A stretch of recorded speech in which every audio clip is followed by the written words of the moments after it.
On the cobblestone path, Shi Zilu discovered his ability to traverse freely between the primordial chaos and the perfect realm. In the perfect world, he became the elder brother of the Emperor of the Wilderness. From that moment forth, no one dared to excavate his supreme bones.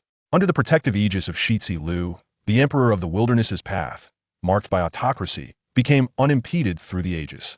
In the primordial world, he was lauded by the esteemed sages. The Master of Heaven proclaimed, "Zilu is my cherished disciple of the Dejiao. You shall not come near him." The primordial supreme being declared, "Zilu is my closest friend, with whom I have faced life and death on numerous occasions." The Grand Supreme Elder remarked, "Zilu is of our human race, tirelessly devoted to the survival of humanity. He rightfully deserves to partake in the incense of our teachings." The Jade Emperor stated, "If Zilu consents, I shall willingly relinquish my position as the sovereign of the heavenly court." The two saints of the West exclaimed, "No, please do not strike." Chapter 1. The Standard of the Time Traveler. Has anyone ever experienced the sensation of wishing to perish yet being unable to do so? Shi Zilu finds himself in such a predicament, feeling an overwhelming pressure enveloping his entire being. Not far away, two powerful beings were engaged in a fierce battle. A woman clad in white imperial garb wielded a treasured sword against a colossal, serpent-like creature.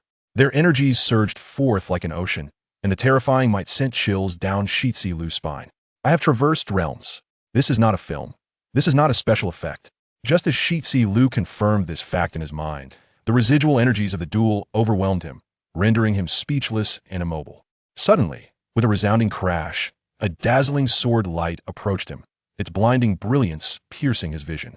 Shi Zilu's world turned black, to be struck down by the aftershock of a master upon just arriving in another realm. Is this my fate? He scarcely had time to comprehend where he was. Congratulations, host. You have witnessed a grand duel of powerful beings and received the reward, the breaking illusion divine ability. Congratulations, host. You have activated the inter-realm traversal and received the reward, dual pupils. In the depths of his consciousness, Shi Zilu sensed an intention manifesting in his mind. Is this the system? Have I also acquired the standard of a time traveler? Just as he felt elated, he suddenly realized someone was vigorously tapping on the soles of his feet. Who could it be? Who possesses such a perverse penchant for striking the soles? Shi Zilu winced in pain and opened his mouth, only to emit the cry of an infant. Instinctively, he shut his mouth, dismayed by this irritating sound. But how have I become an infant? As he opened his eyes, he found his tiny legs covered in blood from thrashing about. Surrounding him, a group of people gasped in sorrow, exclaiming, "It's a boy! The child has been born!" Alas, he has barely entered the world only to lose his parents. Before Shi Zilu could process becoming an orphan, he heard a voice echoing in the void. The host has witnessed the fall of his kin and gained the ability, spiritual empathy. 18 years later, Zilu, brother Zilu, drink the beast's milk. Accompanied by the innocent voice ringing in his ears, the valiant Shi Zilu formed a hand seal, gazing at the child before him with a smile. Did I not say that during this growth phase, the beast's milk is for you to consume? The beast's milk is a precious source of nourishment in the village. The child thought first of Shi Zilu when considering good things. He is inherently proud and exceptional, commanding respect from all in the village, save for Shi Zilu. Very well, brother Zilu. I will grow quickly, and one day I shall be as tall and strong as you. The child joyfully consumed the beast's milk and left with the ceramic jar. Shi Zilu gazed at the small figure fading into the distance, reflecting, who could have anticipated that this soft-voiced child, raised on beast's milk, would one day become a figure of eternal renown. Upon his return to the perfect world, that child would become the illustrious Shi Zilu, the Emperor of the Wilderness. Perhaps this childhood existence is the most pure and carefree period of his life. After the departure of the young Shi Zilu, Shi Zilu resumed his cultivation. As a time traveler, he had certainly witnessed the perfect world and heard tales of the Emperor of the Wilderness's tragic life. Though the Emperor of the Wilderness led a life of resplendence, he also faced countless formidable foes, endured betrayal, and suffered unimaginable pain. Who could learn of his tragic existence without being moved? Yet this time, fate had been rewritten. Shi Zilu crossed into this small stone village, beginning as an orphan and becoming the elder brother of the Emperor Shi Zilu. He resolved to be the Emperor's unwavering support, providing him with a protective shelter. Should there be injustice in this world, I shall stand in your stead. Should there be inequity, I shall eradicate it for you. As he exhaled a breath of indignation, Shi Zilu felt a surge of passion within him. However, to alter destiny, one must possess formidable, transcendent abilities. In this world where the strong prevail, only immense power can forge one's path. After a period of cultivation, Shi Zilu wearily exhaled a breath of frustration, waved his sore arms, and lamented, "With my current blood Shi cultivation, devoid of beast blood or other treasures to aid me, how arduous it is to merely enter the threshold through physical training. Though the dual pupils are formidable, without proper initiation, their power remains untapped. Must we truly endure the agonizing wait for the village elders to gather the 7 types of beast blood before there is any hope?" Shi Zilu silently contemplated his hidden cards. Dual pupils. Those familiar with the lore are aware of the saying, the dual pupils are inherently invincible. What need is there to borrow the supreme bone? This system reward, indeed, promises exceptional quality, yet it has inadvertently benefited that Shi. Spiritual empathy, a passive ability, perhaps a divine compensation for Shi Zilu's orphan state. It allows him to effortlessly gain the trust of those around him. This endows him with considerable charm and charisma, which explains why the young Shi Xiao is so attached to him, viewing him as both an elder brother and an idol, thinking of Shi Zilu first whenever there are delicious treats or entertaining activities. Proximity to virtue. This was the first reward granted by the system upon Shi Zilu's initial encounter with the young Shi Xiao. This realization clarified that only by witnessing significant historical events and legendary figures could one hope to receive system rewards. It further solidified his determination to follow the Emperor of Ruin in his quest to shatter the heavens and the earth. The 3 rewards, though impressive in theory, were presently unusable in practical combat, prompting Shi Zilu to lament. "You claim to be an invincible system, yet you bestow upon me 3 rewards of no practical use? 18 years have passed. How many more 18 years may I have in my life?" With his lamentations, the long-dormant system finally shed its mediocrity, as if recharged, triggering some hidden mechanism. With a tearing sound, a brilliant light suddenly illuminated the void, giving rise to a translucent, iridescent halo. Shi Zilu was violently pulled by a force that spun him around, and he found himself in an unfamiliar location. Spatial teleportation? Where is this? Shi Zilu was astounded. The environment before him was unlike anything he had ever seen, filled with lush greenery and trees, shrouded in a mist that evoked a celestial paradise. This place was in stark contrast to the desolation of Xiaoshi village, as the very air was saturated with spiritual energy. In mere moments, Shi Zilu sensed a significant enhancement in his vitality.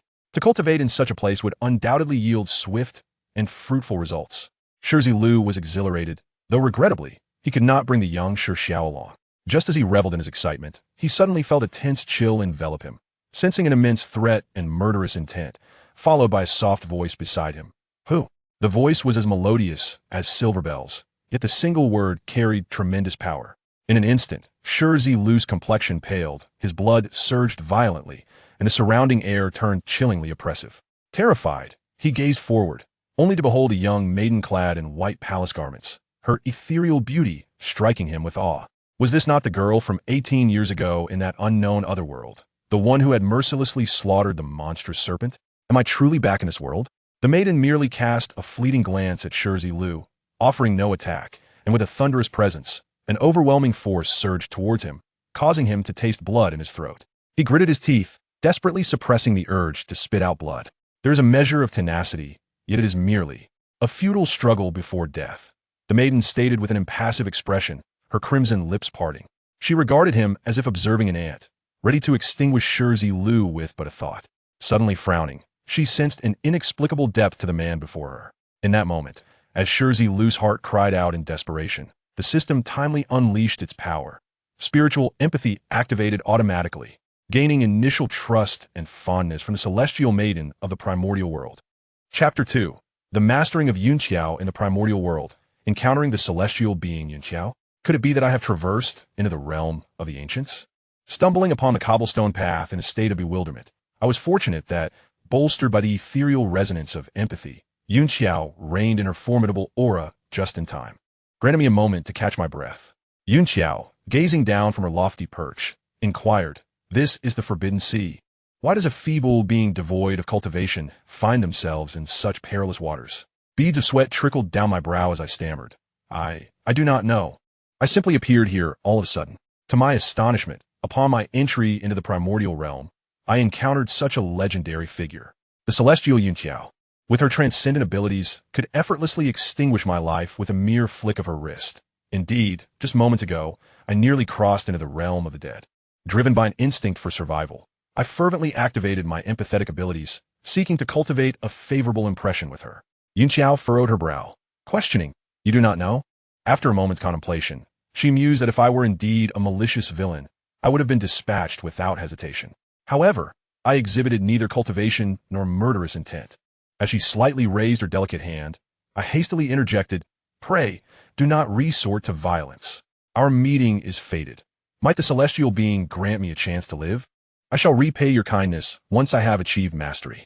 With a slight tilt of her head and a frown deepening, Yunqiao pondered, "A fated encounter? Indeed, esteemed celestial.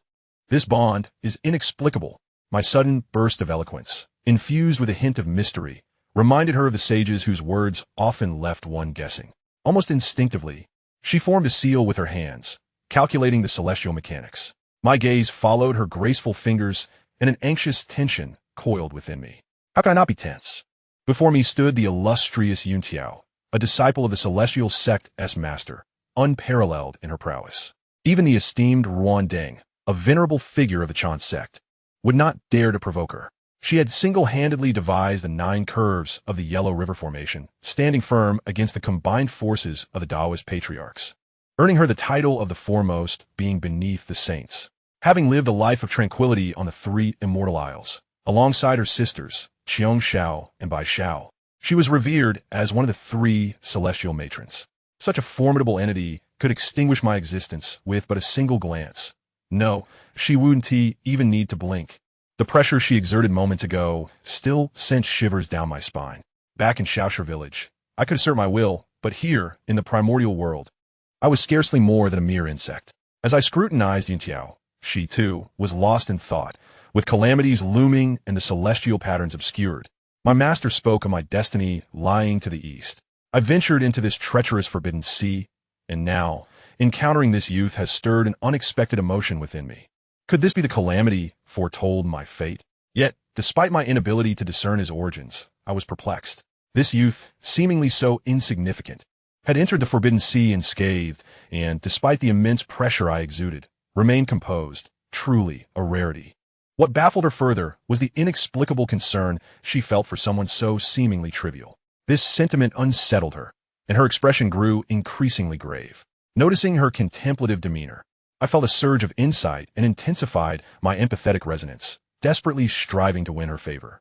This was a tense game of wits and emotional tug-of-war, exhilarating yet treacherous for me.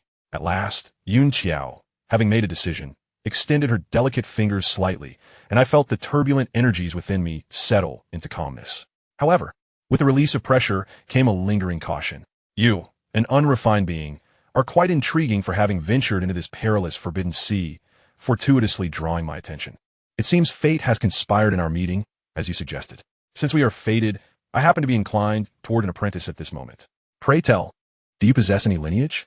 Upon learning that I had no heritage or sect, merely a rogue cultivator, Yunqiao continued, "Then you shall accompany me back to the 3 Immortal Isles and serve as my apprentice." Her ruby lips parted gracefully. I was astounded, overwhelmed with a mix of joy and disbelief. An apprentice? To become Yunqiao's disciple is akin to winning the grand lottery. Is this not a golden opportunity? No, it is a radiant golden path, adorned with diamonds, shimmering with allure. Having just arrived in the primordial realm, where every blade of grass and every tree could spell my doom, I found myself amidst a myriad of dangers. Yet, being accepted under the auspices of the celestial sect would undoubtedly be a monumental opportunity, securing a formidable ally. Moreover, if I could become a disciple of the illustrious Yunqiao, it would be a blessing beyond measure. Under the protection of such a formidable figure, I need not fear the impending calamities of the divine war. Should I successfully ascend to the heavenly court, I could cultivate an indomitable body, achieving renown throughout eternity. My heart raced with exuberance, and, in my excitement, I prepared to kneel in homage. Yunqiao cast a fleeting glance my way, her expression devoid of emotion, yet tinged with a hint of irony. As if inscribing the words, "You are hardly worthy," upon her face. "Come, serve as my medicinal apprentice," she stated flatly. "It just so happens that my herbal workshop is in need of an astute assistant." I nearly choked on my own breath, feeling as though I had just hit the jackpot only to discover that what I had won was merely a servant's role. My disappointment was profound and hard to accept. I'm a man of systems. Can I only be a mere apprentice? With a heavy heart, I prepared to depart, feeling my pride wounded. I widened my eyes, instinctively activating my dual pupils, exuding an aura of dominance, and feigned departure. I laughed heartily. We are not mere weeds of the earth. If this place does not welcome me, another shall. My laughter echoed as I proclaimed, if this realm does not harbor me, there shall be another that does. Yunqiao, startled and momentarily taken aback by my audacity, found herself at a loss for words. Witnessing the fierce determination in my eyes, which held an air of unparalleled authority and an enigmatic aura, she felt a sense of unease. Reluctantly, she bowed her head and softened her tone, breaking her usual composure.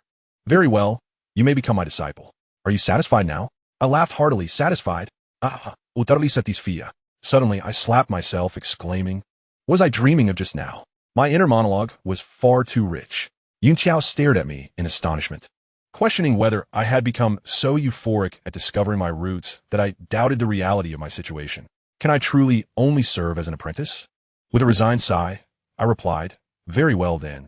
I shall pay my respects to the celestial being. What more can I ask for? Unintentionally, my empathetic resonance perfectly aligned with my current mindset, manifesting even greater potency. Yunqiao furrowed her brows, sensing a tinge of disappointment in my tone regarding my role as an apprentice. But why had I acted so theatrically moments ago? Yunqiao's mind churned, pondering how she, with her clear path, had never been swayed by worldly matters, yet now felt a strange empathy for such a feeble being. Despite my origins remaining a mystery, she found herself inexplicably drawn to me. Thus, in the spirit of the celestial sect, which values fated connections, and given that I had long harbored the desire for a disciple, she conceded, very well, you shall be my apprentice. As Yunqiao regarded me with an air of calm, a flicker of trepidation danced within her heart. This would be her first apprentice. Chapter 3. Establishing the cultivation system. So, I am to be Yunqiao's disciple? My heart soared with joy, and without a moment's hesitation, I knelt in reverence, proclaiming, I am Shi Zilu, honored to enter the fold as your disciple, revered teacher. To have acquired such a powerful ally so soon after entering the Primordial World is indeed a stroke of extraordinary fortune. On the Pebble Road, Shi Zilu smiled and said, as the saying goes, when a master has matters to attend to, the disciple must bear the burden. Master, from now on, please rest well. Any laborious tasks shall be entrusted to your disciple. He patted his chest with determination, assuring, I promise to handle all matters for you splendidly. A true man can bend and stretch, advance to attack, or retreat to lick. I am not only your disciple, but also your devoted follower. For Shi Zilu, enhancing his strength was of utmost importance, as it was essential for survival in this perilous primordial world. Thus, he must ensure the celestial maiden is well pleased. If this endeavor is executed well, it could save him from countless detours. Yunqiao chuckled in exasperation. What a predicament! What kind of disciple have I taken on? Zilu. What a fine name. It signifies loyalty, bravery, and integrity. I hope you embody these virtues. Perhaps this was all part of the arrangement by the Master Tongtian. Upon realizing this, she sensed that Shi Zilu might indeed be the opportunity to unravel the calamity foretold by the Master. To curb Shi Zilu's exuberance, Yunqiao waved her hand, unleashing a significant pressure. With a sudden cough, Shi Zilu could no longer hold back the black blood that had been trapped in his throat. I thought you could keep that blood at bay indefinitely, but it seems you are not as formidable as I believed. With a slight sense of triumph, Yunqiao's mood brightened, yet was tinged with guilt. With a gentle smile, she formed a hand seal, causing a radiant celestial light to emanate from her frost-like fingers and flow into Shi Zilu's body. Instantly, his discomfort vanished, and he felt invigorated, his physical prowess and strength exceeding their previous limits. Thank you, Master, Shi Zilu said, perplexed yet amused, realizing he had received a hefty stick followed by a sweet date. Meeting you today is both fate and destiny. You must strive for self-reliance and dedicate yourself to cultivation. Do you understand? Yunqiao explained, once you enter my fold, you must know my lineage. I am a disciple of the Master Tongtian from the Jiejiao, hailing from the Three Immortals Island, where the primordial ancestor personally taught me the ways of the Tao, representing the legitimate teachings of our sect. I have never taken a disciple before. Now you're my sole apprentice.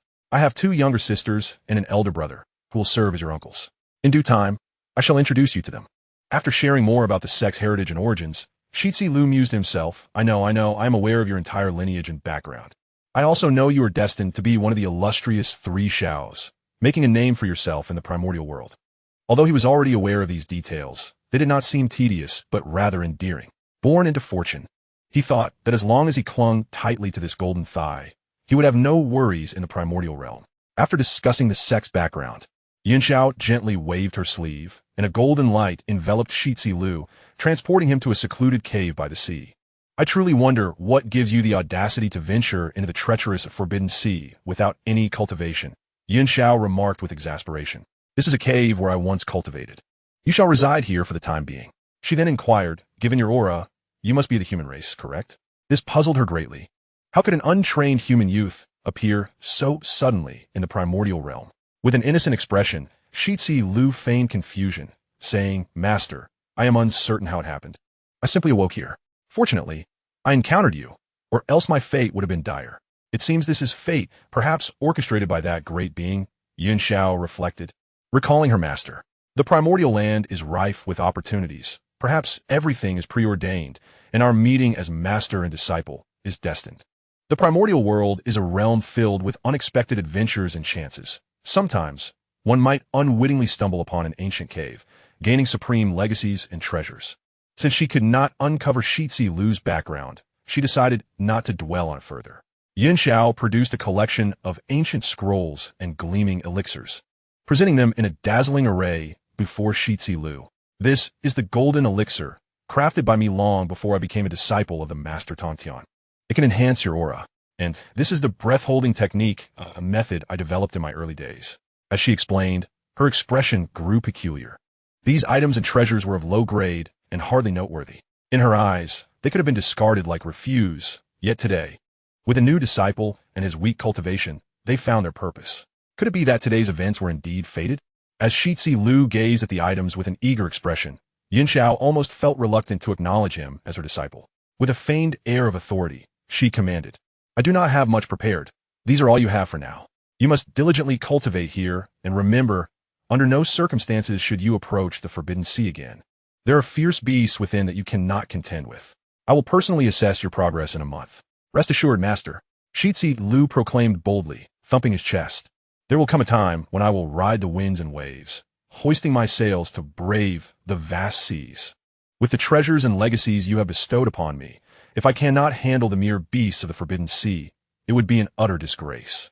A glimmer of surprise flashed in Yuanshi's eyes as she perceived a flicker of brilliance within Shi Zilu, hinting at a latent power suppressed within him, yet to be fully unleashed. She nodded before stepping onto the clouds and departing. Once Yuanshi had left, Shi Zilu began to meticulously assess the cultivation materials and treasures before him.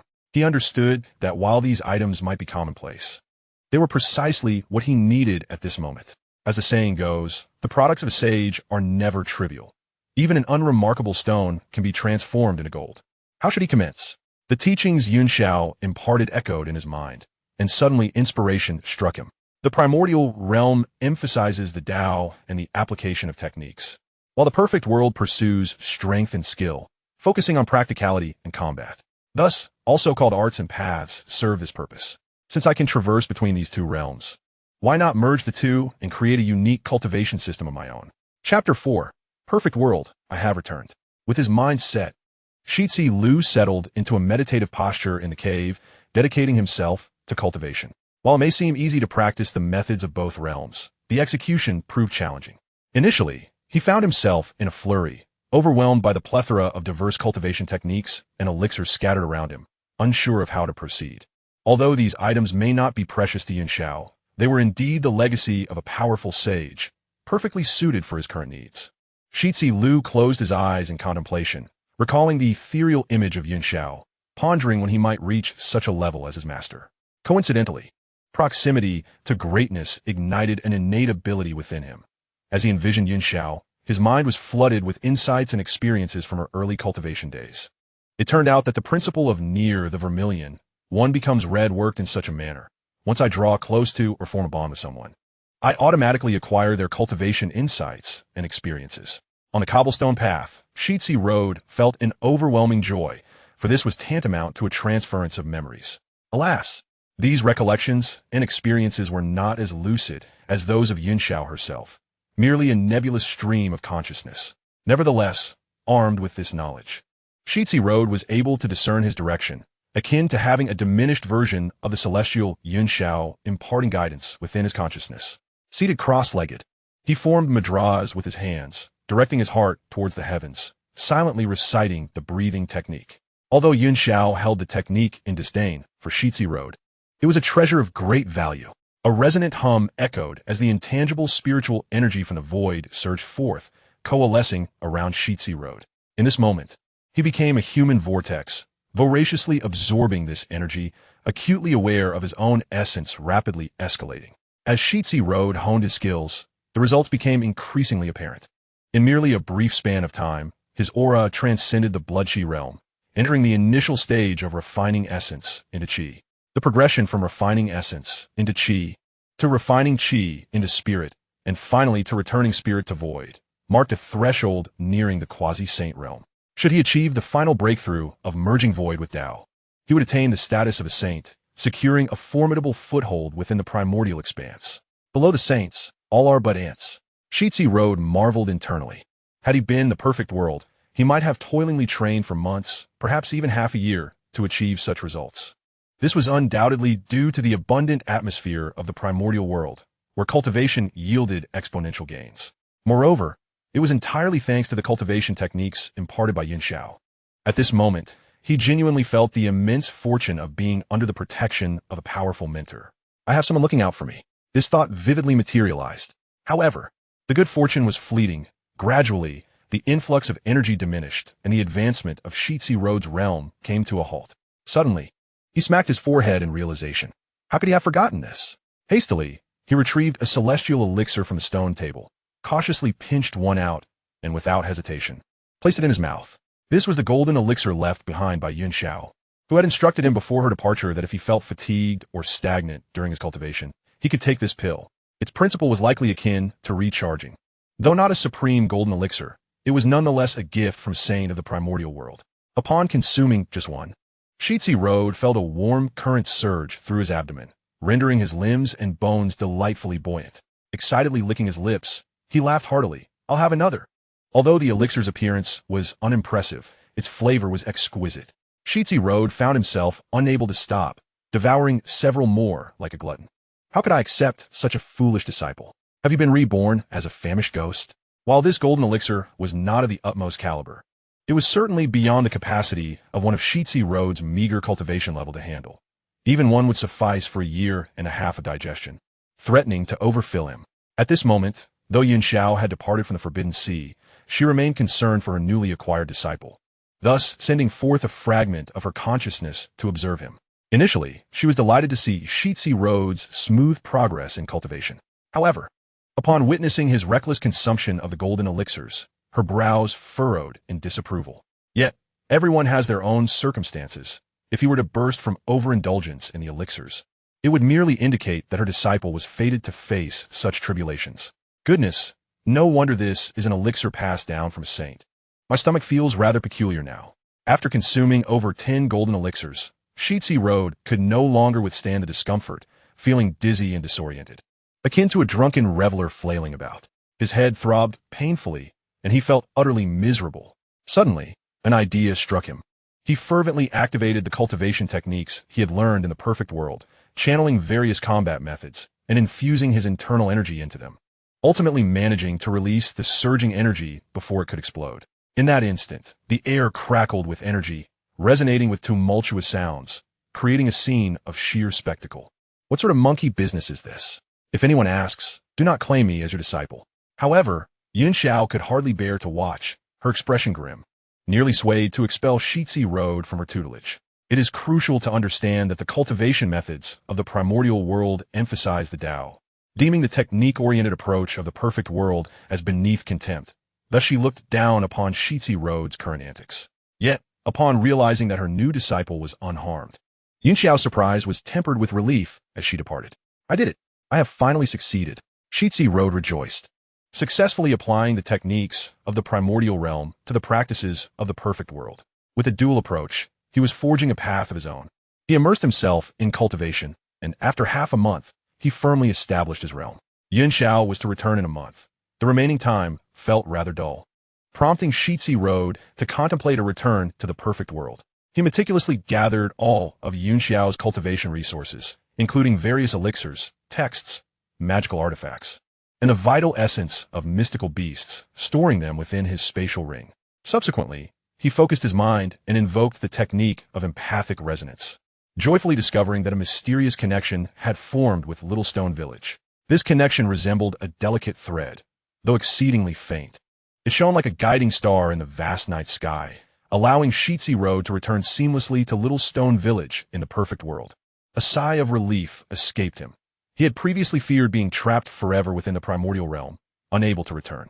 The rewards of the system were indeed worthwhile, though its unreliability in frequently disappearing was a concern. Now back successfully, the dual cultivation across two realms was no longer a mere dream. Brother Zilu! Brother Zilu! From afar at the village entrance, little Shirho called out to him, his voice imbued with genuine emotion, as if fearful that his elder brother would abandon him. Shi Zilu chuckled heartily. Come, lead me to grandfather and the others. Having attained success, he was eager to uplift the entire village alongside him.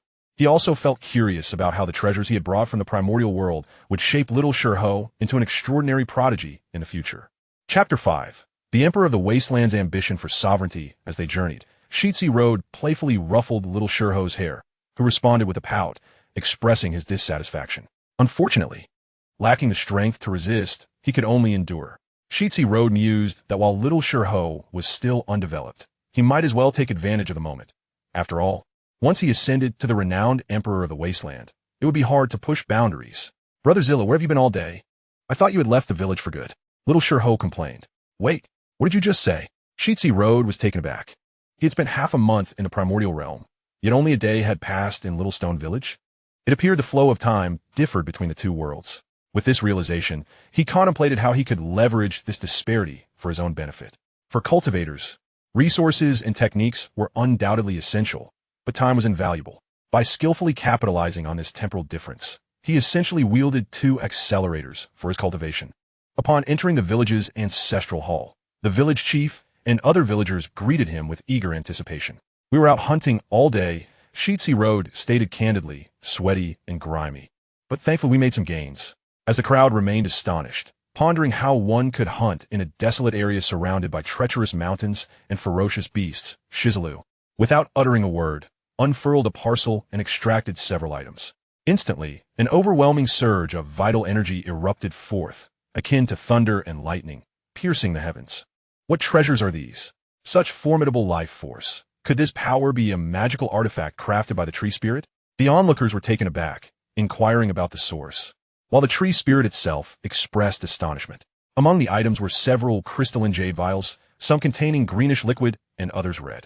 This is the blood of demonic beasts, harvested from the corpses of several monsters I fought valiantly to slay, Shi Zilu proclaimed, though in truth, these were gifts from the celestial fairy of the primordial chaos, rumored to possess a diluted bloodline of the ancient ancestral witches. Those beasts were exceedingly formidable. I believe my demise was imminent until a reclusive master appeared and aided me in vanquishing them. Shi Zilu continued. Perhaps it was fate that led him to take me as his disciple, but I advise you not to spread this news, for my master cherishes tranquility and despises disturbances. Thus, he not only elucidated the sudden enhancement of his prowess, capable of single-handedly slaying demonic beasts, but also stifled the curiosity of others about seeking out this so-called master. Ah, Shi Zilu, this is your destiny, and indeed a blessing for our entire village, the elder chieftain mused, stroking his beard in satisfaction, thinking that Shizukin was finally to be graced by a powerful guardian. The tree spirit, meanwhile, was secretly astonished. It had not anticipated the emergence of such a formidable figure nearby, and found it odd that it could not sense his presence at all. With newfound respect for Shi Zilu, the tree spirit listened as he proposed.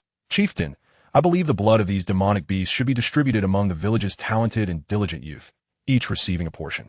The chieftain quickly waved his hands in objection. This is too precious. You risked your life to acquire it. The other young men gazed at the demonic beast blood with envy, while the elders were taken aback by Shi Zilu's generosity. As a member of Shizukin, it is only right that I contribute to our village, Shi Zilu declared, patting his chest. This mere blood is nothing. In the future, I shall procure even more powerful and remarkable treasures. He then produced several blood-red orbs, stating, these are blood beads refined by me, purer than the demonic beast blood, with even greater efficacy. He surveyed the eager faces of the youth and smiled. These blood beads shall serve as special rewards. Only the most exceptional and battle-hardened among you may earn them. Do you possess the confidence to compete for them? At this point, he teasingly provoked little Shi, adding, do not presume that our close relationship grants you any favoritism. Have confidence. Have confidence. The crowd responded enthusiastically, their spirits ignited. Little Shi clenched his fists, his eyes gleaming. Do you dare to compete with me for these treasures? I shall defeat you all and become the emperor of our village. Shi Zilu was momentarily taken aback, contemplating whether the future emperor of the wild heavens harbored such ambitions already. If you are this audacious now, I fear I may not be able to rein you in later, he chuckled. The chieftain was overjoyed, admiring Shi Zilu's social acumen. Not only had he returned with such bountiful treasures, but he had also devised a plan for their distribution, galvanizing the entire village into a cohesive force. With this demonic beast blood, several skilled individuals in the village could potentially break through to the vital energy realm, illuminating their futures. Shi Zilu, you have done well, truly well, the chieftain remarked, tears of gratitude streaming down his face. Having devoted his life to safeguarding Shizuken, he finally saw greater hope in Shi Zilu. Even the tree spirit regarded him with newfound esteem. Subsequently, Shi Zilu instructed the chieftain to arrange for several large cauldrons to be set up nearby, with roaring flames beneath. As the flames danced, he directed everyone to toss in the various medicinal herbs accumulated by the village, brewing them to perfection. With Shi Zilu's newfound authority, the villagers dared to heed his command, a feat unthinkable in ordinary circumstances. Once the concoction reached an optimal state, Shi Zilu opened the jade vials and poured the demonic beast blood into the cauldron. It wasn't that he was reluctant to allow everyone to consume it directly. Rather, the energy was far too potent and required dilution, for the villagers' frail bodies could scarcely withstand such intensity. As they watched, Shi Zilu poured merely a drop of the blood into the cauldron, which immediately erupted with a deafening bang, as if a colossal hammer had struck the pot. That single drop of demonic beast blood acted as the most vigorous catalyst, transforming the herbs within the cauldron. As the concoction boiled, an intoxicating aroma wafted through the air, prompting everyone to greedily inhale the scent. Soon after, a surge of vibrant energy erupted from the cauldron, forming a dense energy canopy that soared high into the sky. The sheer magnitude of this energy left everyone utterly astonished. The tree spirit, too, was secretly alarmed. Without drawing attention, it wielded its powers, enveloping the entire Shizuken in a dark green light. For the energy emanating from the demonic beast blood, if released, could attract those with nefarious intentions from the outside world. Drink up, there is enough for everyone, Shi Zilu said with a smile, watching the eager crowd, who had long been parched with anticipation. He had grown up an orphan, and it was thanks to the chieftain and the elders of the village that he was nurtured, truly growing up on the kindness of the community. Now was the time to repay that kindness. Shi Zilu, good child indeed, the chieftain remarked, beaming with pride as he regarded Shi Zilu. Loyal and courageous. He was truly a paragon for the younger generation of Shizuken. Soon, everyone partook of the diluted concoction of demonic beast blood and felt an invigorating surge of energy coursing through them. Did everyone receive their share? Shi Zilu inquired. The crowd nodded in affirmation, and he mischievously asked, feeling warm all over, are we? Do you feel an abundance of strength? The villagers, exhilarated, remained blissfully unaware of the trap Shi Zilu had set for them. Quietly, he confided in the chieftain, simply consuming the demonic beast blood seems wasteful. We should take this opportunity for a body tempering session. What do you think, chieftain? The chieftain was taken aback. He had been pondering the same notion, but hesitated to ask more of Shi Zilu, who had already exerted considerable effort. To his surprise, this young man shared his thoughts, deepening the chieftain's admiration. The two were in perfect accord, and the chieftain immediately commanded the preparation of several large wooden barrels, into which they poured the concoction from the cauldron. 7 or 8 large barrels were lined up, each brimming with a mysterious, fog-laden liquid. Shi Zilu then retrieved the demonic beast blood from the jade vials and added several drops into each of the barrels. The crowd was astounded, recalling how merely a single drop in the cauldron had yielded such immense benefits when shared. The energy within these barrels was unimaginable. The villagers gazed at Shi Zilu, engaged in his preparations, feeling a mix of awe and anticipation. Only little sure how keenly sensed that Brother Zilu seemed to be up to no good again. Chief, it is your turn to perform now, Shi Zilu said with a mischievous grin. The chief understood his intent and extended his right hand, gently rotating his fingers in the air, immediately conjuring a circle of pale blue light that flickered back and forth. This was the chief's signature skill, the Stonebone runes, whose prowess lay not in combat, but in the power of restrictions and curses. Due to the latent restrictions embedded within the essence of the beast's blood, Shi Zilu had previously boiled it, and with a small quantity, it was easy to conceal those restrictions. However, now that it was to be used on a larger scale for body tempering, he feared he could not mask the aura left by the celestial fairy. Thus, he called upon the chief's assistance. On the other hand, the chief's Stonebone runes were derived from the same bloodline as the entire village, making it more seamless for the medicinal properties to merge. Shi Zilu pointed at several wooden barrels and addressed the crowd with a booming voice.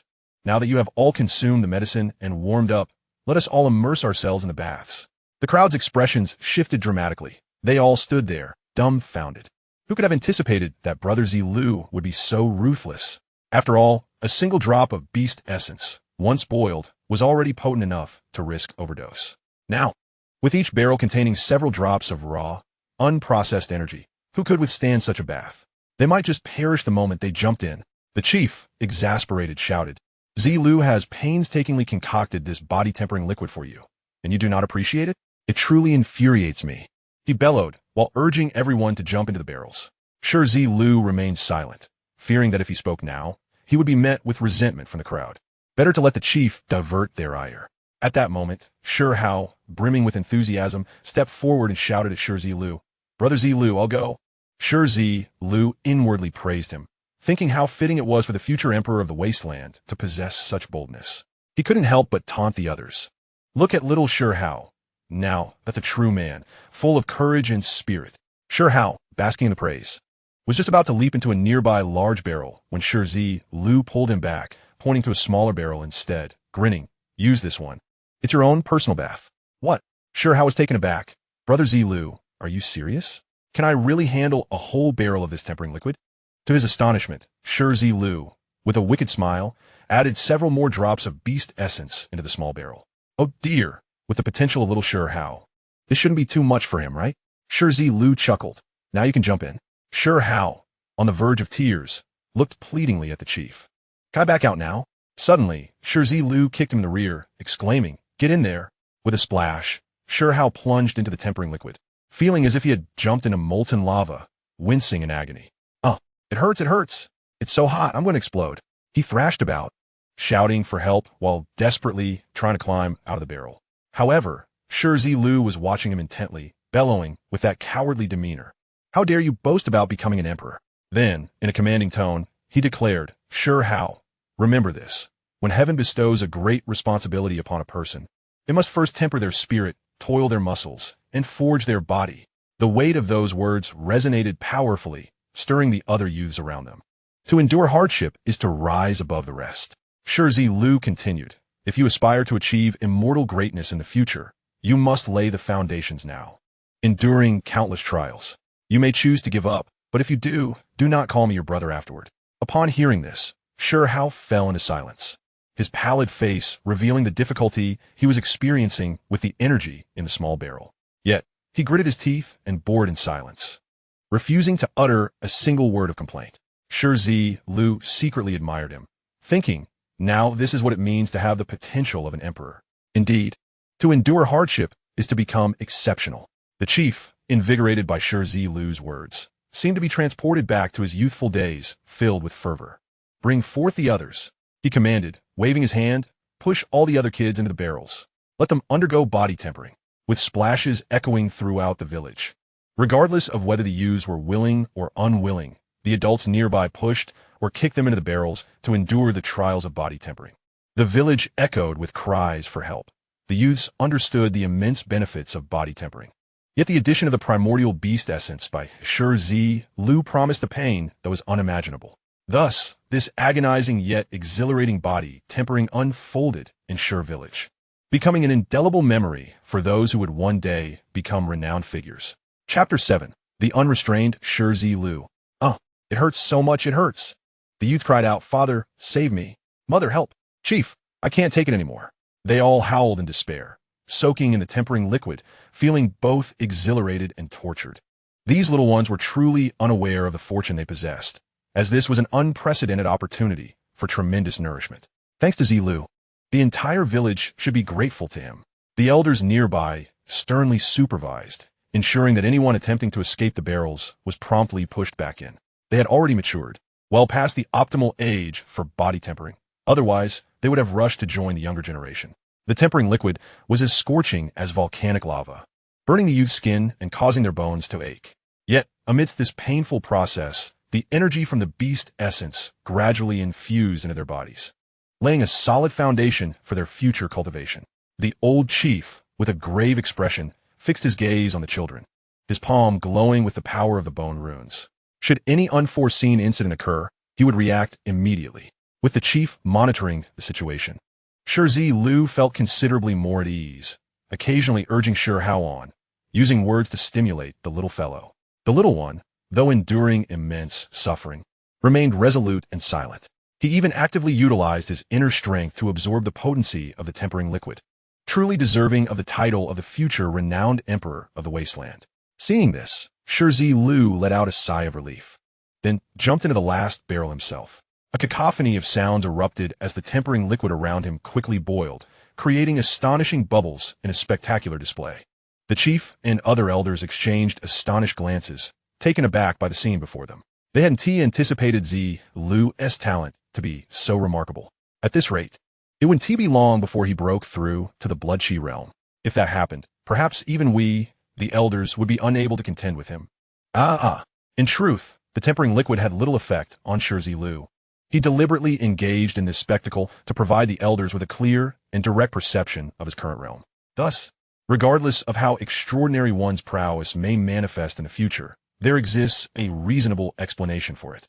Time quietly passes, and the process of body tempering finally reaches completion.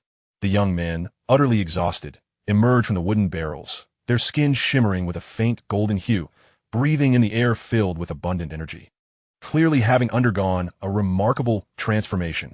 The old clan leader is filled with excitement. These youths represent the backbone of the next generation in the village. Under the guidance of the path laid by Shi Zilu, each of them has established a solid foundation, blossoming into promising talents. When these children mature and their abilities advance, the strength of the entire stone village is bound to experience a meteoric rise. This marks an unprecedented era of prosperity in Stone Village, one that has not been seen in hundreds or even thousands of years. Young Shi, today's achievements are all thanks to you. Without you, my Stone Village would likely continue to decline. The clan leader affectionately pats Shi Zilu on the shoulder, nearly moved to tears. Shi Zilu humbly replies, "I'm a person of Stone Village. These are merely my duties, as they should be." The crowd is envious. The clan leader, known for his stern demeanor, has never been so affectionate towards a junior before. In the next moment, Shi Zilu beams at the youths, reborn from the flames. This bath cannot be in vain. Let us seize this opportunity to showcase your strength. His authority has significantly increased. As soon as his words fall, the youths immediately begin to cheer, eagerly preparing to demonstrate their prowess. What follows is a display of martial skills. Amidst the flurry of fists and kicks, each youth exhibits a remarkable increase in strength, showcasing a power far greater than before. The elders watch with delight, their gazes filled with hope as they look towards Shi Hao, for he is the most gifted among the younger generation in Stone Village. However, this statement must now be amended, for the one with the highest talent in cultivation is undoubtedly Shi Zilu. Shi Hao gazes at Shi Zilu with a serious expression, seemingly awaiting his approval. "Come on, little one, deny me down," Shi Zilu casually remarks. In response, Shi Hao lets out a thunderous roar, akin to a beast-esque growl, instantly shaking the entire stone village. Then, with a single hand, he gently waves, and the ancient, weathered bronze cauldron in the village shrine miraculously rises into the air. This astonishing scene leaves everyone present speechless, their expressions frozen. He lifted the cauldron with one hand. That cauldron weighs a staggering 100,000 pounds. Has he perhaps already broken through the Blood-Chi realm? No, he hasn't broken through, but he must have reached the very limit of that realm. To possess such divine strength at such a young age is indeed awe-inspiring. The elders are overjoyed. Among those present, only a few could barely lift the cauldron, and even then, they would need to exert their combined strength. Even more astonishingly, Shi Hao has held the cauldron aloft with one hand for several breaths without displaying any sign of fatigue, clearly able to maintain it for a bit longer. Little Shi Hao, well done. In the future, it will be up to you to support Stone Village. Amidst the chorus of praises, Shi Zilu beams with pride. Casting a triumphant glance at Shi Zilu, "Brother Zilu, what do you think? Can you match my strength?" At this, the crowd collectively turns their gazes towards Shi Zilu, eager to discern the current extent of his prowess. "Are you certain you want me to demonstrate?" Shi Zilu replies with a cheerful smile. In an instant, he gracefully shifts his form, appearing beside Shi Zilu. Then, with a gentle motion of his right hand, he effortlessly takes the 100,000-pound bronze cauldron from Shi Zilu's grasp. Shi Zilu pouts. "It's nothing special if you can do it too. Is that so?" Shi Zilu laughs heartily, exuding an air of dominance, as he declares, "With the strength to uproot mountains and the spirit to overshadow the world." With a thunderous sound, he lightly swings his arm and astonishingly throws the cauldron into the air with one hand. To him, the cauldron seems as light as a mere pebble, soaring into the sky for dozens of meters and continuing to ascend. In the blink of an eye, the massive bronze cauldron has become a mere speck in the sky.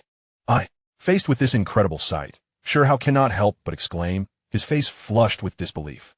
Between lifting and throwing, which feat is truly more impressive? It goes without saying, how can Brother Zilu possess such otherworldly strength? Not only Shi Zilu, but everyone present, including the old clan leader, is left dumbfounded. Not good. The old clan leader quickly realizes the gravity of the situation, his expression changing dramatically as he urgently shouts to everyone around him, "Scatter! Everyone quickly disperse!" This is no jest. If the cauldron falls from the sky, it would be akin to a heavy artillery shell, obliterating the entire shrine. Chapter 8. The perfect first great power, here I come. The old clan leader dares not catch it head-on. He can only urge the villagers to take cover. Meanwhile, he thinks to himself that Shi Zilu, being young, still lacks caution. "Are you sure you can handle this sudden burden?" The crowd hurriedly scatters. Yet only Shi Zilu remains unperturbed, standing calmly at a distance. "Zilu, move." The clan leader barks, resolutely stepping forward, determined to shield Shi Zilu, even at the cost of his own safety. He thinks that no matter how extraordinary you are, it is impossible for your flesh and blood to withstand the impact of the cauldron. As if in response to the urgency of the moment, a resounding crash echoes as the massive bronze cauldron descends from the heavens. Yet, Shi Zilu remains unfazed, lightly waving his hand and, with a swift motion, remarkably catches the cauldron with ease. With a crack, the ground beneath him shatters instantly, fissures spidering outwards for several meters in all directions.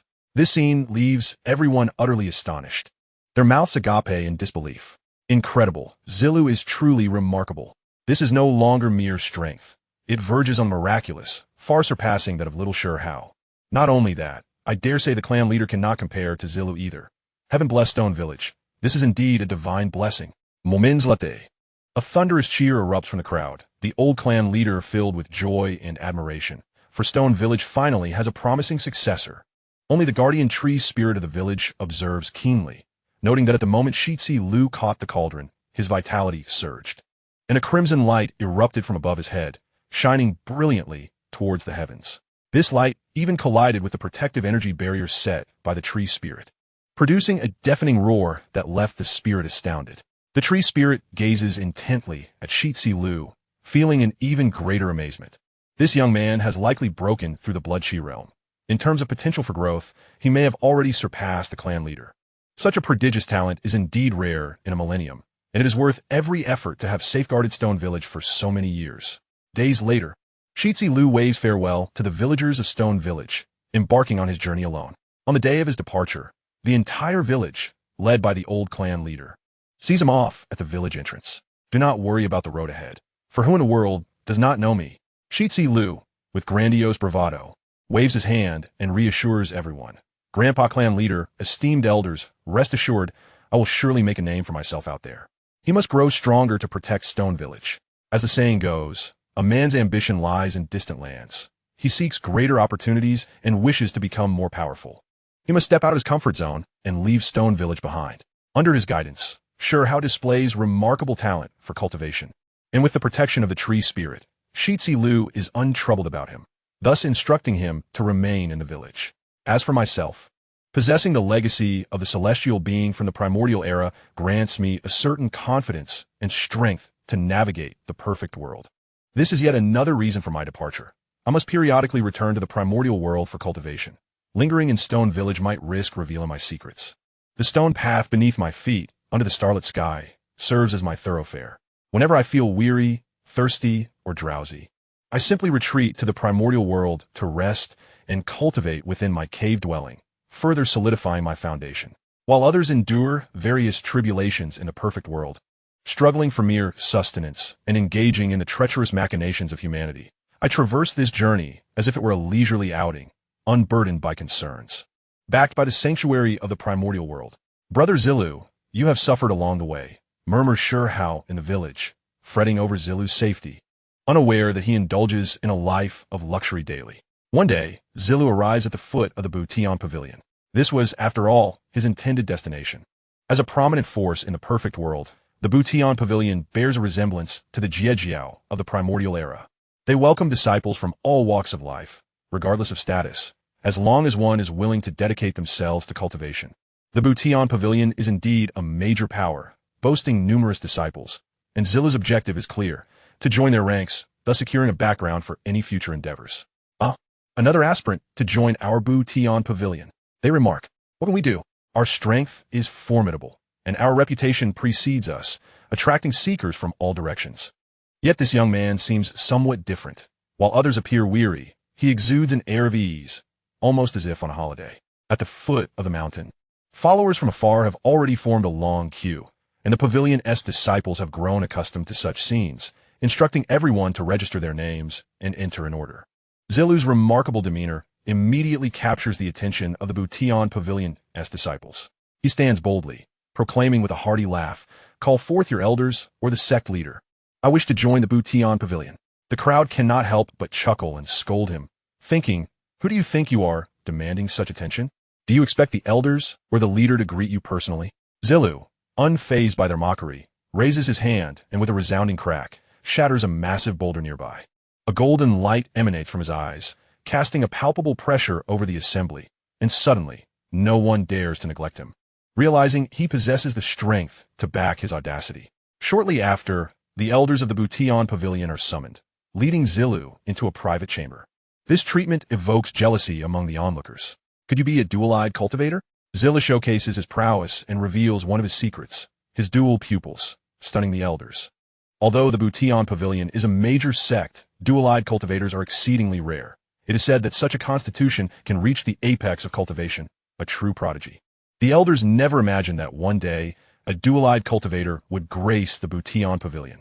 In their eagerness to accept Zilu as their disciple, the elders engage in a fierce struggle, their energies clashing, causing the ground to tremble, alarming other disciples who fear calamity has befallen the sect. Ultimately, the sect leader emerges to quell the chaos, admonishing the elders, "You are esteemed elders of the Tongtian pavilion. How can you lack composure and risk ridicule from the younger generation?" With a resigned sigh, he declares, "Very well, I shall personally take you as my disciple today."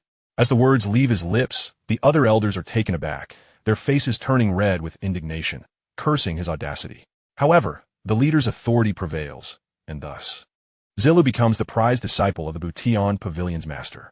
This honor is the envy of many, while the elders grumble internally, lamenting that the leader's arrogance has gained him a significant advantage. Chapter 9. The Tongtian pavilion's recruitment and the meeting of two dual-eyed cultivators. Zilu, akin to a top seed candidate, enjoys unparalleled privileges within the Tongtian pavilion. With this status, he navigates the sect effortlessly, accessing all cultivation techniques and resources at will. The leader even assigns an elder specifically to oversee his daily needs and nourishment. Now, he is highly sought after, with other elders frequently visiting to curry favor, offering treasures and cultivation resources to establish rapport. Cultivation is not merely a contest of strength. It is also a test of connections and camaraderie. Who wouldn't he wish to befriend a dual-eyed cultivator? However, Zilu finds the Tongtian pavilion's techniques somewhat beneath his regard, considering he hails from the primordial world. Nonetheless, the myriad of dazzling combat skills and lethal techniques available are undeniably practical. Zilu dedicates himself to mastering these combat skills, aspiring to cultivate in both realms, fortifying his skills in areas where the primordial world may be lacking. Others are astonished. This young man, born with dual eyes, possesses extraordinary talent. Yet he practices with such diligence and tenacity. He aims to outpace us all. Years swiftly pass, and Zilu's physique becomes more robust, his demeanor increasingly composed. transforming from a somewhat immature youth into a refined gentleman, as exquisite as jade. It is often said that joyous occasions uplift the spirit, and on this day, Zilu is greeted with double happiness. He finally cultivates a realm of his own. Even more astonishingly, the long-silent system stirs to life. Congratulations, host! You have successfully cultivated a cave heaven and received a reward of a strand of Hongmeng purple chi. Hongmeng purple chi? Zilu is momentarily taken aback, overwhelmed with joy. This essence is essential for breakthroughs in the Primordial World, and he never anticipated that cultivating his cave heaven would yield such a reward from the system. Soon after, the system announces due to the host's physical body being unable to withstand the power of the Hongmeng purple chi, it will merge into the cave heaven. No wonder the system has been silent for years. It was preparing a grand revelation. Zilu reflects deeply, keenly observing the transformations brought about by the infusion of the Hongmeng purple chi into his cave heaven. Now this is a true cave dwelling. The previous space could only be deemed a modest stone hollow, perhaps a doghouse. Zilu chuckles to himself, naming this new cave heaven with a touch of artistry, the Hongmeng Purple Residence. As the name suggests, this cave heaven, infused with Hongmeng Chi, possesses the potential to reach the heavens and the earth. Upon learning that Zilu has opened his cave heaven, everyone in the Tongtian pavilion, from a sect leader to the disciples, is left in utter astonishment. A newcomer, barely a few years into the sect, has cultivated their own cave heaven. Such a feat is truly extraordinary. However, many believe this to be Zilu's limit. Surely his cave heaven is merely a facade, a mere decoration. Likely of first-grade quality at best, perhaps second-grade at most. Despite this, for a disciple, this achievement is remarkable and still leaves many in awe. Yet, none could foresee that Zilu's Hongmeng Purple Residence has already reached the 6th grade, just one grade shy of the high tier. After all, a cave heaven rooted in Hongmeng Chi starts far ahead of its peers. With the Hongmeng Purple Residence established, Zilu finds himself even more unrestrained, freely traversing between the realms of the primordial and the perfect world, without the slightest concern of being discovered by the Tongtian pavilion. While my Hongmeng Purple Residence is commendable in the perfect world, it still pales in comparison to the formidable powers of the primordial world. As Shi Zilu wandered along the cobblestone path, he found himself immersed in the primordial realm. Within the cave abode, crafted for him by the celestial maiden of Yuanshi in the Forbidden Sea, diligently honing his skills. Senior brother, are you there? At that moment, a sensation stirred within him, indicating that someone was calling out to him from beyond the Hongmeng Purple Mansion. With a subtle shift of his spirit, Shi Zilu promptly returned to the Hongmeng Purple Mansion, calmly uttering, "Qingfeng, please come in." "Thank you, senior brother." Shortly thereafter, Shi Qingfeng entered with a modest demeanor, bowing respectfully to Shi Zilu. It had been a few days since their last meeting, and Shi Zilu's presence exuded an even greater authority. One could not help but wonder to what extent his power and cultivation had ascended. Sensing the remarkable aura emanating from Shi Zilu, Shi Qingfeng felt a profound shock. Although Shi Zilu stood silently, he radiated an air of dominance akin to that of the sect master. "Feel free to find a place to sit. I was just meditating and cultivating," Shi Zilu remarked, glancing at Shi Qingfeng's frail figure, a smirk playing on his lips. "Look at you all skin and bones. Have you been indulging in too much leisure? I've told you, excessive indulgence is detrimental to your health."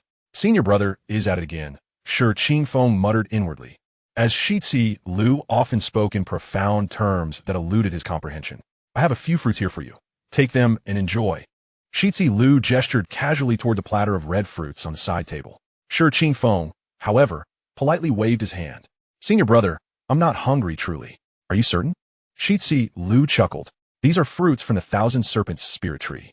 I had quite the tussle with a century-old giant serpent to acquire them, and I nearly got injured." Before he could finish, Shi Qingfeng's hands moved like lightning, snatching the fruits and stuffing them into his mouth in a flash. Delicious. Truly worthy of the Thousand Serpents spirit tree. Shi Zilu had long grown accustomed to this behavior of Shi Qingfeng. One couldn't deny the loyalty Shi Qingfeng bore towards him. He was always the first to report any news from the Pavilion of Heaven's Restoration, sparing Shi Zilu from expending extra effort. Thus, Shi Zilu always endeavored to keep Shi Qingfeng in mind when he had something to offer. "What brings you to me this time?" Shi Zilu inquired. "You haven't come to beg for favors again, have you? Though my resources are ample, I cannot withstand your incessant requests."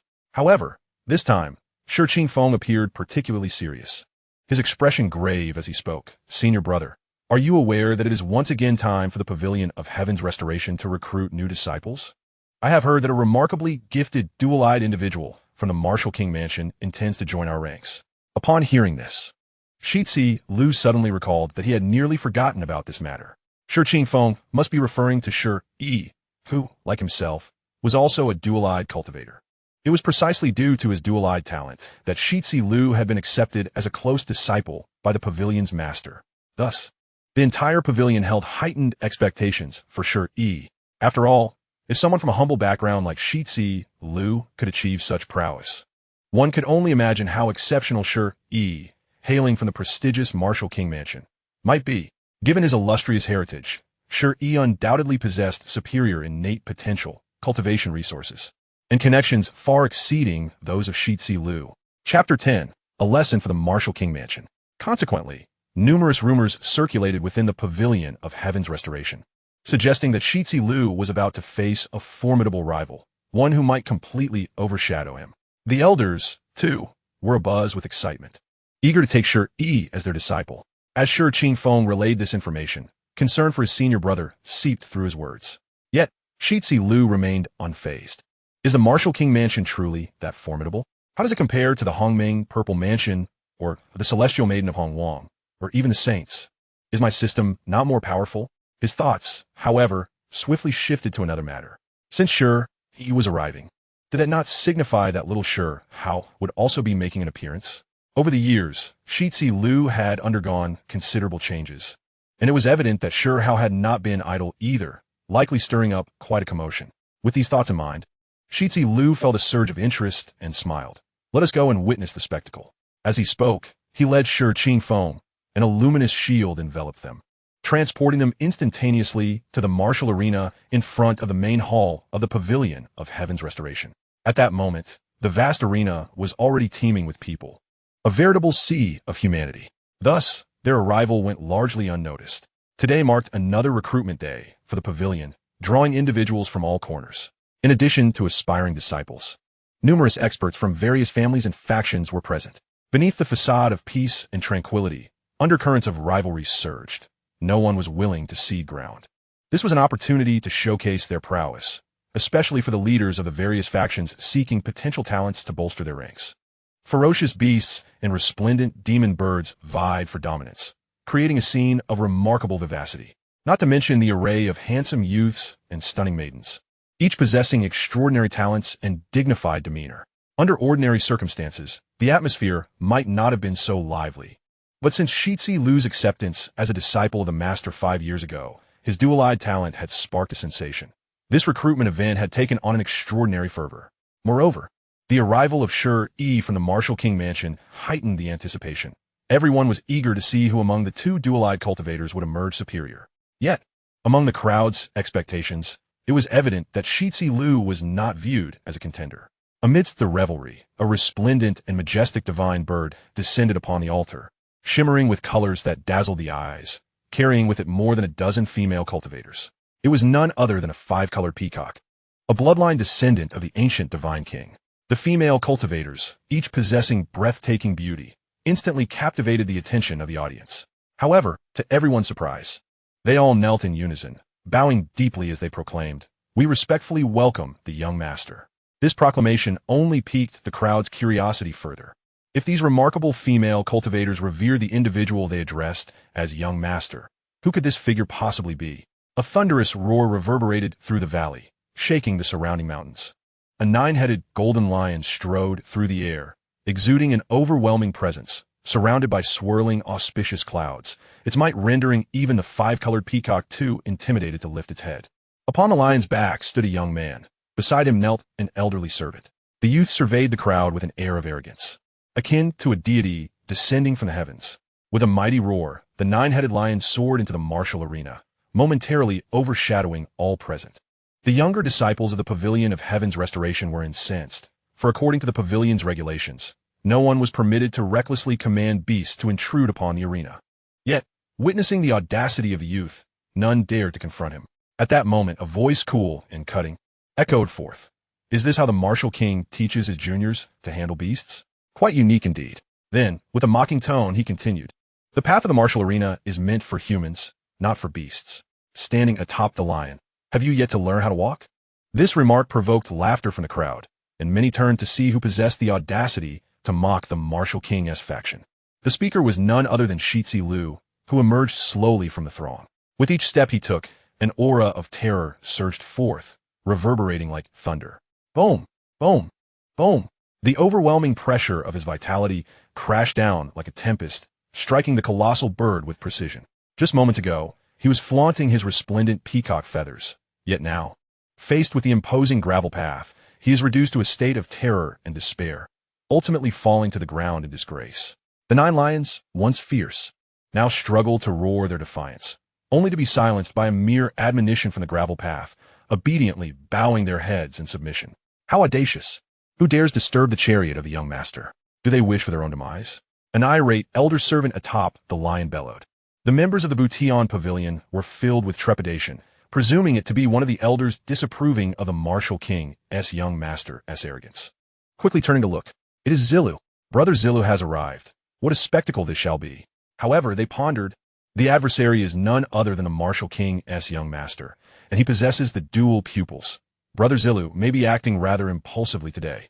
The crowd buzzed with a mix of excitement and concern as the elder servant leapt from the lioness back, his gaze piercingly fixed upon Zilu. So, you're the one with the dual pupils, Zilu. You dare to confront the young master of the martial king's estate. What punishment do you think you deserve? The elder servant proclaimed from his elevated position. How tiresome. Zilu merely cast a cold glance in his direction and replied with a smirk. I am teaching your master how to conduct himself. Do you, a mere servant, have the right to speak? You are but a trifling servant of the spirit blood realm. Do you truly believe you can act on behalf of your master? Furious, the elder servant prepared to strike, only to be met with a blinding flash of divine light emanating from Zilu's eyes, carrying the weight of celestial authority. Swiftly piercing the distance and striking the elder servant directly, the elder's expression shifted to one of horror as he hastily unleashed a talisman, summoning a formidable protective illusion surrounded by crackling lightning. Yet, to his dismay, the sound of shattering echoed as Zilu's divine light effortlessly obliterated his seemingly potent defense. Is this the might of the dual pupils? The elder servant's heart raced in panic, his face turning pale as he screamed in agony, blood gushing from his mouth. His body trembled violently, his meridians severed, rendering him a mere shell of a man. This is the Tongtian pavilion, not your martial king's estate. I have always heard that guests abide by the hostess rules, but I have never encountered such brazen hounds at my door. Henceforth, you shall adhere to the customs of the Tongtian pavilion. Seeking to display your authority, kindly take your leave. No one will impede your exit. In the presence of all, Zilu spoke with a calm demeanor, yet his words carried an overwhelming might that subdued the entire assembly. Having spent years within the Tongtian pavilion, Zilu had developed a deep affection for it. Initially, he regarded it merely as a stepping stone. Yet the sincerity and support from the pavilion's master, ancestors, elders, and disciples alike had endeared him to the place. Even if Zilu's heart were made of iron, it had long since softened. Moreover, he understood that, according to historical trajectories, the Tongtian pavilion was destined for ruin, especially with the martial king's estate plotting treachery, poised to betray the Tongtian pavilion at a critical juncture. It is akin to raising a bowl to call one's father and then cursing him upon setting it down. Thus, Zilu would never allow such treachery. The pavilion's master and the other elders had hesitated to intervene due to the martial king's formidable presence, but Zilu would not indulge their inaction. When friends arrive, there is good wine, yet when hounds come knocking, only the staff will suffice. Do not presume that your status as the young master of the martial king's estate or a prince of an ancient kingdom grants you the right to act with impunity here. Such notions have no place in my lexicon. When the upper beam is crooked, the lower beam will also be skewed, since you cannot educate your servant. I shall take it upon myself to do so. Zilu stated softly, if you dissent, I would not mind taking a few more lives. The crowd was shaken, discerning the murderous intent in his words, which constituted a blatant threat to the guests of the martial king's estate. Truly worthy of being my cherished disciple. My decision 5 years ago was indeed astute. The master of the Tongtian pavilion stroked his beard with a smile, while the other elders were equally elated. Zilu, as the leading young disciple, taking the initiative to uphold the prestige of the sect, demonstrated that he genuinely regarded the Tongtian pavilion as his home. This filled the elders with immense pride. After all, what do elders desire but to see their successors thrive and elevate the sect to greater heights? This lad Zilu is indeed remarkable. It was not in vain that I discreetly bestowed upon him a vial of Butian Dan last month. It is entirely my doing. Bah! Elder Huang, you are truly shameless. It was I who used the heartless technique to guide his vital energy just days ago, enabling his current performance. Haha, dear elders, argue as you will. Zilu remains my cherished disciple, and that fact is immutable. The master and elders engaged in their usual playful banter, while the younger disciples looked on with envy, marveling at Zilu's success. Instead of facing reprimand after causing a ruckus, the elders were fervently defending him. However, Zilu's gaze had already shifted away from the crowd, locking onto a somewhat juvenile figure ahead. He then waved his hand, smiling warmly. Little rat, come here for a moment. At that moment, little Shurho, with a darkened expression, plaintively replied, Brother Zilu, can we not use that nickname? After all, there are so many people watching. I have my pride. Despite his words, he hurriedly approached Zilu, as if propelled by a spring. Zilu instinctively ruffled Shurho's hair, chuckling, In my eyes, you shall forever be that little rat. This sentiment warmed Shurho's heart, and he nuzzled against Zilu's shoulder. Those who had come with Shurho were taken aback.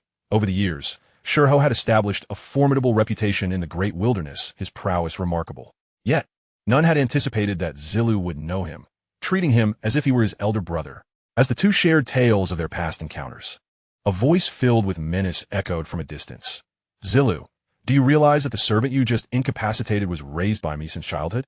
Do you comprehend the enormity of the trouble you've caused today? The crowd turned in unison to behold the figure of Shi, a wave of murmurs erupting like a tidal wave. He has spoken. He finally spoke. He is also a dual pupil wielder, and a young master of the martial king's estate, a prince of the Shurgwa. This is bound to spell trouble for Zilu. I warned him against being so brazen. The crowd was both exhilarated and anxious, having witnessed Zilu incapacitate the elder servant under the watchful eyes of all, while Shi had remained a silent observer, biding his time. It seemed he had been holding back for a significant confrontation. The onlookers braced themselves, anticipating a fierce battle that could obliterate the heavens and the earth. Best to keep a safe distance lest they be caught in the crossfire. Yet, contrary to their expectations, no fierce battle ensued.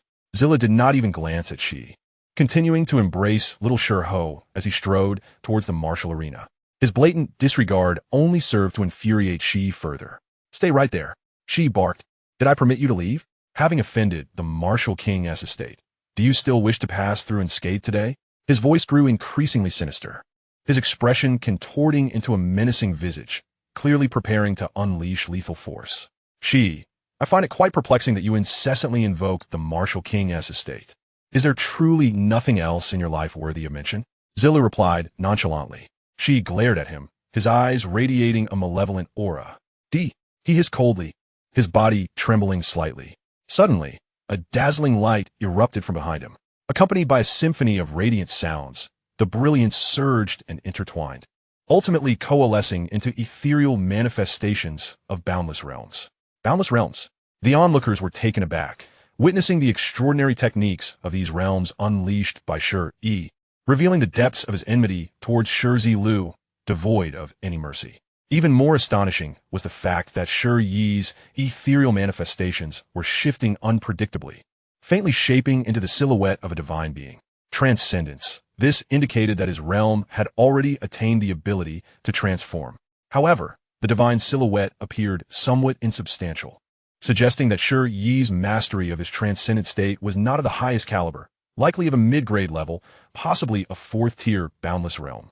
Nevertheless, this was more than sufficient to overwhelm Shi Zilu, as the collective memory of the spectators recalled that Shi Zilu had only managed to open a first-tier realm at best, perhaps a second-tier at most. How could he contend with this? Shi Zilu was taken aback, realizing that Shi had indeed initiated his boundless realm from the outset. However, his predominant emotion was one of anger. Shi, after joining the Butian Pavilion, had cultivated the ability to open more realms, acquiring an abundance of runes, thus enhancing his power significantly. Yet, at the critical moment, he had betrayed the Butian Pavilion, truly a traitor. This incited profound disdain in Shi Zilu. His earlier inaction was merely an intention to leave Shi as a challenge for Shi Hao to properly train the young lad. However, Sure, he had evidently touched upon his Achilles heel. Defeating Sure, he would be relatively effortless, but exterminating him entirely posed a considerable challenge. After all, Sure, he hailed from the royal martial house, and there were likely hidden guardians in place. Additionally, as a fellow wielder of the dual pupils, he may not be so easily vanquished. Yet, the greater the challenge, the more Shi Zilu was inclined to test himself.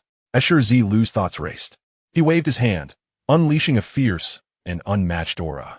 It was the primordial purple energy, possessing the power to cleave mountains and shatter stones, which in a mere blink obliterated the divine shield surrounding Shi. Even the divine silhouette conjured by Shi lacked the strength to withstand it, shattering into fragments amidst a cacophony of destruction. Chapter 12. The Unyielding Guardian of the Royal Martial House. Shi was struck with alarm. Since his debut, he had never sensed such a formidable threat. Feeling as though death was imminent, faced with the oncoming primordial purple energy from Shi Zilu, he felt that no matter what ultimate technique he employed, it would be futile. It was a raw force, transcending the cycle of reincarnation, confronting the very will of heaven. With a mighty roar, he summoned every ounce of strength, once again invoking his boundless realm. This time, he conjured 4 realms. 4 realms. Indeed, he had successfully opened 4 realms of mid-tier quality. The spectators were left in awe, reflecting on the fact that Shi, the young master of the royal martial house, had achieved this at such a tender age. The pavilion master and the elders of the Tongtian pavilion also exhibited subtle shifts in their expressions. This young man possesses even more realms than Shi Zilu. How could Shi, a fellow wielder of the dual pupils, be so formidable? Was it truly the case that being the young master of the royal martial house conferred an extraordinary destiny? The elders furrowed their brows, now genuinely concerned for Shi Zilu. After all, his realms were at best 1 to 2 in number. How could he stand a chance against Shi? 4 realms? Is it your source of confidence? Shi Zilu merely smiled coldly. His primordial purple realm had already cultivated 6 realms. Yet no one in the Tongtian pavilion was aware of this. In an instant, a thunderous explosion reverberated, and Shi was sent flying. The crowd was left dumbfounded, unable to comprehend what had transpired, witnessing the shattering of all 4 of Shi's realms. He had barely lasted a breath before Shi Zilu, and thus fell to defeat. Even more terrifying was that Shi Zilu had merely raised his hand throughout, not employing any intricate techniques or runes from the Tongtian pavilion. Shi staggered back, blood spurting from his mouth. Yet he stubbornly fixed his gaze on Shi Zilu, unable to fathom how he, with 4 realms, could be bested by Shi Zilu, who was merely of the first or second tier, given that they were both wielders of dual pupils. And with the backing of the royal martial house and the entire Shi nation, he should have easily crushed his opponent. But the reality struck him like a thunderbolt, leaving him bewildered. Shi Zilu was acutely aware that he had benefited from the system. After all, his realms originated from the primordial chaos, an energy powerful enough to overwhelm Shi. This ends here, he declared nonchalantly, and in the next moment, he soared toward Shi, delivering a punch without further ado.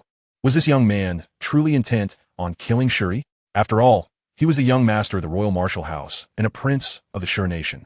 The crowd gasped, looking at Shi Zilu as if he were mad. Those from other factions bowed their heads in terror, relieved they had not boasted earlier.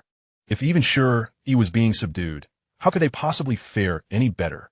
At this critical juncture, a voice filled with gravitas echoed, "Young man, your intent to kill is too strong. Have you sought my consent?"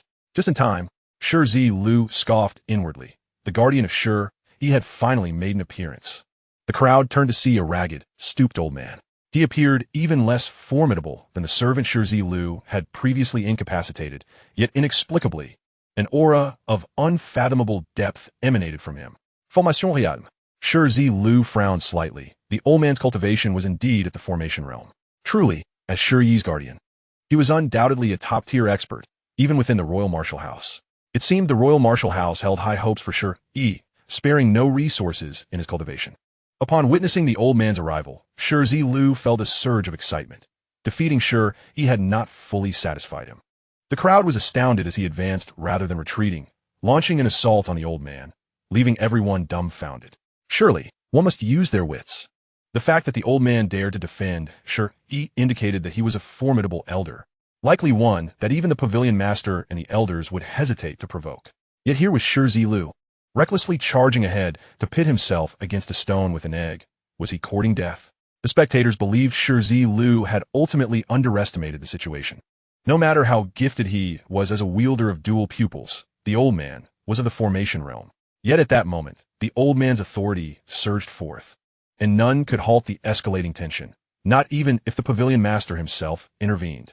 Were they truly to witness Shi Zilu's demise? The crowd was gripped by fear, with the timid closing their eyes, unwilling to witness the impending calamity. Boom! The earth trembled with a deafening roar as Shi Zilu and the old man collided like two shooting stars in an instant. This was a clash of the purest, most primal forces, devoid of any embellishments or aesthetics. Such a confrontation left the onlookers trembling. After all, Shi Zilu was young, and his foundation and accumulation could not possibly compare to that of the elder. To directly challenge him in brute strength was akin to exploiting one's own weakness against another's strength. Crash! The shockwaves generated by their collision surged outward like a raging tide, causing those of lower cultivation to cry out in despair, lamenting their insufficient speed to flee, resulting in many suffering broken limbs. In the periphery, they had already sustained considerable injuries. Thus it was conceivable to imagine the condition of the cobblestone path and the elder at the center. The crowd, trembling with trepidation, turned their gazes, only to be astonished to find the cobblestone path standing resolutely and unharmed, exuding an aura of majesty and strength, akin to a king's arrival. In stark contrast, the elder appeared woeful, his countenance pale and his body trembling incessantly. From his demeanor, it seemed he was enduring immense agony. Finally, with a soft sound, the elder expelled a mouthful of fresh blood, his right foot sinking as he barely managed to maintain a semi-kneeling posture. Mysterious runes flickered across his form, yet their radiance was dim, clearly indicating that in the heat of battle, the elder had summoned protective runes, all of which were shattered by the force of the cobblestone path. This astonishing scene left all present utterly dumbfounded. How could it be? The cobblestone path, a mere junior, had actually triumphed over the protector of the martial king's manor. Moreover, he had done so without resorting to any techniques or tricks, relying solely on primal strength. The spectators were rendered speechless. The elder was not only the protector of the martial king's manor, but also a formidable figure at the array formation level, comparable to a noble in the mortal realm. How had he been so swiftly vanquished? The cobblestone path gradually exhaled a breath of foul air, calming the tumult within his veins. He then stated coolly, "The protector of the martial king's manor is but this, a mere lackey after all. How dare you act with such arrogance?" The elder roared in anger, only to spit out another mouthful of blood. Chapter 13. The sharpness of the sword comes from the grind, and the fragrance of the plum blossom emerges from bitter cold. Save your strength for spitting blood. The cobblestone path retorted coldly. The so-called experts of the martial king's manor are nothing but a facade, as useless as a silver-plated wax spear. As he spoke, he shook his head, inciting the elder's ire to a boiling point, more excruciating than being killed before the crowd. Am I mistaken? You are merely a decorative pillow. The runes you gathered earlier were not of your own power, but were forcibly enhanced, I presume. The array formation realm emphasizes momentum and dominance, yet in your hands, they are as fragile as a chick pecking at rice. The martial king's manor, a prestigious sect, had allowed such a worthless individual to safeguard the juniors. Could they not find someone more competent? The cobblestone path continued his mockery, infuriating the elder to the brink of humiliation, while the onlookers erupted in laughter at the absurdity of it all.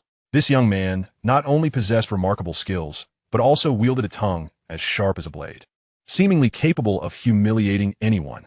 "You brat, battles are fought with hands, not words," the elder bellowed suddenly, wiping the blood from the corner of his mouth. His expression twisted with rage. "I had restrained myself out of a fondness for talent. Yet you, young one, have proven ungrateful. Do you truly believe I cannot deal with you?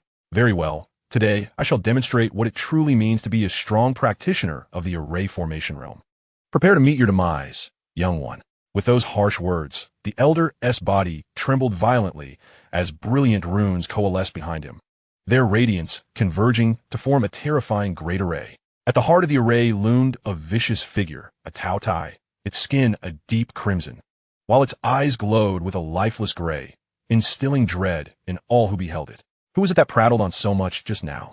The cobblestone path scoffed. "If you wish to engage, then come forth." He nonchalantly sidestepped, waving his hand with the utmost leisure, calling forth the Hongmeng purple mansion in the blink of an eye. Tongtian, The elder chuckled, just in time, for my Taotai has not fed in ages. Your Tongtian shall serve as a delicacy. An overwhelming aura radiated from him as he prepared to strike down the cobblestone path.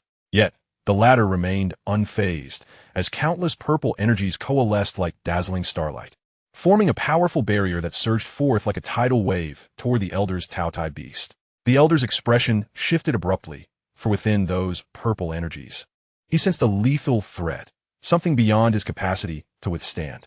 The Taotai, as if encountering its natural enemy, dared not move, and he himself felt his life hanging by a thread.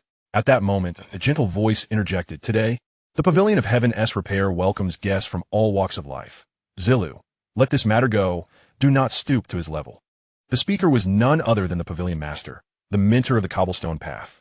"Old man, it seems I shall allow you a few more breaths," the cobblestone path remarked, knowing full well the Master's intent. After all, the elder was the protector of the martial king's manor.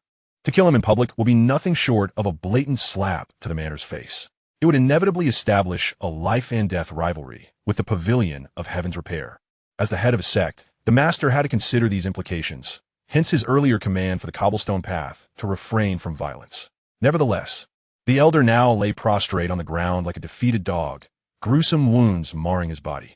Although he had not perished, the foundation of his cultivation had been utterly destroyed by the cobblestone path, rendering him a complete invalid, a disgrace that would haunt him to the ends of the earth.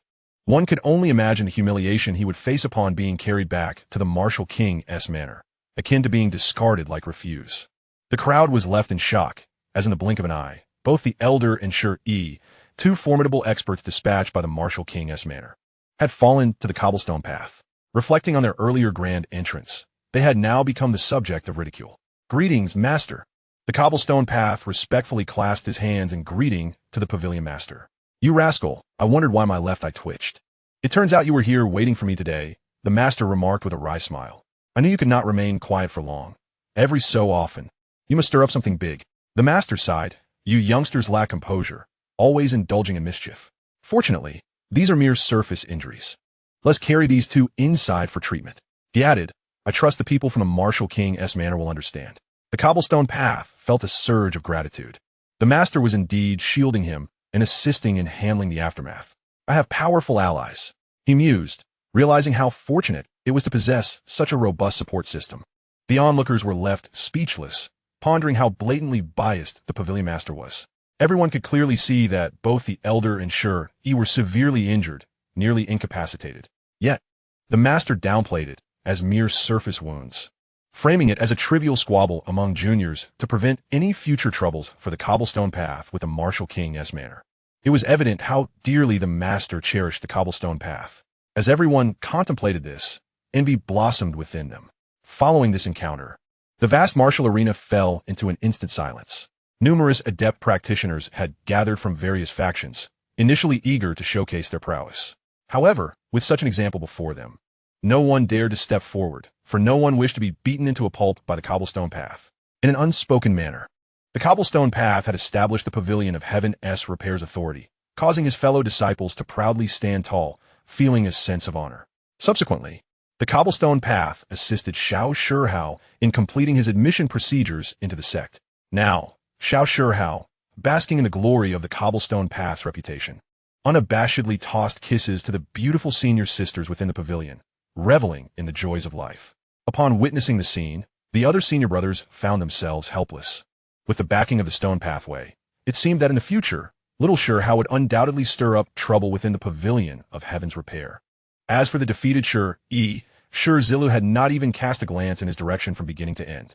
The sensation of being utterly disregarded only served to further incite Shi's fury. He was the favored son of the martial king's mansion, a prince of the Stone Kingdom, a figure of immense stature, and a legendary dual-eyed seer.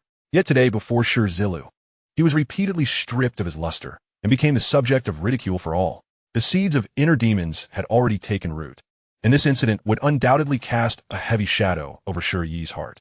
The reason Shi Zilu refrained from ending his life was to leave him for little Shihao, to hone the young lad for the future. "Brother Zilu, it has been years since we last met, and you have grown even stronger," little Shihao declared, lifting his chin with a furrowed brow. "I wonder when I will be able to catch up to you. The edge of a sword is sharpened through grinding." and the fragrance of plum blossoms emerges from bitter cold, Shi Zilu encouraged. Devote yourself to your training. The sweat and blood you invest will yield commensurate rewards. I believe in your talent and potential. One day, your name shall resonate throughout the vast wilderness of the universe. Chapter 14. I shall become the Emperor of the Wilderness. Brother Zilu, I will certainly strive diligently and one day become a figure as great as you. Little Shi Hao vowed, clenching his fists resolutely. Brother Zilu, as you say, I shall make my name known across the universe and aspire to be the Emperor of the Wilderness, standing equal with the heavens. Goodness gracious, Shi Zilu chuckled, patting the boy's head. Such ambition. You might as well be called the great sage equal to heaven. Just as little Shi Hao was about to inquire about this great sage, Shi Qingfeng approached. After Shi Zilu introduced the two, little Shi Hao was moved upon hearing about Shi Qingfeng's tragic and pitiable background. Brother Qingfeng, do not worry. No one will dare bully you again. I will protect you, little Shi Hao declared emphatically, thumping his chest. Witnessing the two embrace in tears, forming a deep bond upon first meeting, Shi Zilu felt a surge of emotion. One possessed formidable destructive capabilities, while the other was incredibly familiar with the Pavilion of Heaven's repair, effectively serving as a military strategist. Together, they would not only ensure they would not be bullied, but would likely become a force to be reckoned with. This arrangement brought Shi Zilu great peace of mind, allowing him to return to the world of the primordial chaos, further solidifying his foundation in cultivation and seeking opportunities for breakthroughs. His Hongming Purple Mansion, named Tongtian, was, in truth, rather modest in scale, measuring merely a few dozen square meters, barely qualifying as an independent courtyard. This left Shi Zilu quite dissatisfied, yet he had no choice. After all, the perfect world did not possess the abundant spiritual energy of the primordial chaos, which could rapidly expand its dimensions. He jokingly referred to his Hongming Purple Mansion as the Hongming Little Mansion, planning that once he found suitable opportunities in the future, he would elevate it to a middle mansion, a grand mansion, or even a celestial mansion. Additionally, little Shi Hao's source of power stemmed from bone inscriptions. But the human race was inherently weak in this regard. Even in history, little Shi Hao had relied on original stone bone inscriptions, re-engraving them upon himself, which led to his eventual rise as a renowned powerhouse. However, this time, Shi Zilu wished to avoid such complications. He had a ready-made shortcut, intending to seek rapid advancement methods for little Shi Hao in the world of the primordial chaos. Moreover, there was also the matter of formations. Despite the myriad of formations dazzling the eye in the perfect world, in comparison to the primordial chaos, they were merely trifling. After all, when it came to the application and innovation of formations, the primordial chaos was the true progenitor in this realm. Who among the renowned figures like the Jie Jiao and the Tongtian saint was not a master of the formation path? Furthermore, his master, the celestial fairy of Yuanshi, was a peerless prodigy in this field, having independently created the nine-bend Yellow River Formation, which even the combined efforts of the Taoist Celestial and the Primordial Celestial struggled to overcome. One can only imagine the terror it invoked. Thus, having settled little Shi Hao and Shi Qingfeng within the Pavilion of Heaven's repair, Shi Zilu offered them careful instructions before returning to the world of the primordial chaos. In the mountains, countless years have passed, he mused. He had spent a considerable amount of time in the perfect world, and due to the accelerated flow of time in the primordial chaos, it was likely that several months or even years had elapsed. However, this was merely the norm for the primordial chaos, where time was abundant. Even spans of thousands or tens of thousands of years were but a fleeting moment for mighty beings within that realm. Upon entering his cave dwelling, Shi Zilu observed that everything remained unchanged and muttered to himself, "Where is my master? Has she not arrived? It has been a while since we last met. She must have become even more beautiful, more ethereal, and more extraordinary." He wondered how she had been during this time, whether her life had been satisfactory, if she had suffered any hardships. Such were the responsibilities he felt as her disciple. Shi Zilu understood that the celestial fairy of Yuanshi was immensely powerful, likely having discreetly divided her attention to monitor him at all times. Thus, he readily offered compliments, seeking to please Yuanshi. "My disciple, were you searching for me?" A moment later, accompanied by a voice as melodious as silver bells, Yuanshi appeared gracefully. "Master, how is it that you arrive so swiftly? Your speed is astonishing." Shi Zilu feigned surprise, secretly noticing a faint blush on Yuanshi's cheeks, suggesting a hint of shyness. This boy, he had not anticipated that he would show such respect for his master and exhibit genuine concern for her. Yin Xiao felt a pang of shyness. Primarily, it was due to Shi Zilu's earlier compliment about her beauty that had left her feeling somewhat flustered. In truth, Yin Xiao held Shi Zilu in high regard, for he was her first disciple, a rare opportunity she cherished. Now that this young lad spoke so eloquently and consistently showed concern for her, Yin Xiao's esteem for him only deepened. My disciple, have you encountered any challenges in your cultivation or any unresolved matters? Yin Xiao inquired with genuine concern. How could that be, master? You are so wise and mighty. Having entered your tutelage, if I still faced insurmountable issues, would that not render me as foolish as a pig?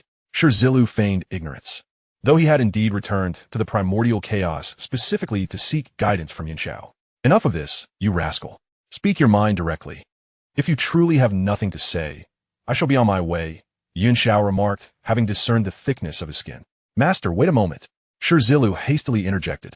Recently, while cultivating, I had a sudden insight. I thought to myself, our Jiejiao is renowned for its mastery of formations in the primordial chaos. Yet our physical bodies are as frail as boats. Therefore, I wondered if there might be a clever method to inscribe formations within the human body, thereby immensely strengthening it. In this way, one could navigate the world freely. Shi Zilu's words plunged Yin Xiao into contemplation, her expression revealing surprise. She had never considered this question amidst the countless powerful beings that had emerged over millennia in the primordial chaos. It must be said that her disciple often possessed unique insights that opened her eyes. However, after a moment of thought, Yin Xiao furrowed her brow and replied, while your idea appears feasible, the path of formations is profoundly intricate and esoteric. Given your current cultivation and strength, it would be unwise to aim too high. She then unabashedly scoffed, as if to say, given your rather feeble cultivation, how could you indulge in such fanciful thoughts? On the cobblestone path, Shi Zilu felt an overwhelming urge to retch. Master, while I may be weak, must you regard me with such blatant disdain? Despite his complaints, Yin Xiao imparted several formations to Shi Zilu, leading him to reflect that his master, though seemingly critical, indeed cared for him as a disciple. These formations were merely rudimentary techniques, trifling novelties that Yin Xiao had comprehended in her youth, and she encouraged him to delve into them earnestly. Gazing intently at Shi Zilu, Yin Xiao remarked, the extent of your learning depends solely on your own fortuity. Chapter 15. The Tongtian sect leader seeks to claim Yin Xiao's disciple. With that, she gracefully pressed her jade hand upon Shi Zilu's head, instantly bestowing upon him a wealth of inheritances and insights. These gifts would enable him to grasp concepts swiftly. The remainder hinged on his diligent cultivation. Shi Zilu felt deeply touched. Although Yin Xiao feigned indifference, he discerned from her expression that these so-called rudimentary techniques were, in fact, of considerable sophistication. After all, could the creator of the 9 Curves Yellow River Formation possibly offer anything of inferior quality? It seemed that Yin Xiao was quite reserved, yet her integrity was beyond reproach. Now that you possess some cultivation, you have also attained an opportunity, Yin Xiao said nonchalantly. You may accompany me to Jinao Island to have your name inscribed in the roster. From a trial disciple to a formal disciple, Shi Zilu was elated. Once inscribed, he would officially become a disciple of the GS sect, and the sect's great fortune would shield him. Pragmatically speaking, even when faced with the impending calamity of the investiture of the gods, this connection would afford him considerable advantages over others. Such are the benefits of belonging to a sect. With a wave of her hand, golden light enveloped them, and in an instant, they arrived at Jinao Island. Meanwhile, within Bo Palace, the Tongtian sect leader, who had been meditating, suddenly sensed a shift in energy, his spirit invigorated. Remarkable, truly remarkable. I did not expect such a turn of events in the primordial chaos. The Tongtian sect leader laughed heartily. To seek opportunities against the heavens, huh? So this is what it means to defy fate. Struggling against the odds and incessant resistance. This was indeed the essence of the GS sect formations. He marveled at the extraordinary insights he could glean from such a young child. The more he pondered, the more satisfied he became, his resounding laughter echoing across the land, causing Jinao Island and its surrounding waters to tremble. At that moment, Shi Zilu found himself amidst the peaks of Lushan, entirely unaware that his fortune had drawn the Tongtian sect leader's extra attention. Let us observe further. While this young lad possesses good fortune, his inherent nature still requires time to test. The Tongtian sect leader resolved not to intervene. Soon after, Shi Zilu was inscribed in the roster, officially becoming a disciple of the GS sect. At the moment of registration, he distinctly felt an ethereal thread, delicate and light, gently settle upon him. This thread, though thin, conveyed an unmistakable sense of clarity and profound connection. Shi Zilu sensed that no matter where he roamed in the future, he would remain tethered to this thread. Unbeknownst to him, this thread represented his opportunity, a manifestation of the mysterious destiny within the primordial chaos. Moreover, he felt his mental clarity sharpen, and his understanding of the surrounding world and its myriad phenomena accelerated. While his strength had not surged, Shi Zilu realized that his cognitive faculties had expanded, promising greater efficiency in his future cultivation. Such were the advantages conferred by fortune. He recognized this as luck and understood why everyone coveted a place in a great sect. The mere prospect of acquiring such fortune was enough to entice anyone. Furthermore, the presence of esteemed masters within a great sect resembled the elite faculty of a prestigious academy, capable of nurturing exceptional disciples. Amidst his exhilaration, Shi Zilu felt a twinge of discomfort, for he sensed numerous gazes scrutinizing him with a condescending air. Naturally, as a member of the human race, he was the subject of curiosity. How could such a seemingly insignificant being be accepted as a disciple under Yuanshi and become a third-generation disciple of the Jie sect? Was it the blindness of Yuanshi or our own? In a hierarchy of disdain within the primordial chaos, the human race undeniably occupied the lowest tier. Deep within, Shi Zilu felt a wave of revulsion. He was acutely aware that among those lofty glances, some had likely tasted human flesh. Though he could charge through the perfect world unimpeded, in the primordial chaos he felt as fragile as an ant. Suddenly, Yuanshi furrowed her brow, seemingly sensing something, and regarded Shi Zilu with incredulity. "The master wishes to see you." "The master wishes to see me? Am I not right here?" Shi Zilu was taken aback, wondering what nonsense Yuanshi was spouting. Suddenly realizing, wait, the Tongtian sect leader wants to meet me? His heart raced, though unafraid of the world. He felt a twinge of trepidation regarding the renowned Tongtian sect leader. Could this formidable being perceive his origins and discern that he was a transmigrator? System. Shi Zilu internally cried out in desperation, but there was no response. In that moment, he believed only the system could withstand the authority of the Tongtian sect leader. Anxious, Shi Zilu even felt an urge to flee. Alas, it's futile, whether I extend my neck or withdraw it. In this primordial world, can I truly escape the Tongtian? Upon hearing this, a clamor erupted from the clouds above, and everyone was shaken. A mere, obscure human had received such an honor, an audience with the Tongtian sect leader. It was known that many second-generation disciples present had not had this privilege for years. At Bo Palace, Shi Zilu finally encountered the Tongtian sect leader. Remarkable. The Tongtian sect leader gazed intently at Shi Zilu, exclaiming remarkable thrice. The onlookers were further baffled, pondering what extraordinary quality this human possessed to elicit such delight from the Tongtian sect leader. "Yuanshi, you have done well. This disciple is quite commendable." The Tongtian sect leader continued, "I perceive exceptional potential in this lad. Why not relinquish him to me? I shall take on a new junior disciple in exchange." A gasp ensued. The very notion sent shockwaves throughout the assembly, leaving all, including Yuanshi, utterly confounded. What nonsense was this? The Tongtian sect leader whimsically sought to claim his disciple. This diminutive human possessed such astonishing influence. While the others were stunned, Shi Zilu himself was equally bewildered. He had anticipated being exposed by the Tongtian sect leader, possibly meeting his end with a mere flick of a finger. Instead, he found the unfolding events far beyond his expectations. "Master, how could you be so ungracious?" Yuanshi stamped her foot, playfully chiding, "After all my efforts to acquire a disciple, must you also seek to take him from me?" She was the most favored among her peers, unafraid to contest any matters that arose. The string of disciples left Shi Zilu nearly overwhelmed, his mind racing. The Tongtian sect leader's face flushed, and he waved his hand dismissively. Let's not dwell on that. It's of no consequence." After such a commotion, many who had previously looked down upon Shi Zilu, thinking him an insignificant human easily disposed of, now hesitated to act impulsively. In jest, one might observe that the Lord of Tongtian seems intent on favoring Shi Zilu. Who would dare to oppose such a venerable figure? Chapter 16. The Teachings of the Jie sect, the Transmission of Tongtian. Subsequently, the Lord of Tongtian turned his gaze towards Shi Zilu and inquired, "Now that you are a third-generation disciple of my Jie sect, do you comprehend what our teachings entail?" Shi Zilu's mind raced, his thoughts exceptionally agile at this moment. He could not fathom the reasons behind the Lord of Tongtian's particular favor towards him. Nevertheless, This was an unparalleled opportunity that he must seize and make the most of.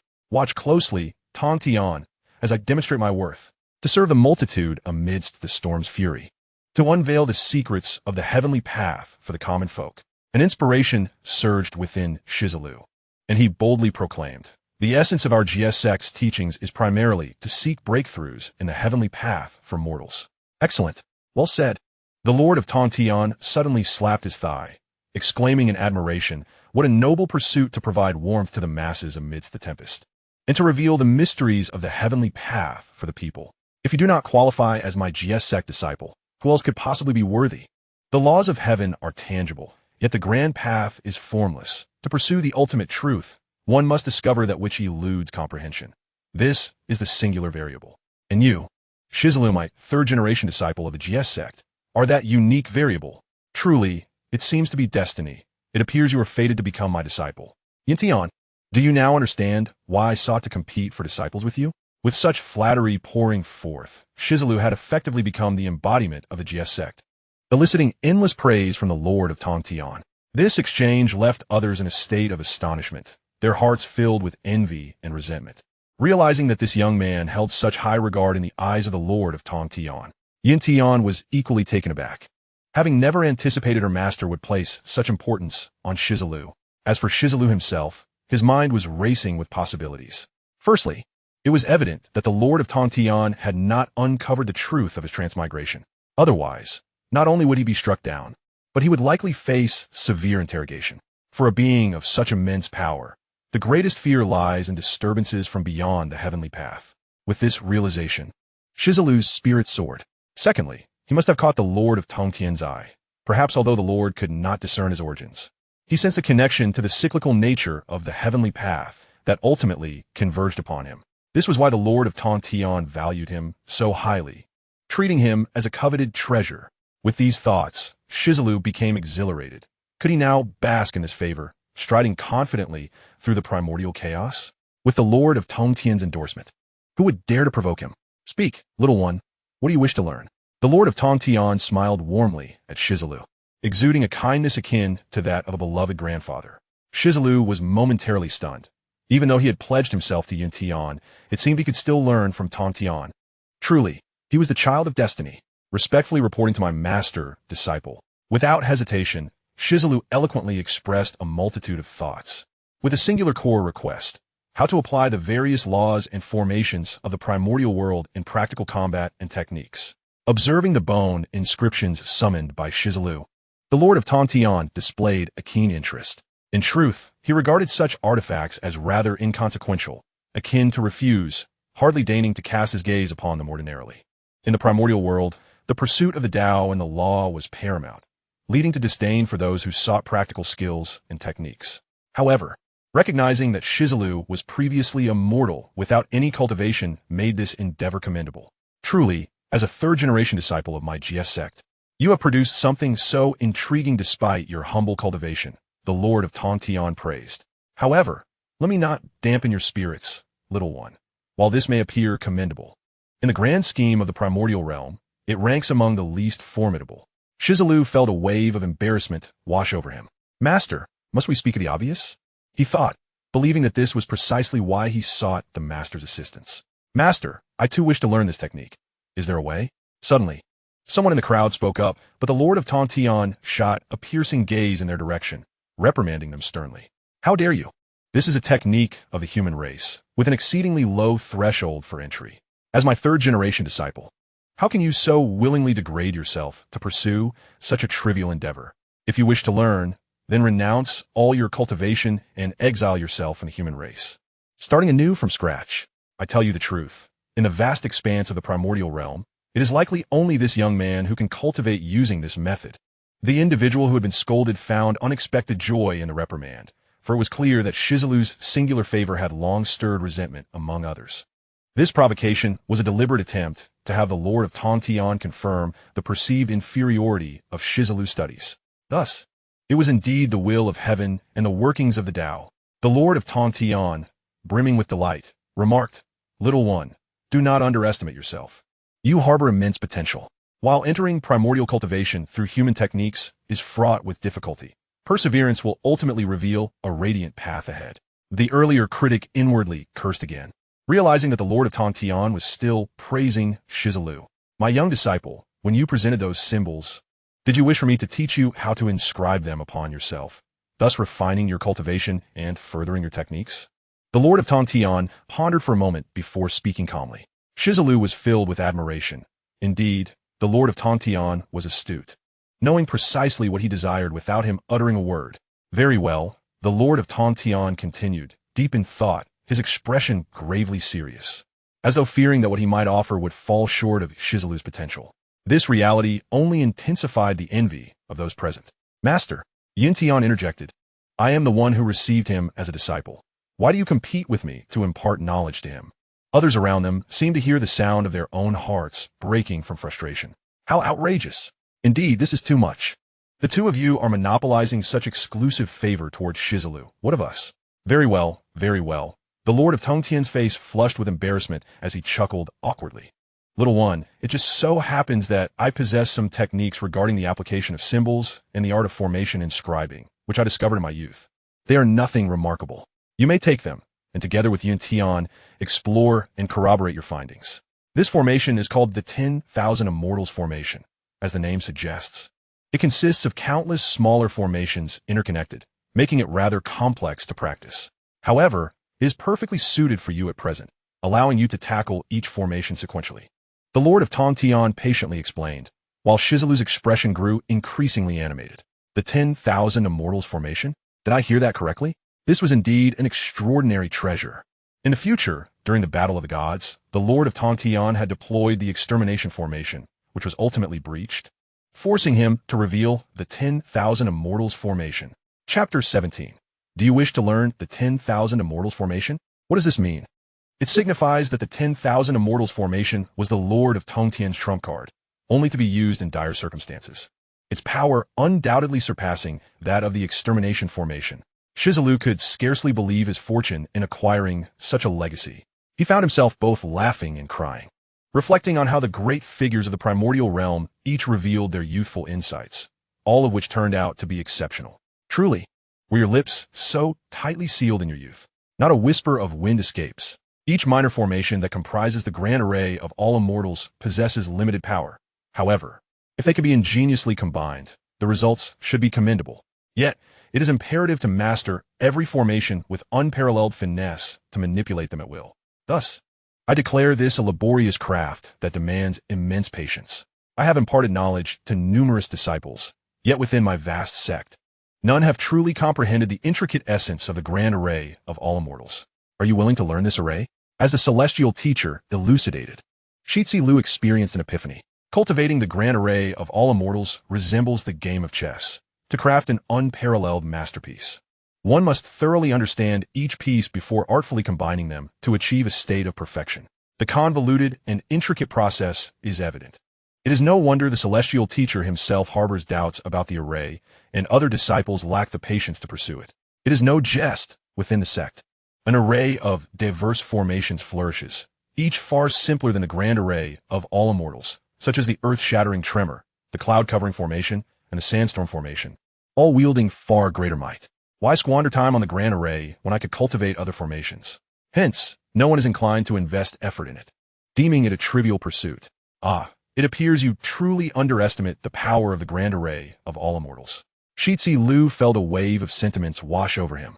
Indeed, the war of the gods has yet to unfold, and perhaps the celestial teacher himself remains unaware of the pivotal role this array will play in the future. I wish to learn the grand array of all immortals.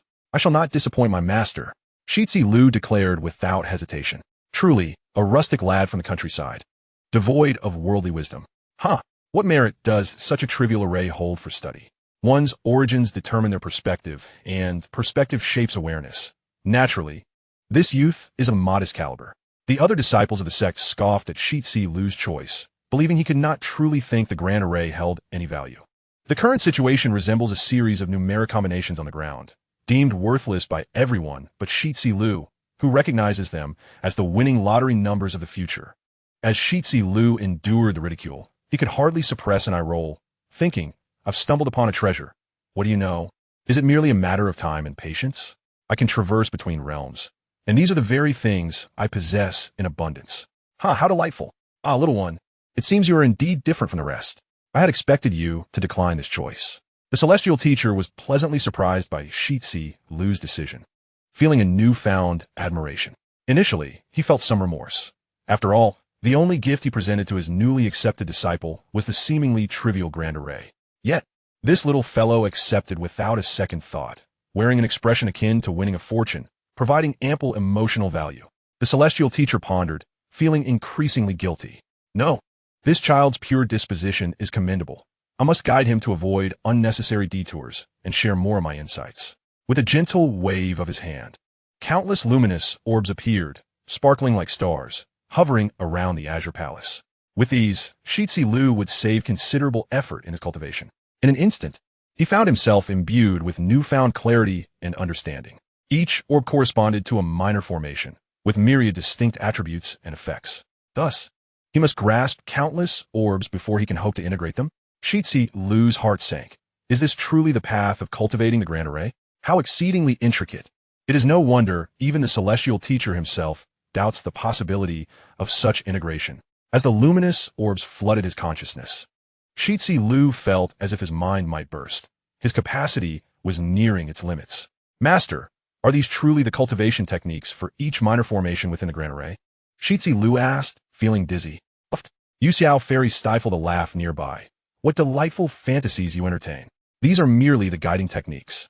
Each minor formation has a corresponding guide you must master before delving into the specific cultivation of each formation. She watched Shi Zilu with an amused glint, reveling in his predicament. What nonsense is this? Shi Zilu's expression shifted dramatically. So, I must first learn 1,000 guiding techniques, then cultivate 1,000 minor formations, and only then attempt to integrate them into the grand array? This is utterly exhausting. Shi Zilu gazed at the celestial teacher with a look of despair. Master, may I reconsider my choice? As if reading his thoughts, the celestial teacher smiled enigmatically. Little one, there is no remedy for regret in this world. Since you have made your choice, I hope you will see it through to the end. I believe in you. You are extraordinary. Am I merely a pawn in this game, painting grand visions before me? Shi Zilu felt even more distressed. Who is truly ensnaring whom here? However, despite his worries, he understood he must master the grand array. It is a formidable weapon. In the blink of an eye, Shi Zilu resolved himself. Little one, press on. I eagerly await the day when the grand array flourishes under your guidance. Resonating throughout the primordial lands, the celestial teacher expressed with delight. Shi Zilu, seizing the opportunity, inquired, Master, aside from a grand array, do you have any other gifts? Indeed, I have. The celestial teacher waved his hand grandly, conjuring a cave dwelling. This abode is yours. Henceforth, you shall cultivate diligently within it. Fear not. No one shall dare disturb your tranquility. He added, I observe that you can construct a cave dwelling yourself. Yet yours is rather modest. Consider merging it with mine. Thank you, Master. Shi Zilu exclaimed with delight, feeling immense gratitude towards the celestial teacher. With this cave, he acquired what felt like a true home in the primordial realm, a solid foundation. Chapter 18. The Emperor of the Wilds assaults the martial king's manor. The primordial world is fraught with peril, and now he possesses a robust sanctuary, a source of security. Shi Zilu was elated. This journey yielded bountiful rewards. With the celestial teacher's cave dwelling enhancing his own, it would surely expand further. Perhaps he might transform from a single room into a 2-bedroom suite, or even a luxurious villa. In time, he could traverse the perfect world with absolute discretion. The others looked on enviously, initially contemplating how to torment Shi Zilu. However, the celestial teacher's intervention dashed their schemes. This is not merely a cave dwelling. It is a shield. I am weary. You may all depart, the celestial teacher said languidly, and the crowd dispersed. From that moment on, Shi Zilu immersed himself in his cave dwelling, cultivating with unwavering focus, keeping his mind clear and fully absorbed in his own world. Thanks to the invaluable legacies bestowed by the celestial master, he swiftly grasped the cultivation techniques related to the array of 10,000 immortals. Even more remarkably, he has gained substantial insights into how to internalize formations, transitioning from self-cultivation to methodical practice. These newfound skills can be directly applied to real-world battles in the perfect world. This has truly been a windfall. Not only has he received the celestial master's approval, but he has also been granted direct inheritance. alongside the array of 10,000 immortals and a cave heaven. As his realm ascended, Shi Zilu distinctly felt a surge in his strength. Congratulations, host. A trace of primordial chi has been detected. At this moment, the system announced with joy, this is the essence of the primordial origin at the dawn of creation, and the host may attempt to merge it with their own primordial purple chi. My goodness! Shi Zilu's eyes widened in disbelief. The celestial master has been extraordinarily generous. The cave heaven provided includes a fragment of primordial chi. Previously, he could not activate it due to insufficient cultivation, but now he can finally unwrap this grand gift. Although this trace of chi is exceedingly faint, Shi Zilu is immensely satisfied. In addition to his elevation in realm and initial mastery of the array of 10,000 immortals, Shi Zilu's comprehension of spatial power has also made significant strides. This is largely thanks to the cave heaven gifted by the celestial master, which has effectively opened up his meridians. Furthermore, Shi Zilu has noticed a growing disparity in the flow of time between the primordial and perfect worlds. Previously, half a month in the primordial realm equated to a single day in the perfect world. However, this is no longer the case, as it now takes a full half year to equal just one day. This implies that if he cultivates for decades in the primordial realm, only a few months will pass in the perfect world. Shi Zilu was initially concerned that the lengthy passage of time in the primordial realm would lead to significant events unfolding in the perfect world while he was engrossed in his training. Yet now, with a widening temporal gap, that issue has been splendidly resolved. However, the array of 10,000 immortals is indeed exceedingly challenging to master.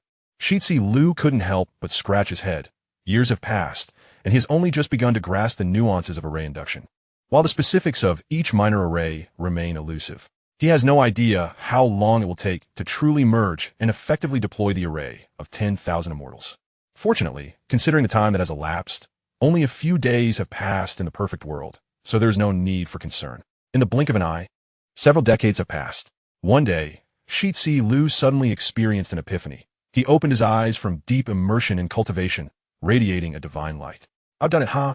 I've finally succeeded, he exclaimed with exuberance, his eyes shimmering with brilliance as he gently rotated his hand in the void, causing countless lights to converge around his body. With the intent of my heart, activate, Shi Zilu calmly instructed, and those lights intertwined and transformed in an astonishingly rapid manner, forming an array. The two instruments array. This is one of the foundational formations of the array of 10,000 immortals, akin to the essential phonetic letters used in typing. It is the bedrock. With the two instruments array, he possesses a formidable tool, rendering him unafraid in future competitions. As the saying goes, from the two instruments arise the four symbols. From the four symbols emerge the 8 methods, and from the 8 methods spring forth all things. The core of the two instruments array directly connects to the primordial source of the Tao, with subsequent variations being diverse and spectacular, wielding immense power. It is no wonder that the illustrious Samantabhadra Bodhisattva, one of the 4 great powers of the Buddhist realm, and also one of the 12 golden immortals of the Chan school, expended tremendous effort to contend with the two instruments array. This clearly illustrates its might. With the two instruments array established, he can further adapt and cultivate additional formations. Shi Zilu felt deeply moved. Diligence begets reward, and after 30 years of hard work, his efforts have not been in vain. He originally thought progress was slow, unaware that in the Celestial Master's estimation, successfully cultivating the two instruments array would require at least several hundred, if not 1,000 years. With the two instruments array perfected and his power significantly enhanced, it was time to return to the perfect world for a visit. Shi Zilu mused to himself, and, with a thought, he instantly returned to the perfect world. Now, with the infusion of primordial chi in his cave heaven, no one in the primordial world noticed that Shi Zilu had traversed to another realm. Not even the celestial master. Brother, you have finally emerged. As soon as Shi Zilu arrived in the perfect world, appearing in his primordial purple mansion, he was greeted by the ecstatic shouts of Shi Feng from outside. Seeing his anxious demeanor, Shi Zilu felt a tightening in his heart, wondering if anything had happened during his absence. Calm down, what has happened, brother? Little Shi, how has challenged the martial king's manner? Shi Feng exclaimed, anxiously wringing his hands as he spoke, while Shi Zilu remained remarkably composed. Little Shi, how has audaciously gone to challenge the martial king's manner? The little fellow is indeed quite impulsive. However, Shi Zilu felt no real concern. After all, Shi Hao is still in his early developmental stage, and he was unlikely to meet his end so soon. Moreover, with Shi Zilu's influence, Shi Hao had grown exponentially stronger than the former emperor of the wilderness, both in cultivation potential and strength. Subsequently, Shi Zilu learned the details of the situation. It turned out that Shi had indeed followed the storyline and joined the Repairing Heaven Pavilion. Shi Zilu sighed, despite having severely beaten Shi that day. He had not managed to alter this fate. Little Shi Hao was understandably infuriated. Indeed, while you, Shi, might be the legendary supreme of the heavy pupils, and the esteemed young master of the martial king, with countless prestigious titles, you are still a worthless individual and cannot compare to my brother Zilu. What right do you have to join the Repairing Heaven Pavilion? Shi was equally displeased, thinking to himself that as the proud son of the martial king's manor, he had deigned to come to the Repairing Heaven Pavilion, yet had to endure humiliation from this little brat. It was an utter disgrace. Thus, their interactions in the Repairing Heaven Pavilion were filled with animosity, and a single disagreement would lead to conflict. Chapter 19. A Swarm of Ants. Those who stand against me shall die. Eventually, one day, the two of them exploded in rage and agreed to a duel. Unlike history this time, thanks to Shi Zilu's assistance, Shi Hao had established an extraordinary foundation while tempering his body in Shi Village. He was far more powerful than his former self. Thus, the outcome was inevitable. Shi was beaten to a pulp. All his supposed might from his heavy pupils and supreme bone techniques proved futile against little Shi Hao. Had it not been for the timely arrival of the Rain King's manor, he might have been directly killed by little Shi Hao. Speaking of the Rain King's manor, it is indeed a renowned entity. It is the family of Shi Yi's mother and is also one of the mainstays of the Stone Kingdom. This battle infuriated the Rain King's manor, causing a stir throughout the Stone Kingdom. After all, heavy pupils are exceedingly rare, and coupled with Shi Yi's supreme bone, he was considered an absolute prodigy. Thus, no one had anticipated he would find himself in such a predicament. Yet the reality was shocking. Shi had been soundly beaten by Shi Zilu upon his entrance to the Repairing Heaven Pavilion, and now he had been thoroughly trounced by little Shi Hao, shattering the myth in the hearts of the people. Poor Shi was indeed unfortunate. According to destiny, he would have never matched Shi Hao. Now, with Shi Zilu, this monstrous talent, forcefully intervening, his demise was all but assured.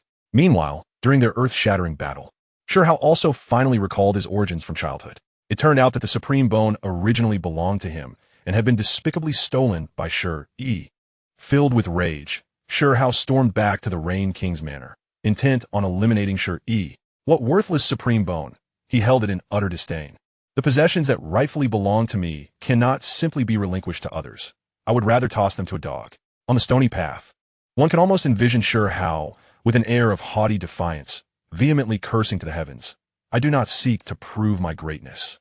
I merely wish to convey that what I have lost must be reclaimed. I have waited for so many years for this opportunity, and I am determined to assert my will. Due to the circumstances surrounding the stony path, Shi Qingfeng has been closely watching over Shi Hao in recent months, and upon hearing the news, he became restless.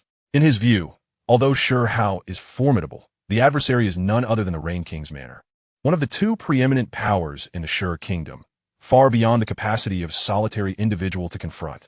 For days, he has anxiously awaited outside the Hongming Purple Mansion, and finally, today he has received word that the stony path has emerged from seclusion.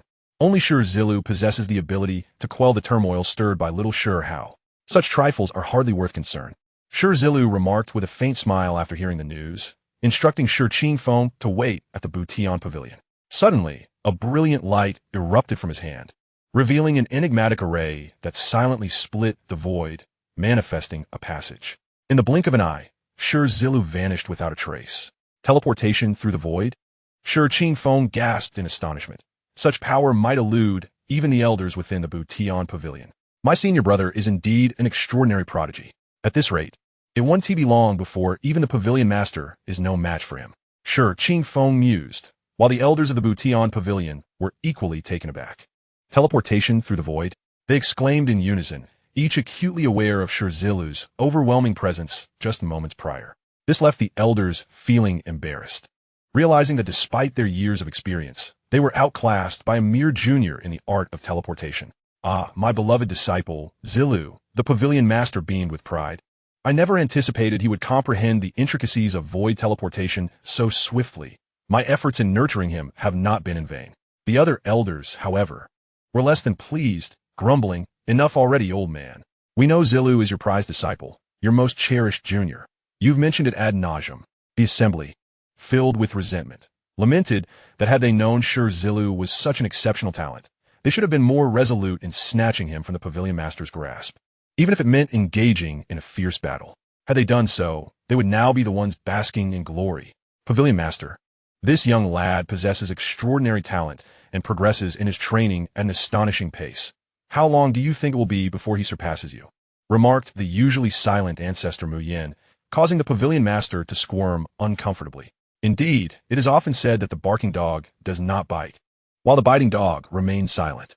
Observing this, the other elders erupted in applause, reveling in the Pavilion Master's discomfort. Even in my old age, I can still spar with my disciple and hold my own. If this continues for a few more years, I may indeed find myself outmatched by this young one.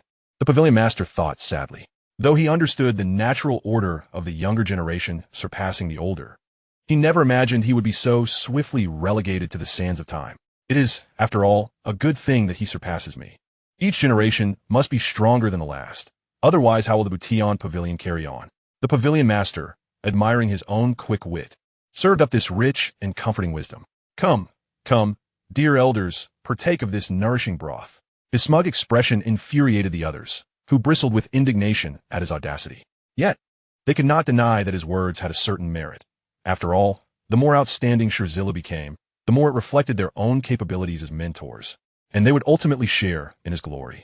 In stark contrast to the harmonious atmosphere within the Butian Pavilion, the Rain King's manor was rife with tension and an air of impending calamity.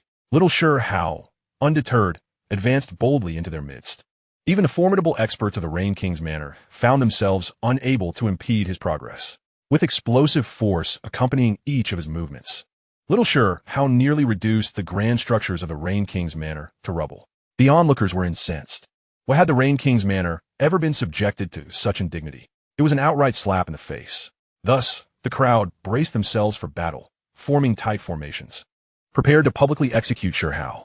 If they failed to subdue this impudent brat today, they would have no face left to maintain their standing in the Shi kingdom. You insignificant ants, what do you think you can accomplish by banding together? Those who stand in my way shall perish. Little Shi Hao declared, his spirit ignited by the memory of Shi Zilu's commanding presence. Brother Zilu, were you not eager to witness my performance over these past months? I am fully aware of the high hopes you have for me. Rest assured, I will not let you down. In little Shi Hao's mind, Shi Zilu was undoubtedly the greatest idol on his path, the beacon urging him to scale new heights. You in the Rain King's manor, listen closely. I am Shi Hao, he proclaimed, his voice ringing out defiantly. Did you ever think, when you stole from me in my youth, that this day would come? Chapter 20. Shi Zilu comes to the rescue. The crowd gasped in horror. Shi Hao? Is this the same child from years past? Who would have thought he would return with such ferocity? Though sure, he had been heralded as the pride of the Rain King's manor, a wielder of the reincarnation eye and the supreme bone, everyone knew the truth. Sure, he was a shameless thief, having stolen the supreme bone from Shi Hao. They had assumed Shi Hao had long perished in obscurity, yet here he was, returning mightily. Relief washed over the crowd when they recalled having heard troubling whispers beforehand, prompting them to urgently summon reinforcements from the Martial King Manor. As the Martial King Manor's experts arrived on the scene, hearing Shi Hao reveal the truth of the Supreme Bone's origins, astonishment swept through the assembly, along with growing resentment towards the Rain King's Manor and Shi. Had Shi Hao not been deprived of his Supreme Bone in childhood, nurtured by the immense power of the Martial King Manor, he would have undoubtedly become an extraordinary force. Yet the Rain King's Manor had effectively ruined him. Seeing that the Martial King Manor's representative seemed hesitant to intervene, Shi Yi's father, Shi Ziting, grew anxious, exclaiming, "Do not hesitate, everyone, let us act together. He has grown wild during his time away. He will never align himself with the Martial King Manor. It is clear he has come to annihilate us.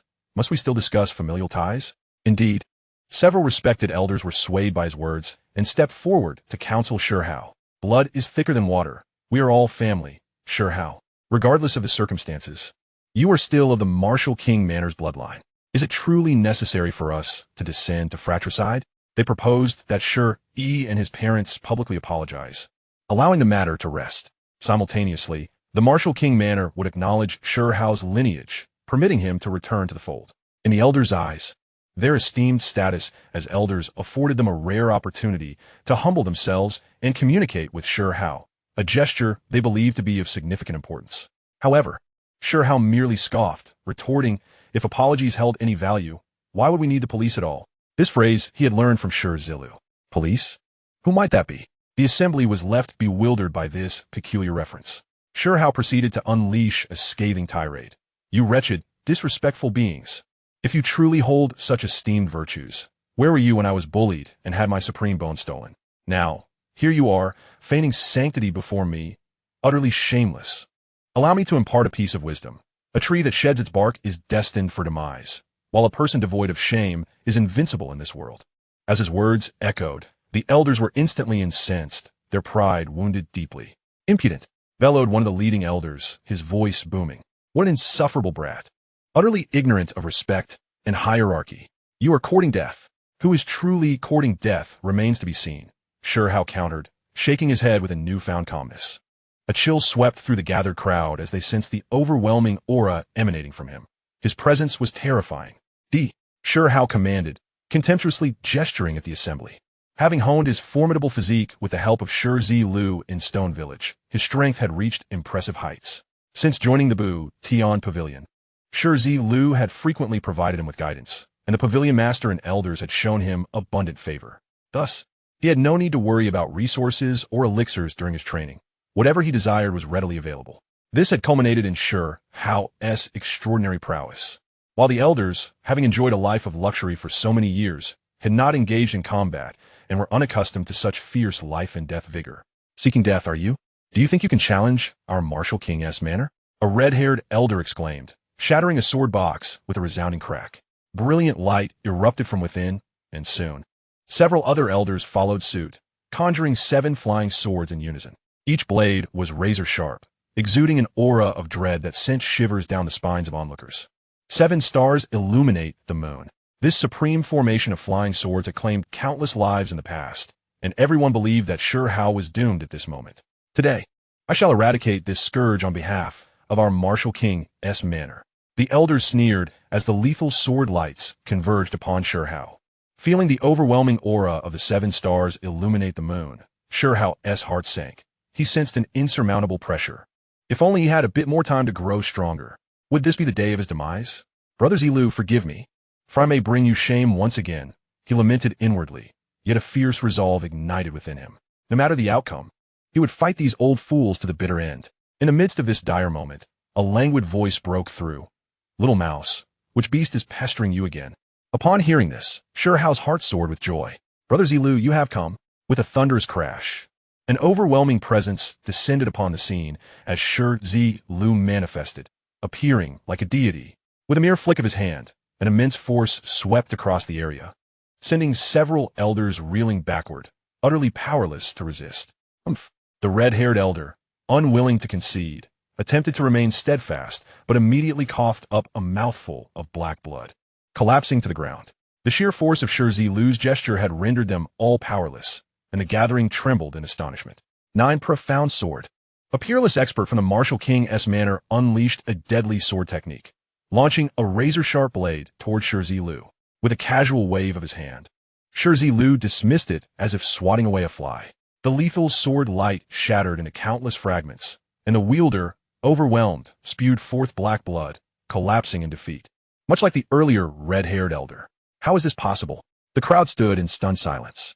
The assailant had been far superior in skill, wielding the 9 Profound Sword forged from the bones of 9 ferocious beasts, renowned for its unmatched sharpness and dominance. Yet, Shi Zilu had effortlessly obliterated it. So, the martial king's manor's swordsmanship is but this? Shi Zilu scoffed. "Now, let me experience your 7 stars illuminate the moon. Altogether, kill this brat."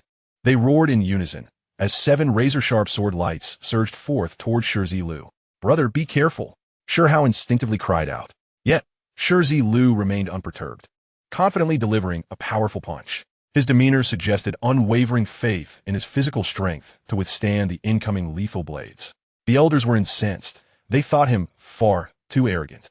Determined to teach him a lesson today, a deafening roar erupted as Shi Zilu's fist radiated with brilliant patterns. unleashing a torrent of energy that shattered the oncoming sword lights, rendering them mere shards of metal, clattering to the ground like so much scrap. What had been the fearsome 7-star sword lights crumbled before Shi Zilu, akin to worthless trinkets, leaving the elders in disarray. Their expressions were a mix of horror and disbelief. To meet such raw physical power with the 7 stars illuminate the moon was an act of sheer insanity. Yet, this young man had accomplished it. What further infuriated them was that the combined might of the 7 flying swords, a supreme treasure, had been reduced to mere fragments. Such disgrace was intolerable. Shi Zilu, do not let your status as the Pavilion Master's favored disciple embolden you. This is ultimately our martial king's manner's affair. The elders conceded, their tone unusually conciliatory. Shi Zilu gazed upon them with envy. Mere moments ago, they had been ferocious and menacing, yet now they were eager to negotiate, seeking to reason with him. Indeed, only true strength provides the authority to speak. The mightier the fist, the louder the voice. The elders recognized they had no choice but to tread carefully. If such a supreme artifact could not withstand physical prowess, what hope did they have? With the intent of fostering alliances rather than enmities, they sought to lower their stance, hoping to win Shi Zilu over. After all, he was not only the Pavilion Master's esteemed disciple, but also a formidable wielder of the dual-pupil supreme bloodline. It was well known that he had been soundly defeated by him, a testament to his strength. Your internal matters are of no concern to me. Even if the martial king's manor were to crumble, it would not affect me, Shi Zilu replied, his expression impassive. However, as a native of Stone Village and Shi Zilu's elder brother, anyone who bullies him must contend with me. I shall intervene in today's affair. The assembly fell silent, grappling with his audacity. Simultaneously, they were astonished. Stone Village was the foremost ancestral ground of the Stone Kingdom, and speculation had abounded regarding Shi Zilu's true origins. At last, the enigma is unveiled. He is, astonishingly, a denizen of the Stone Nation. It appears that our Stone Nation truly harbors a wealth of talent, with dragons hidden and tigers crouching. A cadre of fools, an utter band of fools. At this very moment, the Stone Emperor, lurking in shadows, incessantly curses the martial king's manor. Even a blind man could perceive that Shi Zilu, in both innate talent and personal prowess, has already surpassed Shi. Now, with the meteoric rise of Shi Zilu, it is evident that the Stone Nation could reap the rewards of 2 unparalleled geniuses. Yet, the martial king's manor, in a bid to protect Shi, insists on opposing these 2 prodigious talents. This infuriates the Stone Emperor greatly, prompting him to discreetly relay orders for the previously alert Stone Nation's forbidden troops to cease all actions and merely observe from a distance. He resolves that should an opportunity arise, he would endeavor to befriend Shi Zilu and garner the camaraderie of this extraordinary genius. In comparison, the martial king's manor has evidently decayed and become unworthy of his consideration. Even if you are the extraordinary talent of the Celestial Restoration Pavilion, what does it matter? Youngster, today, if you dare to intrude upon our Rain King Manor, you must leave something behind. At this moment, accompanied by a chorus of commanding shouts, powerful auras began to emanate. The Rain clan's guardian warriors, possessing remarkable strength, stand as pillars of their lineage. To these warriors, Shi Zilu's audacious intrusion into the Rain King Manor, single-handedly repelling numerous formidable opponents, is nothing short of a slap to their faces. Such a grievance cannot go unpunished. Otherwise, their reputation would be irreparably tarnished. One of them, with a brotherly expression, produces a cosmic bag, opening its mouth to unleash a chilling cacophony of ghostly wails. It seems as though countless malevolent spirits are eager to emerge and exact vengeance upon Shi Zilu. Simultaneously, another warrior drags forth a colossal war drum, the mallet in his hand as thick as a grown man's thigh and seemingly weighing 1,000 pounds. Boom, boom, boom. As he strikes the massive drum, it emits a series of soul-stirring sounds. One warrior releases the aura of malevolent spirits, while the other fervently beats the drum, seemingly urging these vengeful apparitions forward. Merely the sinister atmosphere is enough to make one nauseous. I had presumed that your clan was named the Rain Clan due to your prowess in summoning wind and rain, capable of connecting with the celestial realms. Shi Zilu scoffed, only to discover that your true ability is this? You might as well call yourselves the Ghost Clan. Despite his taunting, he cannot help but admire their combat skills. The dazzling array of techniques is indeed mesmerizing. Compared to the perfect world, the primordial era certainly lacks in this regard, as the great powers and sages pursue the ultimate truths of the Tao and the heavens, seemingly indifferent to practical combat skills. Cease your raucous drumming, Shi Zilu coldly commanded, waving his hand, radiant brilliance erupting forth to instantly obstruct the two leading warriors, enveloped within the aura of Haoyan. The drummer attempted to retaliate, but Shi Zilu admonished, I said, be silent. Crack! The immense, heavy drumstick shattered into two, the warrior suffering a backlash, his countenance paling as he collapsed to the ground in anguish. Without hesitation, Shi Zilu prepared to unleash lethal force upon the remaining warriors. Presumptuous! How dare you harm a member of my Rain clan? A voice filled with authority thundered, and a formidable figure manifested from the void. It was none other than the Rain King himself. The Rain King unleashed an imposing array of runes, desperately enveloping his warriors. I will ensure that the guests I wish to send off cannot remain. Shi Zilu mocked, unhesitatingly tearing apart the runic formations that had accompanied the Rain King's arrival, rendering them as nothingness. It is over. The remaining beleaguered Rain clan warriors had no respite, being ruthlessly pursued and slaughtered by Shi Zilu.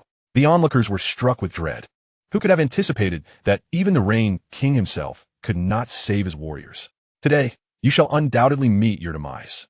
The Rain King fixed a steely gaze upon Shi Zilu, his tone void of life. In that moment, he perceived Shi Zilu as a corpse, fated to perish. Regardless of being the beloved disciple of the Celestial Restoration Pavilion, the supreme of the twin pupils, he was as good as dead. For any sect or power, warriors nearing the pinnacle are invaluable assets.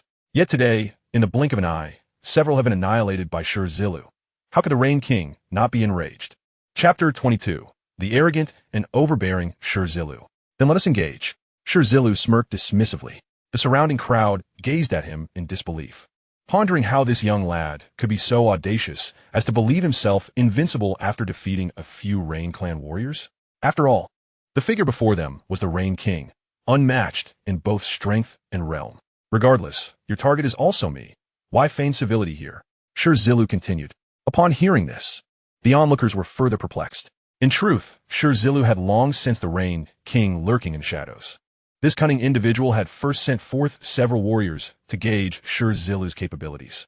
Yet, unexpectedly, those warriors fell in an instant, leaving the Rain King no opportunity to intervene. Ha! It has been many years since I have encountered such an arrogant young man like you.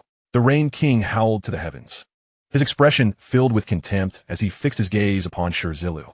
Do not presume that because you are the cherished disciple of the Celestial Restoration Pavilion and the supreme of the twin pupils, you possess the right to stand on equal footing with me.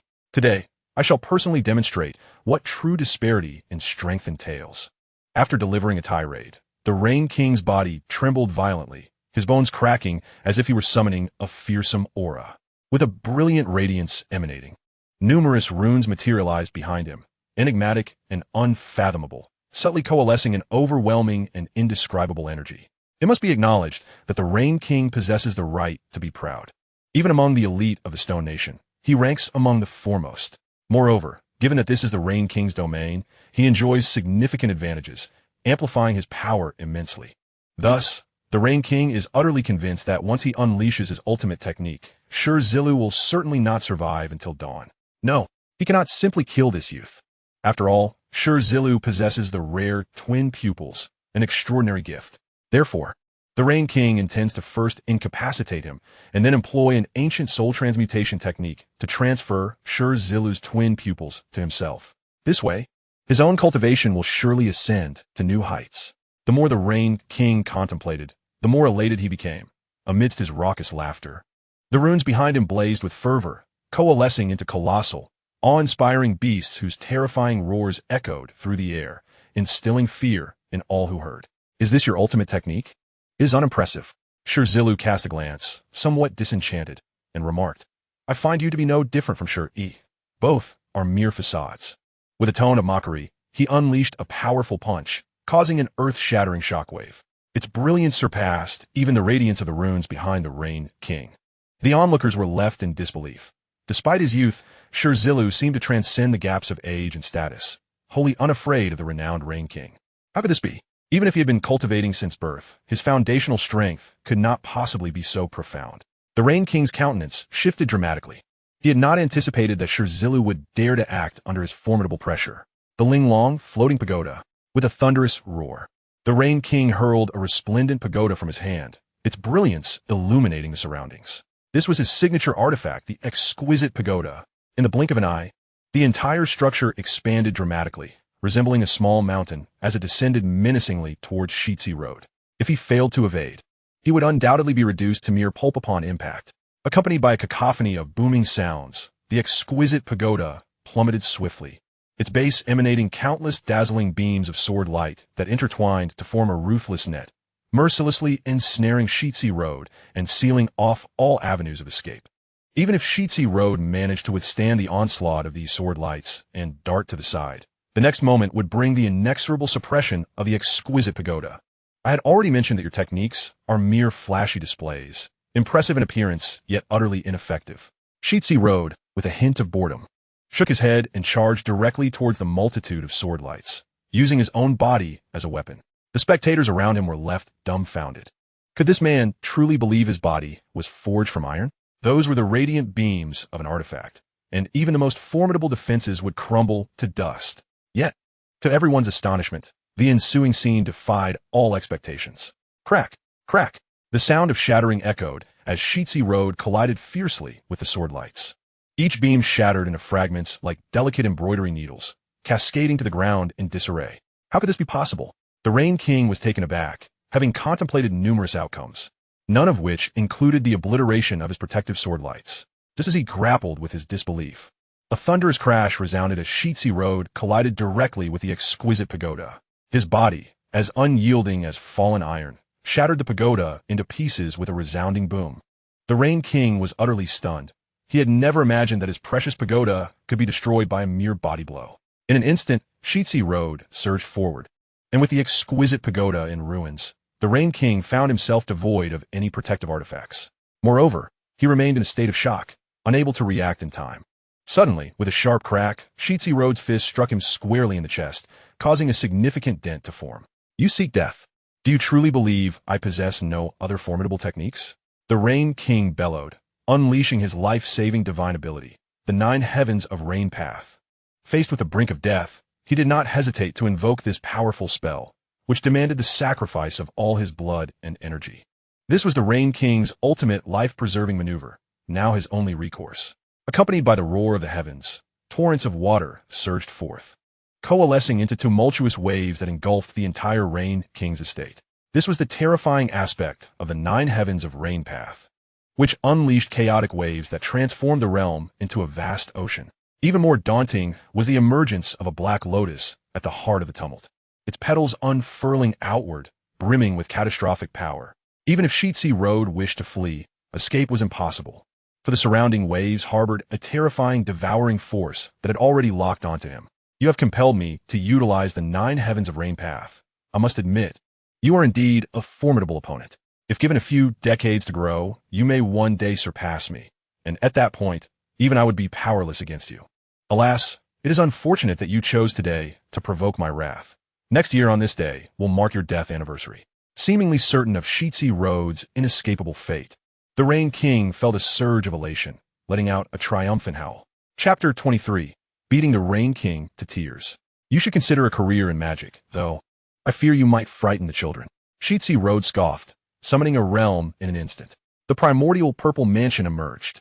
A magnificent aura of primordial purple energy enveloped the void. Seeing this, the Rain King desperately channeled his cultivation. The roaring waves surged even more violently, each wave more ferocious than the last, as if intent on drowning Shi Zilu. The 9 heavens of Rain Path consisted of 9 waves, each more rapid and terrifying than the one before. Simultaneously, the black lotus at the center became increasingly enchanting, on the verge of transforming into a fearsome beast. Yet, for Shi Zilu, it made no difference. Regardless of whether it was the 9 heavens or 1,000-fold, he held it in utter contempt. The primordial purple mansion could both harbor beings and devour matter, consuming all things in existence. As the primordial purple mansion manifested, the tumultuous waves were drawn towards it as if they had encountered a colossal vortex. Meanwhile, the petals of the black lotus began to fracture, unable to withstand the onslaught for much longer. However, the lotus remained remarkably resilient. Growing impatient, Shi Zilu unleashed a punch, crashing down upon the lotus with a resounding roar. Boom! Boom! Accompanied by thunderous detonations, the lotus's petals shattered into countless fragments. The resulting shockwave radiated outward, reducing nearby palaces and landscapes to ruins, sending a cloud of dust soaring to obscure the sky. Moments later, the thick dust began to settle, revealing two figures standing amidst the debris. One was Shi Zilu, whose expression remained impassive, seemingly unscathed. The other figure was the Rain King, who fared far worse.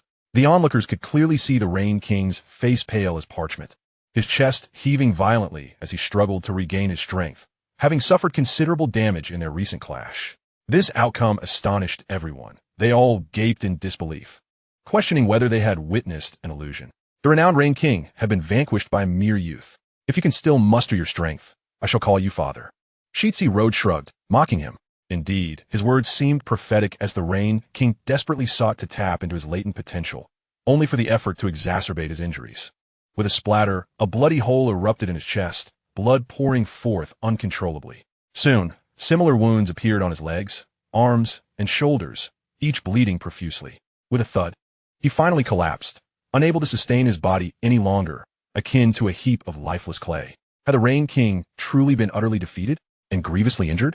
This stark reality left the spectators in shock, for who could have predicted such a result? How could this be? How could I be defeated like this? I refuse to accept that someone of your age could possess such strength. The Rain King racked his brain, unable to comprehend the reasons for his downfall, coughing up blood in anguish as he questioned. The vastness of the universe, with its boundless wonders, is beyond the imagination of a mere 3-foot-tall individual like you. Shi Zilu taunted. The methods of the primordial world are not within your realm of comprehension. Were it not for the trace of primordial energy within the primordial purple mansion, he might not have so effortlessly triumphed over the Rain King. The Rain King's expression was blank, momentarily unable to believe Shi Zilu's words. He is the renowned Rain King, presiding over the formidable Rain King Manor, an entity of immense power that ranks among the elite in the competitive realm of the Stone Kingdom. Yet, to his utter dismay, he finds himself likened to a mere 3-foot-tall dwarf. Such an insult stings far worse than death itself. How preposterous! A foolish child! I mock you as the pitiful frog at the bottom of a well, for you are oblivious to the profound heritage of the Rain King Manor. Do you truly believe that I possess only this limited prowess? The Rain King grinned with a bloodthirsty smile, his expression oddly sinister. As he waved his hands, weaving an intricate and enigmatic seal, ominous clouds gathered in the sky. Simultaneously, deep within the very heart of the Rain clan, a sudden eruption of black shadows manifested. As the shadows dispersed, a black altar emerged, solemnly adorned with a statue at its center. This was not merely the Rain King. It represented the ultimate trump card of the entire Rain clan. Should the clan face annihilation, this statue would automatically activate, safeguarding the last remnants of their bloodline. We beseech the Rain ancestor to protect our clan. In an instant, golden light radiated, and the divine figure began to materialize. As this apparition gradually took shape, an overwhelming aura emanated from it. The onlookers dared not breathe, instinctively feeling the urge to kneel in reverence. This figure resembled a legendary deity, exuding an unparalleled pressure. At that moment, not only the Rain King Manor but the entire Stone Kingdom, including the imperial capital, was enveloped by the terrifying aura of divinity, leaving no one daring to act recklessly. The ancestor of the Rain clan had finally appeared. Fear gripped the crowd, and they trembled as they bowed in submission. For the aura surrounding the figure was simply too formidable. No one anticipated the depth of the Rain clan's heritage, concealing a millennia-old being, their revered ancestor. This revelation likely eluded even the imperial family of the Stone Kingdom. Yet now, forced into the open, today was indeed a moment of pride for Stone Zilu. The Rain King gazed triumphantly at Stone Zilu, confident that with the ancestor's emergence, his opponent was doomed. Young man, you have destroyed my Rain clan's estate and eradicated our powerful members. What punishment do you deserve? I am a deity of this era, safeguarding my Rain clan. Today, let your life be the price for your transgressions. Proclaim the Rain clan's ancestor from on high. Old relic, cease your theatrics. Even if you're a deity or emperor, you are no match for my brother Zilu. At that moment, a clear and resonant voice rang out, revealing the indomitable Xiao Shihao standing firm, defiantly pointing at the ancestor and cursing him. Upon witnessing this, Stone Zilu felt an overwhelming sense of pride, while others knelt in submission. Only Xiao Shihao exhibited a fearless demeanor, ready to challenge the world. Indeed, this was the spirit of the Emperor of the Wild. Under Stone Zilu's influence, Xiao Shihao's resolve grew ever stronger, having developed a character that would slay gods and Buddhas alike. Thus, he not only remained unafraid of the ancestor's manifestation, but boldly insulted him. The Rain clan's ancestor momentarily faltered, unable to comprehend the situation. I have lived for thousands of years. Even the Emperor of the Stone Kingdom kneels before me. Yet this unseasoned brat dares not only to stand, but also to insult me? The Rain King was equally dumbfounded, casting a look of disbelief at Xiao Shihao, thinking, ignorance begets courage. Today, you shall surely perish. The ancestor is here. The ancestor is here. Haha, divine protection. Today my Rain clan is finally saved. The Rain clan members, who had narrowly escaped disaster, rushed to share the news, elated beyond measure. With the ancestor present, they believed no one could extinguish their existence. Faced with the sudden emergence of the Rain clan's ancestor, Stone Zilu felt no fear. Instead, he was filled with fervor and anticipation. A deity-level opponent was indeed a rare encounter. He found a Rain King too weak for his liking, having just fought. He was eager for a worthy adversary to present themselves. Now that the die was cast, there was nothing left to say. Let's engage. Stone Zilu shouted as he made his move. Boom! A thunderous sound reverberated through the heavens as runes flickered in Stone Zilu's palm, sending a multitude of brilliant beams crashing towards the protective barrier of the Rain clan's ancestor. With a resounding crash, the barrier shattered, revealing the true form of the ancestor. He stood tall against the wind, hands clasped, emanating an aura of solemn majesty, reminiscent of a divine being. Around him swirled countless ethereal figures, seemingly his followers, who knelt in worship, chanting incantations that instinctively compelled others to bow. However, these tricks did not deceive Stone Zilu, who felt no fear whatsoever. God shall fall before me, and Buddhas shall be slain. I care not for your origins. Those who block my path shall meet their demise. Stone Zilu smirked, summoning forth his own ethereal presence. To everyone's astonishment, a figure also emerged from his realm, brandishing a long spear. The apparition slowly approached Stone Zilu, merging with him. In an instant, an overwhelming aura emanated from Stone Zilu, as if the combined essence of the apparition had enveloped him. The terrifying presence of this figure seemed to even surpass that of the Rain clan's ancestor, leaving him inwardly astonished. The crowd was left in utter shock, unable to comprehend the situation. No one expected Stone Zilu to summon an ethereal figure, one whose power appeared to eclipse that of the Rain god ancestor. This was a truly frightening display. After all, the ancestor had lived for countless years, making such depth and accumulation unsurprising. Yet, Stone Zilu was merely in his 20s. From where did he derive such formidable power and hidden cards? You can summon a deity? The Rain clan's ancestor was deeply provoked, roaring in fury. In the next moment, his eyes widened, unleashing a torrent of divine light, hurtling towards Stone Zilu at a terrifying speed. Stone Zilu stood firm, unflinching, as he raised his hand to unleash a strand of primordial energy, colliding perfectly with the ancestor's gaze. Boom! The two forces clashed with a cataclysmic sound, shaking the very earth. Onlookers widened their eyes, sensing that it seemed a stalemate. But wait, what was this? The Rain clan's ancestor was coughing and bending over in pain. Had he just suffered setback? This thought crossed the minds of the crowd, leaving them incredulous. At that moment, the Rain clan's ancestor bellowed, raising a colossal hand that blotted out the sun, directly aiming at Stone Zilu. In response, Stone Zilu merely scoffed, spinning the razor-sharp spear in his hand like a windmill. With a swift motion, Stone Zilu wielded the spear, carving an intricate trajectory in the air. Instantly, the surrounding energies surged wildly, converging into the spear. In that moment, the spear possessed the power to pierce the heavens and the earth, and everyone felt that as long as Stone Zilu held this weapon, he would be invincible. Even if faced with the sky, it seemed he could pierce through it without hesitation.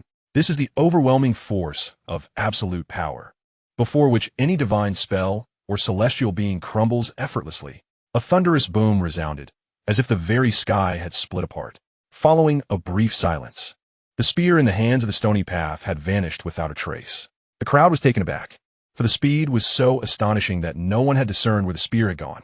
Yet, in the next moment, their bewilderment was swiftly resolved. They clearly saw that the spear had pierced the chest of the Rain clan's patriarch, impaling him completely. No one had anticipated this scene. The seemingly invincible patriarch of the Rain clan had been pierced by a mere spear.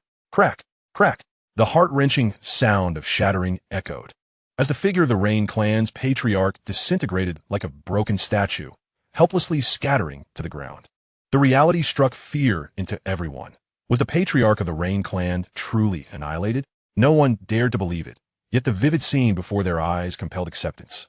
Never had anyone imagined that the patriarch could also face demise, and at the hands of youth no less. Surely, this would not be the end. Slaying a deity was undoubtedly an act of defiance against the heavens, and other divine beings would never let him go unpunished. A sense of unease filled the hearts of the onlookers, and indeed, after a brief moment, with the fall of the patriarch, an eerie, radiant light suddenly burst forth from the sky, a powerful aura descending upon the ground, enveloping the figure of the Stony Path. Attempting to mark me? To locate me? Stony Path laughed heartily. Do you think you're a GPS? Unfazed, he reached out and surprisingly grasped the aura that had been cast down from the void in his palm. The marking aura struggled in vain, but it was met with Stony Path's primordial techniques, as his hand contained a trace of the primordial essence. The marking aura was helplessly ensnared by Stony Path. Who is truly the target remains to be seen. Stony Path remarked with a hint of mockery. In fact, I should thank you for guiding me. Otherwise, uncovering where you divine beings are hiding would surely be quite the endeavor. His words sounded exceedingly arrogant. However, at that moment, no one in the crowd harbored such thoughts. After all, how could they, when this young man possessed such formidable strength that he could seize even the powerful aura descending from the sky? Was he even human, having accomplished all this? Stony Path calmly regarded the Rain King and the trembling members of the Rain clan. What other means do you have? Bring them all forth. Today, I shall generously grant you a wholesale price. Chapter 25. I, Qin Shi Huang, demand payment. Stony Path was acutely aware that behind the Rain King's palace lurked other formidable forces.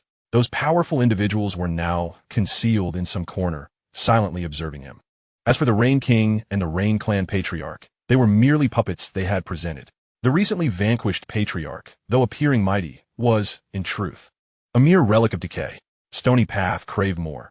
He needed a truly powerful adversary to spur him onward and break through in battle. I concede. You have won for now. There is nothing more for me to say. The Rain King was flustered and anxious, realizing that Stony Path's true target was the significant figures hidden behind him. Those individuals were beyond his control. Forcing the patriarch of the Rain clan to appear had already been the Rain King's most formidable strategy. I grant you one last moment of respite. Stony Path issued his ultimatum. If you have no support behind you, today shall mark the final day of the Rain King's palace's existence in this world. A monstrous aura surged from him, leaving the crowd pallid with fear. This man truly intended to kill the Rain King. Regardless, he was a member of royalty. Did he not fear the cataclysmic retribution that would follow? The onlookers could not fathom the source of Stony Path's audacity, nor who instilled such confidence in him. Such potent intent to kill. What a formidable young generation. Indeed, he was worthy of being the supreme of the twin pupils, the most dazzling rising star of the pavilion of heaven mending. Hidden in the shadows, the Stone Emperor could no longer remain composed, as he distinctly sensed Stony Path's murderous intent. This fellow truly intended to eliminate the Rain King entirely. The Stone Emperor sighed within, deciding to reveal himself. After all, the Rain King was part of his Stone Nation's royal lineage. Allowing Stony Path to kill him would be a direct affront to the Stone Emperor, diminishing the prestige of the entire imperial family. Young friend of Stone, it was a misunderstanding. It was all a misunderstanding. Please, spare him for my sake. Amidst the domineering aura, the Stone Emperor appeared from the void, donned in resplendent imperial yellow robes, his expression proud and imbued with the lofty majesty of a ruler. The Emperor has arrived. Your Majesty, we pay our respects. Long live the Emperor. The crowd gasped in astonishment at the Emperor's personal appearance. A spectacle that left them agog, and soon, a cacophony of sounds erupted as everyone knelt and bowed, reverently calling out for the Emperor, except for the steadfast little Shaho, who remained defiantly on his feet, unmoved by the Emperor's presence. Of course, Stony Path also stood expressionless in place. Who are you? Do I know you? Why should I owe you any respect? Stony Path taunted, fully aware that the individual before him was indeed the Stone Emperor. The Emperor's face flushed with embarrassment.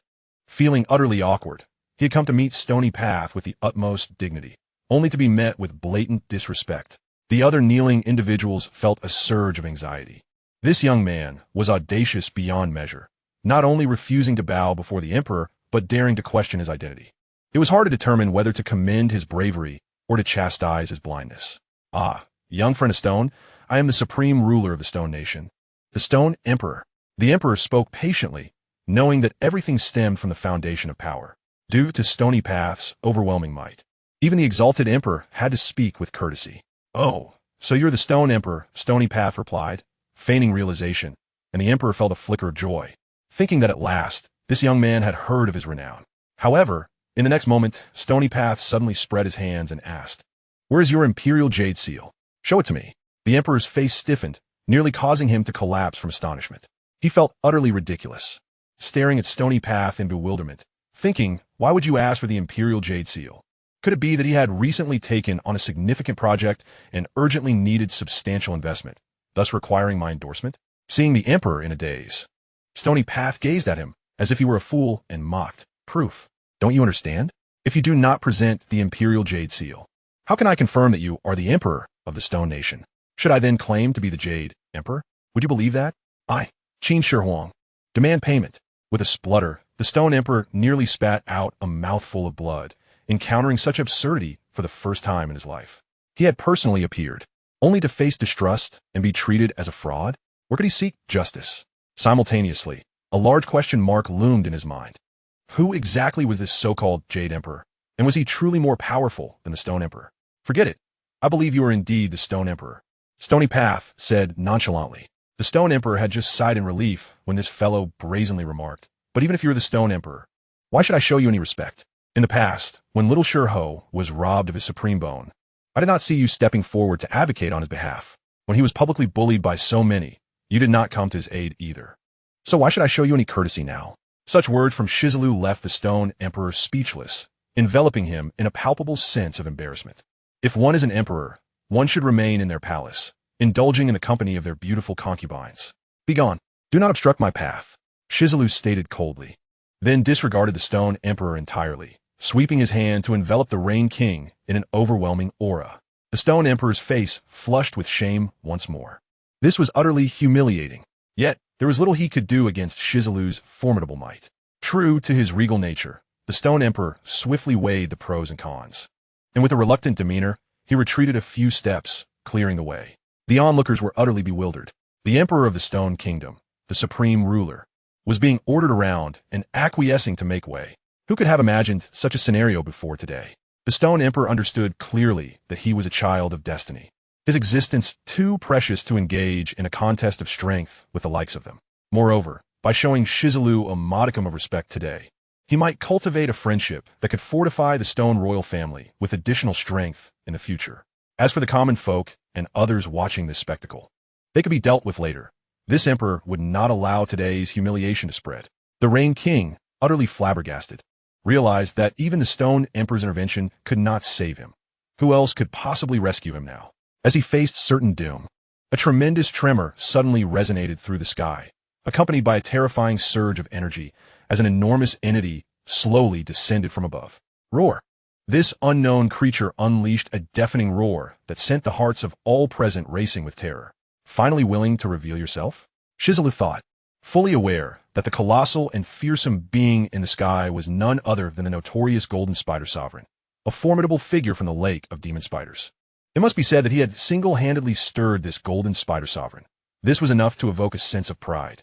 The appearance of the Golden Spider Sovereign brought with it a tremendous aura and pressure, enveloping the entire imperial capital of the Stone Kingdom, causing it to tremble incessantly. The gathered crowd fell to their knees, too terrified to even breathe loudly. Compared to the earlier pressure from the Rain King, this was as different as night and day.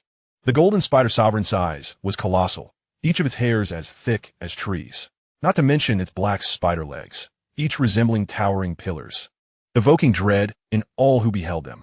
However, Shi Zilu did not yield to this monster. With a fierce gesture, he clashed violently against one of the spider's legs. In that instant of collision, a terrifying shockwave erupted, scattering fear and panic among the onlookers. After the clash, the Golden Spider Sovereign fully revealed itself. A terrifyingly large golden spider that hung in the air, casting a shadow over the land, as if even heaven and earth trembled before its majesty.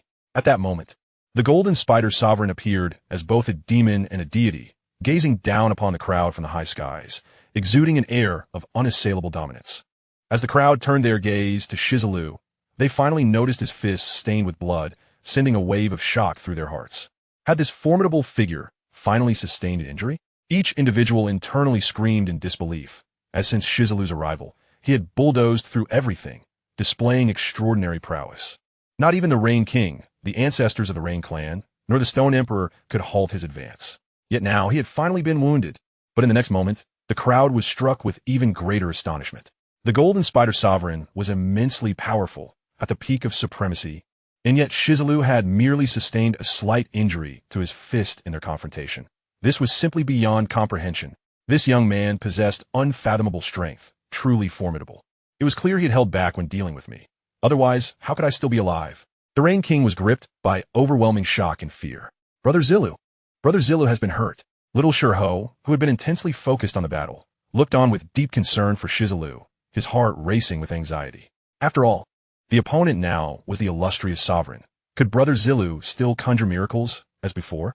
Shirho distinctly remembered that this was the first time he had witnessed Shi Zilu sustain an injury throughout his life.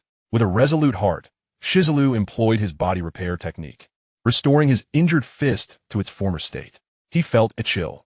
Who would have imagined that the renowned Golden Spider Sovereign had resorted to such underhanded tactics? It turned out that during their clash, the Sovereign had cunningly unleashed poison, briefly clouding Shi Zilu's mind, leading him to unwittingly engage in a direct confrontation, thus resulting in his injury. Perhaps my journey has been too smooth, causing me to let my guard down and underestimate my opponent, Shi Zilu reflected, chastising himself. It is often said that the human heart is inscrutable. Many individuals who appear respectable are, in truth, insidious and treacherous, far worse than the lowly. I fell victim to this deception, believing that someone of the Golden Spider Sovereign stature would act honorably. Alas, I was naive. While Shi Zilu was immersed in self-reflection, the Golden Spider Sovereign was equally astonished. Despite employing formidable sovereign powers and resorting to ambush and poison, he had only managed to inflict a minor injury on Shi Zilu's fist. This outcome left him feeling frustrated. This realization ignited a murderous intent within the Golden Spider Sovereign. He must eliminate Shi Zilu, lest he grow into a formidable threat in the future. Towering above, the Golden Spider Sovereign looked down at Shi Zilu, exuding a tempestuous aura. Though you are a supreme with dual pupils, you have yet to truly mature. You have not attained the genuine realm of a sovereign. Boy, if the day comes when you do, perhaps I may not be able to handle you. Is it not the heavens aiding me, allowing me to encounter you in your formative years so that I may slay you today? The Golden Spider Sovereign spoke with a malevolent intent, unreservedly revealing his murderous aspirations. It was evident how much he feared Shi Zilu. He was willing to pay any price to eliminate this youth. The onlookers were deeply shaken, realizing the extent of the Golden Spider Sovereign's concern for Shi Zilu, willing to sacrifice his reputation and face to eradicate him. Contemplating this, the crowd felt a sense of regret. In the realm of Shirgua, a prodigious youth named Shi Zilu emerged, dazzling yet ephemeral, on the verge of being slain by the formidable Golden Spider Sovereign. Alas, had he been granted a few more decades to mature, he would undoubtedly have blossomed into a figure of monumental significance, perhaps even eclipsing the brilliance of the Golden Spider Sovereign. What a lamentable fate! Unexpectedly, Shi Zilu burst into laughter. Having merely sipped a few cups of wine, he was already inebriated. No, you should drink with the children at their table, he mocked. Kill me? You think so highly of yourself. Do you truly believe that being a sovereign confers some extraordinary status? Today, I shall take a life myself. His derision astonished not only the onlookers, but also the Golden Spider Sovereign, who felt a deep sense of humiliation. This audacious youth was brazenly undermining his authority. Enraged, the Sovereign resolved to eliminate Shi Zilu, for failing to do so would render his own existence meaningless. With that determination, the Sovereign's colossal spider legs began to quiver. Yet, Shi Zilu remained unfazed. His own vitality surged, transforming into a tangible force that spiraled through the air, coalescing into golden dragons that formed a formidable shield around him. The Golden Spider Sovereign was taken aback by the magnitude of Shi Zilu's vitality, a power that could manifest in a physical form. Nearby, the Stone Emperor, a spectator, felt an increasing sense of regret. Shi Zilu's remarkable displays of talent and ingenuity were overwhelming, leaving even the Emperor in awe. Initially, he had approached Shi Zilu with courtesy, hoping to forge a friendship with such a potent individual. However, Now that the Golden Spider Sovereign was evidently intent on lethal action, the Emperor understood that he could not intervene. It was truly unfortunate that such a brilliant star, shining like a comet, was destined for such a fleeting existence, on the brink of annihilation. The Golden Spider Sovereign was incensed, primarily due to Shi Zilu's astonishing display of vitality, which overshadowed even his own. This extraordinary talent could not be allowed to flourish. He must be eradicated. I must admit, I have never encountered anyone with such extraordinary gifts. Yet, like a shooting star, you are destined to fall. Today marks your demise. Speak your final words, the sovereign proclaimed, attempting to maintain an air of superiority. Such a waste. You should consider a career in comedy. Shi Zilu replied calmly before chillingly uttering 3 words. Liangyi formation. Kill. Slay. With that declaration, he stepped forward, unleashing his vitality, which surged into the intricate patterns of the Liangyi formation. Blinding light erupted from him, radiating outward in all directions. The Stone Emperor was utterly astonished. He could sense this energy reaching astonishing distances, enveloping the entire imperial capital in mere moments. One man's power could rival an entire city, perhaps even a nation. What a formidable display. But was he truly a match for the Golden Spider Sovereign? Would he survive this encounter? The crowd was left speechless, their astonishment palpable, in the face of the Sovereign's overwhelming pressure and might. Shi Zilu's stunning performance was nothing short of breathtaking. Some observers even sensed that his power at this moment was more terrifying than that of the Golden Spider Sovereign. This was an extraordinary turn of events.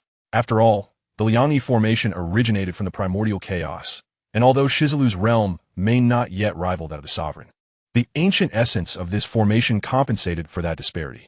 The Golden Spider Sovereign's brow furrowed in concern as he felt an ominous presence emanating from Shi Zilu's Liangyi formation, a sensation that cut to the bone, reminiscent of a long-forgotten peril. Liangyi, change, Shi Zilu commanded with decisive authority, invoking the formation's power. For he knew he could not sustain it for long. The Taiji gives rise to Liangyi, and Liangyi gives birth to the 4 symbols. The 4 symbols manifest into the 8 directions, and the 8 directions birth all things. As he recited the incantation, the Liangyi formation unleashed its might, first conjuring the dual energies of yin and yang, enveloping the cosmos, before morphing into a kaleidoscope of dazzling formations. This was merely a preliminary application of the myriad celestial formations, yet its potency was already staggering.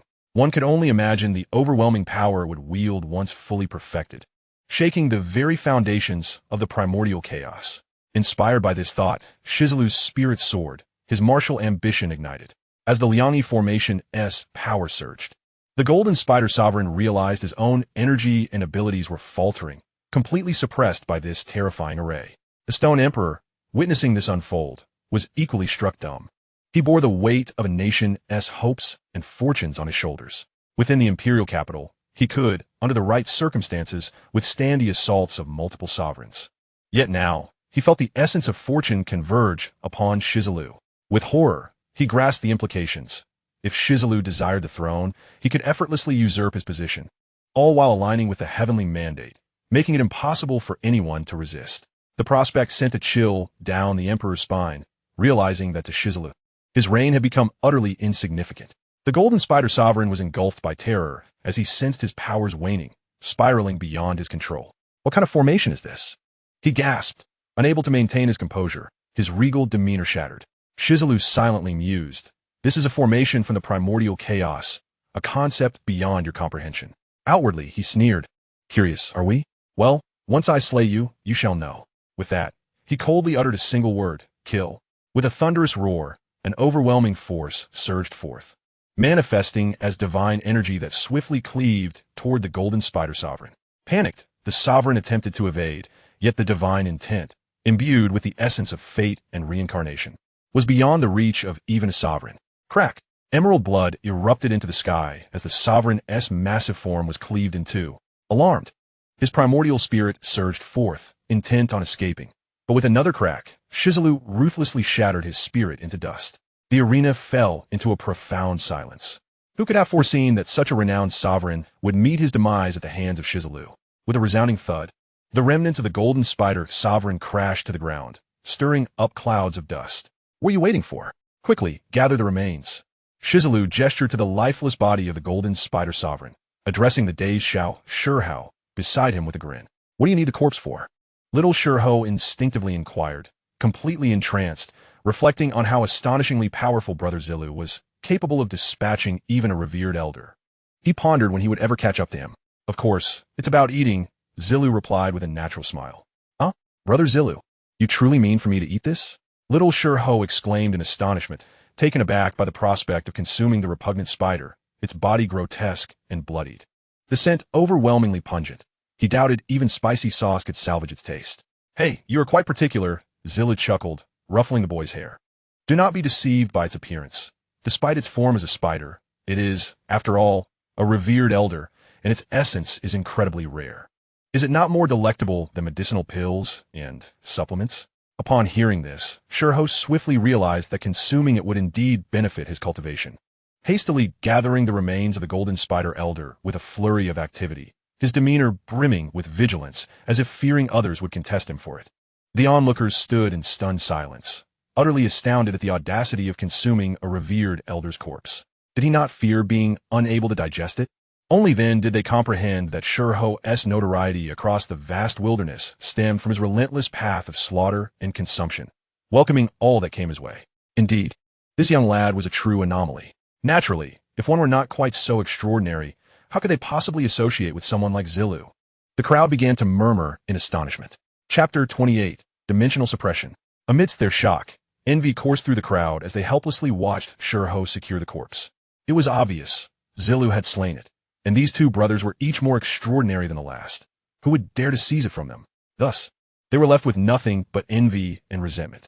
It was evident that revered elders were not so easily vanquished. Zilu waved his somewhat sore arm, recalling the intense energy expenditure required to slay the golden spider elder, the two-element formation rapidly depleting a significant portion of his power. It seemed a disparity between two different worlds. The realm of perfection was far too low in rank, barely sustaining the formation's operation. Had he been in the Primordial World, he would have swiftly replenished the expended energy. Zilu grasped the truth, realizing why beings from the upper realm could effortlessly dominate those from the lower realm. It was a clear case of dimensional suppression. While others traversed between the two realms within the same world, he navigated between two entirely different realms, naturally rendering him more formidable. His path of uniting these two realms was fraught with obstacles, requiring considerable effort to attain true perfection. He swiftly reviewed the gains and losses from today's battle in his mind, feeling enriched. Not only had he vanquished a revered elder, but he had also gained deeper insights into the intricacies of formation usage. Oh no, with a revered elder slain, my life is in peril.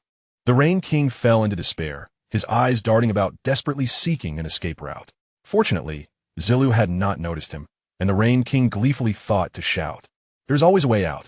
As long as I survive this calamity today, I shall return 100-fold, 1,000-fold, having found an escape route." He prepared to stealthily slip away. However, just then, a sharp crack sounded as a powerful hand seized his throat, lifting him off the ground like a lifeless duck. "Stone Emperor, we have no past grievances, nor present enmity. Why do you do this?" The Rain King was astonished to discover that it was indeed the Stone Emperor who had captured him, and he was filled with rage and disbelief. Yet the Stone Emperor paid him no heed, turning instead to Zilu, his expression remarkably gentle. "Young friend Shi, I failed in my duties previously, nearly allowing these rebellious forces to wreak havoc upon my nation, endangering you as well. However, I have now rectified my missteps by apprehending this scoundrel." He continued, "It has come to light that he has been disrupting the clan, scheming to usurp the position of the current martial king, and has been suppressing your lineage. The theft of the supreme bone is undoubtedly linked to him." The Stone Emperor humbly lowered himself, speaking courteously, causing those around to gasp in astonishment that a sovereign was so deferential before Zilu. Upon reflection, they understood the extraordinary power Zilu wielded. It was clear the Stone Emperor wished to avoid conflict with him, thus striving to ingratiate himself. Moreover, the Rain King is responsible for driving away your grandfather, which is a great sorrow for our nation. Thankfully, young friend Shi intervened in time, restoring order. The rightful claim to the martial king's position should revert to your family. The Stone Emperor continued, "I see great potential in Shi. The decision regarding whether your grandfather or you should assume the role of the new martial king lies in your hands." Everyone was taken aback with these few words. The Stone Emperor had effectively facilitated a change in the martial king, restoring all that had been lost to Shi-Ho's family, undoubtedly out of respect for Zilu. Zilu merely smiled faintly, choosing not to speak, contemplating how adept the Stone Emperor was at navigating social dynamics. This would indeed provide Shi with a reliable support in the secular realm. He gently patted little Shi. "This matter belongs to your family. Make your own decision." Shi was both astonished and elated, never having expected to reclaim his long-lost grandfather and restore his family as former glory, all thanks to Zilu. "Rest assured, I have dispatched elite personnel to search for your grandfather. I believe it won't be long before your family is reunited," the Stone Emperor assured, keenly observing Shi's reactions and striving to win his favor. The saying goes, "A hand does not strike a smiling face," and seeing such earnestness, Zilu decided to let bygones be bygones with the Stone Emperor. The Stone Emperor sighed in relief as he graciously saw the two off. Subsequently, the situation in the Stone Kingdom underwent a dramatic transformation. The Stone Emperor issued a national decree detailing the various crimes of the Rain King. Simultaneously, the former Martial King and the Rain King's faction were all stripped of their titles and reinstated to Shi's lineage. Henceforth, under Zilu's influence, the Shi family firmly established their standing, emerging as the new generation of Martial Kings.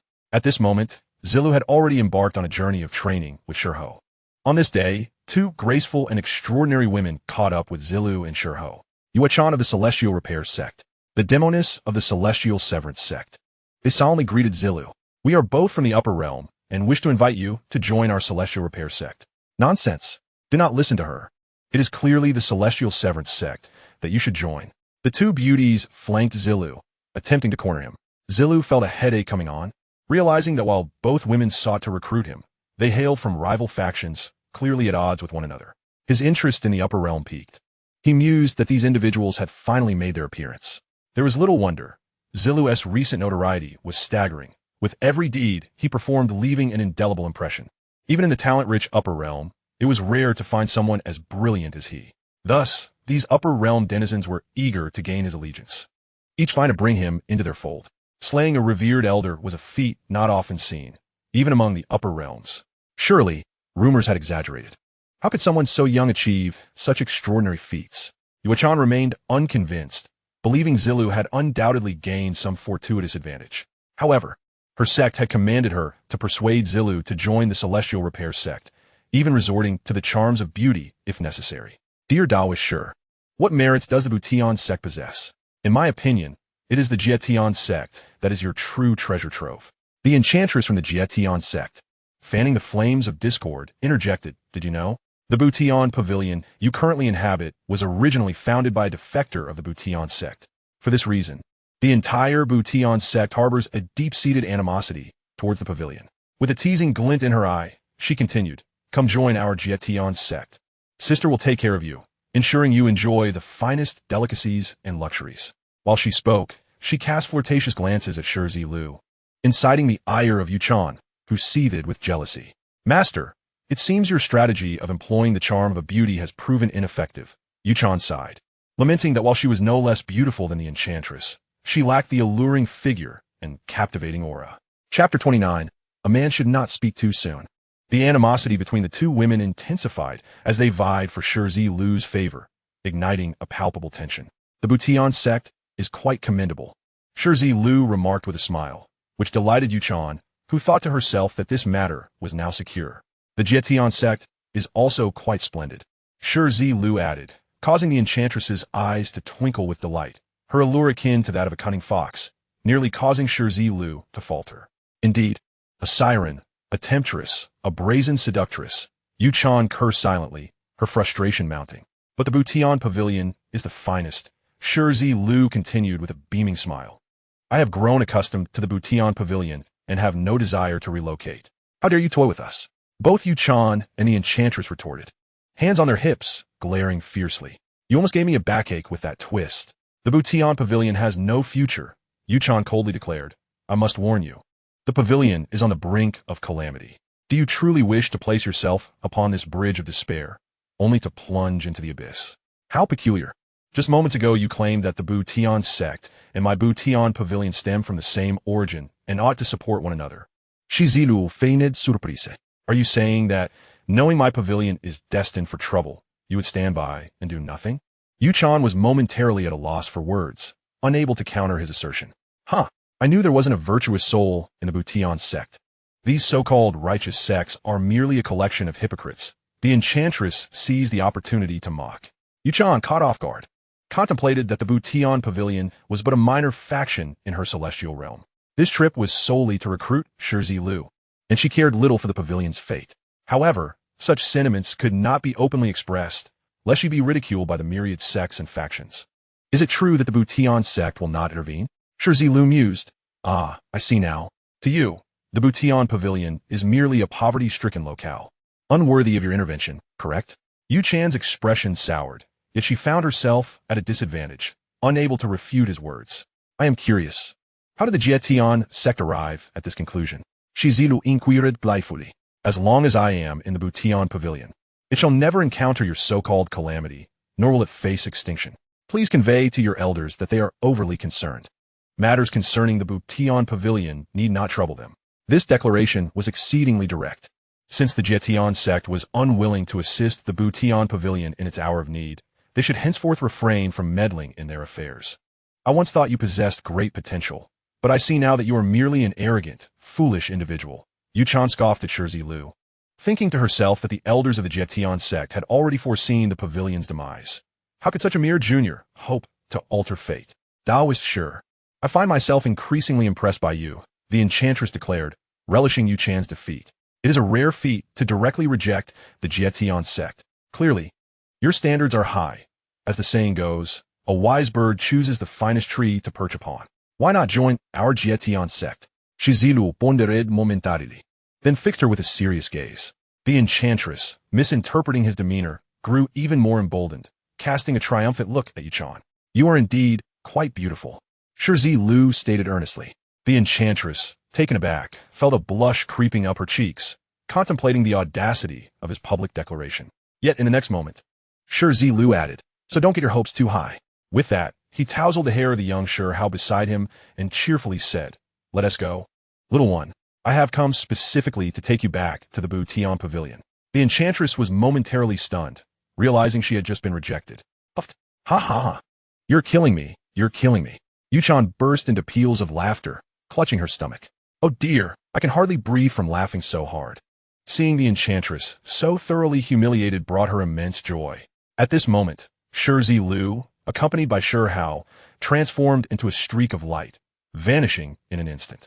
Yuchan and the enchantress stood dejectedly, feeling a sense of defeat. Both the Butian sect and the Jietian sect were prestigious factions in the celestial realm. Yet Shi Zilu had dismissed both without a second thought, crushing their long-held confidence.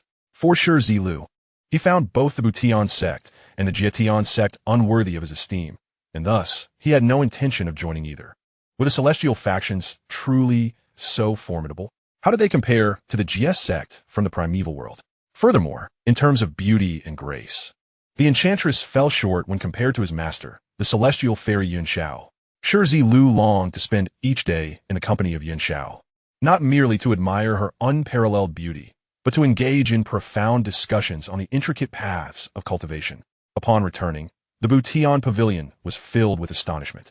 No one expected that Shi Zilu would return with Shi Hao completely unscathed. After settling in, Shi Zilu resumed his focused cultivation. Little did anyone know that he had already ventured into the primeval world.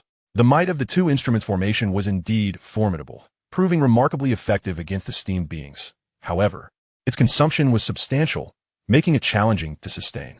Shi Zilu closed his eyes in contemplation, reflecting that a man should never boast of his swiftness. This flaw must be addressed. The paths to improvement were clear. First, to delve into the two instruments formation itself, seeking enhancements in its cultivation and construction to maximize efficiency while minimizing unnecessary consumption. In simpler terms, it was about enhancing efficacy and reducing waste. The second path was straightforward. Since consumption was high, he could simply supply more fuel, preparing an ample stock of medicinal pills and spiritual treasures to sustain the formation during confrontations. However, relying on pills was merely a stopgap solution that could lead to dependency, turning oneself into a mere vessel of potions. Shi Zilu mused that only by reforming the two instruments formation could he find a true resolution. Yet, this was one of the most fundamental formations of the 10,000 Immortals array, a feat even the likes of the celestial leader could not alter. Could he truly devise a solution? Shi Zilu let out a wry smile, realizing he was still too weak. Why am I so foolish? He slapped his forehead, chuckling to himself. With such a vast treasure trove as the primeval world at my disposal, why should I worry? Whether it be formation improvements or medicinal supplies. The primeval world was replete with resources, and with the aid of various powerful beings, there was no need for concern. Time may be a luxury, but in the primordial realm, it is an abundance we are never short of. Chapter 30 Versailles. Shi Zilu, finding tranquility within himself, reflected on his own impatience. With a mere thought, he summoned the two instruments formation, silently reciting the incantation, becoming deeply engrossed in the practice of the array. The entire world fell into silence. As the ethereal essence of heaven and earth converged upon Shi Zilu, coalescing through the two instruments formation and blossoming into exquisite beams of light. At this moment, Tongtian Jiao Master was peacefully recuperating in the Bo Palace, when he felt an unexpected stir within his heart, suddenly perceiving a breath that astonished even him. Is this the disturbance created by my disciple from Yuanshi? Tongtian's surprise intensified. With a flick of his thought, a beam of pure light manifested, appearing directly within Shi Zilu's cave dwelling. This was the aura of the nascent two-instrument formation. It is one of the most fundamental arrays of the myriad immortal formations. Little one, I never expected you to grasp it so swiftly. It seems I have underestimated you. Since the dawn of the primordial world, Tongtian had encountered various prodigies and exceptionally gifted individuals. Yet, witnessing someone initially mastering the two instruments formation in just a few decades was a first for him. Ever since Shi Zilu formally became the third-generation disciple of the Jie sect, after being enrolled by Yuanshi and meeting Tongtian, the master had held him in high regard, believing in his considerable talent. Thus, he personally imparted the myriad immortal formation and bestowed upon Shi Zilu a cave dwelling. However, he never anticipated that Shi Zilu would comprehend the two instruments formation in merely a few decades, completely overturning Tongtian's understanding. Little one, have you broken through to the refinement of void and harmony? Tongtian inquired, puzzled, as he waved a strand of pure light, instantly sensing Shi Zilu's true cultivation. Not the refinement of void and harmony? The young one's current realm is merely the transformation of qi into spirit? This is perplexing. Tongtian could not fathom it. Only those at the refinement of void and harmony could possibly command the two instruments formation. Yet Shi Zilu's current level was merely the transformation of qi into spirit. How had he accomplished this? In the primordial world, even the refinement of void and harmony was not particularly remarkable. Tongtian had originally anticipated that granting Shi Zilu several thousand or even tens of thousands of years might allow him to barely attain the refinement of void and harmony. At that time, he could then impart some powerful treasures or divine weapons, enabling him to truly establish himself in the primordial realm. However, Shi Zilu's current level was merely the transformation of qi into spirit, a strength insufficient even to serve as a stepping stone in the primordial realm. Yet, Shi Zilu had managed to preliminarily master the two instruments formation at this stage, leaving Tongtian utterly flabbergasted. It was akin to measuring the height of a 3-year-old child, only to find they stood at 26 meters, an occurrence not just unreasonable, but fundamentally impossible. Master, what brings you here? Shi Zilu awakened from his meditative state, gazing in astonishment at Tongtian. Unbeknownst to him, Tongtian was even more astonished, his heart stirred by a tumultuous wave of shock. Little one, your achievements have placed me in a quandary. Tongtian scratched his head repeatedly, a gesture that left Shi Zilu bewildered, thinking to himself, with your vast powers and profound realm, is there truly anything in this primordial world you cannot resolve? Indeed, Tongtian felt quite troubled, primarily because Shi Zilu's extraordinary talents had far exceeded his expectations, leaving him unsure how to commend this disciple. It was as though a teacher, pleased with a high-achieving second-year student, prepared to introduce some third-year material, only to discover the student had already mastered the entirety of high school curriculum and even ventured into university-level studies. Little one, what do you desire? Whatever it may be, I can fulfill it, Tongtian said with a tone of exasperation. Should any of the other Jie sect disciples witness this scene, they would undoubtedly be driven to madness. For Tongtian's expression was exceedingly gentle. He had never been so benevolent towards his disciples before. Shi Zilu's heart soared with joy. This was a once-in-a-lifetime opportunity. With a flash of inspiration, he inquired, anything I desire? Naturally, Tongtian replied with confidence, though a hint of trepidation lingered in his heart. Little one, your performance is indeed astounding. I can hardly comprehend it. Please do not request something beyond my capabilities, for that would be quite embarrassing for me in the primordial realm. Master, it has taken me decades to merely grasp the rudiments of the two instruments formation, and I feel truly ashamed. I am dim-witted, and the consumption of energy while employing this formation is excessive. I wonder if there's a way to remedy this? Shi Zilu stated earnestly. Tongtian's heart trembled with shock as he thought, "You claim to be dim-witted after mastering the two instruments formation in just a few decades? You feel shame? In my day, it took me a staggering 3,000 years to initially grasp the two instruments formation. 3,000 years. Are you, young one, attempting to mock me in a roundabout manner? Allow me a moment to contemplate." Tongtian, taking this matter seriously, summoned every ounce of his mental acuity. He thought to himself that if the solution he presented failed to satisfy the young one, it would be a significant loss of face. After a fervent struggle to ignite his intellect, Tongtian indeed devised several methods, all effective remedies for the excessive consumption issue of the two instruments formation. Little one, I have some insights and realizations to share with you. They will aid you in swiftly replenishing the energy consumed by the two instruments formation and further solidifying your foundation. Take this knowledge to heart. I believe that with your talent and aptitude, it should not prove difficult to assimilate. Tongtian declared earnestly, as he projected several beams of pure light from his palm, which swiftly merged into Shi Zilu's mind. In an instant, Shi Zilu's mind became crystal clear, instinctively grasping numerous concepts, gaining a deeper understanding of the fusion and application of the two instruments formation. Truly, Tongtian is remarkable. Truly, he is a sage. It is astounding how swiftly he resolved my dilemma. Shi Zilu expressed his heartfelt gratitude, saying, "Master, you are indeed extraordinary. With such ease, you have perfectly alleviated my concerns, and I am immensely grateful." Tongtian felt a wave of sweat on his brow, thinking to himself, was that truly an effortless act? Do you have any inkling of how much mental energy I expended to resolve your difficulties? Little one, I am quite pleased with your performance. Let us do this. I shall bestow upon you another life-preserving treasure. Should you ever encounter a life-threatening situation, this artifact will aid in your escape, ensuring your safety. Tongtian regarded Shi Zilu with a gentle expression, lightly waving his hand, and with a sound of tearing, a brilliant sword light shot forth from his palm, merging seamlessly into Shi Zilu's being, perfectly integrating. Such formidable sword energy, such powerful sword intent. Shi Zilu felt the overwhelming and terrifying aura of this treasure, leaving him utterly astonished. Chapter 31. The Way of Heaven Rewards Diligence. Thank you, Master. Shi Zilu's heart swelled with emotion as he sincerely expressed his gratitude. All of this has been earned through your own efforts, little one. I increasingly hold high hopes for you and eagerly anticipate your future accomplishments.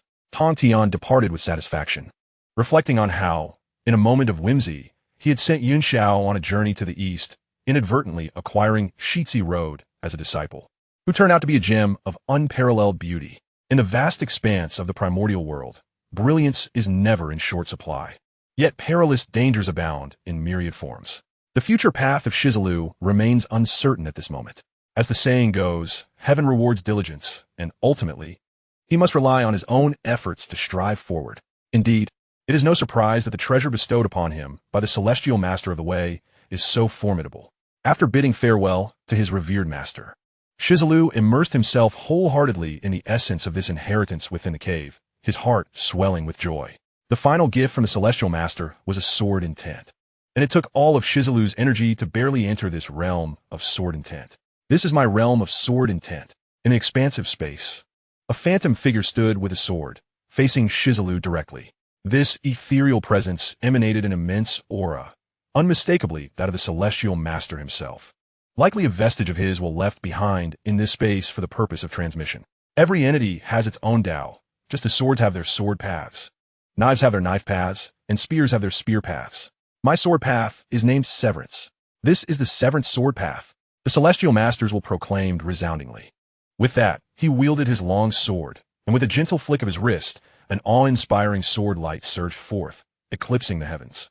This sword light contained a terrifying power, seemingly capable of slicing through space in the blink of an eye, creating a celestial arc that could cleave the very fabric of reality. So domineering, it resolutely and mercilessly severed all, even the threads of time and space.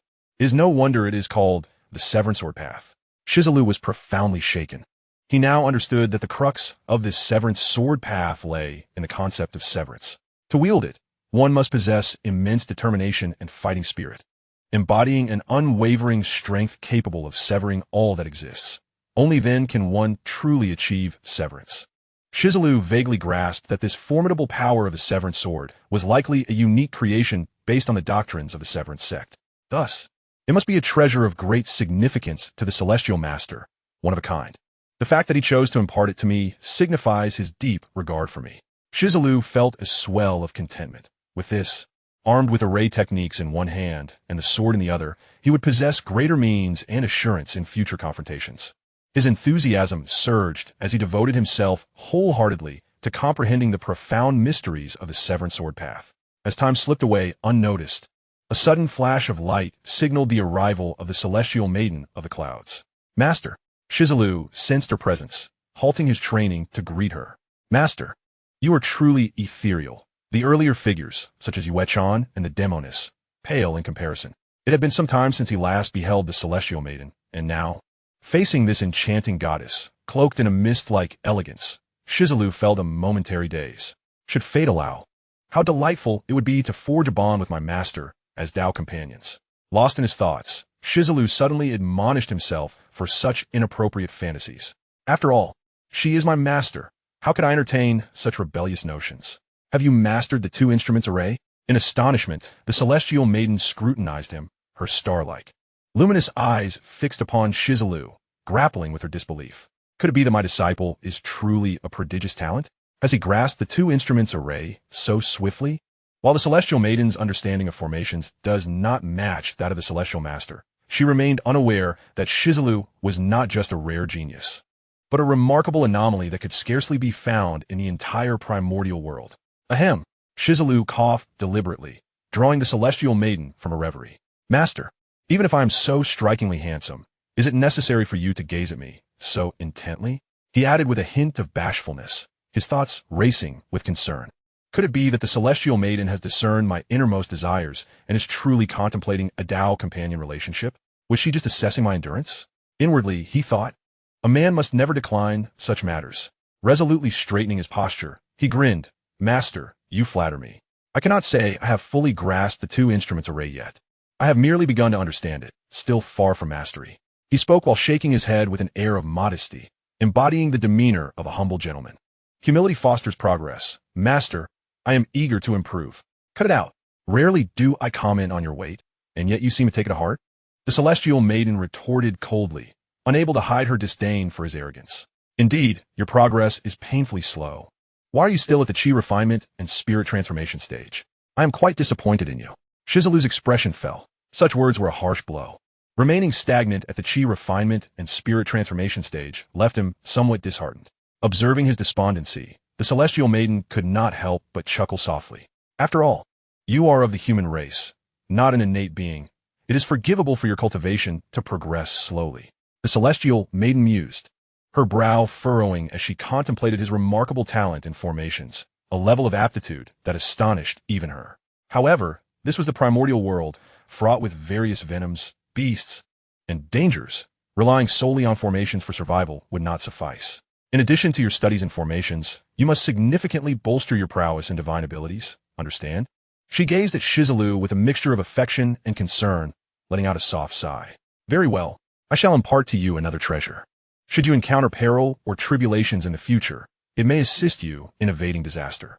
Shi Zilu's spirits soared, and he hurriedly expressed his gratitude. The Celestial Maiden reflected on her own situation, realizing her connections were indeed favorable, as she was faring well amidst the primordial chaos.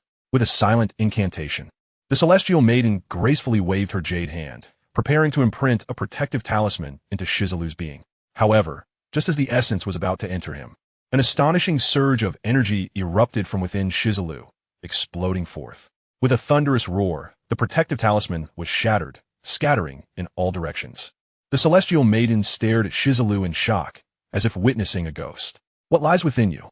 At the moment of collision, she sensed an overwhelming power emanating from Shi Zilu, one that seemed to inherently counter her own, a most peculiar occurrence. Nothing at all, Shi Zilu replied, scratching his head in confusion, before suddenly recalling, Master, before you arrived, the ancestor also visited and infused an essence into me, imparting a sword intent. Chapter 32. The Celestial Maiden's Jealousy. The ancestor infused a sword intent within you? The Celestial Maiden exclaimed in disbelief. Master, you are biased.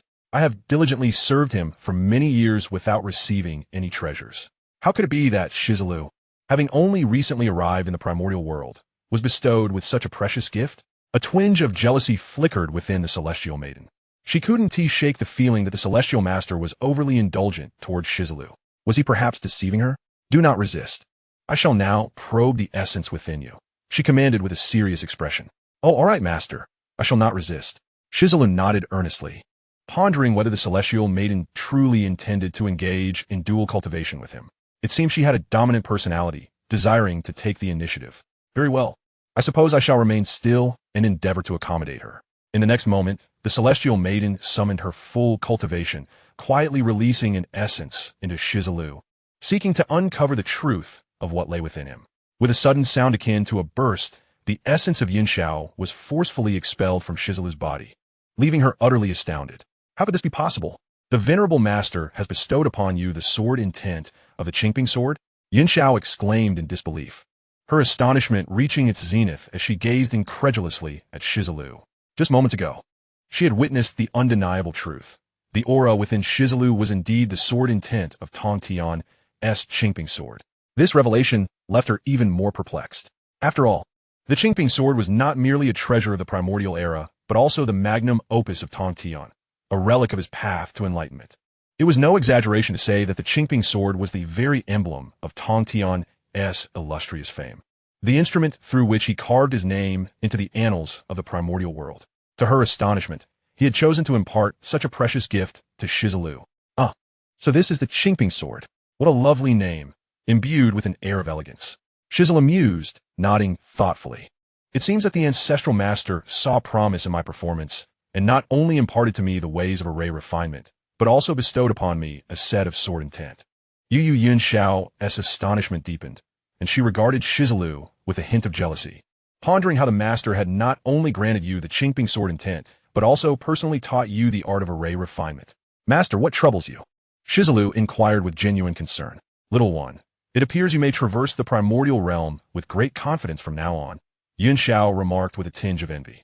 At the very least, among the third-generation disciples of the Jie sect, you shall stand as the most esteemed. Tongtian's transmission of the Qingping sword intent to Shi Zilu was evidently not fully comprehended by her yet, but Yuanshi understood its profound implications all too well. After all, encountering the Qingping sword was akin to encountering Tongtian himself, suggesting that Tongtian consciously intended to pass on his legacy to Shi Zilu. Realizing this, Yuanshi's heart surged with astonishment, leading her to conclude that among the third-generation disciples of the Jie sect, Shi Zilu would undoubtedly ascend to supremacy. It was no jest. With the endorsement of Tongtian's Qingping sword intent, who would dare to dissent? They could simply summon the sword and face immediate execution. Master, your kindness overwhelms me. Are you perhaps feeling a touch of envy?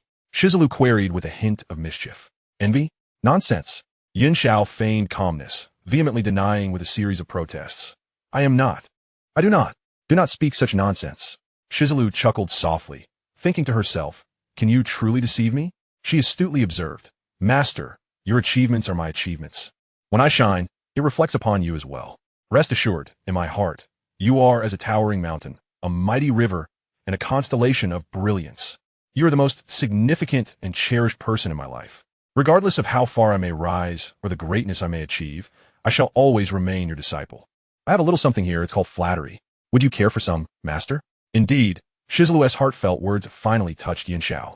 Seeing his earnest promises, Yuanshi felt a surprising wave of emotion wash over her, genuinely moved by Shi Zilu's sincerity. Do not presume that the ancestral master's kindness permits you to act arbitrarily in the primordial realm. Though she spoke thus, Yuanshi maintained a serious demeanor, admonishing him. The more so, you must cultivate your character and conduct yourself with utmost integrity. You must strive for excellence, setting an example for others to follow. Do you understand? Shi Zilu nodded earnestly. I shall heed your teachings. Rest assured, Master, I will not bring you shame. You sweet-tongued little rascal. You have a knack for charming me, Yuanshi admitted, a hint of blush creeping on her cheeks. Did you not mention that your arrays consume too much energy? Given your eloquence, I shall impart to you a few more teachings. With that, she released several strands of radiant light from her hand, which Shi Zilu observed closely, noting not only herbs, but also various luminous elixirs and spiritual treasures. Goodness, these treasures can swiftly restore spiritual energy and enhance vitality. With these as a foundation, I shall no longer worry about excessive consumption when employing arrays. It seems Yuanshi is indeed sparing no expense on my behalf. Master, your generosity moves me deeply. Shi Zilu expressed with heartfelt sincerity, nearly brought to tears. However, I am concerned that if you give away so much at once, what will you have left for yourself in the future? Worried I might run out? Huh. Yuanshi chuckled. Amused. You probably do not realize that my expertise lies in the art of alchemy. What value do these celestial elixirs hold? Should I require them? I can concoct them at will, as many as I desire. Shi Zilu then understood, having initially viewed the elixirs through the lens of a perfect world. He perceived them as rare treasures. Yet for Yuanshi, a formidable figure of the primordial era, any elixirs beneath the celestial realm could be easily crafted. However, in the context of the perfect world, even a single elixir from this collection would incite fierce competition among various factions. Even the likes of Yuanshi from the Patching Heaven sect and the Demonist from Aegis sect would go mad over just one of those elixirs. These are merely a small token of my reward for you. Do not feign modesty. Accept them all. Yuanshi thought to herself, I know you too well. Aside from your thick skin, you are thin-skinned elsewhere. Then, she forcefully resumed her authoritative demeanor, feigning restraint. Dedicate yourself to diligent cultivation and do not bring disgrace upon me. Shi Zilu pounded his chest, exuding confidence. Rest assured, master, I shall perform admirably. Today, I honor you as my master, and in the future, you shall take pride in me. Chapter 33. The Master of Misinterpretation. Yuanshi's heart trembled, instantly moved by those last two sentences, unconsciously echoing. Today, I honor you as my master, and in the future, you shall take pride in me. She had heard many disciples profess their loyalty to their masters in the primordial realm. Yet never had she encountered one who spoke with such heartfelt sincerity, evoking genuine emotion. What was remarkable was that within those two sentences lay not only profound affection, but also the mutual accomplishment between master and disciple, a shared journey. The depth of his sentiment was truly exquisite. Shi Zilu stifled a laugh at Yuanshi's expression, thinking, can this not touch your heart? Yuanshi gazed at Shi Zilu with eager anticipation, seemingly wishing to hear more sweet words from her disciple. Enough. I shall say no more today. Remember to cultivate with intent. Abruptly, she realized the need to conclude the conversation before she lost control of herself, hastily shifting the topic. I must impart some additional truths to you. Unbeknownst to her, she had shifted from referring to herself as this master to my master, clearly growing more affectionate towards Shi Zilu. Shi Zilu stood dumbfounded, eyes wide in disbelief as she stared at Yuanshi. Master, what did you just say? Do you wish to become my Tao partner?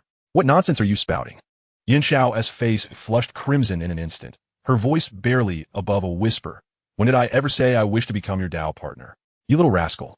You must be the legendary master of misinterpretation. Observing Yuanshi's flustered retreat, Shi Zilu burst into laughter, thinking that one day he would surely win over his master and become her Tao partner, engaging in the dual cultivation of yin and yang. Once more, Shi Zilu departed from the primordial realm, returning to the perfect world. This time, he returned laden with rewards, as both Tongtian and Yuanshi had bestowed upon him numerous valuable gifts, filling him with unprecedented confidence. However, upon returning to the Patching Heaven Pavilion, Shi Zilu immediately sensed that something was amiss. In the Pavilion of Sky Repair, an atmosphere thick with solemnity and foreboding permeated the air, as though an ominous event had transpired. Senior brother, you have finally emerged from seclusion, Shi Qingfeng exclaimed, his voice filled with a mixture of excitement and anxiety as he rushed towards Shi Zilu, who had just come out. Just last night, the ancient sacrificial spirit within the pavilion displayed signs of wilting. Even Boss Zhang claimed it was on the verge of dying. Rumors abound that heaven seeks to annihilate our pavilion, and various sects and factions are poised to strike against us. Many disciples, gripped by fear, have fled. Senior brother, what shall we do now? Shi Qingfeng reported, panic evident in his tone. However, Shi Zilu remained unperturbed. This was merely the unfolding of the original narrative, wherein the Pavilion of Sky Repair would face utter destruction. The crux of the matter lay with the ancient sacrificial spirit, a venerable tree that had survived countless millennia. It had become the pavilion's greatest source of strength, sustained by the embers of primordial divine fire, and served as its ultimate sanctuary. Much like the tree spirit of Stone Village, should it wither, it would herald catastrophic doom for the entire clan. Previously, Yuchan and the witch from the upper realm had forewarned Shi Zilu, urging him to escape the pavilion, for they had sensed the impending disaster long before anyone else. How many adversaries have arrived? Shi Zilu inquired eagerly. It seems these scoundrels were not deterred by my previous defeat of the Golden Spider Sovereign. They seek to capitalize on the pavilion's imminent demise to plunder us. In that case, let us seize this opportunity to eliminate them, ensuring they truly comprehend the essence of fear. Senior brother, all the masters from various sects and factions have arrived. The remaining smaller sects and wandering cultivators likely deemed themselves too weak to venture into this turbulent fray, Shi Qingfeng reported, a note of tension in his voice. Not all have come. Shi Zilu expressed mild disappointment, yet his fists clenched in excitement as he remarked, Then let us welcome our guests. As the host, I must ensure they are well entertained. We cannot allow them to leave disappointed. Senior brother? Shi Qingfeng was taken aback by the somewhat fierce expression on Shi Zilu's face, feeling as though his brother was not afraid, but rather exhilarated to the point of madness. Did he truly believe he could withstand so many formidable opponents alone?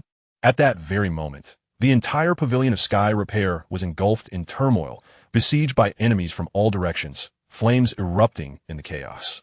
It was said that one should seize the opportunity to strike when one is vulnerable. Hearing that the ancient sacrificial spirit had withered and the pavilion's strength had significantly diminished, all major factions had simultaneously launched their assaults. They had long coveted the treasures and resources of the pavilion, especially since it was rumored that a prodigious youth resided there, endowed with the supreme bone of the heavy eye. Capturing and slaying him to transfer that bone to themselves would be an unparalleled boon. As for the recent tale of Shi Zilu slaying the Golden Spider Sovereign, the various masters were not intimidated. They were self-assured in their prowess, dismissing the fallen sovereign as a mere pretender whose demise held no significance. Current conditions? The pavilion master and the elders convened in the critical assembly hall to hear reports from the disciples regarding the ongoing battles. Though they did not require reports to discern the grim situation, as the air was filled with the sounds of despairing cries and the echoes of slaughter. Flames were rising from the pavilion's structures, clearly under siege by the enemy's relentless onslaught. These despicable scoundrels are utterly shameless. Ancestor Muyanrord, his face contorted with fury. I shall go out and slay them all without leaving a single one alive. His overwhelming aura surged forth, fueled by his boundless rage. Although Ancestor Mu Yin typically refrained from meddling in the affairs of the sect, the pavilion's life-and-death crisis had stirred even this retired elder into action. Do not act impulsively. The pavilion master cautioned. We must devise a final strategy to preserve the last remnants of our strength and legacy. Rather than allow the entire sect to perish in a feudal battle against other masters, let us consolidate our strengths, safeguarding a flicker of hope for the future. For there may yet be a chance for resurgence. Moreover, this chaotic turmoil was a result of both internal and external collusion, with numerous traitors and spies hidden within the pavilion. Should the elders act recklessly now, they would undoubtedly be exploited by these traitors, leading to a more agonizing demise. The mention of traitors cast a pall over the pavilion master and the elders. Not long ago, Shi Zilu had specifically warned them to be vigilant. Yet they had dismissed his concerns, believing the young lad to be overly anxious. Now, as tragedy unfolded before their eyes, they recognized the profound wisdom in Shi Zilu's foresight. Alas, if only that lad were here. His strength rivals that of the elders, providing us with another powerful ally, one elder lamented regretfully. No, we cannot allow the young one to be ensnared in this turmoil, the pavilion master declared resolutely. He represents our pavilion's last glimmer of hope, our strongest trump card. We must ensure his safety at all costs. Chapter 34. In the next life, still brothers. The pavilion master and the elders quickly reached a consensus. Even if it meant sacrificing themselves, they must protect Shi Zilu at all costs. As long as this prodigious spark of talent remained, preserving their legacy, the pavilion of Sky Repair would rise again, and they would ultimately avenge their fallen comrades. Thankfully, there was currently no news of the young lad. He was likely sequestered within his own abode, quite safe. The pavilion master and the elders breathed a collective sigh of relief, issuing orders to all disciples to protect Shi Zilu at any price, then steeling themselves for a final confrontation with the enemy's most formidable masters. With a thunderous roar, a colossal and fearsome ancient beast, the great desolate Sky-Eater Sparrow, descended upon the pavilion of Sky Repair. The Sky-Eater Sparrow let out a bellowing cry, flapping its enormous wings, each spanning several meters. emanating an unparalleled aura of might and pressure. "Respect my authority," the Sky Eater Sparrow proclaimed, its voice resonating with the gravity of a sovereign. "Those who align with me shall prosper. Those who oppose shall perish. Bow before me and submit, or today I shall obliterate you all." The Pavilion Master and the elders were taken aback, realizing the formidable prowess of the Sky Eater Sparrow. In the past, when the ancient sacrificial spirit thrived, this beast would not have dared to wreak havoc within the pavilion. Only now, emboldened by the spirit's demise, did it dare to approach like a coward preying on the weak. Today marks the final moment of life or death for the Pavilion of Sky Repair. The Pavilion Master declared, his voice tinged with despair and fury. "Even if we must all perish, we cannot allow this beast to humiliate us. Let us fight together." "Huh!" The Sky Eater Sparrow arrogantly flapped its wings, reveling in its perceived superiority. "Do you think you could deplete my vitality? Just you?" It turned back, bellowing imperiously, "All of you, come forth." In an instant, the air was filled with the sound of whistling and tearing as numerous elite adversaries emerged from all directions, descending upon them like a tempest. The Pavilion Master felt his vision darken with rage as he roared, "How could you, as members of the human race, lower yourselves to collaborate with a beast?" Yet, despite their guilt-ridden expressions, none of the onlookers dared to speak. The Celestial Sparrow chuckled with delight, exclaiming, "Ha ha! I have long promised them that if we unite to obliterate the Pavilion of Celestial Restoration, then all shall reap the benefits." The Pavilion Master initially intended to ally with the elders to confront the Celestial Sparrow. However, this cunning beast had already made arrangements, sending forth these elite warriors as mere cannon fodder. In this manner, he could focus entirely on dealing with the fabled dual-pupil Supreme Youth or the hidden ancestral guardians of the Pavilion of Celestial Restoration. "Everyone, fight with all your might," the Pavilion Master passionately urged the elders. "Even if it leads to mutual destruction, we must not allow the enemy to gain the upper hand. Fortunately, our adversary consists solely of the Celestial Sparrow, leaving us a glimmer of hope for survival." Just then, an immensely terrifying aura emanated from the distant depths of the great wilderness. "Celestial Sparrow, why do you hesitate to act?" a voice, imbued with dread, demanded. It was another formidable beast, a peer among the revered, known as Yuanshi. "It's over. Another revered being has emerged," the Pavilion Master despaired, realizing that if only the Celestial Sparrow were present, they might have fought with a chance. Yet, with Yuanshi's arrival, even the faintest flicker of hope extinguished. "Celestial Sparrow, are you perhaps wary of that boy?" Yuanshi scoffed, referring, of course, to Shi Zilu. After all, Shi Zilu had once slain the revered Golden Spider, instilling fear in both Yuanshi and the Celestial Sparrow, who were equally of the revered rank. "Yuanshi, your provocations hold no sway over me," the Celestial Sparrow retorted with a sinister smile. "Are you not equally hesitant? Do you expect me to engage that boy in a fierce contest, only for you to swoop in and reap the rewards once I tire? Do you take me for a fool?" Yuanshi mocked. "Celestial Sparrow, I never imagined you to be so timid. Not only do you refuse to act, but you also concoct numerous excuses for your inaction, though they appeared to be allies. Both harbored ulterior motives, each wishing the other to lead the charge while conserving their strength. Now all of you who should reveal yourselves, do so," the Celestial Sparrow bellowed. "We are all here for that boy. Do you believe I am unaware of your petty schemes?" With that, a multitude of ominous auras enveloped the surroundings, darkening the skies and causing the very heavens to tremble. "Another revered being? How can there be so many?" the Pavilion Master gasped, his face paling in horror. He had not anticipated that, aside from the Celestial Sparrow and Yuanshi, 11 additional revered beasts from the great wilderness had now appeared in the skies. Together, they formed a fearsome coalition of 13, akin to the legendary 13 Protectors. Could the Pavilion of Celestial Restoration possibly endure this day? The Pavilion Master felt utterly despondent. While 1 or 2 revered beings might have presented a challenge, 13 were insurmountable. Moreover, who knew how many hidden enemies lurked in the shadows? Thus, this battle held no hope whatsoever. "If there is a next life, I would still call you brothers," he resolutely declared to the elders, this being his final testament. "Very well, in the next life, we shall still be brothers." The others echoed his sentiments with fervent shouts, vowing to stand and fight even at the cost of their lives and souls. The air thickened with a heavy, murderous atmosphere as the imminent battle loomed.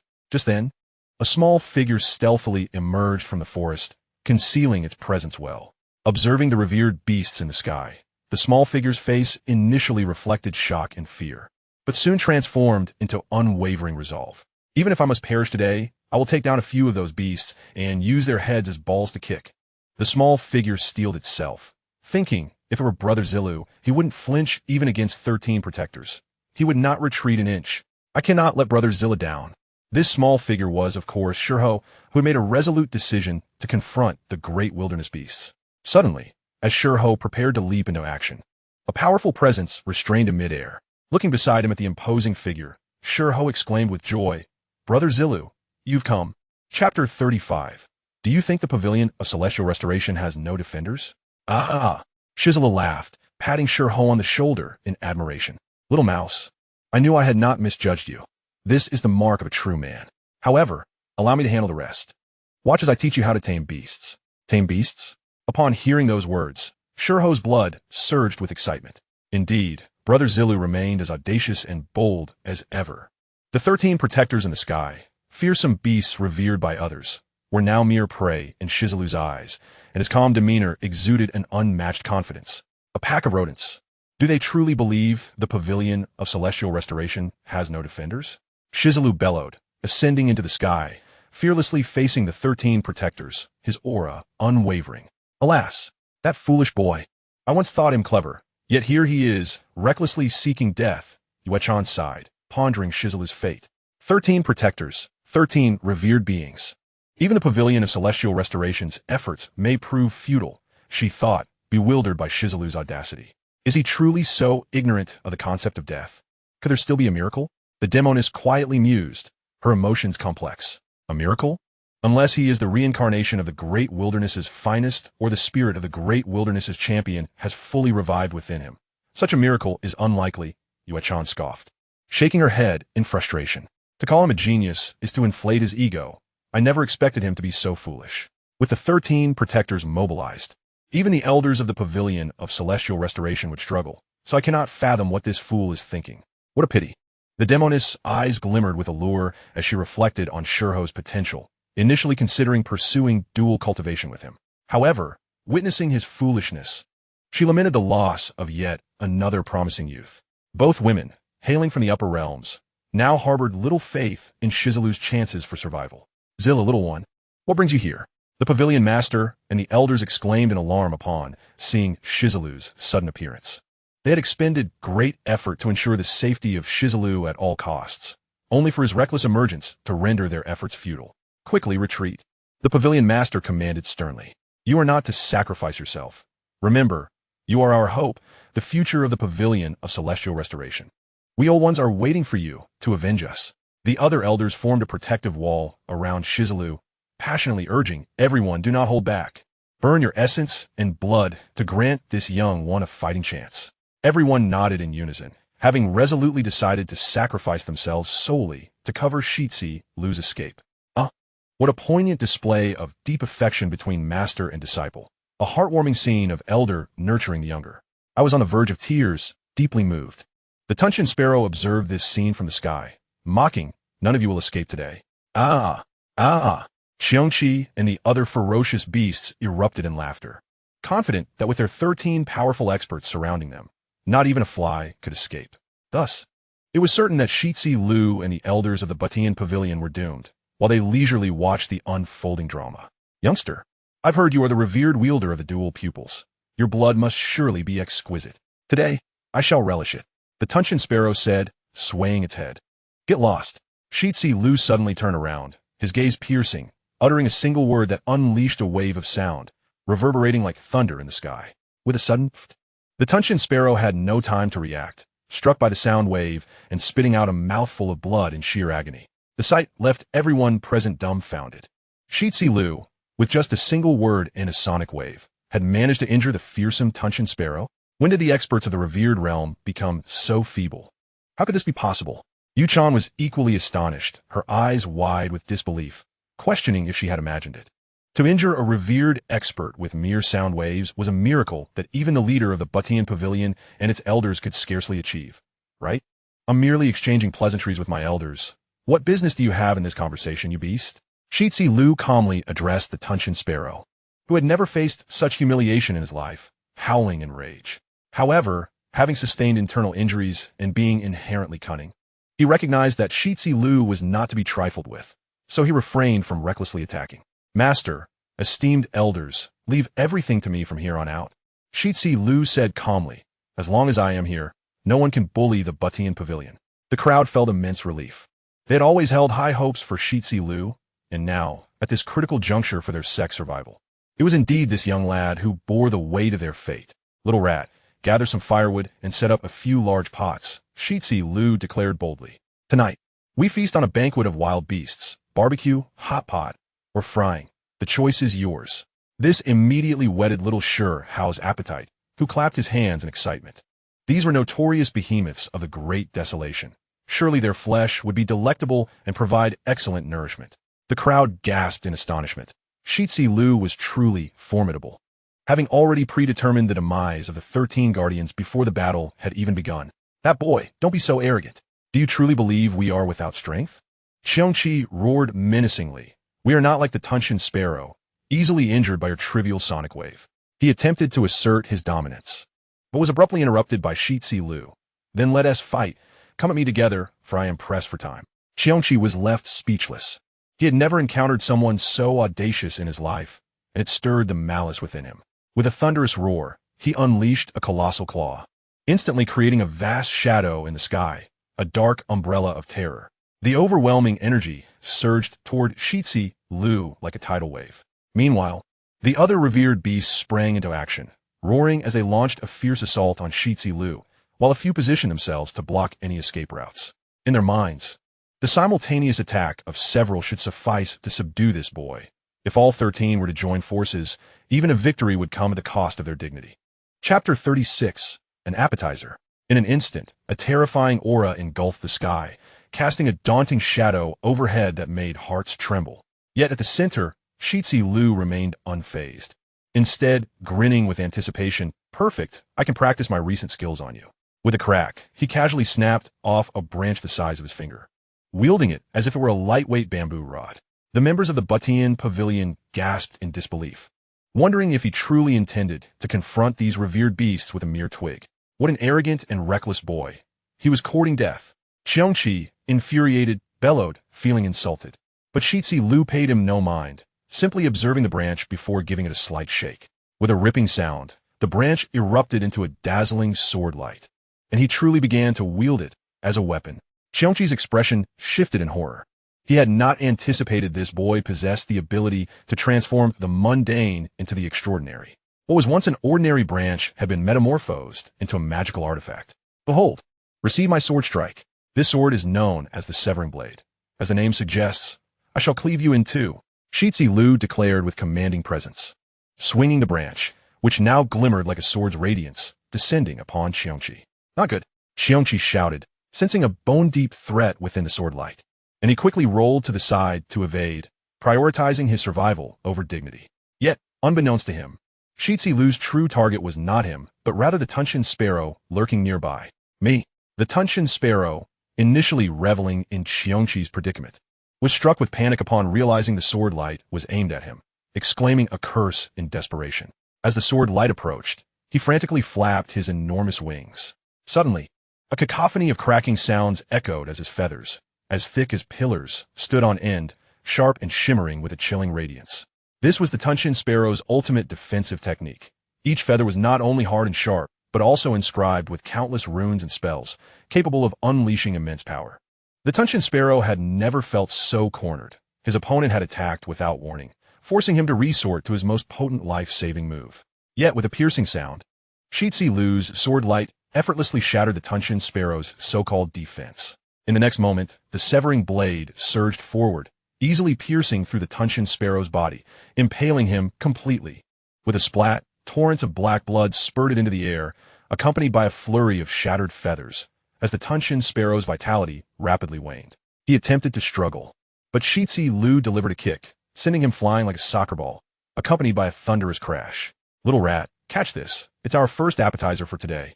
Shi Zilu laughed, while little Shi Hao, who had been waiting nearby, cheered joyfully, nimbly rushing forward to catch the Tongtian sparrow. He had already prepared a large pot on the fire, ready to brew a rich and savory giant beast soup. Little Shi Hao licked his lips, having craved this meat for so long. This is outrageous. It infuriates me to no end. The swallowing sky sparrow roared in anguish. I am a formidable being of the venerable realm. How dare you treat me as mere prey? This is an egregious affront. He had never endured such humiliation in his life. Out of my way. Stonehao, uninterested in engaging in further banter, chuckled heartily as he swiftly sealed the creature's primordial spirit. In an instant, the swallowing sky sparrow was rendered into a state akin to a mummy, entirely at the mercy of others. Fortunately, Stone Zilu had already incapacitated a significant portion of its power earlier. Otherwise, dealing with it would have proven far more challenging for Stonehao. He effortlessly plunged the creature's head into the boiling cauldron, causing most of the feathers atop the swallowing sky sparrow's head to scald away, eliciting a harrowing wail of despair. All the onlookers were left in a state of shock. One of the notorious 13 Guardians, a powerful, venerable realm warrior, had met such a demise. The events unfolded with astonishing rapidity, catching everyone unprepared. Moreover, Stone Zilu's display of bravery and cunning, rather than mere brute force, in eliminating the ferocious beast, only served to endear him further to Yuanshi and the sorceress. Yuanshi was drenched in cold sweat, relieved to have narrowly escaped the gates of death. He couldn't help but ponder that had Stone Zilu not dealt with the swallowing sky sparrow, he might now be the one simmering in the pot. Just as this thought crossed his mind, Stone Zilu's attack was upon him. You've had a few more breaths. Consider yourself fortunate. Stone Zilu's calm words struck like a death knell, nearly causing Yuanshi to soil himself in fright. With a furious roar, Yuanshi summoned his vitality, transforming his massive form into a radiant sphere of light. Yet, all this was in vain against Stone Zilu's intercepting strike. Without hesitation, Stone Zilu swung his branch, cleaving the luminous sphere in two, and then, with equal lack of mercy, pierced Yuanshi through with a single thrust. Well done, brother. Stone Zilu and Stonehao worked in flawless unison, one tossing and the other catching, as they placed Yuanshi's lifeless body into the cauldron of stew. Witnessing this scene, the leader of the Sky Repair Pavilion and the assembled elders were utterly dumbfounded, their mouths agape in disbelief.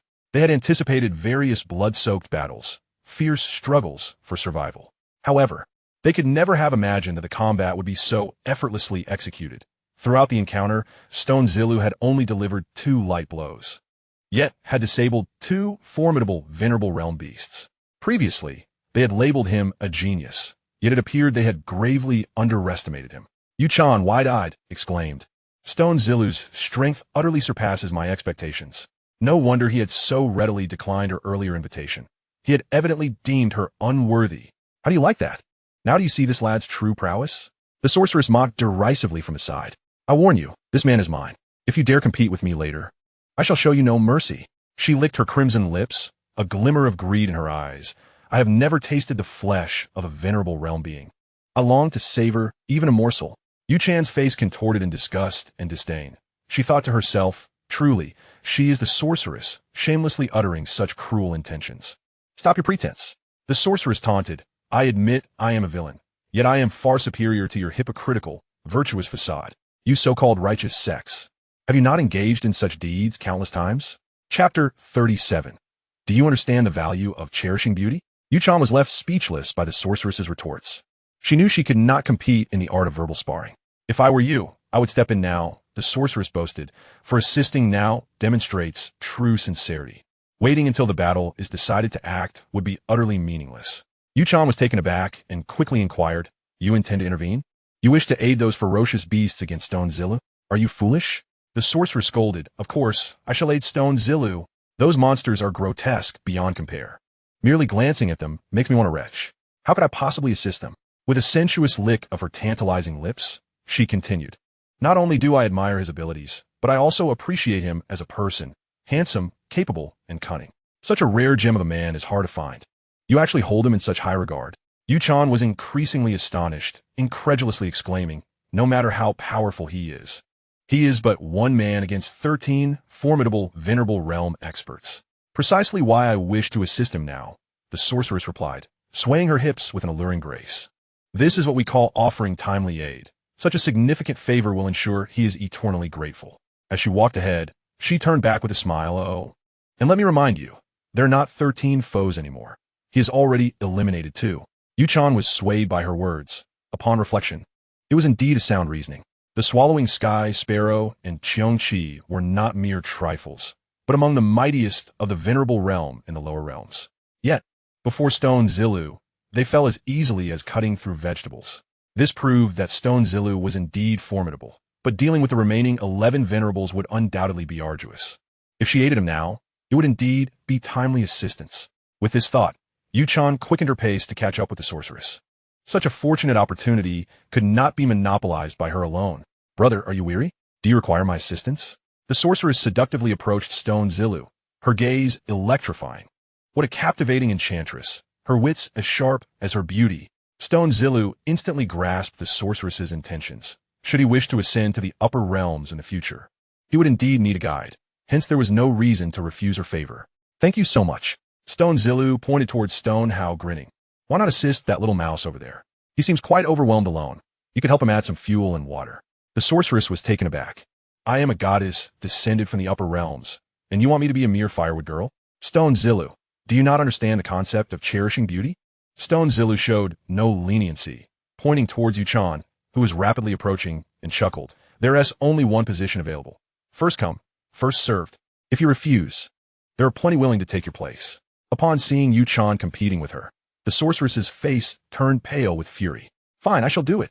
Without hesitation, she leaped to Stone Hao's side, commanding, stand aside. With that, her delicate hands pressed down upon the cauldron, instantly unleashing a burst of vibrant, kaleidoscopic light. The broth simmering within bubbled more vigorously, releasing an intoxicating aroma. The swallowing sky sparrow let out a heart-wrenching shriek. The poor creature, already on the brink of being boiled alive by Stone Hao, found its suffering exacerbated by the sorceress's fierce flames. Help out quickly. Work is distributed by effort. The more you labor, the more you earn. Stone Zilu told Yuchan without reservation. Do you not see that we have a surplus of labor? 2,000 a month is already a decent job. Yuchan's expression soured. She thought, I am a divine maiden from the upper realms, and you treat me like a servant? Yet seeing the sorceress energetically assisting Stone Hao, she finally gritted her teeth and resolutely joined the cooking team. With Yuchan's addition, the speed of preparing the corpses on Stone Hao's side noticeably increased. Let the cattle and horses roll out. Stone rode mused, satisfied with the scene before him. After all, there were more than enough corpses of ferocious beasts for him and sure how to consume. Instead, it would be wise to trade a couple of favors to open a passage to the upper realms. Now it is your turn. With a cold smile, Stone Road gazed at the remaining 11 colossal beasts, exuding an air of disdain that overshadowed the world. With a thunderous sound, he summoned the primordial purple mansion in a flash, a celestial realm appearing above his head. Accompanied by the sound of thunderous footsteps, an ethereal figure stepped forth from the primordial purple mansion, standing proudly before the assembly of ferocious beasts. Hearts raced as all present felt an overwhelming pressure emanating from this apparition. This is bad. Someone sensed the impending doom and attempted to flee. Alas, it was too late. As Stone Road bellowed, the apparition fused perfectly with him, wielding a colossal axe for cleaving mountains. Chop! Stone Road hurled the axe, which spun through the air like a whirlwind, instantly tearing apart the sky and enveloping the 11 beasts within a grand, oppressive light curtain. With a series of explosive sounds, the ferocious beasts, notorious for their brutality, were caught off guard and swiftly cleaved in half by the axe. Their very souls were not spared, shattered into dust by the axe's overwhelming force. In a single strike, he had annihilated 11 sovereigns. This spectacle left all present in utter shock, their mouths agape. At that moment, Stone Road stood majestically in the air, exuding an unparalleled charisma, reminiscent of an ancient demonic deity, his imposing presence instilling fear in all. Stone Taoist. Splendid kill. A voice rang out from the crowd, someone hastily shifting their stance, ingratiatingly remarking, I have come in the name of justice to assist you in eradicating the remnants of these beasts and to support the Heaven Mending Pavilion. I am the lord of the Sifong Fortress. I am the head of the Lingyun sect. Others joined in, declaring their allegiance, professing that they had arrived not to cause chaos but to lend aid to the Heaven Mending Pavilion. They were eager to form an alliance, pledging mutual support and vigilance. In an instant, one prominent figure after another proclaimed their intent, declaring that they were not here to disrupt, but to support. Initially, they had intended to take advantage of the pavilion's imminent demise, but Stone Road's remarkable prowess had transformed their outlook entirely. The pavilionist leader and the elders exchanged stunned glances, bewildered, pondering how their reputation had garnered such unanimous support from so many sovereigns. To ally with the heaven-mending pavilion? Stone Road replied with a cold smirk. What sincerity do you bring to the table? His words dripped with arrogance, challenging the pride of these esteemed sovereigns. Stone Road, our respect for you stems from your undeniable strength. But do not presume that your power makes you invincible and allows you to belittle us. Do you genuinely believe you can vanquish us all single-handedly? Indeed, we have shown you no harm, not even to a single disciple of the heaven-mending pavilion. The crowd rallied in unison, appearing quite united in their stance. A collection of opportunistic sycophants, believing I cannot eliminate you all? Stone Road scoffed. Just moments ago, I cleave 11 sovereigns in one stroke. How many of you remain? Allow me to calculate how many more axes I would need to wield. The crowd's expressions shifted in fear, instinctively retreating. Yes, their collective number barely reached 2 or 3 dozen sovereigns. To Stone Road, it would likely require only 2 more strikes to dispatch them effortlessly. Stone Taoist, even if you are a paragon of virtue, you still require a commendable reputation, do you not? Surely, you do not wish for the world to see you as a cruel and bloodthirsty tyrant. Today, we willingly offer our allegiance to you, wishing to honor you as our leader. What more do you desire? They proclaimed in the loudest voices, their words dripping with timidity, nearly burying their heads in shame. You all came here with your own schemes, fully aware of your intentions. Such scant sincerity is insufficient. Instead, you shall remain at the heaven-mending pavilion as laborers, for we are in dire need of reconstruction and require manpower. Stone Road stated decisively, waving his hand as the colossal axe dissipated into myriad spiritual imprints, etching itself into the very souls of every sovereign present. Initially, they contemplated resistance, yet the overwhelming pressure from their very souls brooked no defiance, compelling them to submit to the branding, becoming Stone Road's vassals. As the imprints took hold, all their magical powers, abilities, and cultivation were rendered null, leaving them with no choice but to obey Stone Road's commands. Leader Stone, I am utterly convinced. From this day forth, I shall heed your summons, bound by this oath for eternity. The circumstances dictated their submission, as they recognized that serving at the heaven-mending pavilion was far preferable to losing their lives. My goodness, their astonishment was palpable. Such terrifying methods had allowed him to subjugate 30 or so sovereigns in an instant. His dominion was unrivaled, perhaps even surpassing the higher realms' elites. Meanwhile, Yuanshi and the Demoness, who were tirelessly assisting Shi in processing the corpses of the ferocious beasts, were equally astonished. They exchanged glances, relieved that they had sought favor with Stone Road ahead of the others, truly contributing to his cause. Otherwise, they might have been fated to share the same fate as those sycophants. Thank you for your hard work, my 2 lovely ladies, Stone Road remarked with a grin, initially considering employing the same tactics on them to instill spiritual imprints for complete control. However, he thought better of it, for the 2 beauties were far too delightful to subject to such violence. After all, they would be journeying to the upper realms, and having these 2 beauties as guides would undoubtedly ease the way. Moreover, Stone Road felt no fear of betrayal. Absolute power bestowed upon him unshakable confidence. You know we're working hard? Ugh, what a heartless employer, the Demoness spat, thinking to herself that she had grown accustomed to a life of luxury in the upper realms, only to end up here, slaving away in the kitchen, covered in soot and ash. Yuanshi looked at Stone Road with a pitiful gaze, tears welling in her enchanting eyes. A trace of soot marred her exquisite face, rendering her utterly endearing. Indeed, my lovely ladies have toiled greatly, Stone Road chuckled awkwardly. When it comes time to divide the meat, I shall ensure you receive a greater share. That's more like it. The Demoness huffed playfully, begrudgingly forgiving Stone Road for his earlier insolence. Deep down, however, she was quite pleased, for she had never imagined she would have the chance to feast upon the remains of sovereigns. 13 sovereigns' corpses, prepared in countless culinary styles, deep-fried, sautéed, barbecued, hot pot, steamed, stir-fried. She could sample them all. That evening, a grand feast of ferocious beasts was held at the heaven-mending pavilion, where laughter and lively conversation flowed as freely as the wine, further strengthening the bond between Stone Road and the 2 lovely ladies. Meanwhile, I have come to gain a deeper understanding of the myriad secrets surrounding the upper and lower realms. Shi Zilu, I concede your prowess under your leadership. The Tongtian pavilion has indeed evaded disaster. However, I must caution you that a great calamity will soon befall the lower realms. Yuanshi kindly advised.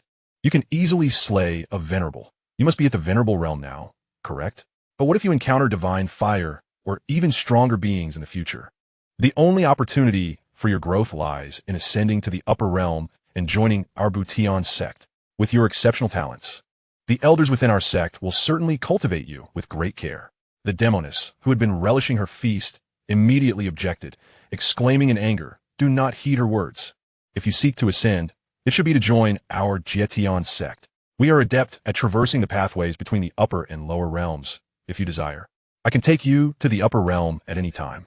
Shi Zilu smiled quietly, pondering that in their eyes, the upper realm appeared formidable and impressive. Yet to me, it is hardly a place worth yearning for. Two lovely ladies, under this splendid moonlight, indulging in wine and meat while admiring the scenery. What a delightful experience. Shi Zilu chuckled. Why must we discuss such gloomy matters? I assert that those from the upper realm are merely hypocritical and self-righteous individuals. Yuchan was instantly infuriated, flames of rage igniting within her. Never before had anyone dared to so malign the upper realm. Am I mistaken? Shi Zilu shrugged nonchalantly. The so-called apocalyptic calamities and disasters of the lower realms are nothing more than a grand deception concocted by your 3,000 states in the upper realm to harvest the lower realms. How could this be? How could you possibly know this? Yuchan gasped in shock, utterly unprepared for the revelation that a denizen of the lower realm was aware of the truth behind the 8 domains calamity. Brother Zilu, is what you just said true? I never imagined that people from the upper realm could be so despicable. Sure, Hao was greatly astonished, having known little of the underlying truths, prompting Shi Zilu to elaborate further. Chapter 39 Ridiculous. For those from the upper realm, the lower realms have always been a savage land, devoid of sufficient cultivation resources. If a grave sin is committed by someone from the upper realm, they are exiled to the lower realms to fend for themselves. Over time, the 8 domains of the lower realm have become vast graveyards and refuse heaps where countless individuals fight desperately for a meager amount of resources. Those who emerge victorious have undoubtedly endured bloody battles, growing rapidly in strength. To the upper realm, such individuals are akin to superior crops and supplements. Thus, periodically, the upper realm slaughters these individuals to harvest their resources, vitality, or divine artifacts, while grotesquely fabricating the so-called 8 domains calamity. Shi Zilu's words struck at the heart of the truth, revealing a shocking reality. A tempest of emotions surged within Yuchan. She had not expected Shi Zilu to possess such profound insights. So we are born bearing sin? We are the descendants of sinners? Sure, Hao exclaimed, his eyes wide with anger and sorrow. Naturally, you are inherently inferior to us, Yuchan proclaimed with an air of entitlement. How noble are we, the denizens of the upper realm? Meanwhile, you from the lower 8 domains, particularly the Stone Kingdom and the Fire Kingdom, are all steeped in sin, irredeemable wretches. Shi Zilu, our Butian sect is graciously accepting you. You must understand the immense pressure we endure, facing the dissatisfaction of other forces and sects in the upper realm. She regarded Shi Zilu with an arrogant gaze, implying the sacrifices made for him, urging him to express gratitude. Ridiculous, utterly ridiculous. Shi Zilu retorted coldly. We are born as sinners? You are born noble? By what right? His eyes suddenly gleamed with divine light as he declared. By what right do you wield power in the upper realm while others in the lower realm suffer calamities? Without the ample sustenance provided by the lower realms, those from the upper realm would struggle to survive, let alone enjoy their indulgences. Yet now, you twist the narrative, accusing us of being despicable and base, while you stand atop your moral high ground to condemn us. Truly shameless. Shi Zilu spoke with fierce determination. All are born equal. Do noble lords and princes possess any superiority? One day, the people of the lower realms will awaken, and they shall obliterate the upper realm, eradicating you loathsome parasites. Indeed, Brother Zilu speaks wisely. Sure, Hao exclaimed passionately. All are born equal. Brother Zilu, we all have the same features. I refuse to believe they possess any special qualities. Yuchan and the demoness were taken aback, realizing that these two were utterly mad, daring to incite rebellion. Yet, due to the vast disparity in strength, it was sheer folly for those from the lower realms to vow to conquer the upper realm. Brother Zilu, whenever you intend to overthrow the upper realm, count me in. Let's slay them together. Sure, Hao declared fervently. Excellent. Truly a worthy brother. Shi Zilu was moved by his boldness, laughing heartily in the past. My clan was filled with loyal heroes, a lineage of 7 celestial kings, far surpassing this trash. Little one, behold, this is the mark of my clan's unparalleled glory. a glorious legacy left by our ancestors. With that, his vital essence surged forth, unleashing a torrent of energy, vast and overwhelming, as if it sought to envelop the very heavens. Boom, boom, boom, under the tumult of the bloodline mark. A mysterious power within Shi Hao and Shi Qingfeng seemed to awaken, their foreheads radiating brilliance, coalescing into a talisman. This talisman appeared ancient and profound, imbued with an enigmatic significance. With a thunderous sound, as the talisman emerged, the vital essence within both individuals was revived, erupting into the sky, forming a magnificent cloud of blood, bathing in blood to become clouds. Yuchan gazed in astonishment at this incredible scene, her mouth agape in disbelief. She knew that powerful individuals from the lower realms could unleash a certain aura, activating the ancient bloodlines left by their ancestors, which coalesced into blood clouds in the sky. As its name suggests, it is called bathing in blood to become clouds. The upper realm has always been wary of this phenomenon. Upon hearing that someone from the lower realm has achieved this, they would immediately muster all forces to ruthlessly eradicate them. Who would have thought that the three brothers of the Shi family, under Shi Zilu's guidance, could achieve this feat? Yuchan was profoundly shaken. Now, Shi Zilu and his companions had become sworn enemies of the upper realm. Not only would she herself not dare to act against them, but the entire Butian sect would likely hesitate to oppose the upper realm. Thus, the attempt to recruit Shi Zilu ultimately fell flat. She felt a deep sense of regret. Shi Zilu had just begun to display his astonishing talent and determination. Yet he was about to be hunted down by the upper realm, an unstoppable tide. As this thought crossed Yuchan's mind, a series of terrifying roars suddenly erupted from the layers of dark clouds above. Fearsome energy accumulated within, the clouds churning wildly, and then coalescing into a large, blood-red character, which appeared before all eyes. Guilt, the sin of sin. The instant this terrifying blood-red character manifested, it seemed to herald the upper realm's verdict against Shi Zilu, a proclamation of his guilt. Yuchan's face paled with fear, her heart racing with trepidation.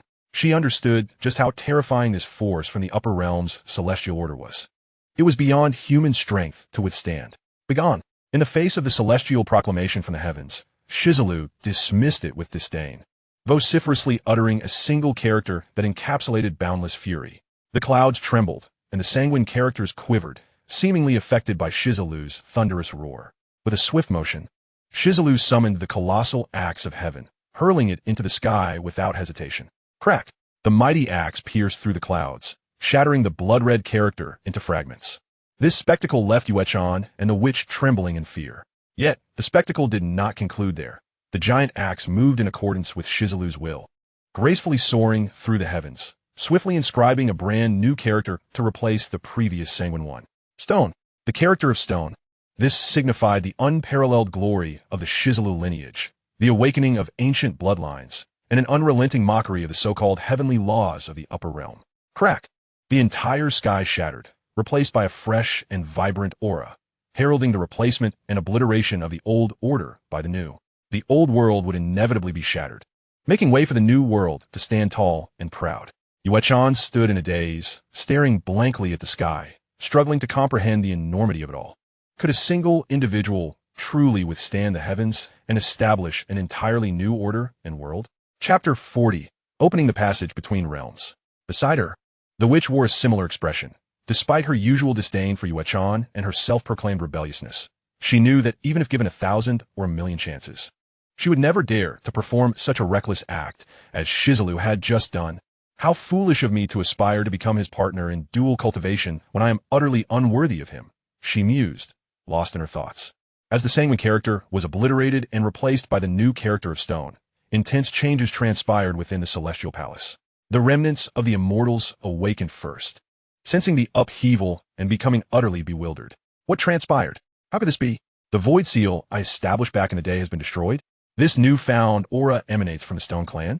Only someone with the prowess of the 7 kings of the frontier could achieve such a feat. Has he made a move? The remnants of the immortals were filled with shock, their hearts trembling at the thought of the terrifying power and means of the 7 kings. No, it cannot be them. If it were truly them, how could I still be alive? They should be firmly trapped beyond the Imperial Pass, unable to awaken. Could it truly be the Stone Kingdom from the lower realm that has undergone some uncontrollable change, causing this bloodline to rebel and surge skyward? The remnants of the immortals grew increasingly agitated, a tempest of fury brewing within them. Though the Stone Clan was formidable, they had been weakened over countless years, reduced to a mere breath of existence. Who would have thought they could still give rise to such an extraordinary talent? This was undoubtedly a grievous affront to the remnants of the immortals, akin to a supreme emperor who would never permit the rise of once degraded commoners to usurp their throne. Soon, the other remnants of the immortals, along with the prominent figures from the Tongtian family, became aware of the situation, and their collective outrage reached a boiling point. They unanimously resolved to eliminate this prodigy from the lower realm immediately, even if such an act would entail tremendous costs and resource depletion. Shi Zilu must be eradicated before he could grow any stronger. It would be absurd to allow this young man, who could already manifest miraculous feats, to continue unimpeded. If given time to mature, would he not indeed threaten to overturn the entire upper realm and obliterate these ancient figures? In their furious determination, they united like never before, hastily amassing resources and burning energy, managing to establish a passage between the realms in just 10 days, a feat that would typically take at least half a year. This illustrates the level of fear and regard they held for Shi Zilu. The prominent figures now gathered in the upper realm, restless and vengeful, swore to eradicate Shi Zilu. Meanwhile, in the lower realm's Butian pavilion, Shurho's eyes widened, his heart ablaze with fighting spirit. Inspired by the character inscribed by Shi Zilu, he felt an overwhelming surge of resolve. Brother Zilu, one day we shall ascend and flatten the upper realm, eliminating all those so-called great figures in the Tongtian family, Shurho exclaimed passionately. His ancestry was rooted in ancient prowess, and the heroism flowed through his veins. To be vilified as a sinner by the blood-sucking beings of the upper realm, who sought to extinguish the glory within his bloodline, was an unbearable indignity. I am pleased to see your resolve, but one must possess formidable strength to accomplish such a feat. Thus, you must dedicate yourself to your cultivation. Remember, only through relentless forging can true gold emerge, Shi Zilu encouraged. Brother Zilu, from this day forth, I shall cultivate with even greater diligence. Shurho vowed earnestly. This terrifying celestial phenomenon had stirred the entire lower realm's 8 domains, igniting a whirlwind of emotions and unrest. In a hidden corner of the Stone Kingdom, Shi cautiously peeked out, gazing at the imposing character in the sky. Feeling his own vitality surge uncontrollably, his emotions a tumultuous mix. He too was influenced by the awakened ancestral bloodline ignited by Shi Zilu, causing his forehead to glow brightly. Ancient runes emerging and significantly enhancing his cultivation. At this moment, he felt lost, uncertain whether to harbor hatred or admiration for Shi Zilu. Senior, why do you nurture me so carefully? Though I am the esteemed bearer of the dual pupils, Shi Zilu is evidently more suited for this path, he questioned, looking towards an enigmatic figure ahead. Because he does not require my guidance, the figure replied, revealing herself as the ancient dual pupil woman, her expression complex as she sighed. I cannot foresee the extent of his future. Initially, when Shi Zilu's fame began to rise, the dual pupil woman contemplated making him her disciple. Who could have anticipated that his rapid ascension would far exceed her expectations, blazing forth like a comet that dazzled the eyes? Especially upon sensing the aura emanating from the colossal axe he wielded, she abandoned that notion altogether. She vaguely sensed that behind that aura stood an even mightier existence, one she could not contend with, and thus dared not vie for a disciple with such a formidable force. Consequently, the dual pupil woman reluctantly chose Shi instead. You may not be aware of the true extent of your cousin's talent, she sighed, exclaiming. Throughout the countless years, he is undoubtedly the strongest among the dual pupiled, even surpassing any from ancient times. Upon hearing the dual pupil woman's acknowledgement, Shi was struck with astonishment, accompanied by a sense of helplessness. He felt as though Shi Zilu stood before him like an insurmountable mountain, one he could never hope to surpass, no matter how diligently he climbed. But so what? I will devote myself to my training 100-fold. Shi Zilu, one day I shall catch up to you, she vowed through gritted teeth. Days later, Shi Zilu released the revered figures of various factions. Initially, he had proclaimed their eternal imprisonment, destined to toil for the Butian pavilion, yet he displayed unexpected magnanimity. Moreover, before their departure, Shi Zilu generously bestowed upon these revered figures a plethora of resources, setting aside past grievances. In a fleeting moment, his fame soared, and upon returning, the esteemed ones expressed their heartfelt gratitude, wholeheartedly recognizing this alliance. Silently, the cobblestone path bound everyone together tightly, gradually revealing the nascent form of a powerful coalition. Good news followed in swift succession. Shi Hao's realm also broke through, ascending to the rank of a formation king. Upon receiving this joyous tidings, his grandfather, the great demon god Shi Zilu, hurriedly made his way to the Patching Heaven Pavilion. Well done, my boy. Truly, you are worthy of the Shi family's bloodline. Shi Zilu beamed with pride as he patted Shi Hao on the shoulder. Grandfather. For the first time in many years, Shi Hao encountered a close relative. Tears of emotion welling in his eyes. Grandfather, what has happened to your arm? Seeing Shi Zilu's right arm completely severed, Shi Hao's sorrow deepened. Chapter 41. Family Education. It's just an arm, what's the big deal? If it's broken, it's broken. Shi Zilu chuckled dismissively. Don't worry, it doesn't affect me. The more he feigned nonchalance, the more sorrowful Shi Hao felt, for he knew that years ago, Shi Zilu had ventured into the desolate wilderness alone to seek the blood of the essence beast for him, which ultimately led to tragedy. Overwhelmed by guilt, Shi Hao cast a pitiful glance at Shi Zilu. To him, Brother Zilu was invincible, capable of achieving anything in this world. You little rascal, you are truly exasperating. Shi Zilu sighed with a wry smile and took out a crystal-clear jade vial, retrieving a fragrant pill. What is this? Shi Zilu was taken aback, for he recognized the extraordinary value of this pill. I shall not be modest. I will remember this kindness, he declared, not one to ramble, and promptly swallowed the pill.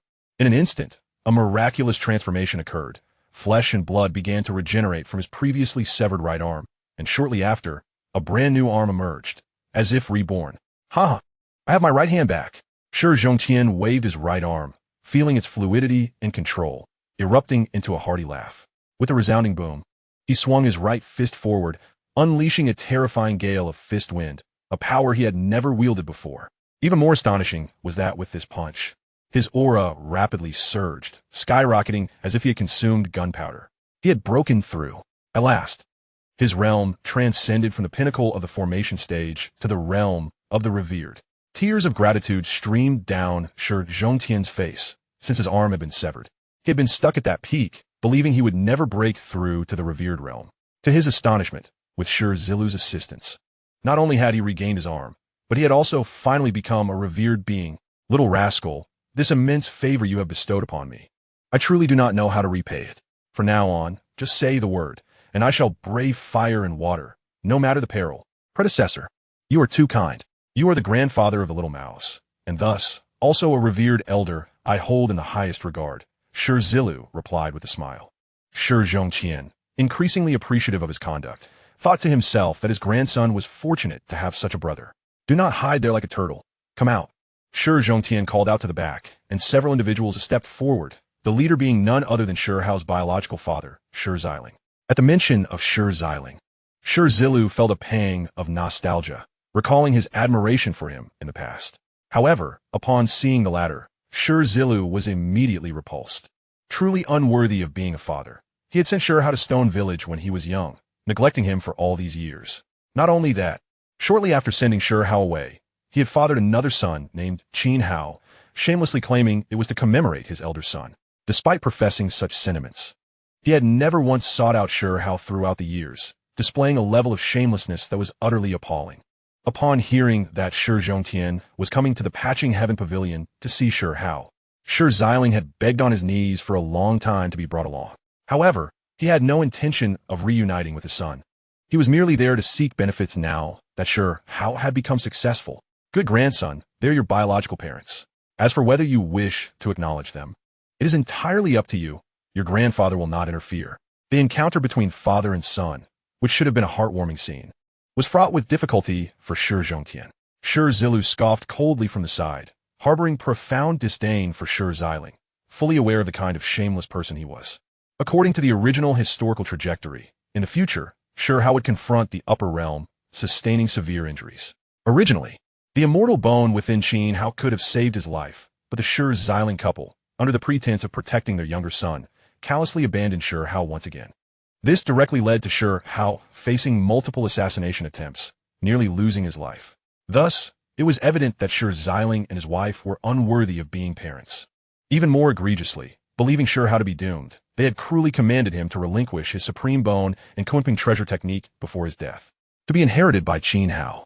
Despite being of the same bloodline, they consistently favored one over the other, repeatedly inflicting harm on Shi Hao. Shi Zilu had never encountered such despicable and shameless individuals. Consequently, when Shi Hao defied fate and resurrected, he resolutely abandoned the Supreme Bone, forging a new path through sheer perseverance, ultimately becoming the immortal Emperor of the Wild. For while the Supreme Bone represented the glory of the family bloodline, his parents had repeatedly harmed him in their misguided attempts to protect it, leaving deep wounds in Shi Hao's heart.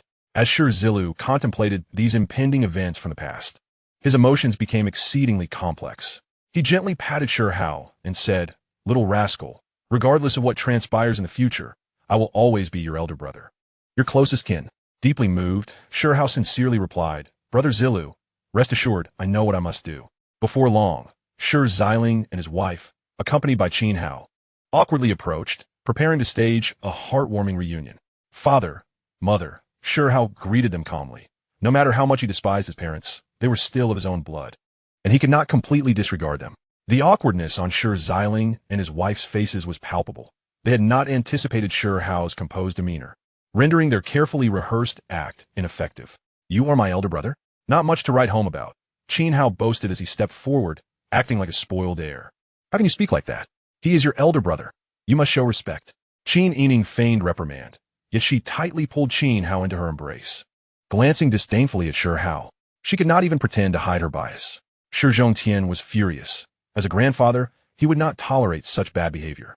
"How dare you speak to your brother in such a manner, you ill-mannered wretch? Ziling, how have you raised your son?" he admonished sternly. "Father, why? Why are you so angry?"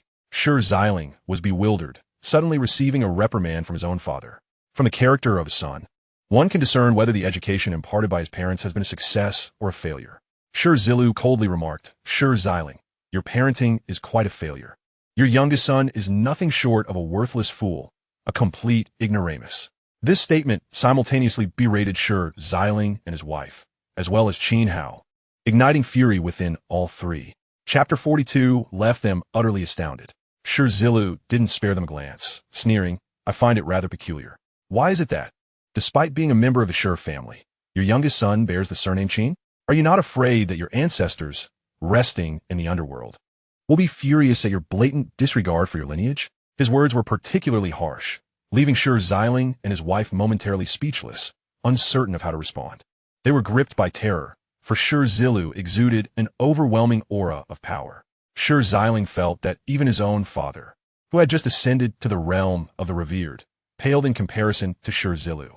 This stark reality sent beads of sweat trickling down Shi Ziling's back, rendering him increasingly hesitant to act rashly.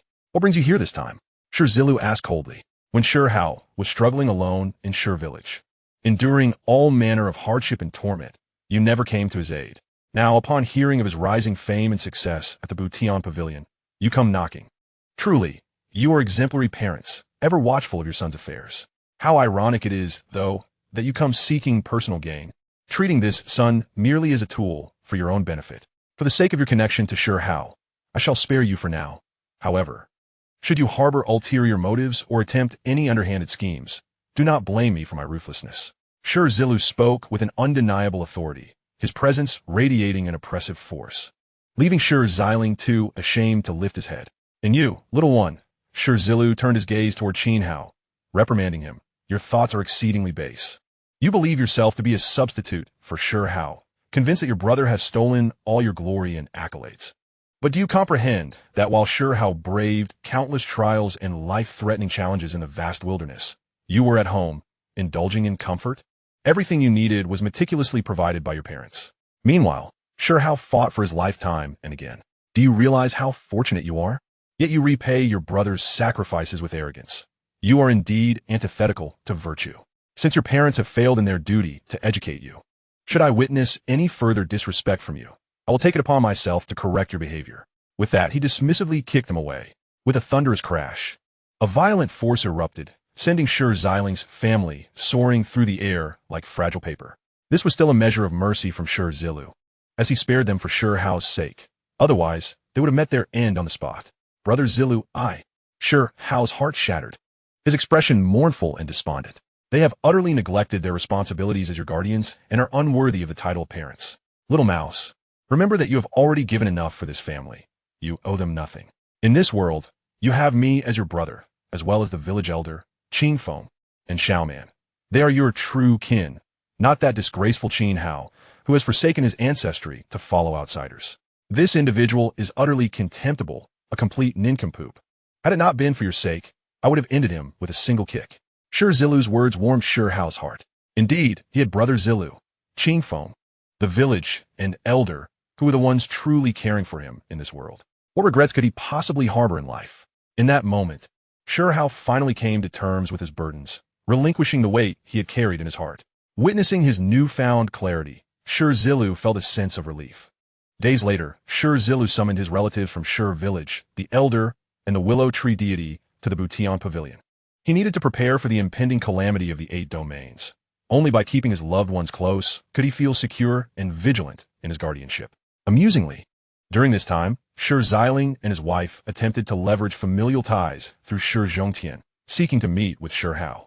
If one were to judge the thickness of their skin, this couple would surely rank among the most shameless in the vast wilderness. However, they never made it past Shi Zilu's threshold and were promptly rebuffed by Shi Zhongtian, who was thoroughly disillusioned with his son Shi Ziling. As time quietly passed, Shi Zilu mastered the Kunpeng divine technique, one of the top 10 formidable techniques in the perfect world. In the original narrative, Shi Hao faced relentless pursuit from various sects and powers due to possessing this technique. This time, however, Shi Zilu acquired it effortlessly, as Shi Hao selflessly shared all his knowledge and affection with him in gratitude. The bond between the two brothers deepened, surpassing that of ordinary siblings. Indeed, it was no surprise that the Kunpeng technique was among the 10 great techniques. Its cultivation proved to be quite challenging. Shi Zilu mused to himself, knowing that Shi Hao had trained within the Kunpeng's lair, allowing him to grasp its essence swiftly. In contrast, although Shi Zilu was also a being of dual pupils, he could not quite match Shi Hao in terms of innate talent. After all, the little fellow had lost his supreme bone 3 times before his rebirth, which had granted him unparalleled cultivation aptitude. Yet, Shi Zilu remained unhurried. While he may not possess the protagonist's halo like Shi Hao, he had his own extraordinary fortuitous circumstances. Without hesitation, Shi Zilu returned to the Hongwang world to continue his cultivation.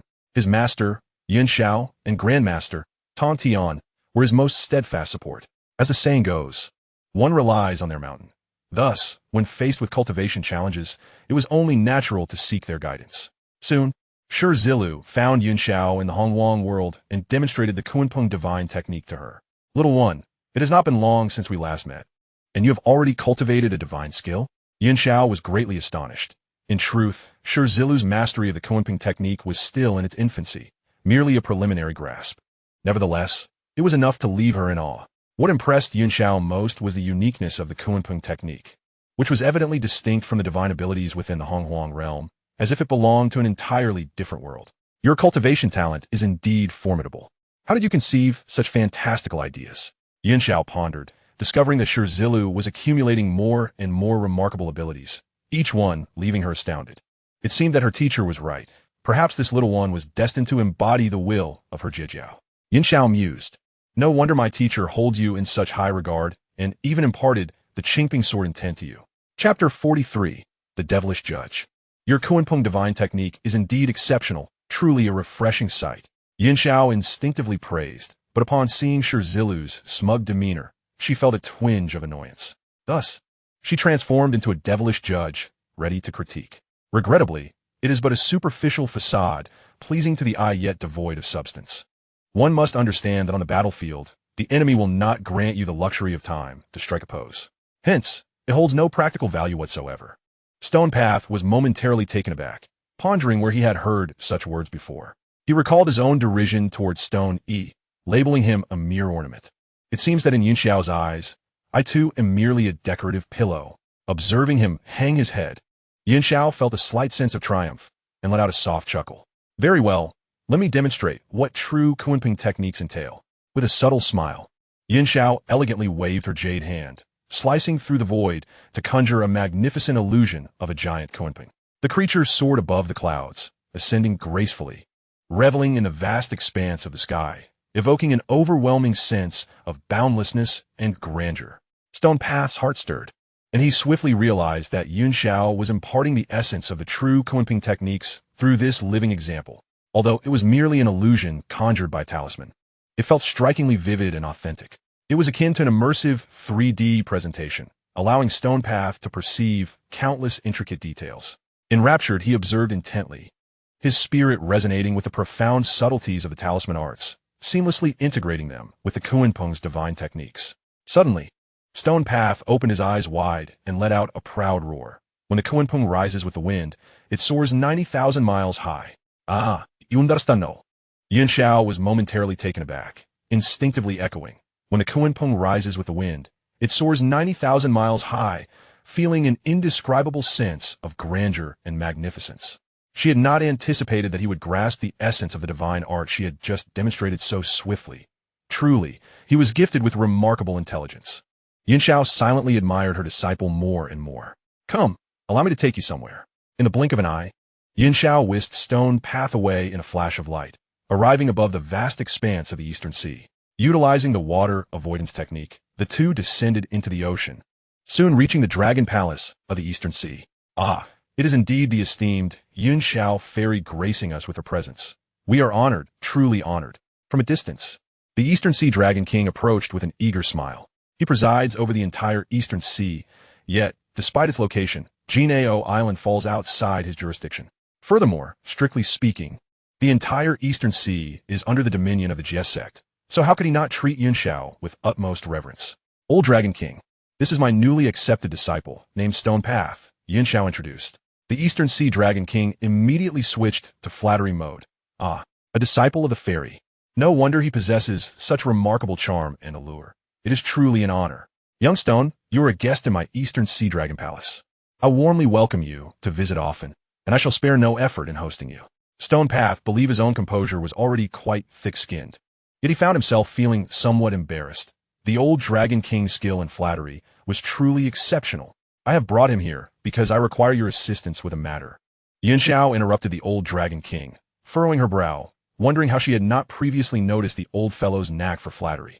Fairy, you are too kind, but do not hesitate to speak.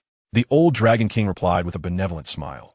Your affairs are my affairs. Rest assured, no matter how difficult, I will ensure your matters are handled flawlessly. Stone Path felt a shiver run down his spine, thinking to himself, with your silver tongue, if you were a few hundred years younger, would I even have the chance to be Yuanshi's disciple? To the Eastern Sea Dragon King, Yuanshi, as a second-generation disciple of the Jie sect, was undoubtedly a significant figure, so he lowered his stance considerably, striving to please her. Let me be direct. I require the true form of your dragon lineage, Yuanshi stated plainly. My disciple has encountered some hurdles in his cultivation and needs to observe it. The old Dragon King's expression stiffened immediately. He understood that the true form of the dragon lineage was his greatest trump card, concealing the secrets of the dragon clan, and he would not easily reveal it to outsiders. However, with Yuanshi now speaking, could he truly refuse her? He found himself in a dilemma. Stone Path felt deeply moved. It turned out Yuanshi's efforts were all for his cultivation. Overcome with emotion, the sword intent of Qingping flashed momentarily upon his forehead. Is this the Qingping sword of the celestial master? How could this be? The old Dragon King observed keenly, astonished, contemplating whether this was the will of the celestial master, and that Yuanshi was merely a messenger. Realizing this, he began to perspire profusely. Ha! Fairy, you are too polite. Is it merely the true form of the dragon lineage? You may observe it for as long as you wish. The old Dragon King's demeanor became increasingly respectful as he silently chanted a mantra, transforming into his true dragon form in an instant. Boom! The boundless Eastern Sea surged with tumultuous waves as a colossal, ancient dragon suddenly emerged, exuding an aura of majesty. Each massive scale shimmered with golden light, adorned with intricate talismans and patterns. This was the true form of the dragon lineage, typically not displayed to outsiders. Seize the opportunity and learn diligently. Yuanshi extended her jade finger, lightly tapping Stone Path's forehead, instantly imparting a treasured scripture of the true dragon into his consciousness. Stone Path was somewhat astonished, reflecting. As expected of Lady Yuanshi, her talent is extraordinary. She had merely observed him demonstrate the Kunpeng technique and deduced its connection to the true dragon arts. Such a remarkable intuition is truly awe-inspiring. Golden light radiated from Stone Path's forehead as he wholeheartedly embraced Yuanshi's consciousness transmission. And through the true form of the dragon from the old Dragon King, he found mutual confirmation and gained profound insights. After a moment, Stone Path exhaled a deep breath and let out a resonating roar that echoed through the universe. Thank you, old Dragon King. He respectfully bowed to the Eastern Sea Dragon King. No, you mustn't. The Eastern Sea Dragon King hurriedly returned the gesture, thinking to himself, you are here bearing the will of the Celestial Master, let alone revealing the true form of the dragon lineage. Even if you were to ask for the dragon tendons from my own body, I would have to comply. It is my humble fortune to assist young Stone in breaking through his cultivation. The old Dragon King humbly replied, if you require anything else, please do not hesitate to ask. Coincidentally, I was hoping to request something from you. Stone Path, not one to hold back, promptly stated. Huh? The old Dragon King was taken aback. I was merely being polite. Do you truly believe I meant it? Chapter 44. Do not force it. The old Dragon King felt a pang of anxiety, thinking, you cannot possibly be here on the Celestial Master's orders to extract my dragon tendons, can you? Do not worry, old Dragon King. I merely seek some true dragon milk, if it is convenient for you. Stone Path quickly discerned the Eastern Sea Dragon King's discomfort and reassured him. If you truly do not have it, then it is no matter, please do not force it. He thought to himself, true dragon milk isn't all that precious. So why the distress? The old Dragon King was even more bewildered, yet simultaneously relieved. If Stone Path had requested something more valuable, he would not have known how to respond. As it happens, I am not lacking in true dragon milk. The old Dragon King sighed with relief, promptly issuing a command to the Tortoise Prime Minister, who brought forth a crystal-clear jade bottle, perfectly filled with true dragon milk. Upon witnessing the scene, Shi Zilu was filled with delight and hastily expressed his gratitude. This action only served to bewilder the Dragon King of the East Sea further, who mused to himself, you are a disciple of the Jiejiao, perhaps even a divine figure like the Celestial Master Tongtian or the Fairy Yuanshi. Anything they might casually let slip through their fingers would surpass my true dragon beast milk. Yet, it was this very milk that had captured your attention. Could it be that you have never ceased your fondness for milk since childhood? Such a peculiar preference indeed. At this moment, Yuanshi's face was also flushed with embarrassment. She had anticipated that Shi Zilu would request something of far greater value, only to find it was merely true dragon beast milk. Could it be that he has harbored a lifelong affection for milk, never having outgrown it? Strangely, the very same thought that plagued the Dragon King flickered through her mind. Is my disciple some sort of oddity? What is happening? Why does the atmosphere feel so peculiar? Shi Zilu sensed the unease, and upon noticing the intense gazes of both individuals fixated upon him, he felt an immediate discomfort. This is for a young friend of mine. He is still quite young and enjoys drinking milk, he quickly clarified, especially beast milk. I understand, chuckled the old Dragon King, thinking to himself, this so-called young friend is undoubtedly you. A clever ruse, I see. Observing the ambiguous expression on the old Dragon King's face, Shi Zilu realized he had been misunderstood. Yuanshi too regarded him with a strange look, indicating that the misunderstanding had deepened. However, Shi Zilu knew that the more one elaborated on such matters, the worse it would become, and thus felt incapable of explaining. Indeed, the true dragon beast milk was intended for Shi Zilu, who had a particular fondness for it. After all, how else could he have earned the title of Milk King in the realm of the Void Gods?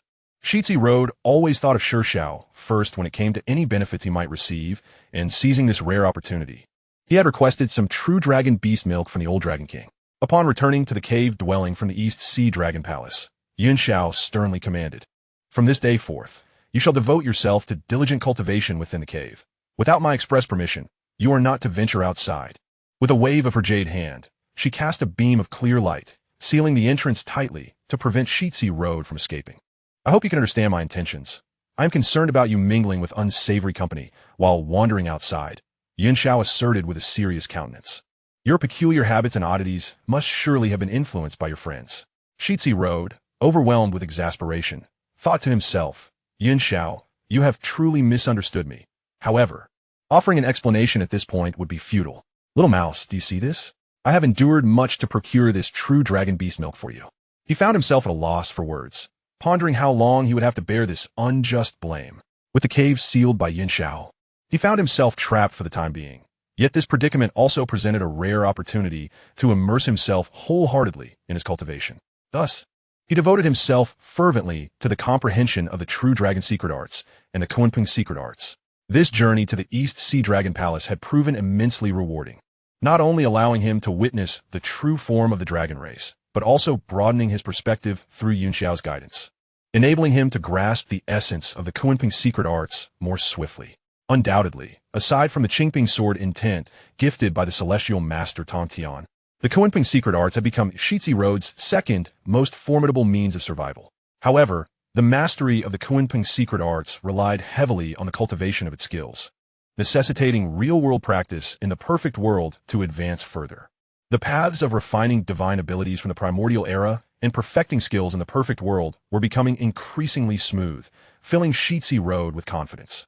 Initially, he had already mastered the Kunping secret arts, but under Yuanxi's stringent orders, he had lingered in the primordial era for several additional years before ultimately returning to the perfect world. When Shi Zilu encountered Shi Zilu, the little fellow appeared gloomy, still unable to fully come to terms with the circumstances surrounding his biological parents, the couple Shi Zilu.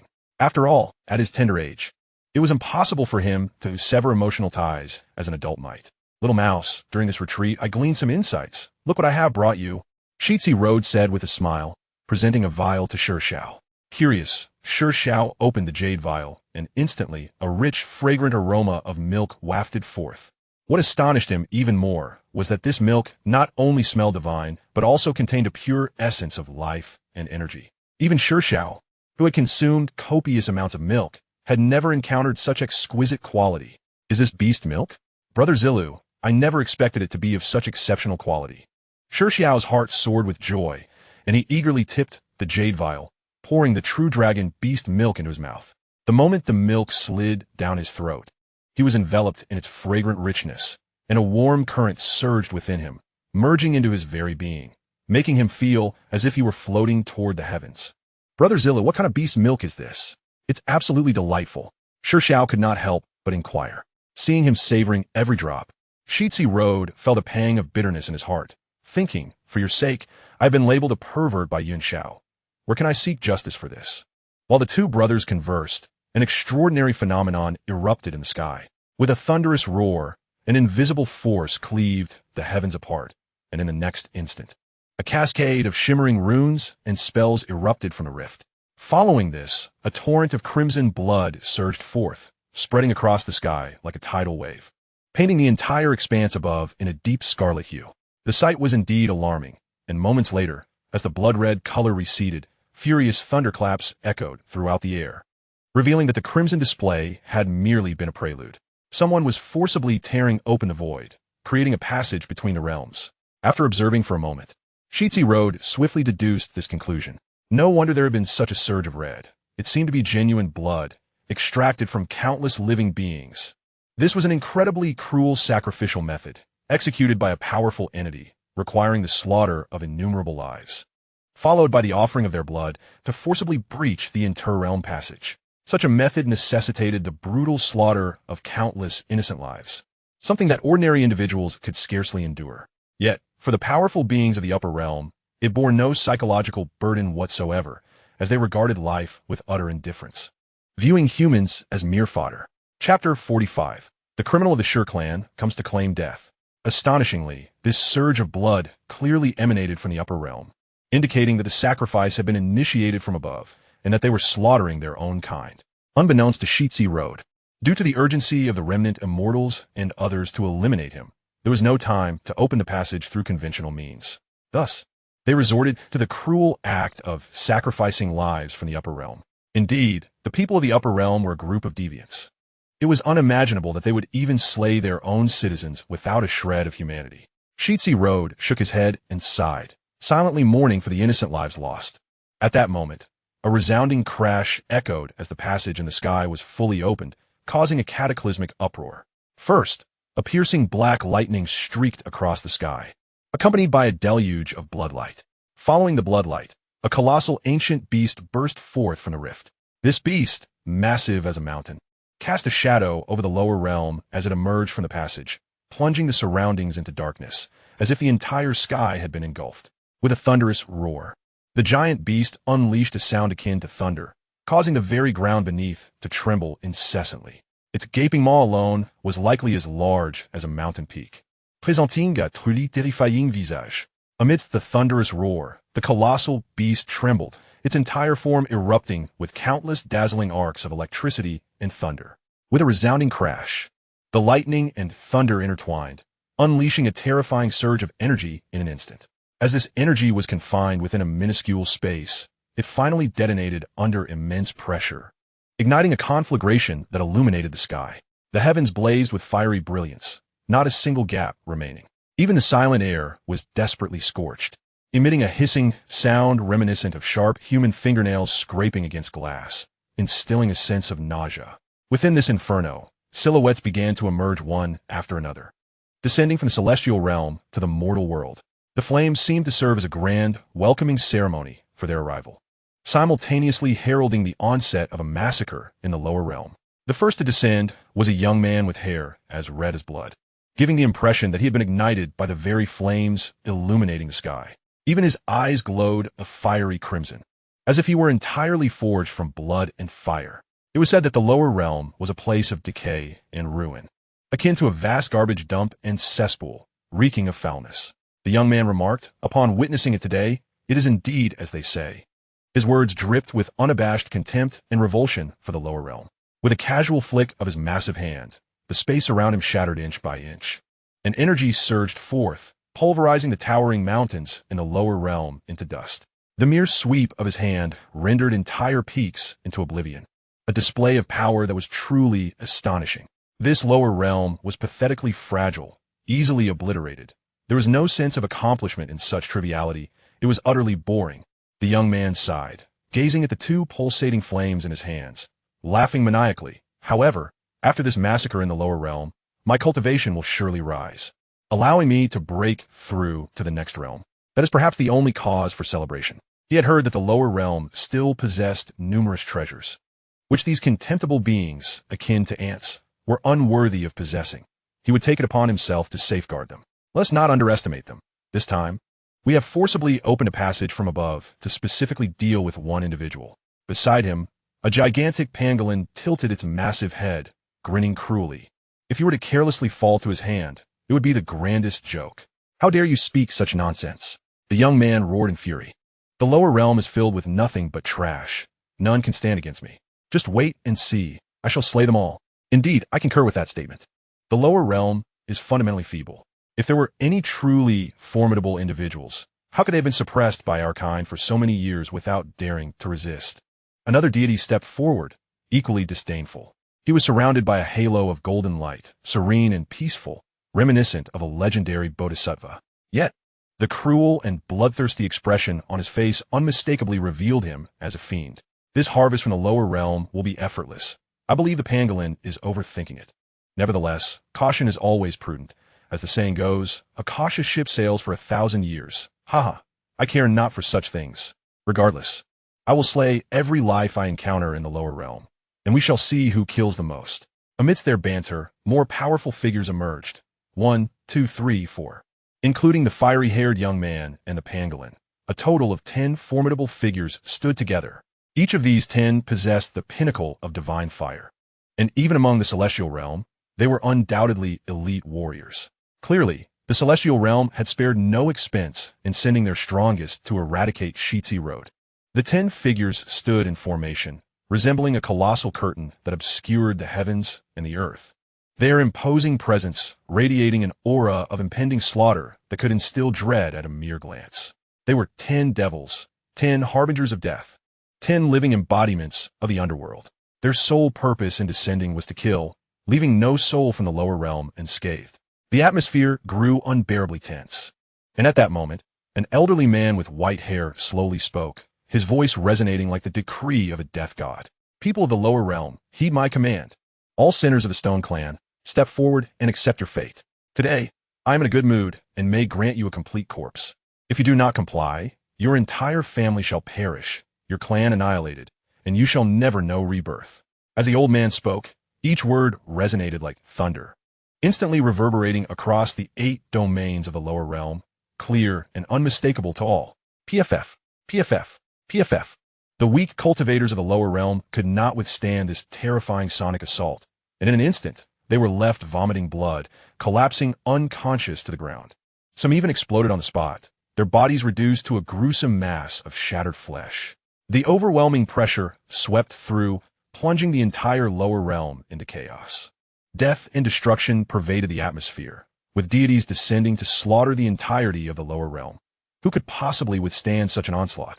Only those deeply entrenched ancient families or major sects, protected by their grand defensive formations, barely managed to evade this calamity, suffering minimal damage. But this was merely a temporary reprieve. Once the 10 deities unleashed their full wrath, it was likely that even these great sects would crumble to dust. Tiepsiv 6 Ofura, Miains. Cease this at once. A furious roar erupted as Shurhao soared into the sky, a tempest of rage surging within him. How could these so-called deities from the celestial realm be so brutal, transforming the lower realm into a hellish nightmare? Shurhao's heart bled with anguish. Simultaneously, a flicker of dread coursed through him. Fortunately, Shi Zilu had encountered this extraordinary hero in advance, relocating all of Shur village's kin to the Butian Pavilion. Otherwise, who could fathom the magnitude of catastrophe that would have unfolded today? Upon witnessing the diminutive figure of Shurhao ascend into the sky, the elderly man's weathered eyes swept over him, a derisive chuckle escaping his lips. A mere revered one dares to obstruct me? In my eyes, you are nothing more than an ant. The old man laughed heartily, scanning Shurhao's internal aura with his divine sense, his expression suddenly stiffening, then transforming into an even more savage demeanor. Haha, so you're the descendant of the Stone Clan sinners from years past. I did not anticipate you, a remnant, to jump forth voluntarily. How delightful! The old man proclaimed with confidence, having already sentenced Shurhao to death in his mind. With a silent incantation, he summoned a jade stone and hurled it towards Shurhao with lightning speed. You, the remnant of sinners, shall be utterly annihilated today.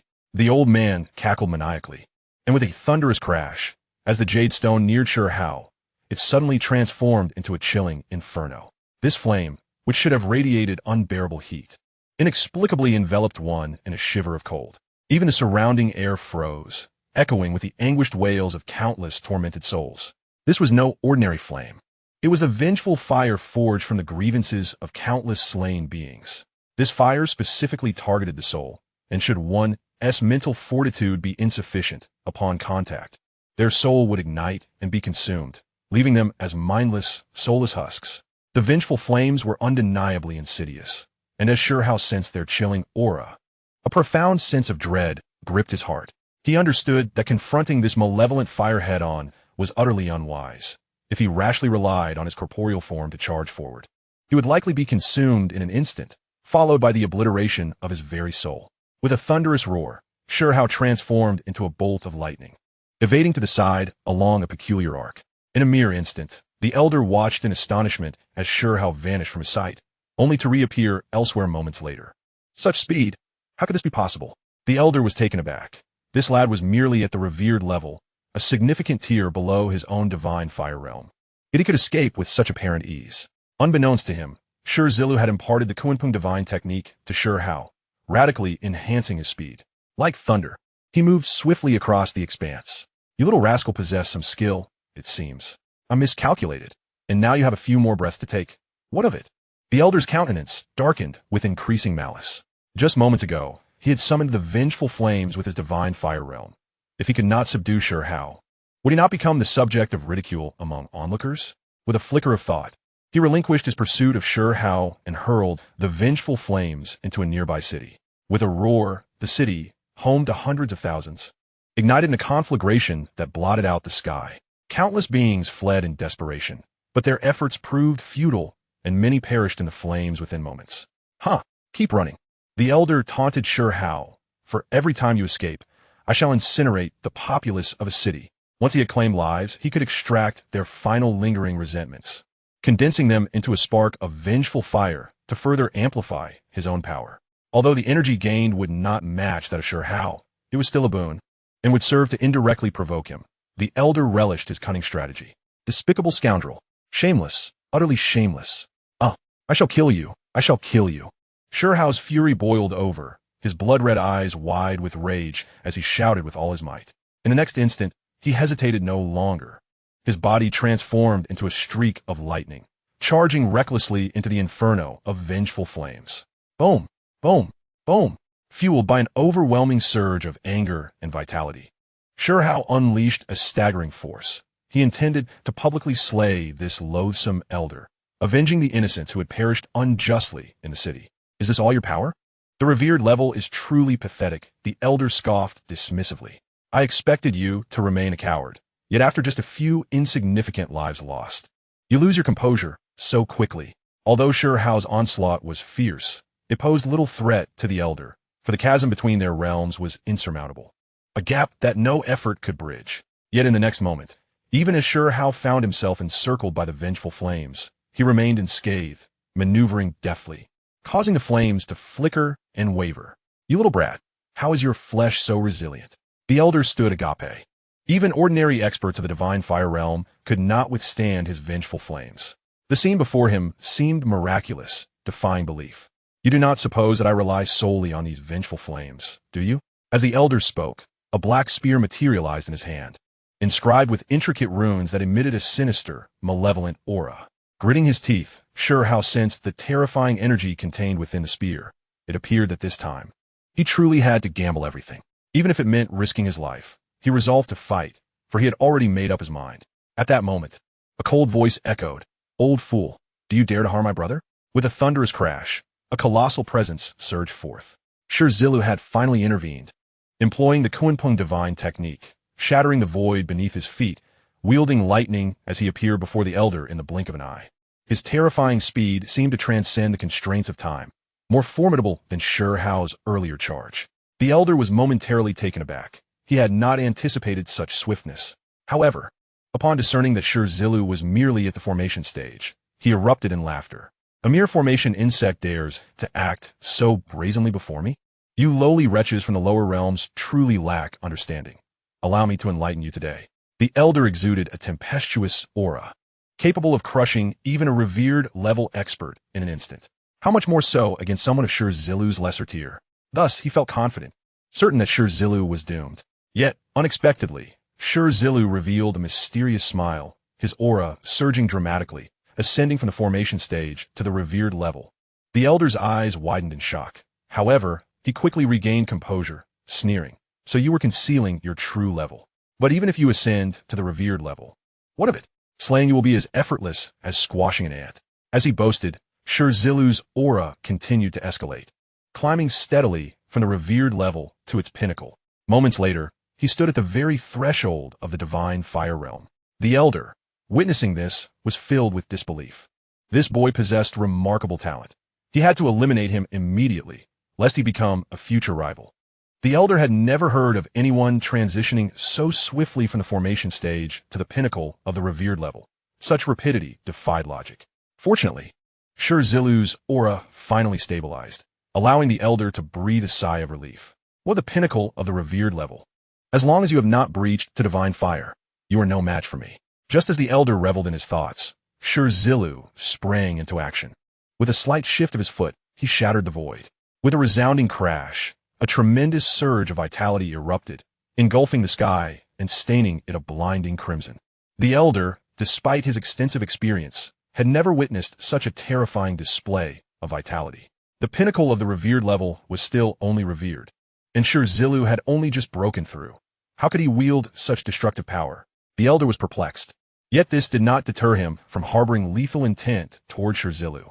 Infernal flames of living beings. The elder bellowed, summoning forth the infernal flames without hesitation. A sinister, eerie aura coalesced around him, morphing into the forms of various living beings.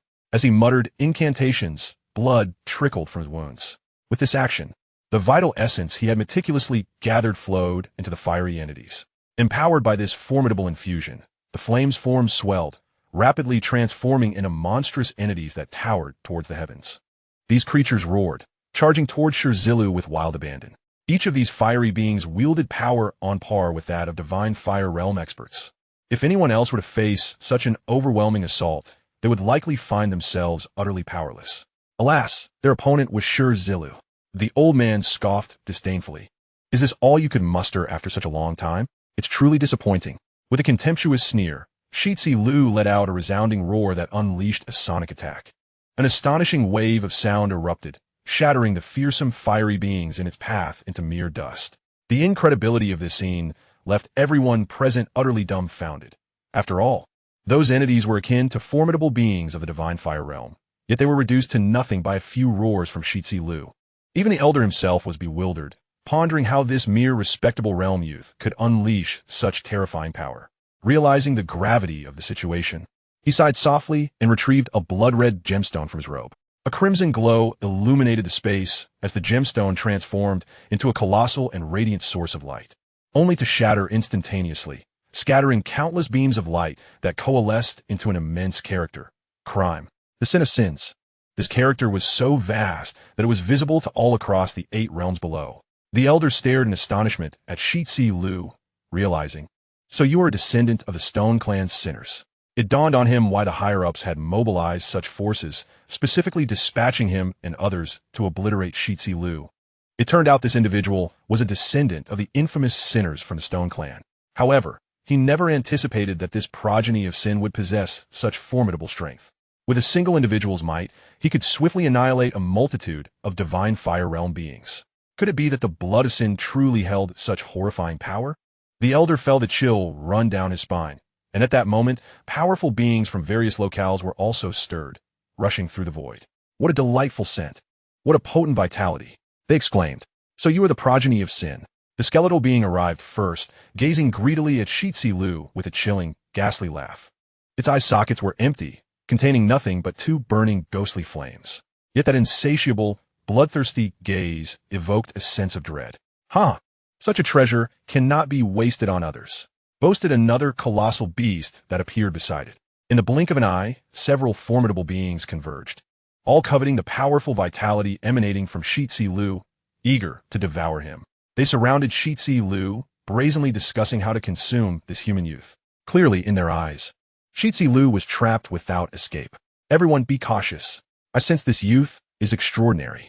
Let us not fall into a trap and become a laughingstock," warned one of the spirits. "First come, first served. Since you all hesitate to take action, I shall be the first to sample him." "Huh?"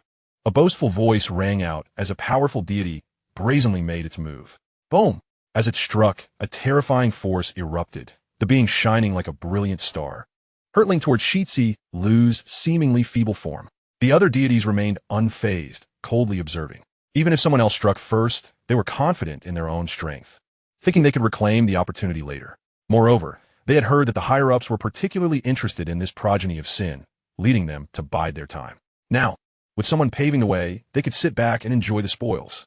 It must be said, these powerful divine fire beings were indeed shrewd, each one more cunning than the last. With a resounding crash, the spirit of the demonic vine collided with Shi Zilu. In the next moment, a shower of blood and flesh erupted, filling the entire space. It was evident that one of them had been defeated, and the speed was astonishing. However, everyone was left in shock, for the fallen being was not the anticipated Shi Zilu, but rather the demonic vine spirit. "You, such a pitiful creature, dare to call yourself a deity? A single blow is all it took to vanquish you." Shi Zilu scoffed, lightly clapping his hands. Having dispatched the demonic vine spirit with a single move, seemingly expending little effort. The other beings were aghast. This youth was indeed peculiar, having effortlessly incapacitated one of their formidable allies. Yet Shi Zilu did not rest on his laurels. He surged forward like a bolt of lightning. Not good. The demonic vine spirit's face paled. It had never felt such overwhelming power, nor the terrifying aura of death. Chapter 48. A trove of equipment. However, it was too late for any reaction, as Shi Zilu sent it flying. A cacophony of crashing echoed as towering mountains crumbled under the force of his terrifying charge.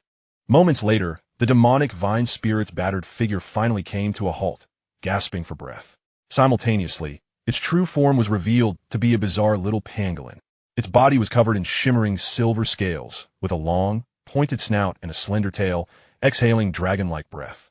It was no ordinary pangolin, but rather a variant descended from an ancient dragon lineage. Yet, it was shocking that such a rare descendant of the ancient dragon clan was defeated by a progeny of sin, unable to mount any defense.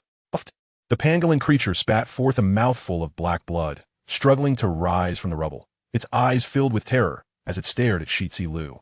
"Everyone, this youth is extraordinarily powerful, truly enigmatic. We must all strike together, lest we fail the task assigned to us.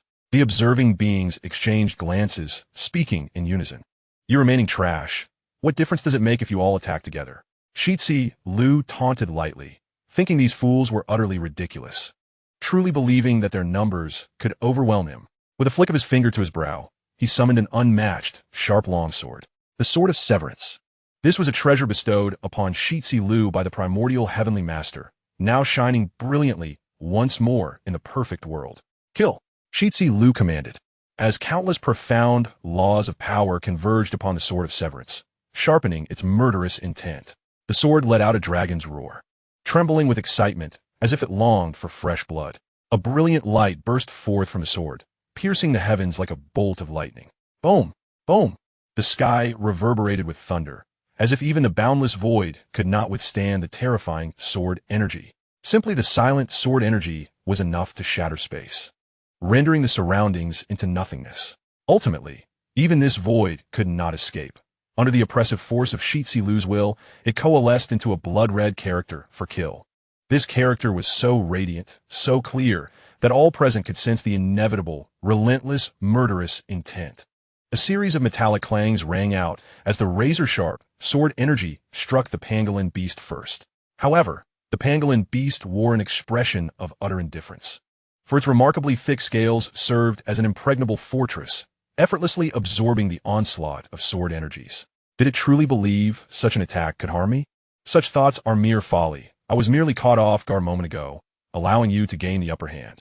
The pangolin chuckled with arrogance, feeling as though the sword energies were merely tickling his defenses. Is that so?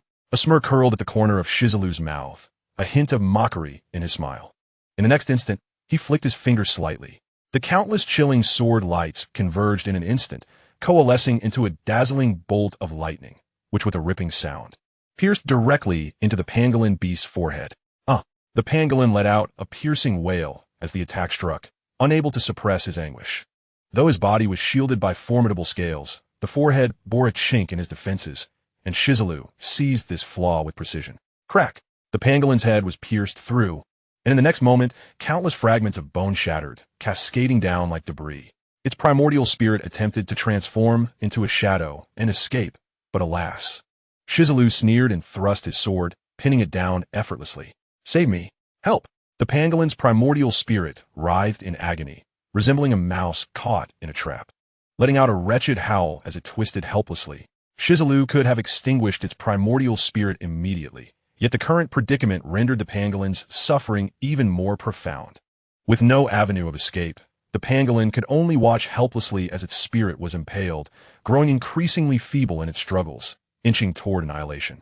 This spectacle left the remaining 9 deities visibly shaken, their faces drained of color. After all, the pangolin beast was a divine being ignited by divine fire, possessing immense power. Furthermore, its thick scales rendered its defenses superior to those of the others present. Yet, such a formidable pangolin beast could only watch in despair as its spirit was pinned down, utterly trapped, a sight so absurd it was beyond belief. Useless fools! You imbeciles! Come and rescue me at once! The pangolin beast struggled desperately, lamenting why no one came to its aid. The other 9 deities, cunning and shrewd, stood by, keenly observing the unfolding drama, hoping to discern Shi Zilu's hidden cards through this rare opportunity. A profound sense of regret welled within the pangolin. It had countless powerful tactics and secrets yet to be revealed, but due to a moment's carelessness, it had been vanquished by this mere mortal of the reverent realm. How could it accept such a fate? Allow me to assist you. Shi Zilu sneered, saying, Look, I am more humane than your so-called friends. I shall liberate you from your misery. What do you intend to do? Release me, quickly release me. The pangolin beast struggled in despair, its gaze towards Shi Zilu growing increasingly fearful. Nevertheless, Shi Zilu was resolute, and no mere gaze could deter him. With a resounding thud, he unhesitatingly severed the pangolin beast's primordial spirit, ensuring its complete demise. As the void shattered, a myriad of dazzling lights erupted from the spot where the pangolin beast fell, undoubtedly representing its treasures and legacies amassed in life. A veritable trove of equipment. Shi Zilu chuckled, for the inhabitants of the perfect world lacked storage bags or spatial rings. However, the pangolin, being a unique beast, could store treasures by cultivating its own miniature world. This journey had indeed yielded bountiful spoils. Shi Zilu waved his hand, unceremoniously collecting the treasures left by the fallen pangolin. It was only then that the other 9 deities sprang into action, rushing forward like starving dogs to snatch the goods. Unfortunately, the most precious items had already been claimed by Shi Zilu, leaving them to scramble for mere scraps. The unfortunate pangolin beast. If it had known that this band of false friends would ravage its remains after its demise, would surely have felt a deeper sorrow.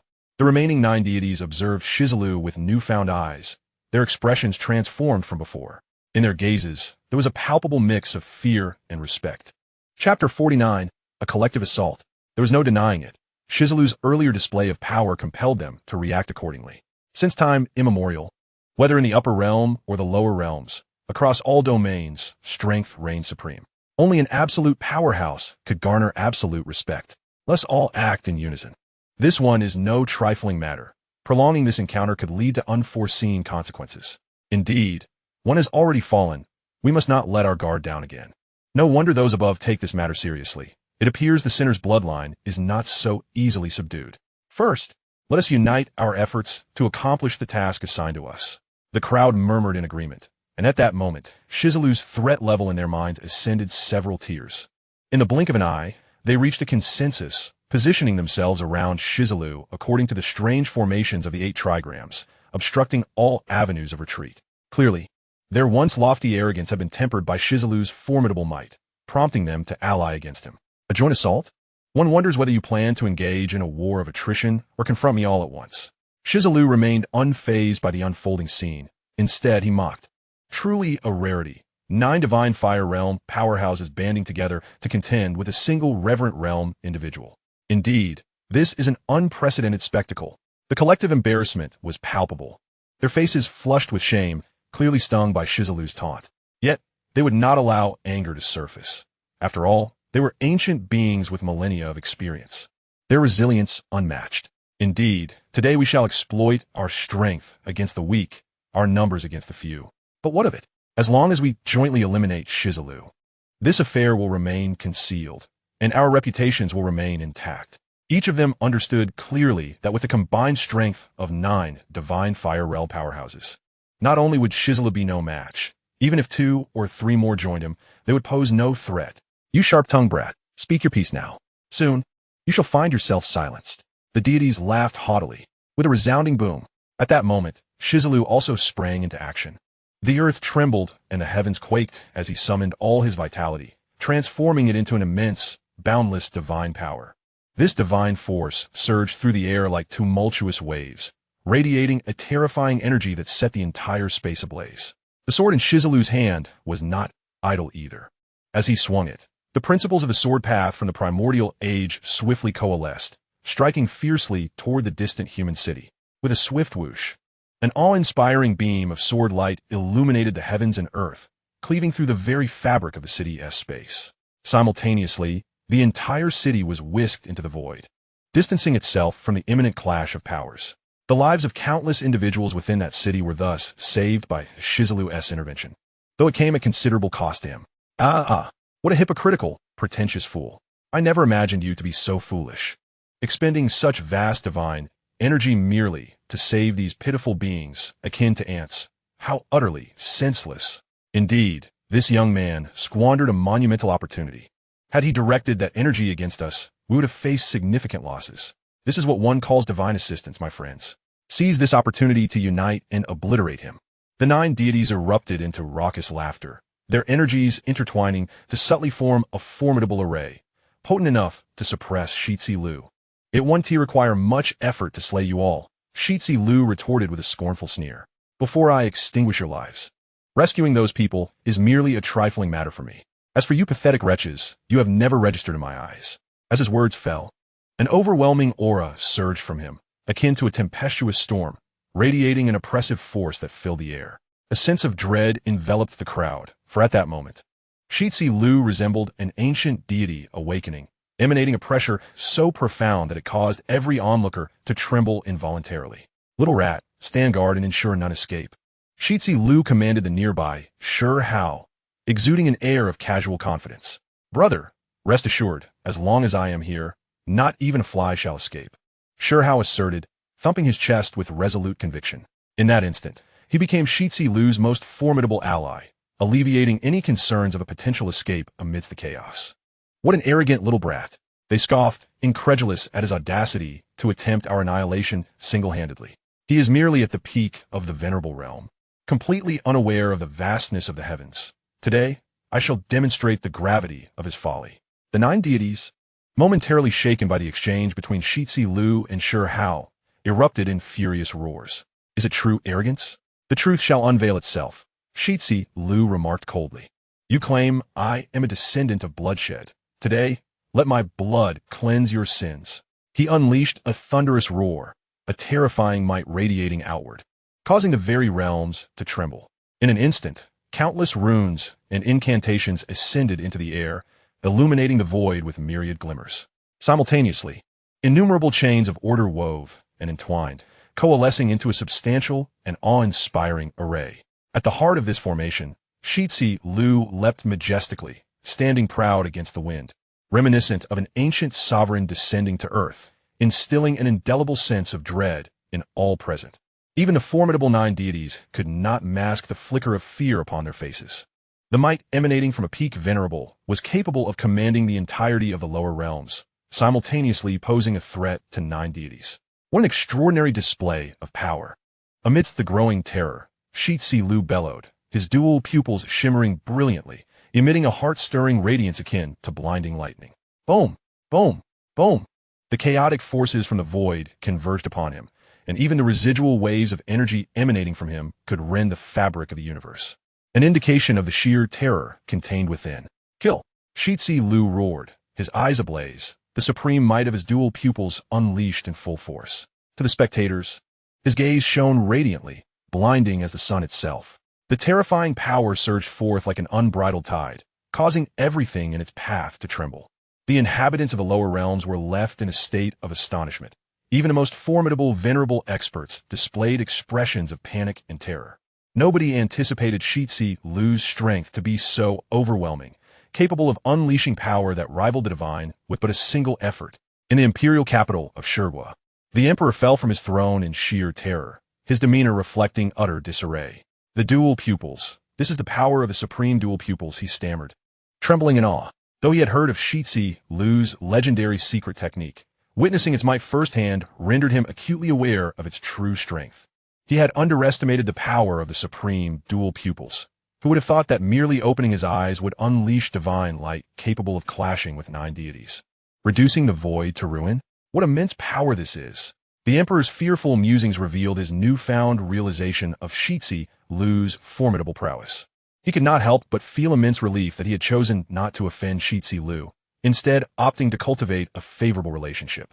In fact, out of respect for Shi Zilu, he had granted Shi Hao numerous benefits and resources, reinstating him to the position of martial king. In hindsight, this decision proved to be remarkably sagacious, a timeless investment indeed. The emperor fully understood that despite his status as a sovereign, he was no longer in a position to seek camaraderie with Shi Zilu.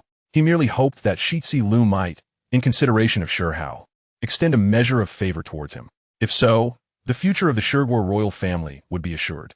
Initially, the emperor believed Shi Hao to be sufficiently strong, capable of slaying divine fire experts with his venerable strength. However, today he recognized that Shi Zilu, as an elder brother, was astonishingly formidable beyond comprehension. Meanwhile, in the Butian pavilion, the spirit of Willow was equally astonished. She sensed the tumult outside, realizing that the young prodigy had once again made his move.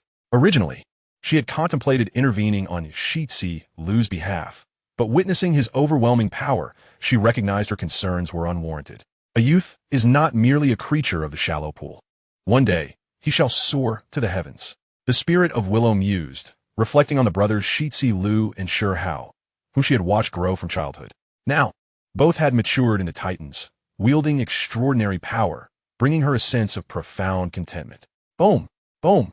The divine light of the dual pupils sliced through the void, creating an uproar wherever it went. Anything that obstructed this divine light was annihilated without hesitation, reducing to mere nothingness.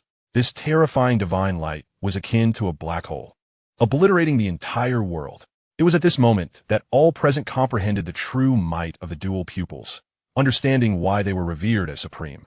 Ironically, although Shi also possessed dual pupils, the power unleashed from him paled in comparison to Shi Zilu's current prowess. Thus, many had underestimated Shi Zilu, failing to foresee the catastrophic destructive potential of his dual pupils. Amidst the collective gaze of awe, Shi Zilu stepped forward through the void, radiating an aura reminiscent of an ancient emperor, effortlessly crushing all in his path. Behind him, countless streams of divine light erupted, intertwining and launching an assault against the 9 deities. Panic ensued among the onlookers, who scrambled to summon their most formidable protective artifacts. Yet, the cacophony of clattering sounds soon filled the air, as these lethal artifacts proved utterly incapable of withstanding the divine light of the dual pupils, disintegrating in an instant. The 9 deities howled in outrage, their artifacts forged from their very lifeblood, representing untold effort. To witness them obliterated effortlessly by Shi Zilu's dual pupils was an affront beyond measure. Not good. The being of bone roared in anger, suddenly realizing the gravity of the situation, hastily retreating. It turned out that in that fleeting moment, he had summoned his artifact with slightly less speed than the others. Yet, little did he anticipate that this mere delay of 1 minute would render him the focal point of the relentless onslaught of the Stone Path's twin-eyed divine light, instantly transforming him into a target for merciless assault. With a resounding crash, the defensive formation before the bone spirit was utterly obliterated, leaving him bereft of his formidable protective armor. The bone spirit let out a heart-wrenching wail, helplessly witnessing the twin-eyed divine light strike him, igniting a frenzied blaze that reduced him to piles of white ash. Even as a formidable being of the divine fire realm, having undergone the fiery rebirth of his very bones and soul, he still could not withstand the annihilating power of the twin-eyed divine light. In the blink of an eye, half of the bones encasing the bone spirit were consumed by flames, causing him profound anguish. With a desperate roar, he severed the remaining portion of his body, finally extinguishing the ferocious flames. However, the cost was steep. He had annihilated half of his own bones, significantly diminishing his strength. The bone spirit emitted a mournful cry, truly suffering a catastrophic loss. Unexpectedly, another scream echoed nearby, as a silver-haired spirit was also struck by the twin-eyed divine light of the Stone Path. This individual fared even worse than the bone spirit, unable to even struggle as his colossal form was instantly pierced, creating a gaping, blood-soaked hole. Countless golden droplets of blood gushed forth from the wound, signifying the rapid depletion of the silver-haired spirit's life, force, and essence. No. The silver-haired spirit sensed his life force swiftly ebbing away, roaring in defiance. Witnessing this, the bone spirit's complexion turned ashen, his heart racing with dread. He had thought himself fortunate to salvage half of his life, believing that was a fate dire enough. Yet, to his horror, the silver-haired spirit was in an even graver predicament. The realization that the Stone Path could effortlessly cripple 2 deities simultaneously deepened the bone spirit's terror. A wave of regret washed over him. Had he known this youth was so formidable, he would have never descended from the upper realm. He had believed that the descent of the 9 deities would be a trivial affair. Yet, who could have foreseen that they would encounter such an insurmountable obstacle? No. The silver-haired spirit, unwilling to succumb, fought desperately, unleashing all his remaining essence and directing his finger to the center of his forehead in a final, fervent gesture. With a sharp sound, a drop of pitch-black essence flew forth from his brow, the last vestige of his strength. Boom! All of the silver-haired spirit's life, force, surged towards that solitary drop of black essence, merging into a formidable surge of vitality. In an astonishing turn of events, his previously ravaged body began to regenerate rapidly. The gaping wound in his chest, once torn open by the Stone Path, restored itself in an instant. Even more bizarrely, the silver-haired spirit's appearance transformed at an alarming rate. In the blink of an eye, he aged decades. His visage withered, a network of wrinkles marred his face, resembling a gnarled walnut. His gaze clouded, and an aura of decay began to envelop him. Chapter 51. The Palace Master of the Celestial Palace descends personally. Clearly, the silver-haired spirit had resorted to some arcane method in a desperate bid for survival. This technique could swiftly siphon the life essence from within him, consuming his blood and longevity. Its sole purpose was to precariously prolong his existence, evading the lethal strike of the Stone Path. Yet the price was steep. His life essence was nearly depleted, and his cultivation plummeted, leaving him a mere shell of his former self, even if he were to survive. However, in this critical moment, the silver-haired spirit could no longer afford to ponder the consequences. The life essence he utilized for his survival was of no ordinary origin, but rather a remnant from a celestial being of the upper realm. In dire straits, one could ignite this life essence to secure a chance at survival. Before descending, the celestial remnant had solemnly instructed the silver-haired spirit, placing great hopes upon him to slay the stone path. The outcome, however, was a stark disappointment. Not only had the silver-haired spirit failed to fulfill his mission, but he had also been compelled to utilize his life essence. It can only be said that the stone path was extraordinarily formidable, its power surpassing all expectations.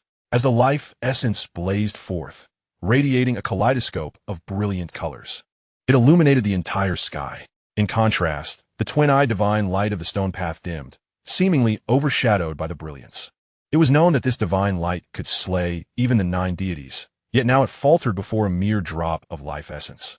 One could only imagine that the celestial remnant from the upper realm was indeed the true supreme being. Suddenly, with a resounding explosion, the life essence erupted, unleashing a dazzling brilliance.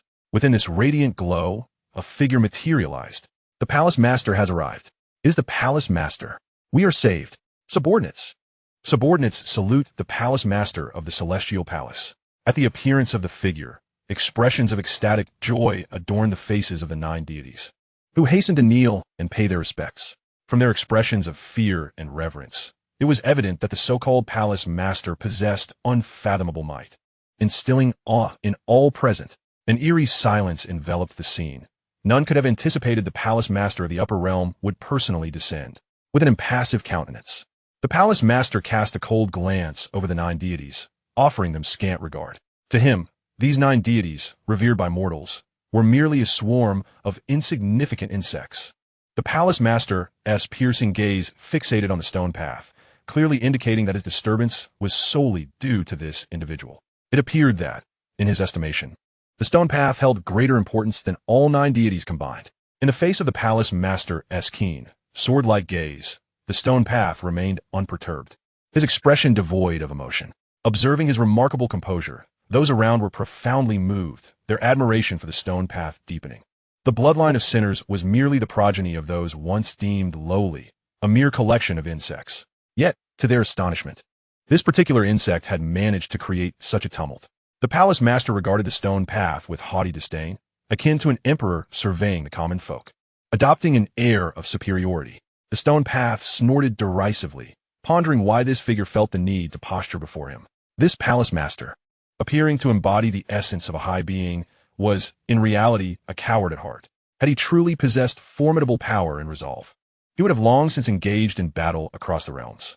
Instead, this individual had been preoccupied with seeking refuge in foreign lands, relentlessly pursuing the bloodlines of the Stone Clan and the 7 kings of the borderlands, their hands stained with the blood of countless innocents.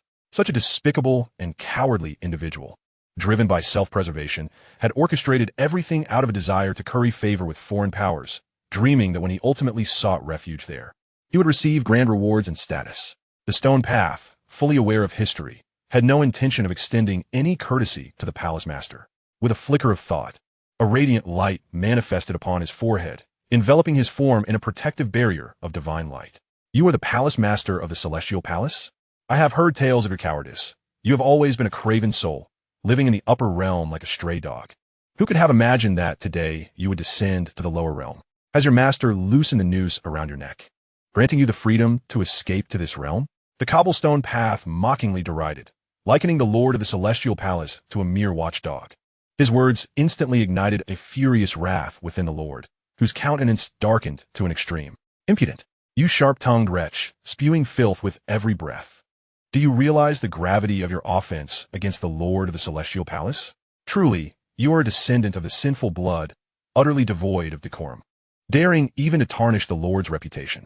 Before the lord could utter a word, the surrounding 9 divine beings eagerly sprang forth, vehemently rebuking the cobblestone path. As the saying goes, a dishonored master spells death for his servants.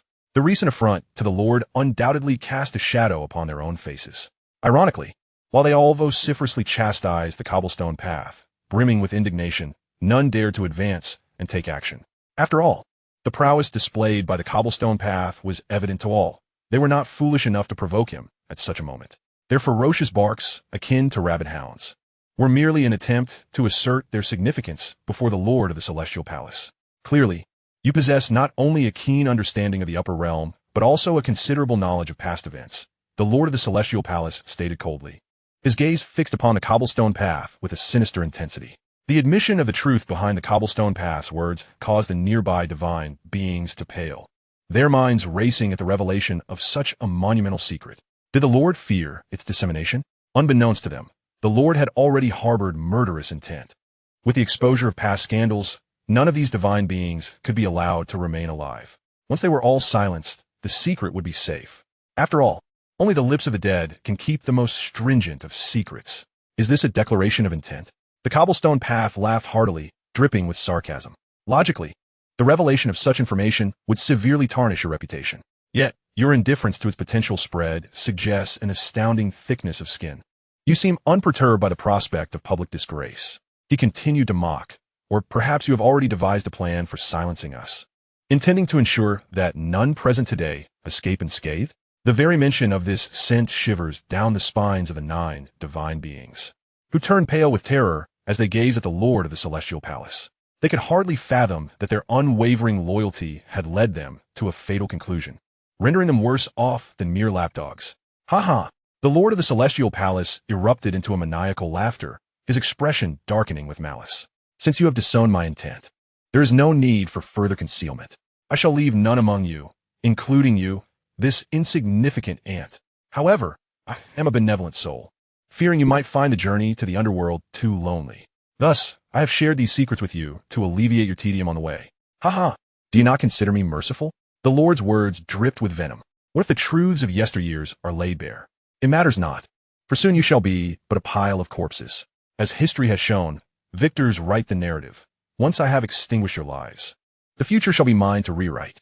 As the true nature of the Lord was laid bare, the 9 divine beings were gripped by a profound horror, their bodies tingling with dread. They never anticipated that the seemingly majestic Lord of the Celestial Palace could be so despicably treacherous and ruthlessly cruel. Overwhelmed by fear, they all contemplated fleeing. Yet before them stood the Lord, whose power was unfathomable. How could they hope to escape? With faces ashen, the 9 divine beings sank to their knees, crying out for mercy. However, the Lord of the Celestial Palace barely spared them a glance, coldly commanding, "If you do not submit now, when will you?" With his indifferent words, a series of thunderous explosions erupted, unleashing a terrifying force like a tidal wave. The 9 divine beings shrieked in agony. Their formidable forms shattered as if made of paper, raining down a torrent of blood upon the ground. In the blink of an eye, all 9 were annihilated, leaving not a single one behind. As their lives extinguished, amidst the swirling blood and dust, several distinct orbs of light emerged. These are the last remnants of their souls, now powerless under the Lord's overwhelming pressure, emitting pitiful cries of despair. With a final, anguished wail, the Lord absorbed one of the luminous remnants, rendering his somewhat ethereal form more solid. What a delightful supplement! He greedily remarked, "Alas, it is but a mere fragment of the divine fire realm. The power within is scant, far too meager." He savored the irony. Like a ravenous beast, he devoured the remnants of other souls, yet still craved more, embodying a truly deranged demon. It was profoundly ironic. The 10 divine beings, previously so ostentatious and arrogant as they descended from the upper realm, vowing to eliminate the cobblestone path, had ultimately met their demise at the hands of their own leader. Yet, the cobblestone path was unfazed by such scenes, well aware that the hypocritical beings of the upper realm were devoid of moral fiber, making their nefarious actions all too predictable. Following the obliteration of the 9 divine beings, the other 9 true immortals gradually revealed their true forms from the upper realm. What a spectacle today! 9 true immortals manifesting simultaneously, all to confront a mere descendant of the sinful blood. "You should take pride even in your demise," spoke the first, a remnant immortal from Sword Valley, regarding the cobblestone path with the gaze of one surveying a corpse. "My friend, you are being quite cruel. Do take care not to frighten the children," chuckled another remnant immortal beside him. "Are you not aware? If a person is excessively frightened before death, the taste of their flesh turns sour, quite unpleasant." Although he wore a smile, his words were chillingly macabre as he contemplated the consumption of a corpse. The Lord has mobilized such forces. I had anticipated a grand upheaval. Yet appears merely to deal with a trivial descendant of the sinful blood. Such overkill, scoffed another remnant immortal. With all believing it unnecessary to deploy so many against someone as inconsequential as the cobblestone path. Fools! Throughout history, when have you heard of a mere descendant of the sinful blood inciting such terrifying natural phenomena solely through their innate power? The Lord of the Celestial Palace's eyes flashed with cold malice as he admonished sharply. Upon witnessing his wrath, the other 9 remnant immortals fell silent, though the Lord's words held merit. Over the years, while the lower realms occasionally birthed a few prodigies, they were swiftly eradicated. Never had anyone exhibited the monstrous and perverse capabilities displayed by the cobblestone path, enough to stir even the most stoic hearts. With this realization, the expressions of the other 9 remnant immortals grew grave. Indeed, the Lord spoke wisely. This unprecedented upheaval warranted their utmost seriousness. Indeed, this young man has amassed such formidable strength. If granted a few more years to mature, he may become exceedingly difficult to contend with. To preempt any unforeseen complications, we should seize this opportunity and have him eliminated today.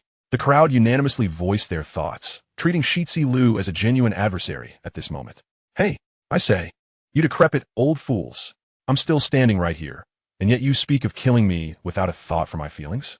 At that moment, a mocking voice interjected, revealing itself to be Shi Zilu's sardonic retort. What a fine descendant of sin and blood, what a master of slander, so adept at distorting truth and reality. Shi Zilu coldly derided, in the past, you wielded absolute power, dictating what was deemed right or wrong, and rewriting history as you pleased. Yet it is you, the aged, whose hands are truly stained with the blood of the guilty.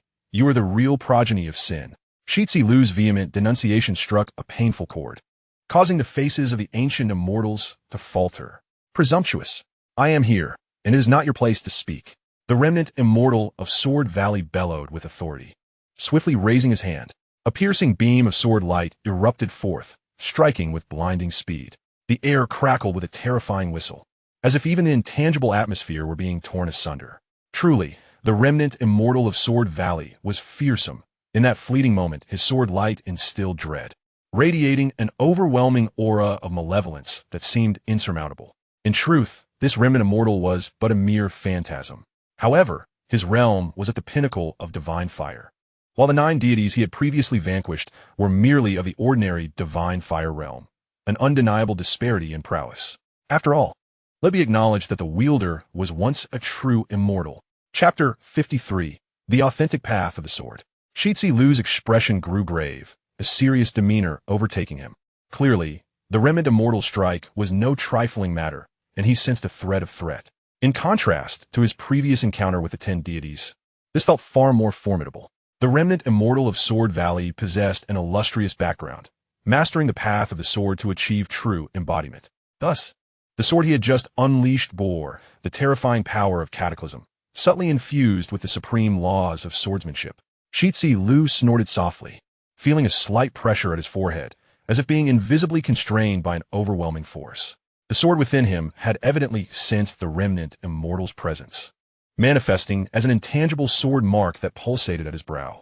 It was not fear, but rather exhilaration.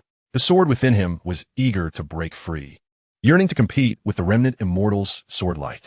However, Shi Zilu, with a flicker of thought, summoned his formidable mental energy, promptly subduing the sword's restless spirit. He was well aware that should he unleash it, the battle would swiftly conclude, let alone these mere phantoms of the remnant immortal. Even if the true form of the remnant immortal were to appear, Shi Zilu was confident he could vanquish it with a single stroke. Yet, he deemed such an action excessive, a waste of resources. Employing the sword to confront the remnant immortal felt akin to using a cannon to swat a fly. Let's see who wields the superior sword. Shi Zilu exclaimed with boldness. Having suppressed the sword's agitation, he immediately summoned an intangible sword energy from within. This was his innate sword, potent yet undeniably inferior to the sword he had subdued. After all, the sword was a gift from the esteemed teacher of the Primordial Heavenly Sect. No matter how confident Shi Zilu was in his abilities, he recognized he had yet to reach such a level. The earlier strike from the remnant immortal had ignited his competitive spirit, compelling him to test whether his innate sword could withstand the remnant immortal's might. Go! Shi Zilu calmly commanded, unleashing his innate sword with a swift motion, sending forth an invisible sword energy. Foolishly arrogant boy, you dare to challenge me in the art of swordsmanship? You clearly lack awareness of your own insignificance. The remnant immortal scoffed at Shi Zilu's actions, finding them both amusing and contemptuous. Without hesitation, he summoned his own sword energy, clashing head-on with Shi Zilu's innate sword. With a resounding boom, the heavens trembled and the very fabric of space quaked. In an instant, mountains swayed and the earth quaked. The cataclysmic sound reverberated, affecting the skies of the 8 realms below, as if fragile fabric were being sliced, leaving behind visible scars of sword light. In these scars, one could distinctly discern 2 colors, black and white, emanating from Shi Zilu and the remnant immortal S respective sword energies. Amidst the intertwining sword energies, an ominous force surged forth, instilling terror within all who bore witness. Strange, as the battle unfolded, the remnant immortal grew increasingly astonished. The power encapsulated within his earlier strike was immense. Yet, he had not anticipated that Shi Zilu would withstand it unscathed, his demeanor seemingly effortless. Ah, so you too tread the path of the sword. No wonder you dare to be so audacious. The remnant immortal's ferocity surged forth, cackling maniacally. Alas, you have encountered the ancestral master of swordsmanship today. It is clear that fate has decreed your demise. He commanded the other surrounding remnants, step back. It shall take but me alone to slay him. A sinister and cruel smile spread across the remnant immortal's face, for he held no belief that Shi Zilu could surpass him in the art of the sword. In the next moment, the remnant immortal struck once more. This time, the sword energy he unleashed was even more terrifying, accompanied by a cacophony of thunderous sword sounds. A tempest arose, as if it bore the wails of countless vengeful spirits, filling the air with a heart-wrenching chorus of cries. This was the remnant immortal's ultimate sword technique, and the myriad of vengeful spirits were those who had perished at the hands of his sword energy over the years. After dispatching his foes, the remnant immortal employed sinister alchemical methods to forge their lingering souls into malevolent spirits, thus integrating them into his swordsmanship. Consequently, the more adversaries he dispatched, the stronger his mastery of the sword became. However, undeterred by the wailing of the countless vengeful spirits surrounding him, Shi Zilu remained steadfast, his expression as calm as ever. Is this what you call the path of the sword? Merely a perverse and misguided art?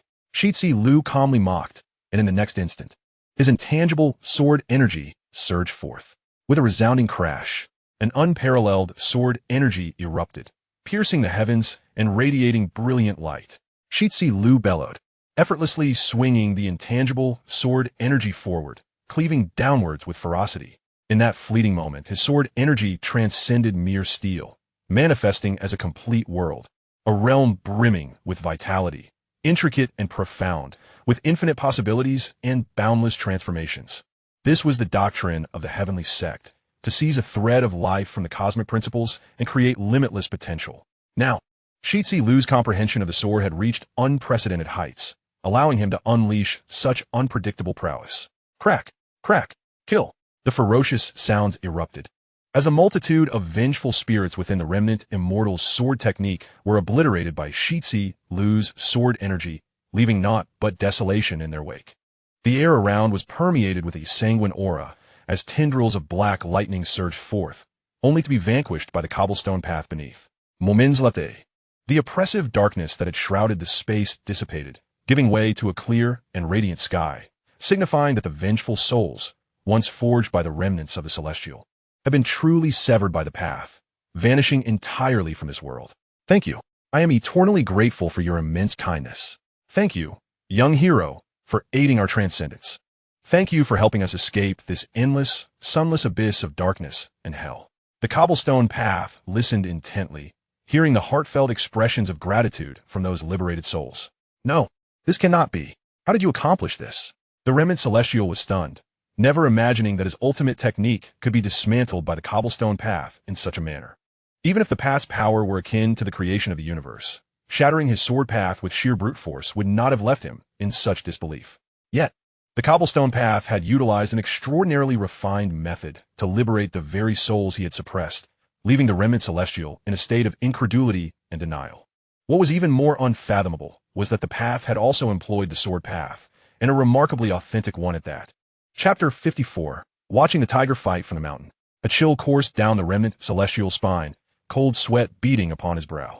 He was truly afraid, for an insistent voice within whispered that the cobblestone path had far surpassed him in the mastery of the sword. This realization terrified the remnant celestial, who could hardly fathom that a mere junior at the esteemed level was superior to him in swordsmanship.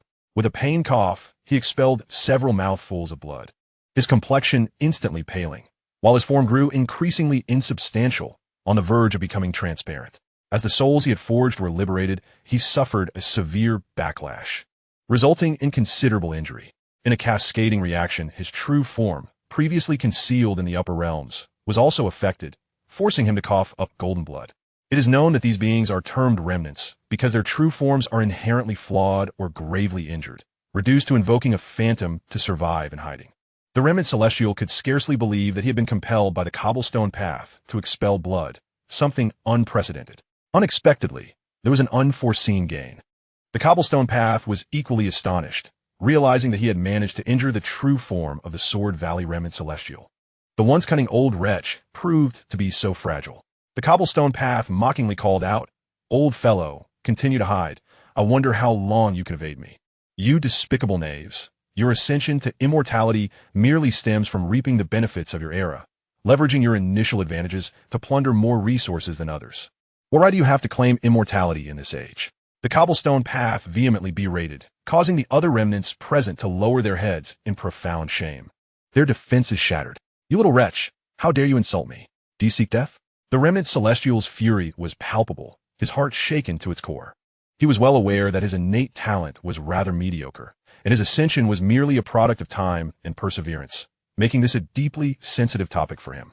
Thus, being publicly denounced by the cobblestone path, branded as a mediocre talent, deeply wounded his fragile pride. "You little wretch, I shall not allow you to escape today."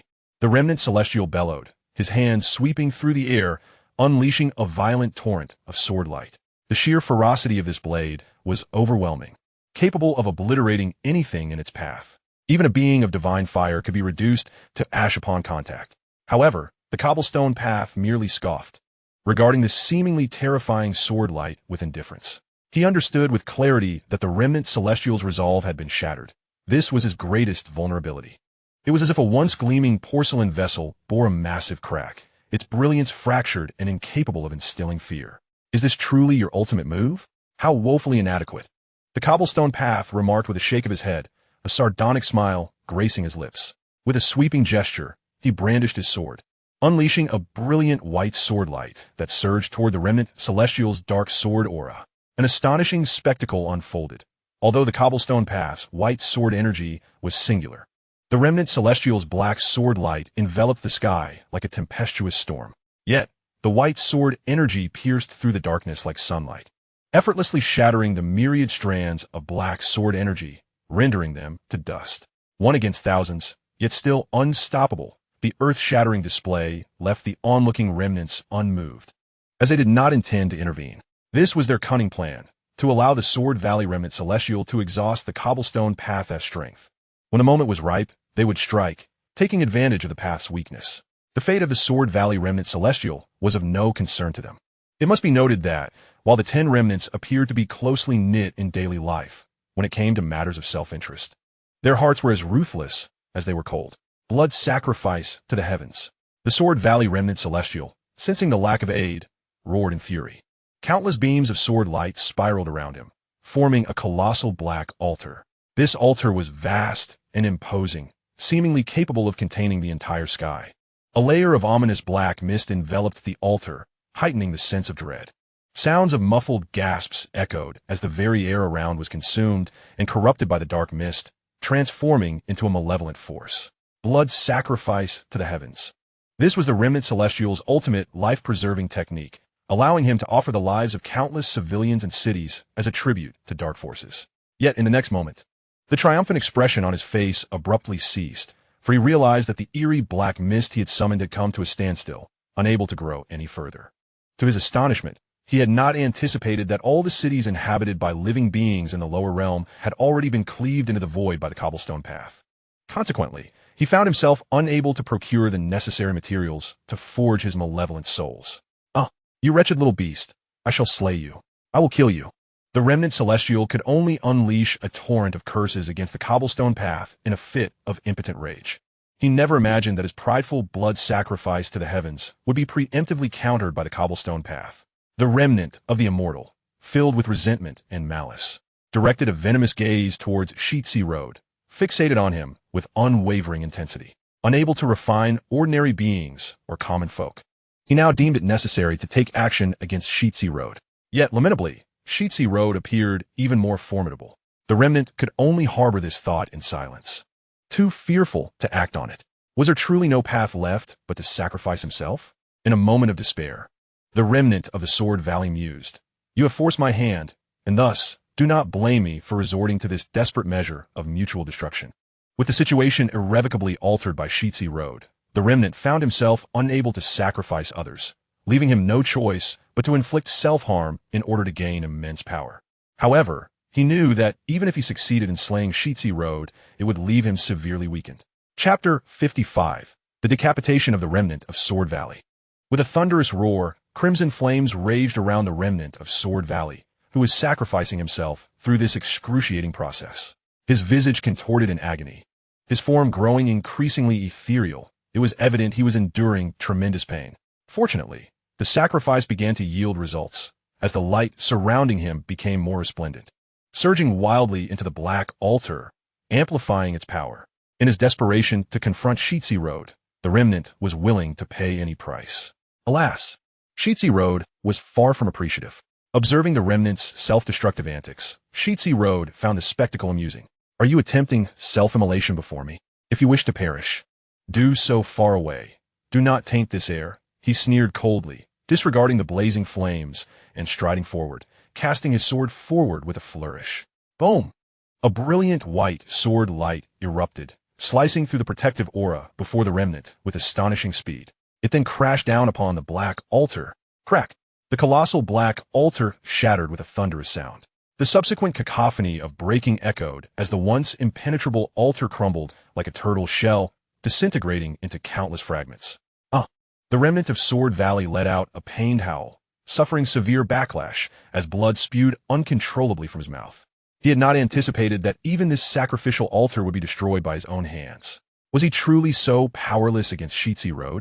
A profound sense of despair washed over him as he realized that no matter the divine abilities he employed, Shi Zilu effortlessly neutralized them, leaving him feeling as though he were plummeting into an abyss of hopelessness. In that moment, he recognized Shi Zilu as his nemesis, effortlessly overcoming him.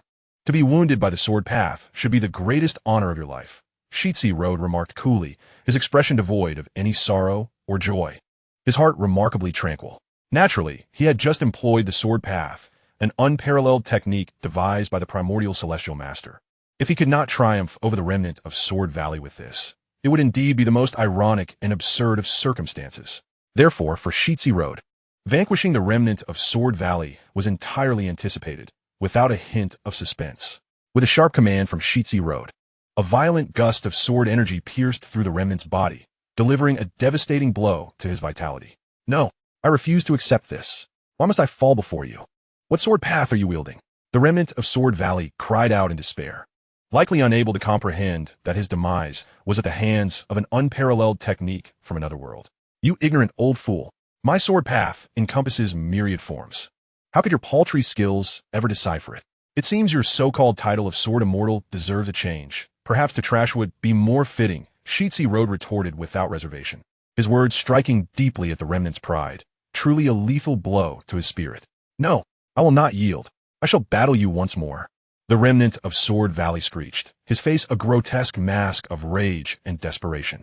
"In your next life, perhaps," Shi Zilu replied dismissively, casually swinging his sword. And with a crack, the already waning, ethereal form of the remnant was cleaved into a multitude of shards. Those fragments swiftly transformed into billowing clouds of blood mist, cascading helplessly through the air. Thus, the seemingly powerful remnant was utterly annihilated by Shi Zilu. At that moment, a chorus of cheers erupted from the sidelines. "Indeed, I underestimated you. I did not anticipate you would truly slay the remnant of Sword Valley Spectre," remarked the Lord of the Celestial Hall, now gazing at Shi Zilu with newfound admiration. "Truly, you are the progeny of the Sin blood lineage. In the past, the Stone Clan produced 7 celestial kings. The most formidable bloodline. Your cultivation talent has evoked a tinge of envy within me. At such a young age, you possess such prowess. If allowed to develop for a few more years, who knows how formidable you might become. The Lord of the Celestial Hall shook his head in admiration, lamenting, "Alas, I shall not allow you to continue your growth here. I shall send you on your final journey.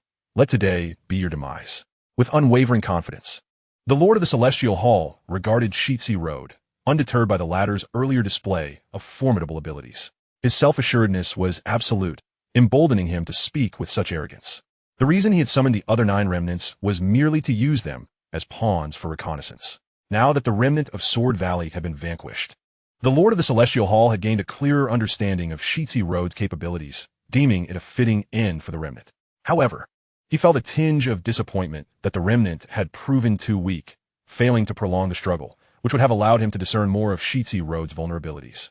Useless, pathetic fool. The Lord of the Celestial Hall thought disdainfully of the remnant of Sword Valley. You are one of the remnants. Yet you were slain by a mere junior of the Sin blood lineage. You deserve to perish today. To the Lord of the Celestial Hall, the death of the remnant was inconsequential, akin to expendable resources. Once utilized, they were discarded, utterly devoid of sympathy. Esteemed colleagues, as you witnessed the recent battle, this in blood progeny possesses some merit. Let us no longer hesitate. Let us unite and strike, lest we prolong this nightmarish ordeal. At that moment, another remnant, indifferent, declared the collective assault on Shi Zilu. The others eagerly responded, their bloodlust ignited by the demise of the remnant of Sword Valley. With a resounding boom, a blinding light descended from the heavens. The brilliance was so intense that it rendered one unable to open their eyes. As if the very sun had been summoned from the sky, the initiator was none other than the remnant who had spoken earlier, intent on being the first to eliminate Shi Zilu and claim the glory for himself. As the remnant invoked the sun's radiance, the dazzling sunlight fused with the divine light surrounding his form, transforming into a torrent of flames in the next instant. Enveloped in fire, the remnant appeared as though an ancient demon had awakened. With peculiar strides, he approached Shi Zilu, each step causing the very earth to tremble, flames erupting from the void, and the surrounding air scorched with a heart-wrenching corrosive sound. Indeed, the renowned remnant immortal, at this moment, unleashed his ultimate technique, instantly summoning boundless power. Simultaneously, another remnant immortal beside him was not idle. He chanted a string of incantations, summoning a towering golden statue behind him. Chapter 56. How did the Emperor of Desolation establish his illustrious reputation? This golden statue was immensely grand, its form as colossal as a mountain, capable of swallowing heavens and shaking the earth, evoking an overwhelming sense of terror. Everyone instinctively bowed their heads in humility, compelled to kneel before this monumental figure, a testament to the immense pressure it exerted. Even more fearsome was the statue's appearance, resembling a legendary demon or fiend, possessing 3 heads and 6 arms. Each arm was as robust as a mountain, each wielding a radiant treasure. As the statue's lips moved, a series of sacred chants resonated throughout the heavens and the earth, further instilling fear in the onlookers, causing countless individuals to drop to their knees. In this tense moment, the other remnant immortals sprang into action, their shouts echoing as they unleashed their signature moves. Notably, the master of the Celestial Palace stood out, enveloped in golden light, as he formed a series of hand seals, causing a massive bronze ancient palace to materialize in the space around them. This ancient palace was boundlessly vast, dwarfing the golden statue beside it to the point of mockery, akin to a mere cockroach. Even more terrifying, radiant light continuously emanated from the bronze palace, exuding an ancient and eerie aura, sending tremors of dread deep into the souls of those present. The several remnant immortals finally reached a consensus and, at that moment, launched their attacks simultaneously, unabashedly revealing their intent to eliminate Shi Zilu. Among them, the master of the Celestial Palace summoned the formidable ancient palace right from the outset, exerting immense pressure on Shi Zilu. However, rather than succumbing to fear, Shi Zilu felt an exhilarating surge of anticipation. For it is only under pressure that one can grow. Only through battle can one awaken and transcend. Reflecting on the immensely powerful Emperor of Desolation, one wonders why he earned such a fearsome reputation, causing countless adversaries to tremble in their boots. It is precisely because he had faced numerous fierce battles, continuously pressured by formidable foes, and emerged stronger amidst the brink of despair. The image of the future illustrious Emperor of Desolation, along with that of the young Shi flooded Shi Zilu's mind, filling him with unwavering confidence and fervent fighting spirit. "Come to me all together, what does it matter? I was just thinking there aren't enough of you," Shi Zilu exclaimed with excitement, relishing the prospect of such an overwhelming spectacle, eager to indulge in the thrill of combat.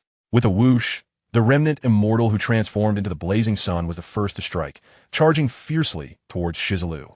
His entire being was enveloped in layers of fiercely burning flames, the terrifying heat radiating outward, seemingly capable of incinerating everything in its path. Even the distant towering mountains could not withstand the incredible heat, instantly turning to countless ashes. Not even the air could resist, becoming searingly hot, reduced to an empty void. The overwhelming flames surged forth, engulfing Shi Zilu in the blink of an eye. Yet, at the center of the inferno, Shi Zilu remained unperturbed, brimming with confidence. "Void Realm," Shi Zilu declared coldly, summoning the Hongmeng Purple Mansion. With a resounding boom, as the mansion appeared, a myriad of chaotic energies immediately sensed their source, joyously rushing into Shi Zilu's body, causing his aura to ascend to new heights. The vastness of the Hongmeng, with its boundless power, with another thunderous roar, divine light erupted from Shi Zilu's heavy pupils, a cataclysmic radiance bestowed by his unique vision. Particularly, this time, enhanced by chaotic energies, the destructive light in his eyes grew stronger, exuding an even more formidable aura of annihilation. At that moment, the remnant immortal charged forward, a smug smile plastered on his face, convinced that Shi Zilu would undoubtedly perish under his blazing flames.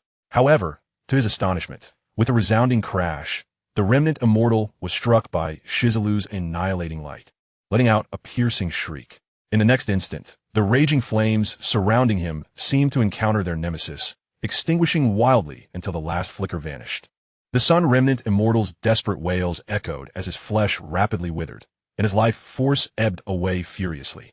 Within mere moments, the protective flames around him completely extinguished, leaving his skin cracked and dry like parched earth, falling apart into fragments. His entire body was riddled with sores, emanating a foul stench that was utterly repulsive. Yet, this was merely the beginning. Since Shi Zilu had invoked the annihilating light, he would not allow the sun remnant immortal to die so easily. In the next moment, Shi Zilu moved with lightning speed, appearing before the sun remnant immortal in an instant.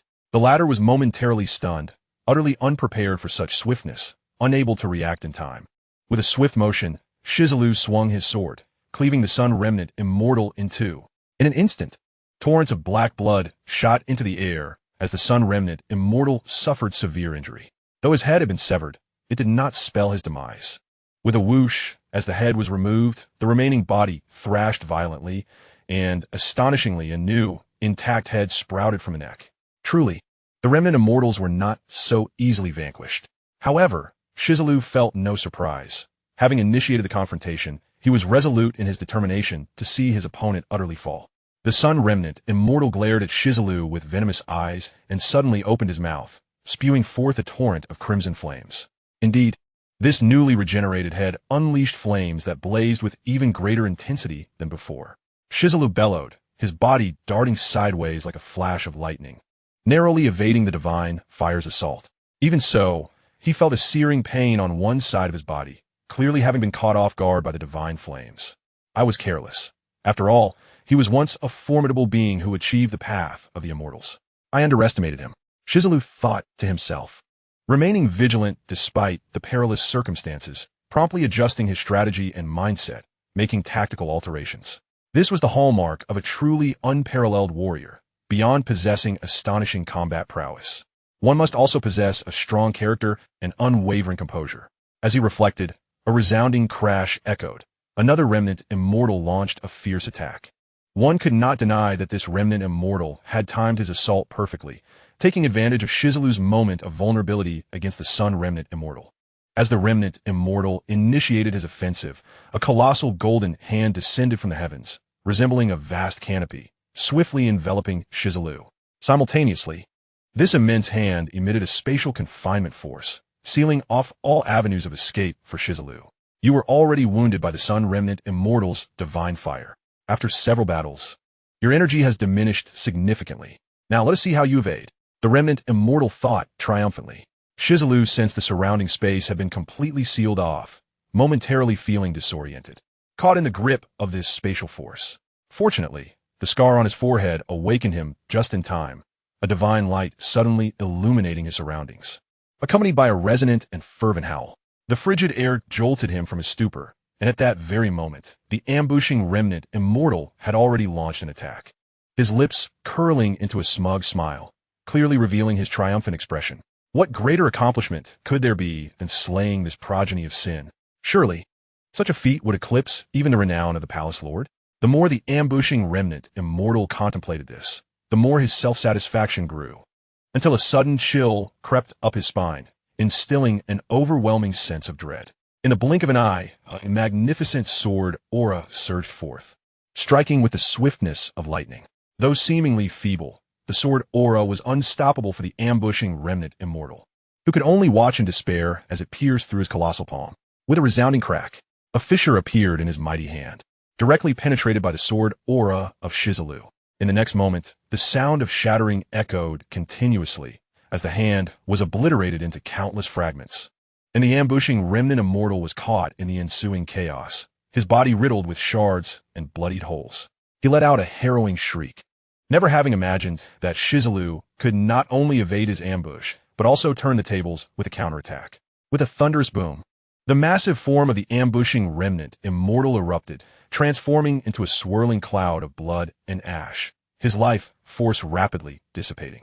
Particularly tragic was the fact that Shi Zilu, filled with hatred for his ambusher, showed no mercy, leading to the ambushing remnant immortal's demise being even more brutal than that of the remnant immortal from Sword Valley. Within just 2 breaths, his enormous body was utterly destroyed by Shi Zilu, who showed no leniency even to his primordial spirit, dispatching it with a single strike, reducing it to dust. In the silence that ensued, Shi Zilu had already slain 2 more remnant immortals, leaving only 7 of the original 10 remaining. The remaining 7 exchanged glances, their expressions increasingly grim. Who could have foreseen that within such a brief moment, they would suffer the loss of 3 formidable warriors? The remaining remnant immortals wore grave expressions, their wariness palpable. They had previously underestimated Shi Zilu, believing this progeny of sin to be an easy target, and that their simultaneous assault was akin to using a cannon to swat a fly. However, no one dared to entertain such thoughts now, each one nervously fixated on Shi Zilu, pondering whether they could withstand a similar attack if he turned his focus on them, and whether they could escape the fate of their fallen comrades. The more they contemplated, the heavier the pressure became, cold sweat trickling down their backs.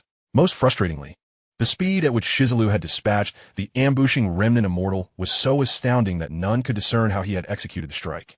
After all, how could these remnant immortals comprehend the chaotic energies from the primordial chaos and the sword-cutting path? Yet, they all speculated that Shi Zilu, having just slain several remnant immortals, must be exhausted, at least in terms of stamina. This presented a promising opportunity for a counterattack. Despite their thoughts, none dared to be the first to make a move against Shi Zilu. Thus, the seemingly invincible alliance of remnant immortals was but a facade, each individual calculating for themselves, hoping that others would take the lead as cannon fodder while they lurked in the shadows to reap the benefits. Unbeknownst to them, in the brief moment of their hesitation, Shi Zilu had seized the opportunity to swiftly regulate his breath, recovering a significant amount of energy. A gaggle of scheming, self-serving individuals, wholly engrossed in their petty calculations. Had they possessed the courage to charge at me, perhaps I might have held some respect for them. Shi Zilu gazed coldly at the 7 remnant immortals, feeling a deep sense of irony. What more could he say? Was this what one called gratitude for the gifts of their opponents? In that moment, having regained his strength, Shi Zilu silently chanted an incantation, summoning the primordial purple mansion once more. With the sound of thudding footsteps, a formidable, ethereal figure emerged from the primordial purple mansion, merging seamlessly with Shi Zilu's essence. With the arrival of this primordial visage, Shi Zilu's aura soared to a terrifying pinnacle. Simultaneously, he waved his hand, conjuring the ethereal image of a colossal axe. A jolt of alarm coursed through the remaining remnant immortals as they sensed a profound fear and threat emanating from the massive axe. This axe, originating from the primordial realm, shared a lineage with the sword-cutting path, though the remnant immortals could not have recognized its origin. They were struck by the sudden abandonment of Shi Zilu's sword in favor of a completely unfamiliar giant axe, a move laden with significance. Clearly, this colossal axe was far more formidable than the previous sword, possessing even greater destructive potential. Otherwise, why would this progeny of sin resort to such a tactic? Realizing this, the remnant immortals felt increasingly uneasy and vulnerable. Having witnessed Shi Zilu's astonishing achievements with sword energy, they could only imagine the sheer devastation the axe would unleash. As they pondered their trepidation, Shi Zilu's thunderous roar pierced through the air, opened the heavens. Without hesitation, he swung the colossal axe, unleashing a blinding radiance that tore through the sky. With a deafening crash, it seemed as though the heavens themselves were being rent asunder, causing the ground to tremble violently. The remnant immortals struggled to maintain their footing, their hearts racing with mounting anxiety. With a resounding crack, the remnant immortal closest to Shi Zilu bore the brunt of the attack, serving as mere fodder, and was cleaved in two before he could even utter a scream, disintegrating into nothingness. The remaining remnant immortals, witnessing this harrowing scene, were paralyzed with terror. If Shi Zilu swung the axe again, who could possibly withstand such a blow? In that tense moment, a thunderous crash erupted as a massive bronze ancient palace materialized, forcefully blocking Shi Zilu's colossal axe. The palace lord of the Immortal Hall had finally made his move.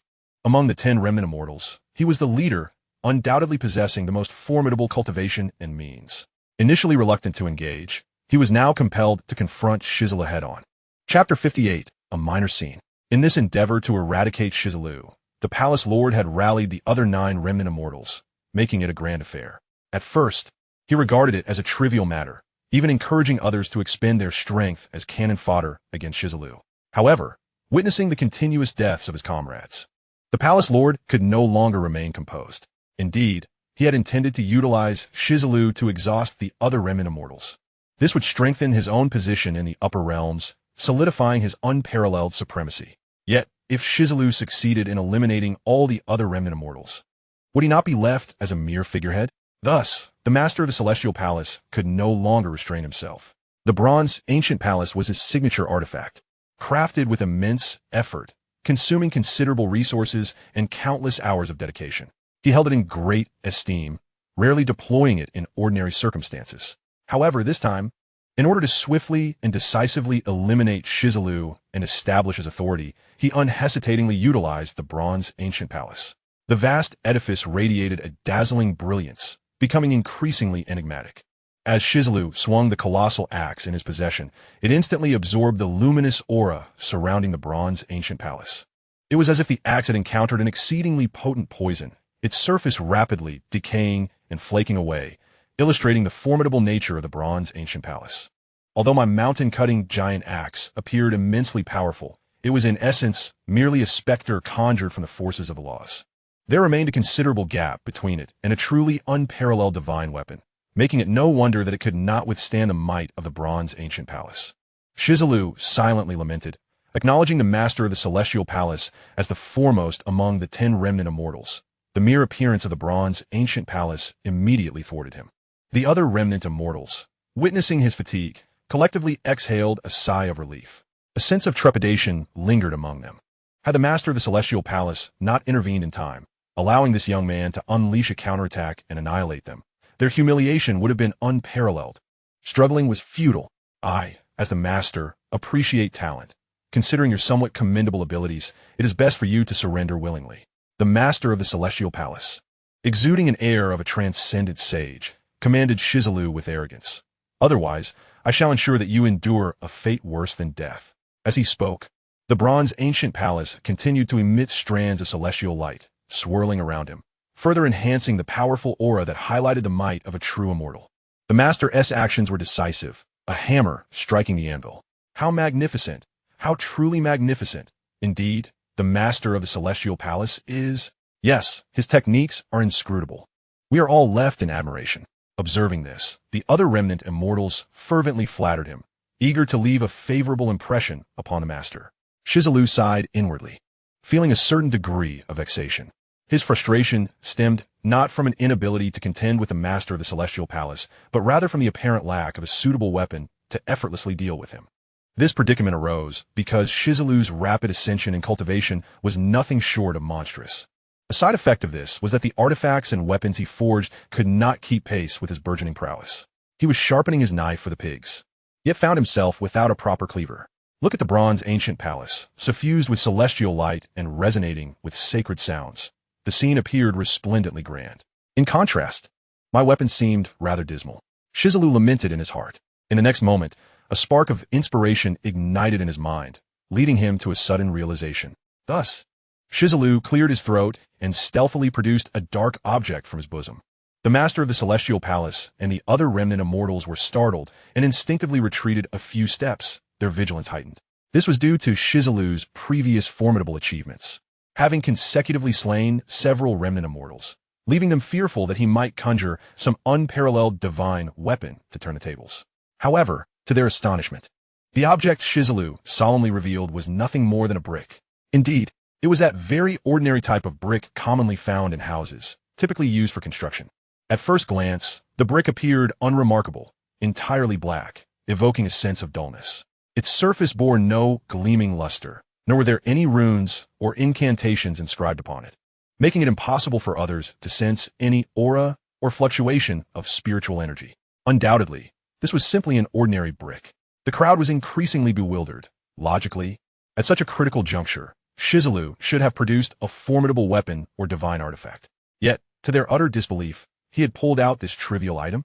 Just as everyone was left in a state of confusion, Shi Zilu, with an enigmatic smile, grasped the brick and strode forward with purpose. With a resounding crash, he hurled the brick directly at the bronze ancient palace. All were left speechless, wondering if Shi Zilu had a death wish. The bronze ancient palace was immensely powerful. Ordinary artifacts would shatter like eggs against stone upon contact. Yet, here was Shi Zilu attempting to crush it with a mere brick. Was this not a dream? However, the next moment, an unforeseen spectacle unfolded. With a tremendous clang, the brick struck the bronze ancient palace, and none could fathom the intensity of that collision. Boom! Boom! The very heavens trembled, as if two celestial bodies had collided, triggering a cataclysmic upheaval. Across the 8 domains, mountains and rivers, grasslands and forests, the entire world quaked in response to this immense shockwave, enduring a violent impact. Even more astonishing was the sight of the majestic bronze ancient palace's surface, which had indented deeply in the center, as if struck by a ponderous hammer. Even more shocking was the fact that the brick in Shi Zilu's hand remained completely intact, without a single crack or fissure. Gasps of disbelief echoed among the onlookers. This scene was utterly stupefying. How absurd! The bronze ancient palace was an artifact personally wielded by the master of the celestial palace, its might unparalleled, and ordinary divine weapons dared not confront it head-on. Yet now, Shi Zilu's mere brick had created a significant dent in it. This moment was truly surreal. Could it be that his brick was indeed an extraordinary divine weapon? In this instant, the other remnant immortals were beset by such peculiar thoughts, their expressions growing increasingly complex. Chapter 59. Unexpected Gains. To his surprise, it proved quite effective. Shi Zilu toyed with the brick in his hand, feeling a sense of unexpected delight. Earlier, he had a flash of insight, recalling the foundational substance nurtured by the primordial energy within the Hongmeng Purple Mansion. However, upon extraction, it had transformed into a brick, which he then used to strike the bronze ancient palace. The outcome exceeded his expectations. How is this possible? What sort of unparalleled divine weapon are you wielding? The master of the celestial palace inquired, his lips twitching, clearly shaken. A divine weapon? How amusing. It is merely a brick used for building houses. Shi Zilu mocked him. However, I find it surprisingly effective for striking down you wretched fools. How does that feel? The master of the celestial palace snorted coldly, his gaze growing increasingly sinister. He was convinced that Shi Zilu had been speaking nonsense.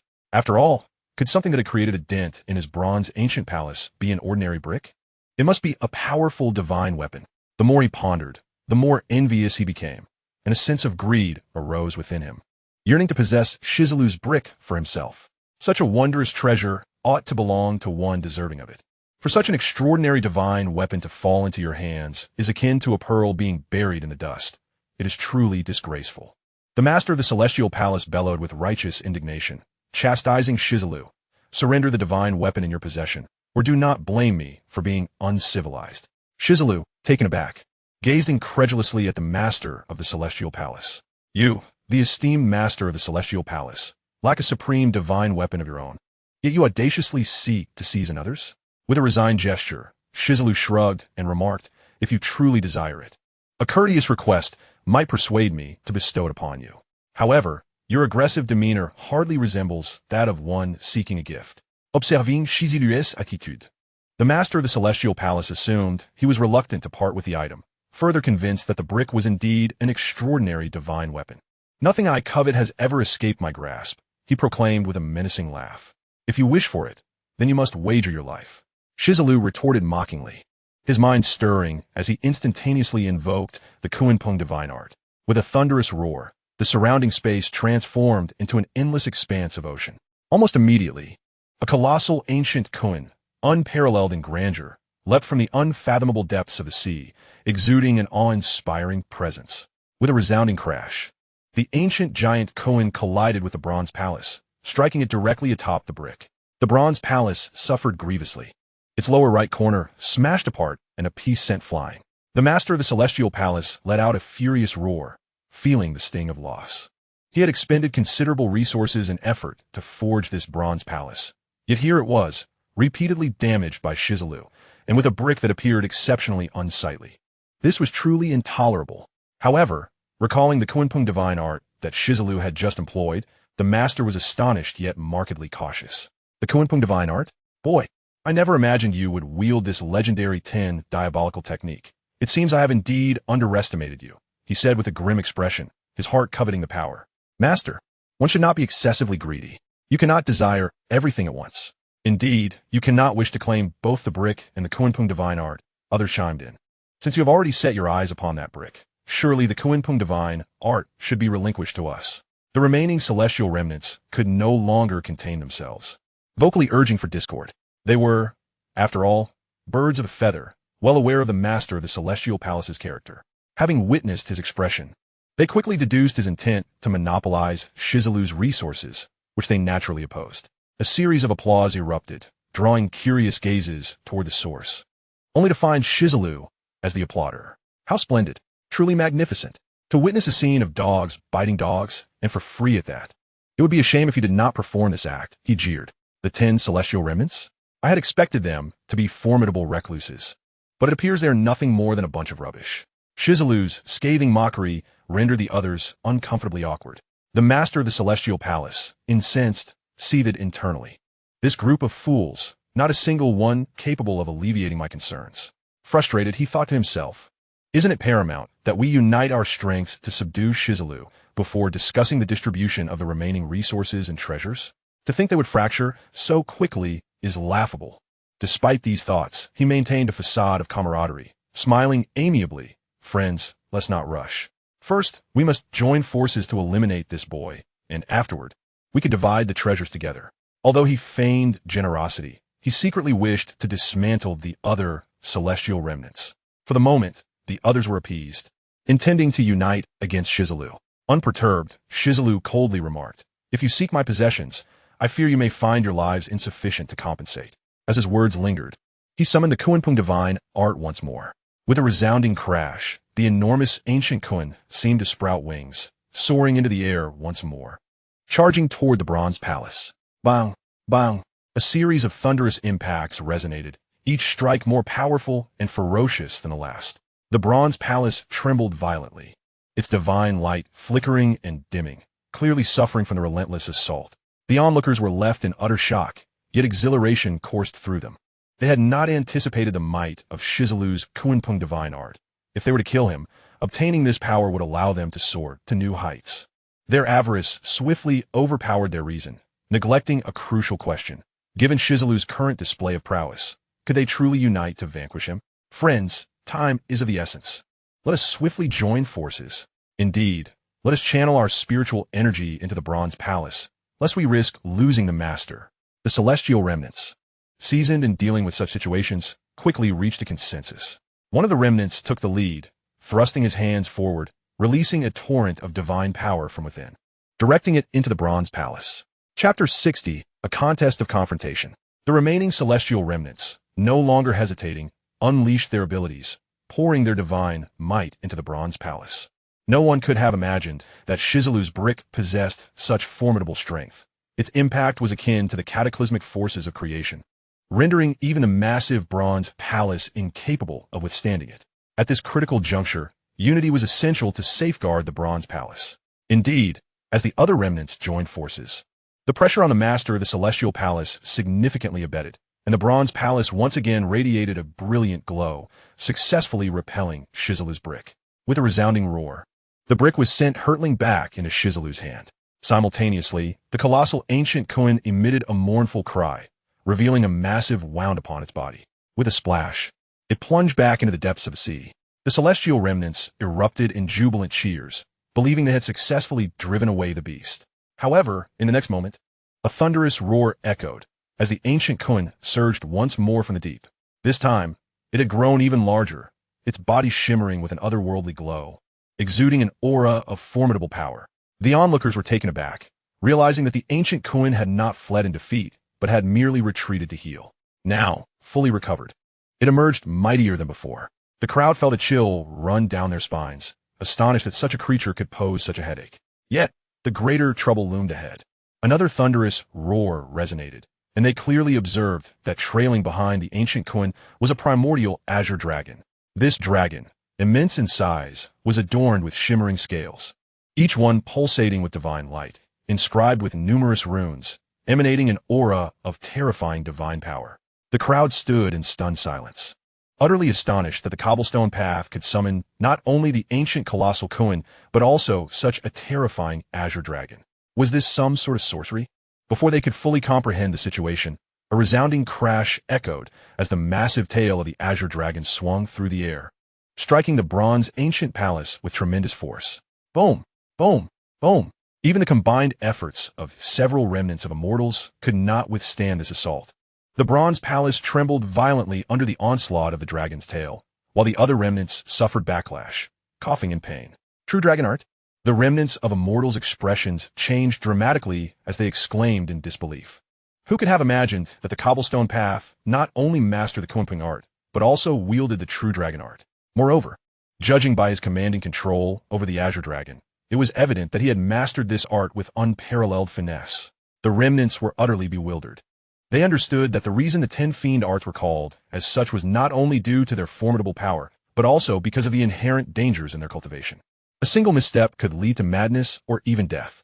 Therefore, for an ordinary person, merely managing to learn one of these arts would be a cause for immense celebration. A stroke of extraordinary fortune.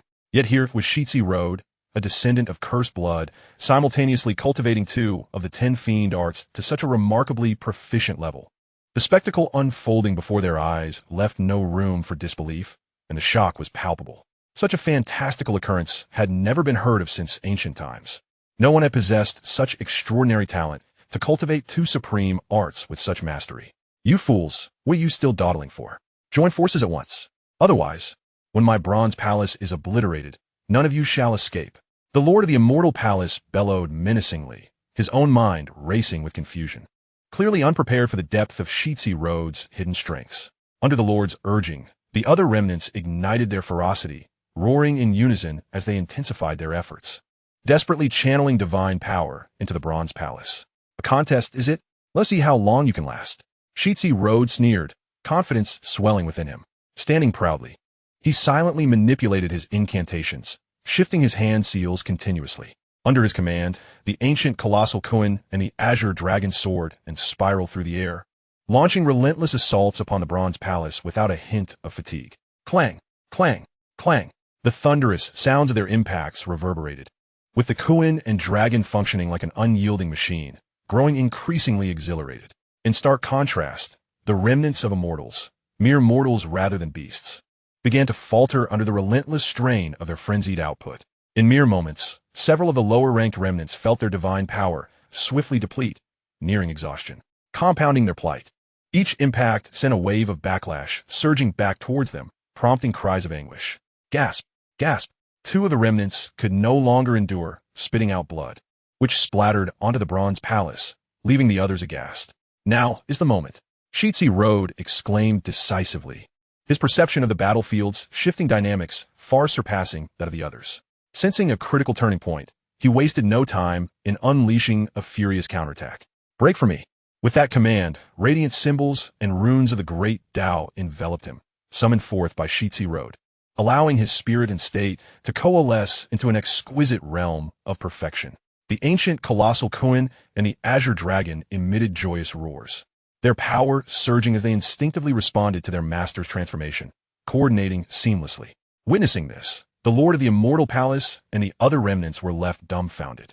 Just moments prior, they had descended with such bravado, brimming with confidence and admiration, only to find themselves utterly dominated by Shi Zilu, incapable of mounting any defense. How could this be? He was merely a descendant of cursed blood. How could he possess such might? Even if he hailed from the lineage of the Stone Clan, a descendant of the ancient 7 celestial kings, could he truly be this formidable? Exchanging glances, the remnants sensed the shared despair within each other. Who could have foreseen that the unparalleled powerhouse descending from the upper realms would end up being so utterly overwhelmed in the lower realm? Roar! In that instant, both the ancient colossal Kuan and the azure dragon unleashed a furious roar, igniting their fighting spirit, as if sensing the remnants' despair and hesitation. Now was the perfect moment to strike. The two divine beasts launched their final assault upon the Bronze Palace, while an extraordinary intuition surged within Shi Zilu, prompting him to hurl the brick in his hand with lightning speed. The two divine beasts and the brick combined for a coordinated, full-force attack. Who could possibly withstand such an onslaught? Chapter 61. Raising a tiger to ward off a threat. Boom! The earth-shattering sound echoed, and in the next moment, the colossal bronze palace was utterly shattered.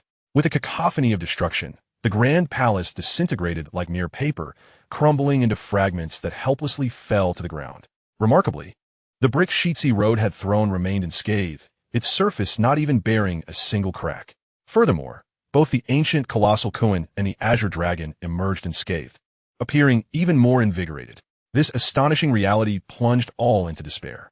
Shi Zilu was merely a humble, respected figure from the lower realm, a descendant of cursed blood. The remnants had previously considered their mobilization excessive. Yet now, the depths of their uncertainty and despair only deepened. In terms of realm, they far surpassed Shi Zilu. In terms of experience, they had consumed more salt than he had rice. However, in terms of capability and means, they were thoroughly dominated. Moreover, Shi Zilu's treasures seemed endless, as he wielded two great arts simultaneously. In contrast, the remnants, having lived long enough to be considered ancient, were utterly outmatched. Cough, cough. A series of painful coughs emerged as the Lord of the Immortal Palace staggered out from the swirling dust, looking quite disheveled. Though the Bronze Palace had been destroyed, he had merely been grazed, suffering only minor internal injuries. Yet his demeanor was a far cry from the earlier composure he had exuded. You have surprised me once again. I must now concede that you are worthy of being my opponent, the Lord of the Immortal Palace remarked, his expression dim as he regarded Shi Zilu. He could still hold his ground against Shi Zilu, having sustained no injuries from the previous impact. However, the several remnants fared poorly, their forms flickering with near extinction. Their plight so dire it seemed they could vanish at any moment. During that violent collision, the Lord had used them as cannon fodder, allowing others to absorb most of the impact. Truly, a pack of dogs fighting amongst themselves, prioritizing their own safety when danger arose. The other remnants were acutely aware that they had been exploited, yet they dared not voice their grievances. It has been many years since I have witnessed the Kuanping art. The Lord of the Immortal Palace coughed out, reflecting with a tone of lament. Within this vast expanse of land, the Kuanping clan is renowned as one of the 10 fiends, distinguished by its unparalleled swiftness. Upon achieving the true immortal realm, they possess the audacity to confront even the immortal kings head-on. It is precisely for this reason that during the cataclysmic war of yore, the foreign realms launched a full-scale assault against the 10 fiends, nearly obliterating the entire clan. Ultimately, only a solitary Kuanping managed to escape, narrowly evading destruction through its terrifying speed. However, when this last Kuanping descended to the mortal realm, it met a tragic fate, leaving behind only a solitary Kuanping egg.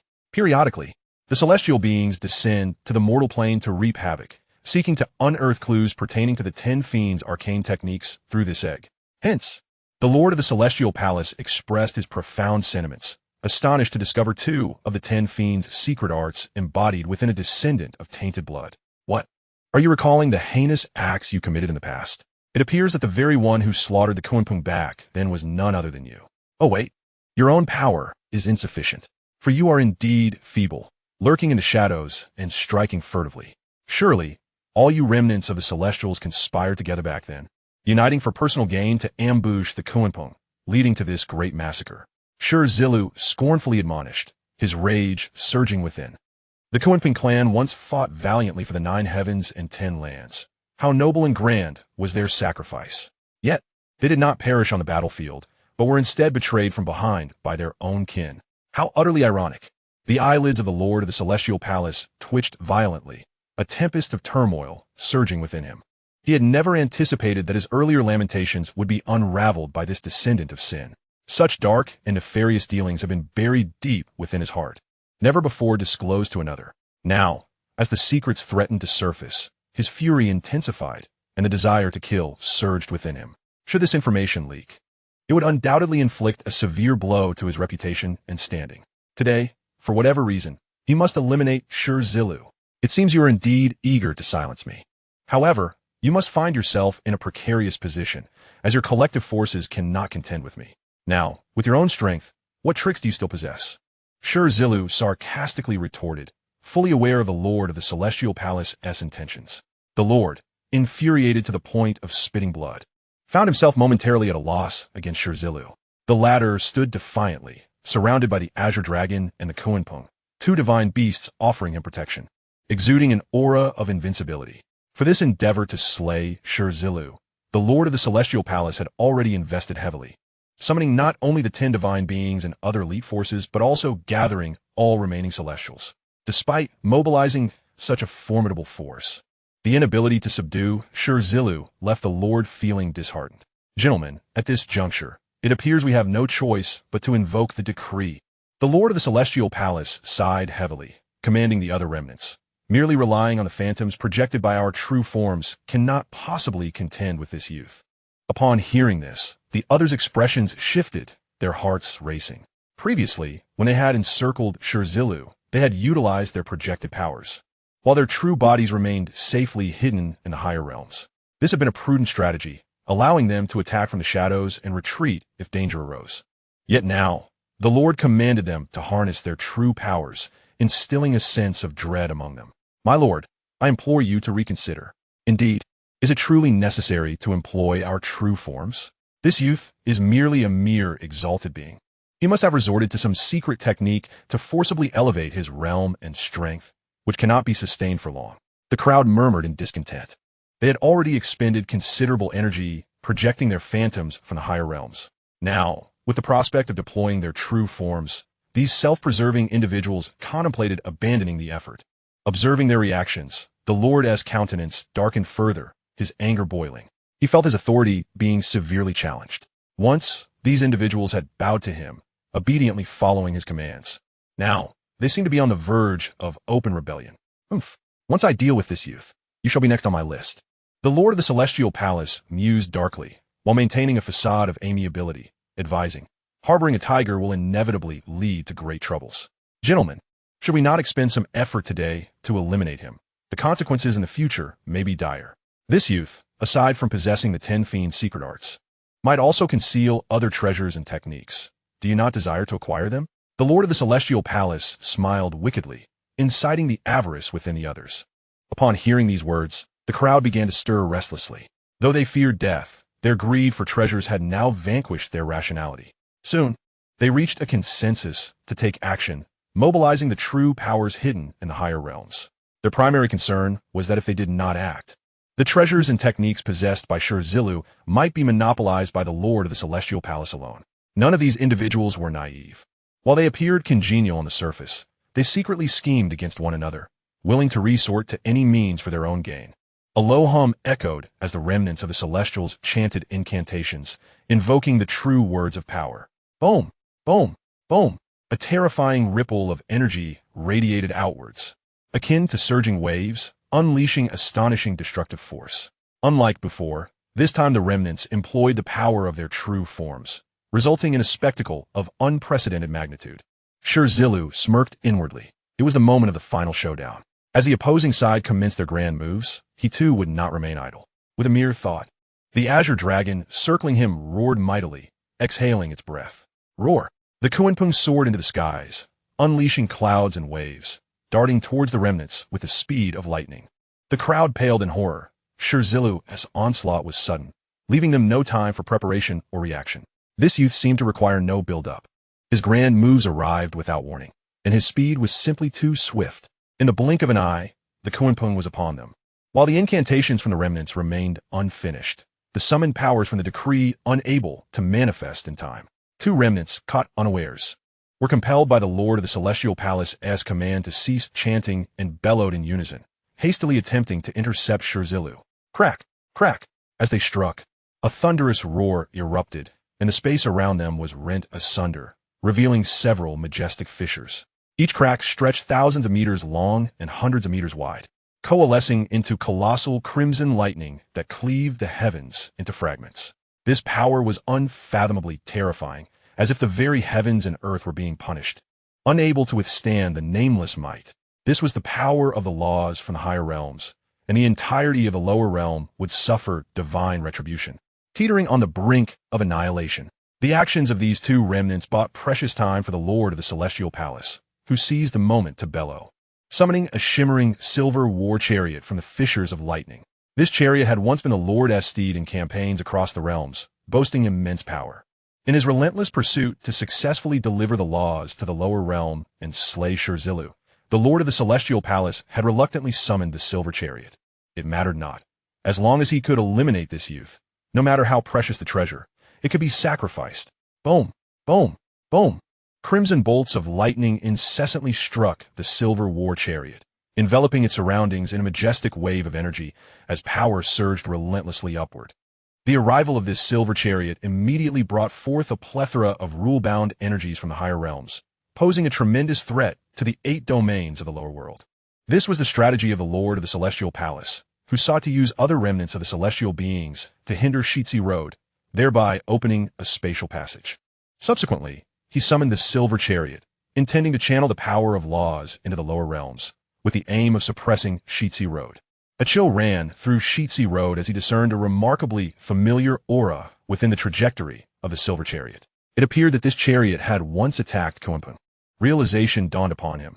No wonder the surface of the chariot bore distinct scratches, likely remnants from Kunpeng's counterattack. His previous conjectures proved accurate. Those shameless remnants of celestial beings had indeed conspired to ambush Kunpeng in the past. Yet, Kunpeng was astonishingly powerful, despite being grievously wounded from the ambush. He still showcased formidable strength, causing considerable damage to the silver chariot. Shi Zilu vividly imagined the cataclysmic scene from that time, his heart swelling with resentment towards the Lord of the Celestial Palace and his ilk. These hypocritical scoundrels, with their ostentatious demeanor of celestial grace, concealed such despicable truths beneath their facade. With a thunderous boom, the silver chariot, under the command of the Lord of the Celestial Palace, emanated an overwhelming aura, launching wave after wave of attacks toward Shi Zilu like a relentless tide.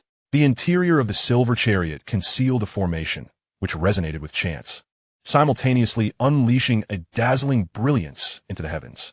Within this radiance lay several edicts and an ancient, weathered artifact, the remnant sword of antiquity. This ancient sword, though appearing dilapidated and worn, contained an immense pressure of law at its blade's edge. Shi Zilu could distinctly sense its oppressive power and speculated that it must be a fragment of a supreme weapon, perhaps damaged during the Lord of the Celestial Palace's ambush on Kunpeng. Fortunately, the sword was incomplete. Otherwise, the entire 8 domains of the lower realm would have surely been torn asunder, facing annihilation. Even so, the entirety of the lower 8 domains trembled violently, akin to experiencing a colossal earthquake. What is happening? Why have only 3 edicts been summoned? The Lord of the Celestial Palace bellowed in frustration, dissatisfied with the commotion he had orchestrated.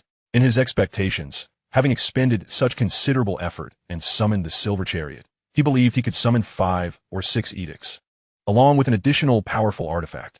Yet, only 3 edicts had manifested, and even the artifact was incomplete. Unbeknownst to him, due to Shi Zilu's cave dwelling being the primordial purple mansion, imbued with the essence of chaos from the primordial era, it naturally insulated against spatial disturbances. Thus, despite his strenuous efforts, he could only barely summon these items, which infuriated him further.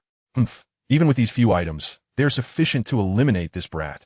A ruthless glint flashed in the Lord of the Celestial Palace's eyes, contemplating that although the summoned treasures were fewer than anticipated, they would suffice. Kill him.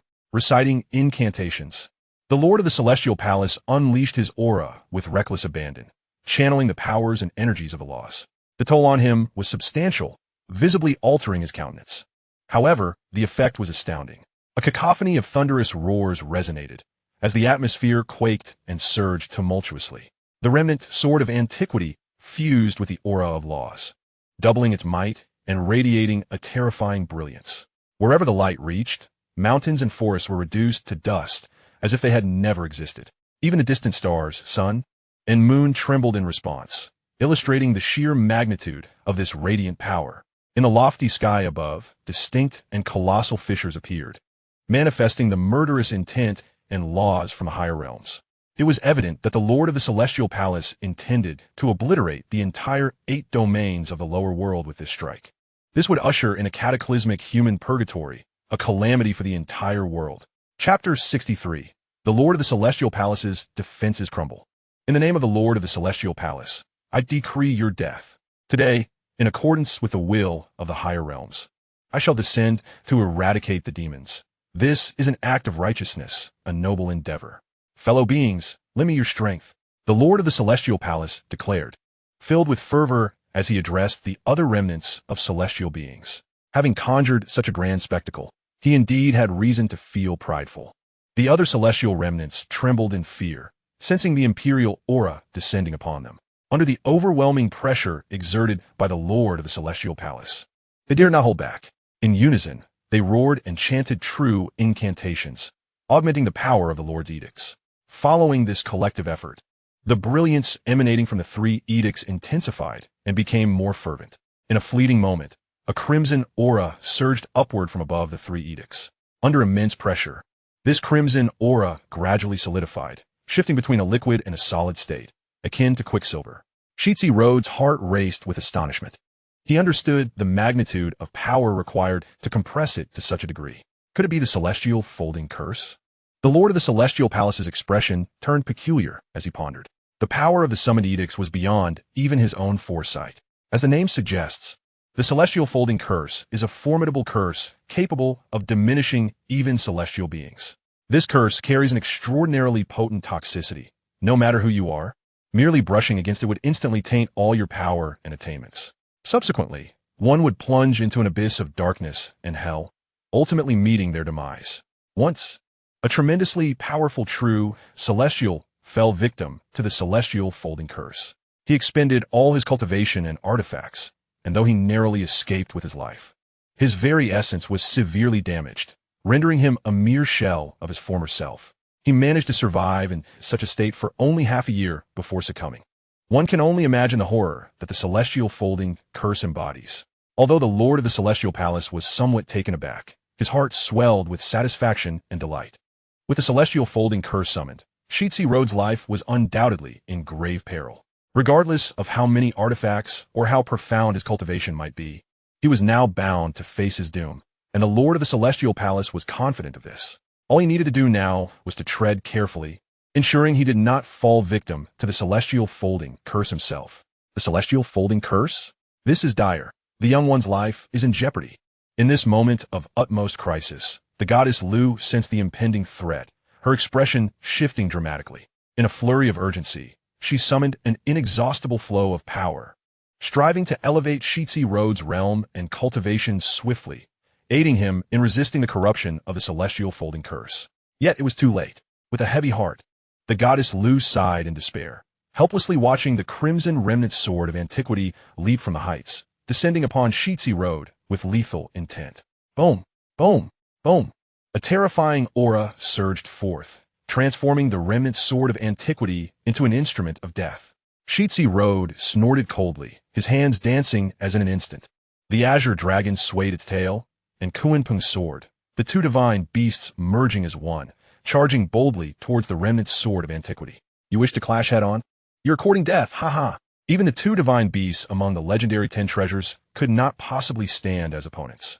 The master of the Celestial Palace let out a triumphant and derisive laugh, pondering how naive Shi Zilu was, completely unaware of the vastness of the universe. True to his expectations, Shi Zilu's 2 formidable treasures had indeed met with failure. With a resounding crash, the azure dragon and the Kuanpeng collided simultaneously with the ancient remnant sword. However, the ancient remnant sword remained unscathed, merely experiencing a fleeting deceleration in its lightning-fast trajectory, continuing its descent toward Shi Zilu. In the blink of an eye, all directions surrounding Shi Zilu were sealed off, rendering him seemingly unable to evade, as the razor-sharp ancient remnant sword loomed dangerously close to piercing his very being.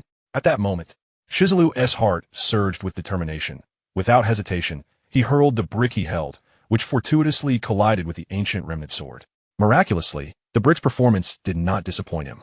Once an unremarkable and ordinary brick, it now emanated a brilliant radiance, unleashing a terrifying wave of spiritual energy. Unbeknownst to all, although this brick appeared simple and unsightly, it was a manifestation birthed from the primordial essence, thus possessing the formidable attributes of a powerful magical artifact.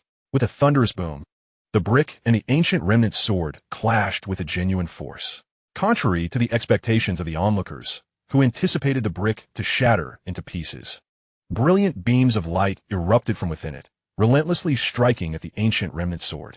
At that moment, the power of the sword's decree surged wildly, transforming into crimson sword energy that violently slashed at the brick.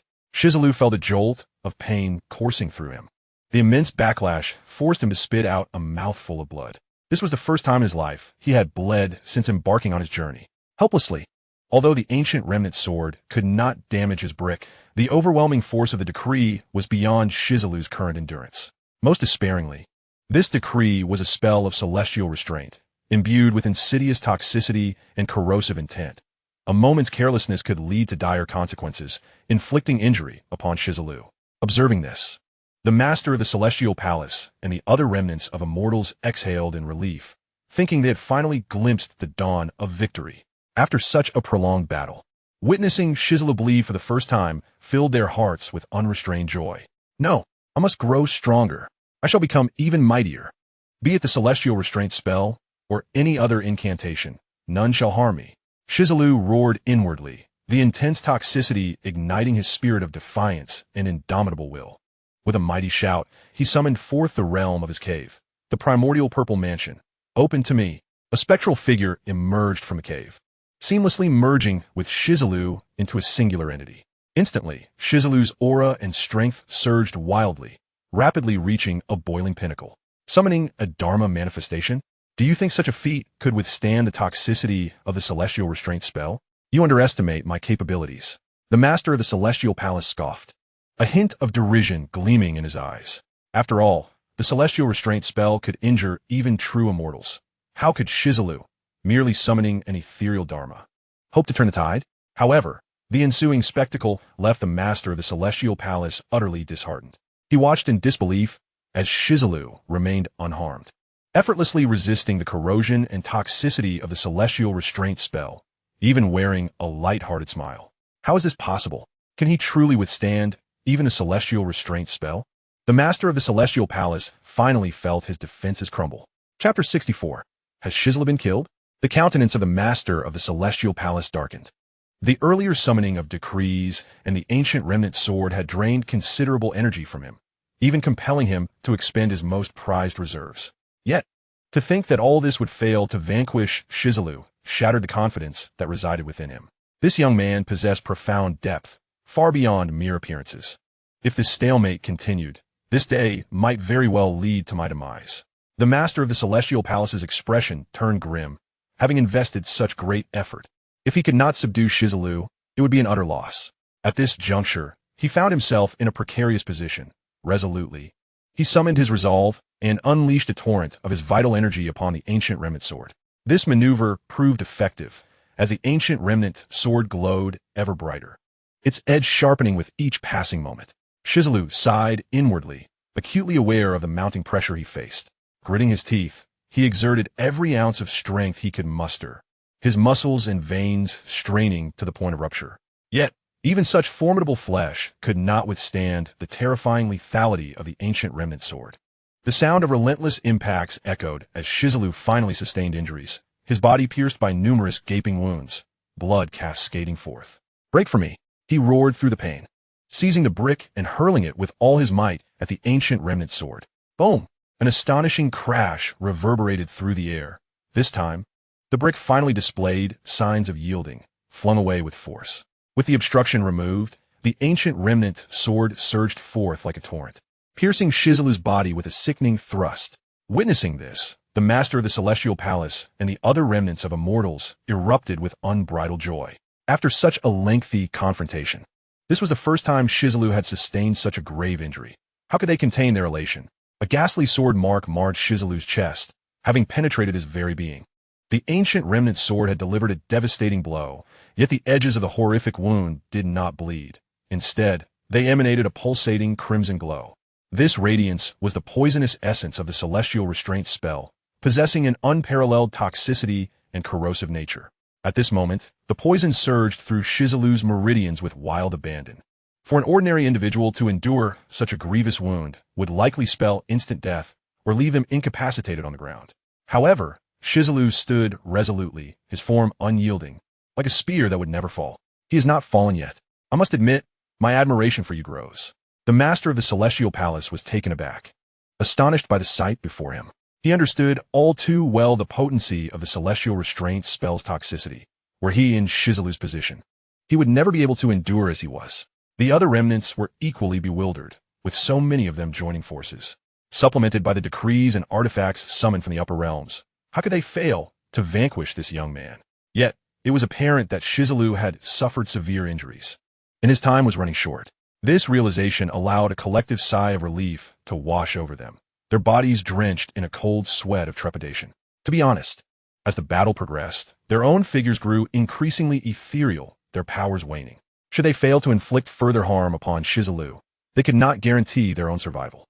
You possess remarkable intelligence, exceptional talent, and an unparalleled will to persevere. If there exists anyone in this world capable of being so relentless towards oneself, it would be impossible to find another like you. However, this only solidifies my resolve to extinguish your existence. In days gone by, even true immortals fell victim to the celestial restraint spell. How much more so for you, a mere esteemed one? The master of the Celestial Palace finally reveled in his unrestrained delight, openly mocking Shi Zilu with unabashed glee. After uttering those harsh words, his figure gradually dimmed, ultimately transforming into a wisp of blue smoke, entirely dissipating into the void. The other remnants of celestial beings followed suit, their forms gently fading away, vanishing completely from the eyes of the onlookers. Their true essence had long been concealed in the upper realm. The battle against Shi Zilu was fought through projected phantoms. After this series of fierce confrontations, the collective vitality and strength of the group were utterly depleted, leaving them no choice but to retreat to the upper realm. Fortunately, Shi Zilu had already been severely injured by the celestial banishment spell, his entire cultivation and foundation shattered, ensuring that he could not possibly survive. At most, he could only linger in the lower realm for a few days before meeting his inevitable demise. Otherwise, even if the Celestial Palace Master suffered damage to his true form and his primordial spirit was gravely wounded, he would likely descend personally to eliminate Shi Zilu. Now, the Phantom could finally return safely to the upper realm, awaiting the news of Shi Zilu's demise. The only regret he felt was that in his quest to vanquish Shi Zilu, he had exhausted all his strength and resources, leaving him unable to deal with a nearby Shi Hao. However, it was of little consequence. If he could eliminate Shi Zilu, how could he possibly regard Shi Hao as a threat? Moreover, the Celestial Palace Master had already laid plans in advance, having marked Shi Hao's aura. In the future, should Shi Hao dare to venture to the upper realm, he would be able to sense him at will, gathering strength to extinguish him. For the Celestial Palace Master, as long as Shi Zilu was slain, he would have eradicated a significant threat from his heart, finally able to enjoy a peaceful night's sleep. The Celestial Palace Master was certain that after Shi Zilu's death, Shi Hao would inevitably come to the upper realm. After all, the resources for cultivation in the lower realm were inherently limited, akin to a cage, capable of supporting only one person to reach the divine fire realm. Once Shi Hao ignited the divine fire, if he sought to transcend further, he would have to ascend to the upper realm. By that time, awaiting him would be the traps and hellish prisons that had long been arranged. The more the Celestial Palace Master contemplated, the more self-satisfied he became, admiring his own scheme, having preemptively stifled any potential danger. Brother Zilu, how are you? Wake up, please wake up. Don't scare me. Shi Hao rushed to Shi Zilu's side, his anxiety palpable. In that moment, he loathed himself, wishing he could endure the agony in place of Shi Zilu. When Shi Zilu had faced off against the remnants of the celestial beings alone, Shi could only stand by helplessly, unable to assist in any manner. There was nothing he could do. His realm and power were vastly inferior, rendering him utterly suppressed and immobile, let alone capable of lending aid. After all, these were remnants of celestial beings, supreme figures descending from the upper realm. Such battles were entirely beyond Shi's capacity to engage. Just moments ago, he had desperately struggled, willing to risk everything to intervene, yet he was immediately quelled by the oppressive aura of the Celestial Palace Master, as if immobilized by a pressure point. Now, with tears streaming down his face, he shook Shi Zilu, crying out, "Wake up! Please wake up!" His teeth bit into his lip, drawing forth crimson blood. Brother Zilu is already dead. The more Shi pondered, the more his sorrow deepened, a pain too profound for words. Brother Zilu, it must be so arduous for you to stand like this. Shi gently supported Shi Zilu, carefully laying him down on ground. He continued to shake him fervently, hoping this action might rouse him from his slumber. The battle had finally concluded, and the Celestial Palace Master along with the remnants returned to the upper realm. The tumultuous lower realm's 8 domains had regained their tranquility, and at that moment, the formation of the sky-mending pavilion reopened. The witch, who had been watching from the sidelines, gazed at Shi Zilu with an expression of unusual melancholy, feeling an overwhelming sense of regret. Heavenly jealousy of talent. What a pity. What a pity indeed. It was so rare for someone as extraordinary as you to emerge from the lower realm, only for it to end in such an instant. She sighed earnestly. I had planned to take you to the upper realm and have you join me in the sword-cutting path. The witch genuinely lamented Shi Zilu's tragic fate. Beside her, Yuanshi shared a similar sentiment, her delicate brows furrowing, her heartache akin to witnessing a peerless gem plummet to the ground, shattering into fragments. Not long ago, Shi Zilu had cleverly manipulated the 2 women into doing labor for free at the sky-mending pavilion, utilizing the corpses of magical beasts. The 2 pampered ladies had endured considerable hardship, frequently bickering and fighting with Shi Zilu. Logically, the witch and Yuanshi should have harbored intense hatred towards him. Yet now, knowing the wretched fate awaiting this despicable man, even if they bore resentment, it had all dissipated. Strangely enough, even though this fellow is detestable, I cannot bring myself to hate him now. Indeed, it's peculiar. I feel no animosity towards him at all. After all, we worked for him without pay for so long. Yet he provided us with many benefits, not least of which included meals of magical beast flesh. Besides enjoying the delectable flesh of magical beasts, he also gifted me 2 bottles of elixirs and offered guidance on my cultivation. What? 2 bottles of elixirs? He gave you 2? The witch's eyes widened in indignation, jealousy flaring as she glared at Yuanshi. Why did I only receive 1? You sly vixen, you must have charmed him. Doof. Shut your mouth. Yuanshi retorted defiantly. I never seduced him. He did so willingly, knowing I am a once-in-a-millennium talent in cultivation, which is why he spared no resources in teaching me. The witch laughed so hard that her waist quivered, then pointed a sharp finger at Yuanshi, mocking her. Do you genuinely believe that? The 2 women, who had previously mourned Shi Zilu's passing, reminiscing about his numerous deeds and benefits, found the atmosphere shifting as their argument reignited. Shi felt an overwhelming headache, thinking, Brother Zilu is already dead, and yet you 2 are still arguing? Suddenly, a powerful hope surged within him, and trembling, he looked at Yuanshi and the witch, pleading, Do you have any way to bring Brother Zilu back? Whatever compensation or resources you need, just say the word. Even if it means I have to die right now, I will not hesitate. Filled with hope, he gazed at Yuanshi and the witch, believing that perhaps these 2 from the upper realm might possess a means to resurrect his brother. Both Yuanshi and the witch shook their heads simultaneously, sighing heavily. There's nothing we can do. He has been struck by the celestial banishment spell, and he cannot be saved. Do you know that once an immensely powerful true immortal could not escape its grasp? Even if we were to summon my master and other mighty beings from the upper realm, it would still be impossible to save him now. Otherwise, do you think those people would have returned so easily? Their words plunged Shi's heart into despair, leaving him utterly hopeless. Yet, he refused to relent, unwilling to give up, shaking Shi Zilu's body with all his might, hoping to rouse him. Suddenly, Shi Zilu coughed up a few mouthfuls of blood, finally awakening. Stop shaking me. If you keep this up, I won't be killed by those old geezers, but rather by you rattling my bones apart. Rest assured, I'm quite resilient. I won't die so easily. On the cobblestone path, Shi Zilu chuckled self-deprecatingly, gradually exhaling a breath of murky air from within the inner palace. Brother, you're alive? You've returned to life? witnessing that he truly had not perished.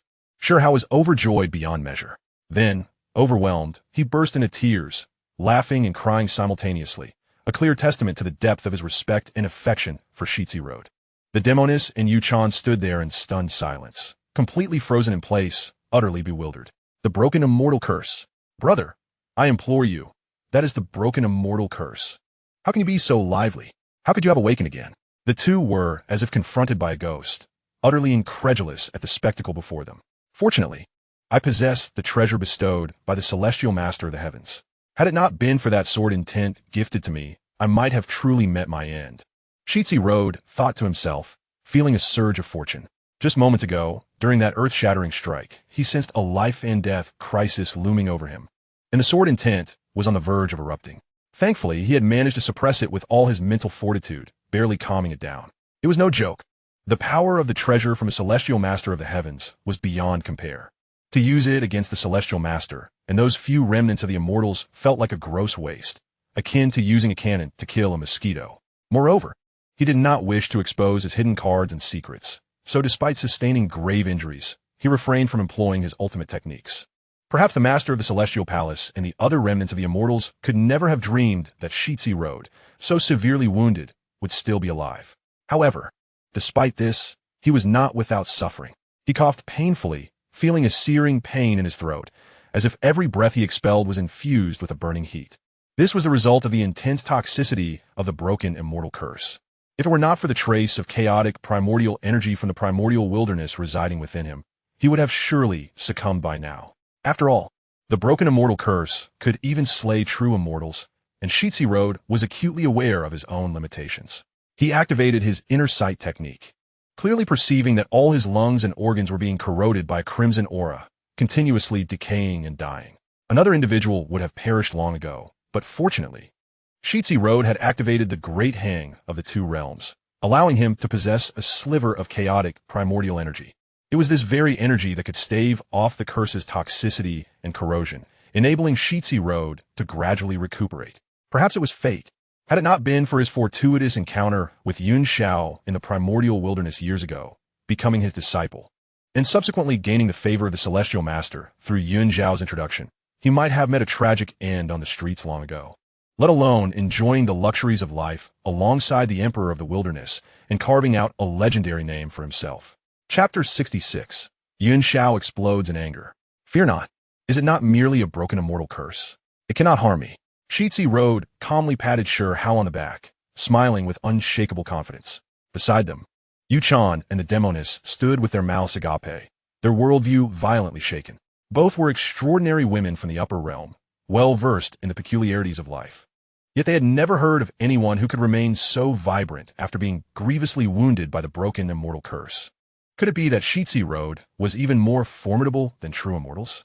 Yet he was merely a venerable, which was truly terrifying. You two are here as well? Shi Zilu, in high spirits, looked at the two women, suddenly expressing a horrified thought. You're not waiting to burn paper for me because you thought I was going to die, are you? No. The more I think about it, the more terrified I become. You don't plan to feast on my corpse, do you? Ladies, I may have tricked you into doing a lot of labor recently, but we are friends. You cannot entertain such thoughts. Though both women were stunningly beautiful, their voracious appetite for corpses was fearsome. Shi Zilu recalled the images of them devouring the remains of demonic beasts, sending shivers down his spine. Bah! Who would want to eat your corpse? You, with your foul odor, are hardly appetizing. The demoness and Yuanshi retorted in unison. You truly cannot die? The demoness asked incredulously, her eyes wide. But that was clearly the broken immortal curse. Indeed, I have heard from my master in the upper realm that throughout history, no one has ever escaped the grasp of the broken immortal curse, not even true immortals. Yuanshi added, equally astounded. Common sense exists to be shattered, and I am the one to shatter it.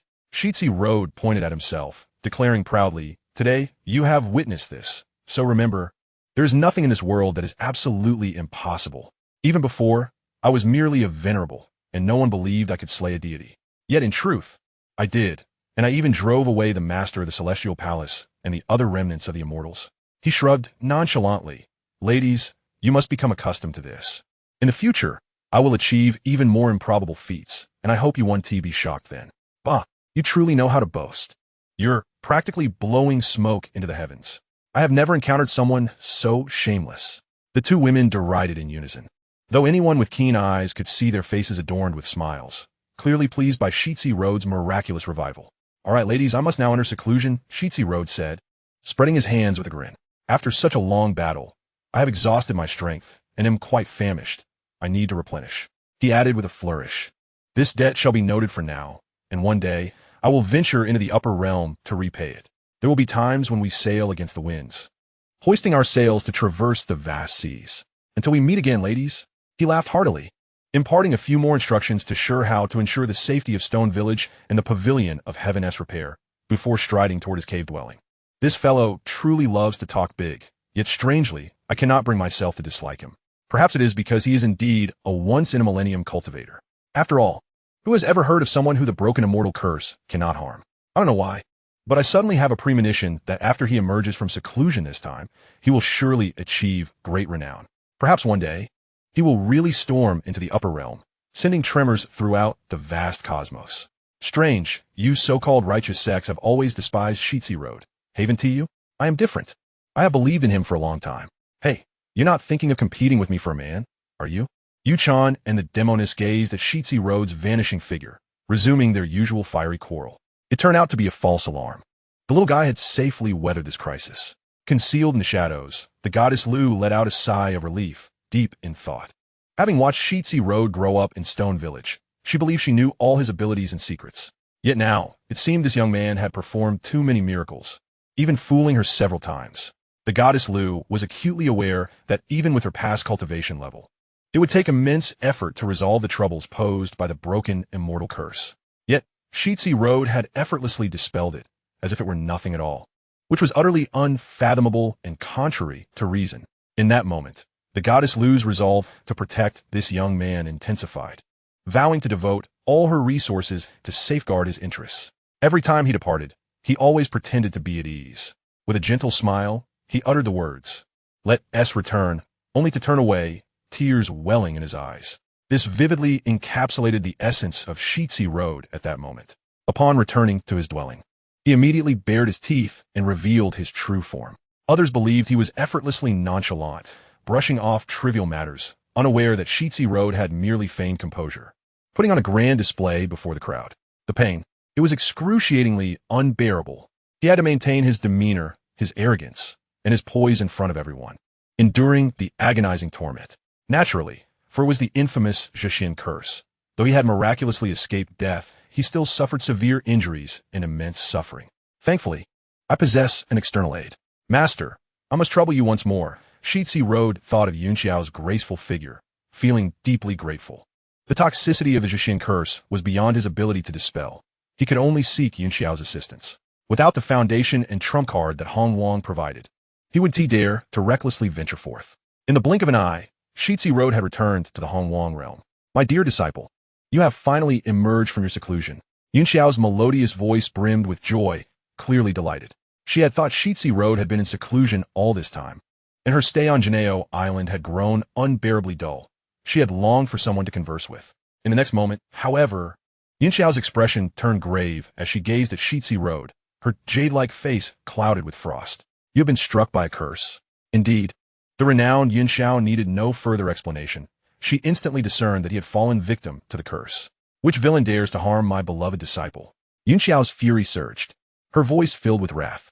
Since their acquaintance, Shi Zilu had never witnessed her fury to such an extent, stirring a profound sense of emotion within him. Truly, there is no one as good as a master. A child of master is like treasure, he mused inwardly. Master, please do not be angry. Anger is harmful to one's health, Shi Zilu said with a resigned smile. No one has laid hands on me. Who doesn't he know that I am your disciple now? To attack me is to slap your face. Who possesses such audacity? Yuanxi's anger dissipated instantly, her demeanor softening as she regarded Shi Zilu with warmth. My dear disciple, how adeptly you speak. Indeed, throughout the Hong Wang realm, few dared to confront her. Shi Zilu hastened to explain, Master, a few days ago, while in seclusion, I suddenly felt a stirring in my heart. I pondered some methods of cultivation and breakthroughs, and for reasons unknown, I ended up in this predicament. Thankfully, you arrived just in time.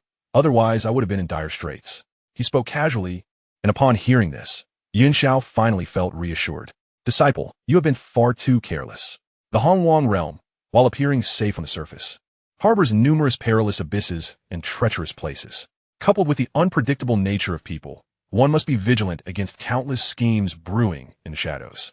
Remember, one may mean no harm, yet a tiger can still inflict injury. One must remain cautious. Yuanshi admonished sternly, her face serious. You must not be so heedless in the future. Do you understand? Shi Zilu nodded repeatedly, adopting a demeanor of obedient humility. Observing this, Yuanshi felt a pang of guilt, wondering if she had been too harsh on her disciple. A thought crossed her mind, and with a gentle wave of her sleeve, a remarkably pure light emerged, swiftly entering Shi Zilu's body. In an instant, he felt an uplifting sensation throughout his being, accompanied by a cool yet soothing essence, clearly indicating that Yuanshi was healing him. Moments later, a fiery red aura surged forth from within Shi Zilu, landing in Yuanshi's jade-like palm, where it was consumed by the supreme flames, dissipating into nothingness. My poison has been dispelled so swiftly? Shi Zilu was astounded, feeling his body rapidly recuperating. To his surprise, the fearsome Zhixian curse was effortlessly undone before Yuanshi, akin to a child's play. Yet, recalling that she was one of the illustrious Sanshao, Shi Zilu felt a sense of relief. After all, it was merely a trivial curse, easily remedied. However, this curse is rather unusual, specifically targeting one's vitality and soul, polluting and corroding willpower. It is indeed quite ingenious, Yuanshi remarked. She possessed the ability of Hunyuan Jindo, capable of stripping away the 3 flowers atop the head and the 5 qi within the chest, rendering one a mere mortal. In this regard, it bore similarities to the Zhixian curse in its effects, which is why Yuanshi could so swiftly discern its origin. After hearing this, Shi Zilu felt an even deeper admiration. Do not move, my disciple.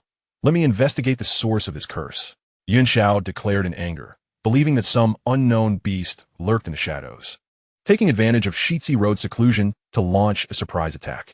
With a flick of her jade hand, she released a stream of pure light into Shi Zilu's body, aiming to trace the curse back to its origin. Moments later, Yuanshi's face was filled with astonishment, her eyes wide with disbelief as she gazed at Shi Zilu. Disciple, why do you possess the light of merit? This should not be. I recall you did not have such profound fortune. Yuanshi was bewildered and taking great care to examine. She finally confirmed that Shi Zilu indeed bore a glimmer of merit. This was astonishing and seemingly impossible.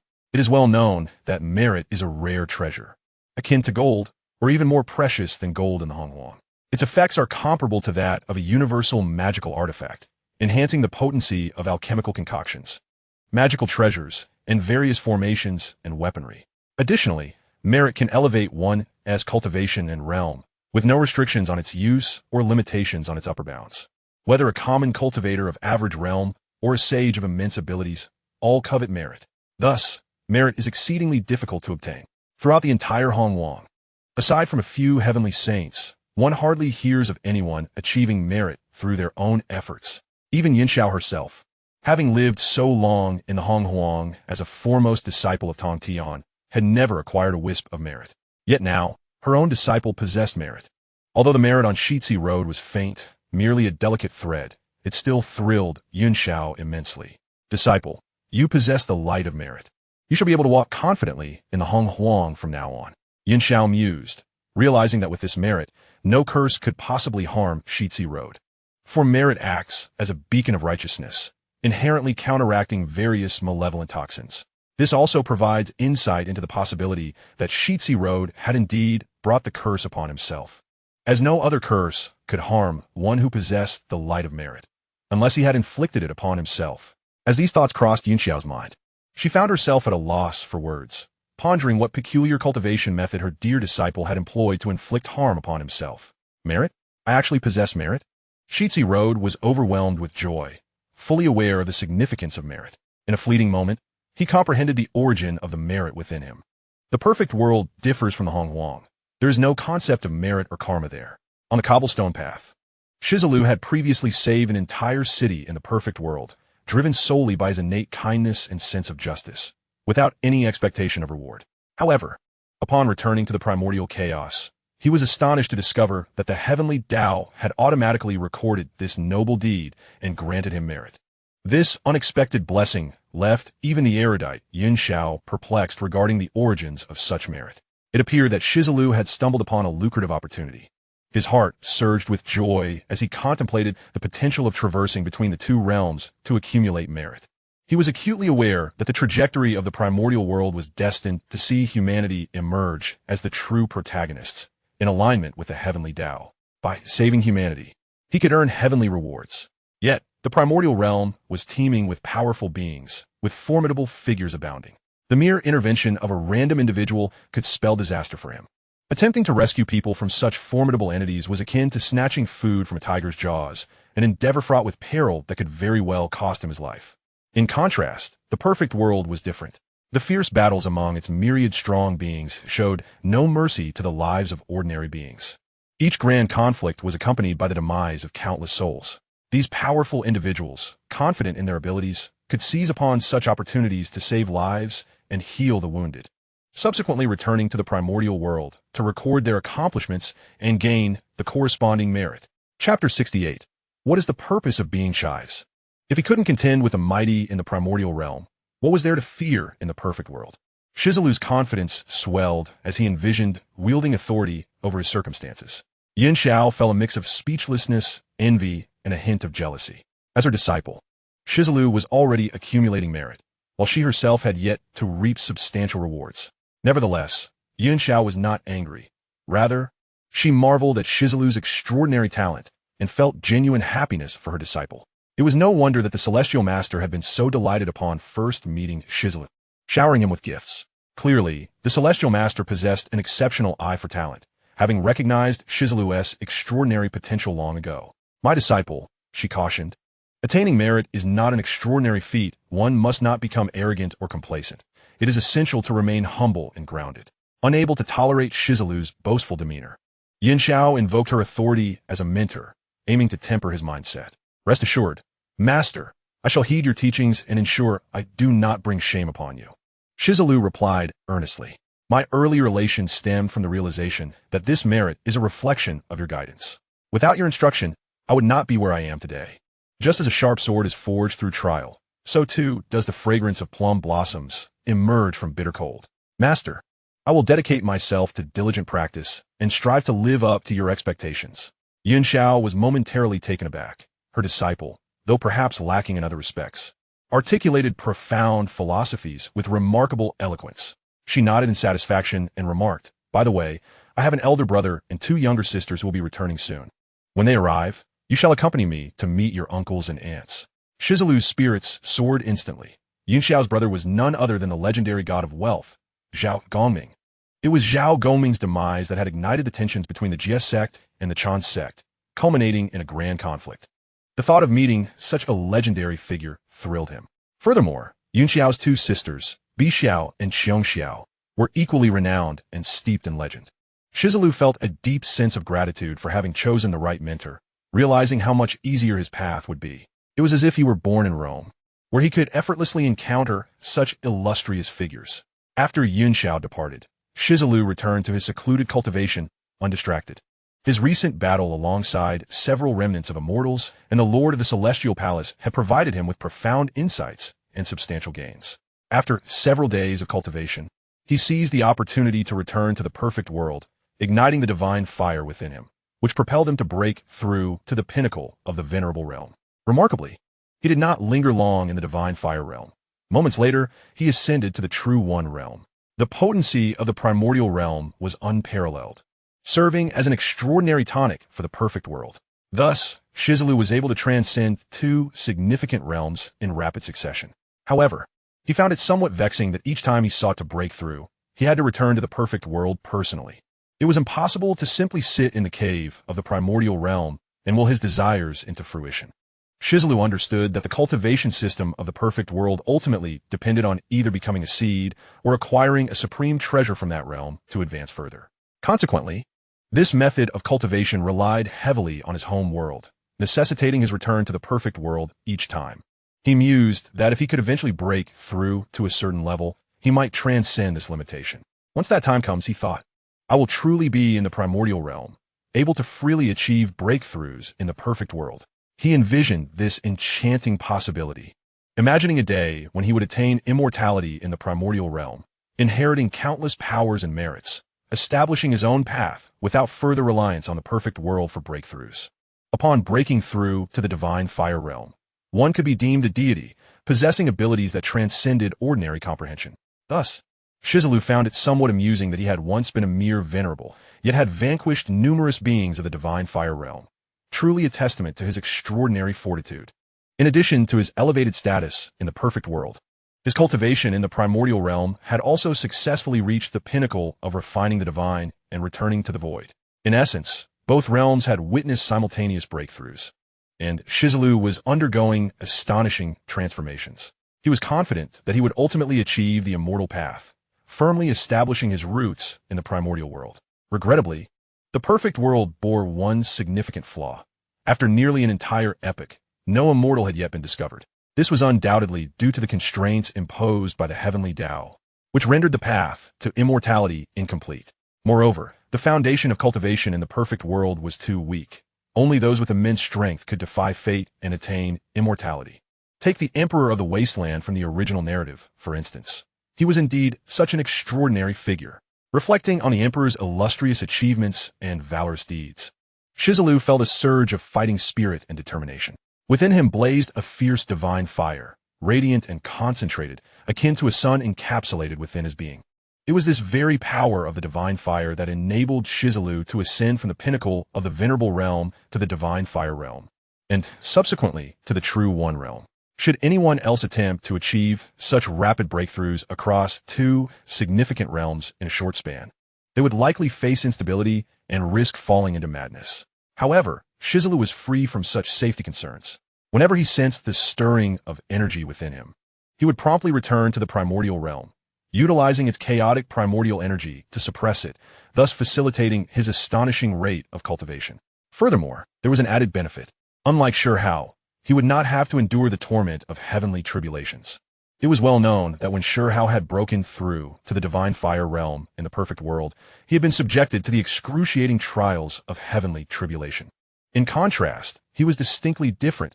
Each time he broke through, he would immediately return to the primordial chaos, rendering the heavenly tribulations of the perfect world unable to locate him. Moreover, had he not tended to matters in the perfect world and devoted himself solely to cultivating the immortal path in the primordial world, Shi Zilu would have likely attained immortality long ago. However, for him, achieving immortality held little significance or purpose, as the primordial world was hardly lacking in immortals. No matter how formidable an immortal might be, they ultimately became mere chives in someone else's pot. Shi Zilu's true aspiration was singular: to become a sage, to ascend to a position of unparalleled authority and establish the rules. Only thus could he transcend the confines of regulations and realize the Tao of heaven. What meaning does it hold to be merely chives? If one must be something, let it be a farmer cultivating and nurturing wave after wave of chives, only to harvest them once ripe before tending to the next batch. As Shi Zilu mused himself, he chuckled. Indeed, farming is an endeavor that never goes out of style. Chapter 69. The beginning of receiving gifts. After elevating his realm, Shi Zilu did not neglect the cultivation of his foundation. Fortunately, with Master Yuanshi, even a mere trickle of resources from her fingers sufficed for his needs.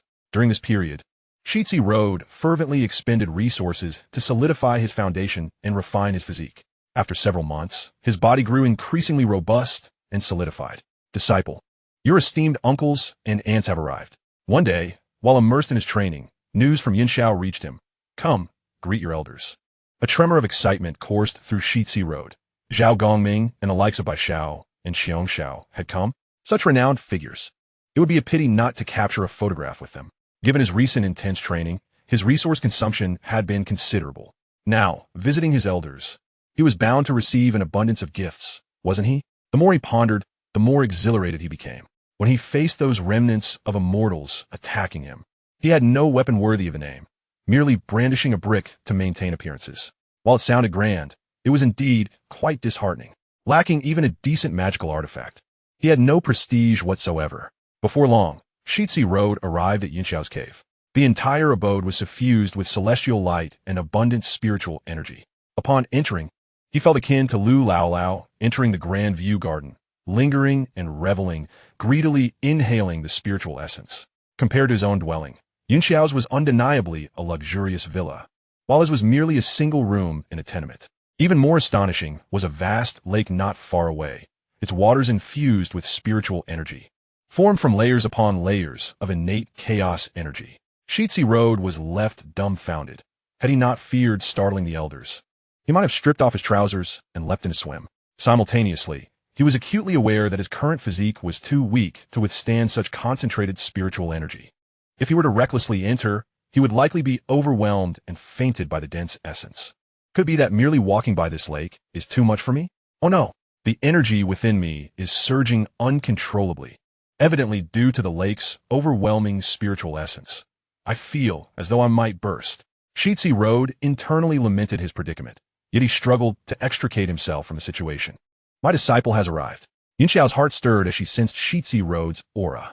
She focused her attention from a distance, closely monitoring his every move. Moments later, her expression grew increasingly astonished. Initially, she intended to test Shi Zilu, but she was taken aback by how long he managed to endure by the lake. Such resilience was indeed rare. Observing that Shi Zilu was on the verge of collapse, Yuanshi waved her jade hand, enveloping him in a gentle light. Thank you, master. Shi Zilu relaxed, fully aware of Yuanxi's intervention, and promptly expressed his gratitude. Disciple Shi Zilu pays respects to master and the esteemed uncles and aunts. Facing the eminent figures before him, Shi Zilu did not dare to be remiss, approaching with a solemn demeanor to bow in acknowledgement. Nephew, such grand gestures upon arrival. I cannot accept. Zhao Gongming laughed heartily. In that fleeting moment, he discerned the sword intent of the Qingping sword upon Shi Zilu's forehead. It was no jest. The Qingping sword was a direct inheritance from the Tongtian patriarch. Encountering the Qingping sword was akin to meeting Tongtian himself.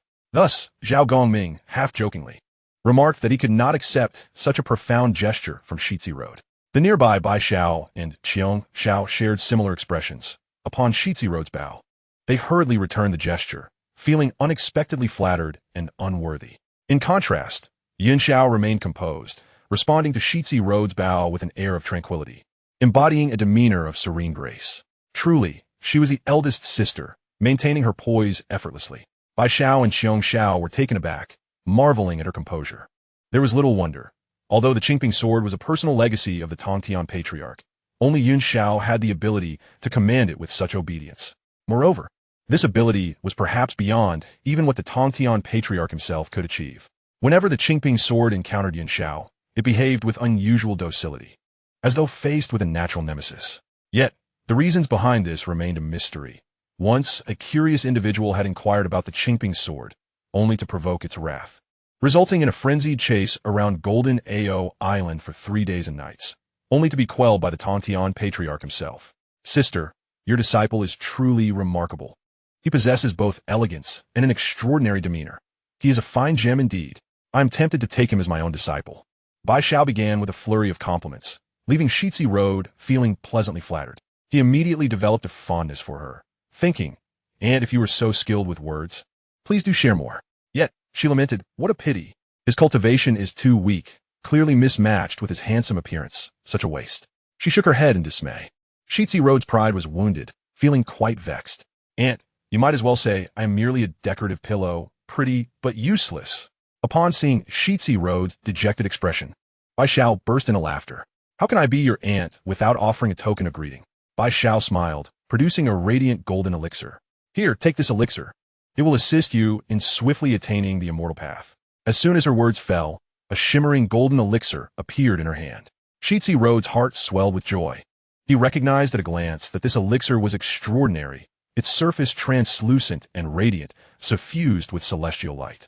As it gently rotated, waves of invigorating spiritual energy emanated from it, leaving Shi Zilu feeling refreshed and invigorated. Even more remarkable was the intricate array of alchemical patterns inscribed upon the elixir surface, exuding an aura of profound complexity. It was undoubtedly no ordinary concoction. This elixir was won from a wager with Xuandu last time. I had no use for it, so I thought it fitting as a greeting gift for you, dear nephew. Bai Xiao smiled nonchalantly, yet Shi Zilu's heart raced with astonishment. If one were to discuss the prowess of alchemical arts, the Taishang sage of the human sect would undoubtedly be the first to mention, and Xuandu was no less renowned. He was the sole disciple of the Taishang sage and a master of alchemical techniques. It was a foregone conclusion that the elixirs he produced were of the highest caliber. On the cobblestone path, Shi Zilu could scarcely believe his fortune in acquiring such a precious elixir of immortality. Was it not exceedingly valuable? As the saying goes, to force the growth of seedlings is to undermine their roots. Though this priceless elixir could swiftly elevate his realm, it might also leave him with an unstable foundation and a restless spirit. Yuanshi spoke gravely beside him, then turned to Shi Zilu, adding, however, "This is a gift from your master uncle. Whether to accept it is entirely up to you." The implication was clear. My previous suggestion was merely that what you choose to do is your decision alone. A shiver ran through Shi Zilu's heart, and he suddenly understood. "Thank you, master uncle. This gift is truly too precious, and I am immensely grateful for your sincere intentions." Shi Zilu declared earnestly, "However, due to my current limited cultivation, I cannot accept it. I appreciate your kindness." He resolutely refused the elixir, though inwardly he felt a pang of regret, thinking he could indeed accept it, merely choosing not to consume it at this moment. Witnessing Shi Zilu's demeanor, Zhao Gongming and Bi Xiao were taken aback, their perceptions of him shifting dramatically, particularly Zhao Gongming, who regarded Shi Zilu with admiration, reflecting, "Indeed, he is a worthy choice selected by the Primordial Master. My clever disciple possesses remarkable insight and exceptional talent. Now I understand why my sister chose you as her disciple." Bi Xiao sighed in admiration, saying, "Very well, I shall temporarily accept this elixir on your behalf. When your cultivation breaks through, you may come to claim it from me." She smiled. "After all, today marks our first meeting, and rest assured, my greeting gift will not be lacking." With that, Bi Xiao summoned a pair of golden scissors. The scissors gleamed with a radiant luster, and upon closer inspection, two vividly sculpted dragons coiled around the blades, exuding a palpable aura of power. The Jiaolong, a uniquely ferocious creature for the primordial era, seemed born for battle, with their life's purpose not to evolve into dragons, but to engage in relentless combat. Thus, even the most pure-blooded true dragons would flee before a Jiaolong. Shi Zilu was overjoyed. He had not anticipated receiving the famed golden Jiaolong scissors, one of Bi Xiao's renowned treasures. It was said that the two dragons contained within were ancient beings, naturally imbued with superior innate spiritual treasures of formidable power. Through powerful means, Bi Xiao had forged these innate treasures into the golden Jiaolong scissors, thus creating a legendary artifact. This small pair of scissors is a gift for you. Within the blades, I have sealed the souls of two Jiaolong, which serve as the key to their wielding. Once unleashed, the souls can slay any celestial below the immortals.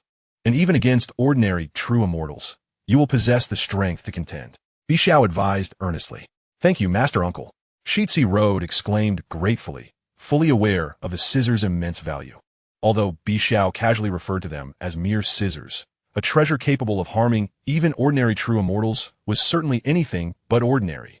Considering the comparative realms of the two worlds, he realized that true immortals from the primordial realm were equivalent to perfected immortal kings. Thus, with the golden Jiaolong scissors, he would fear no immortal king in the perfected world. This undoubtedly provided him with an additional means of protection.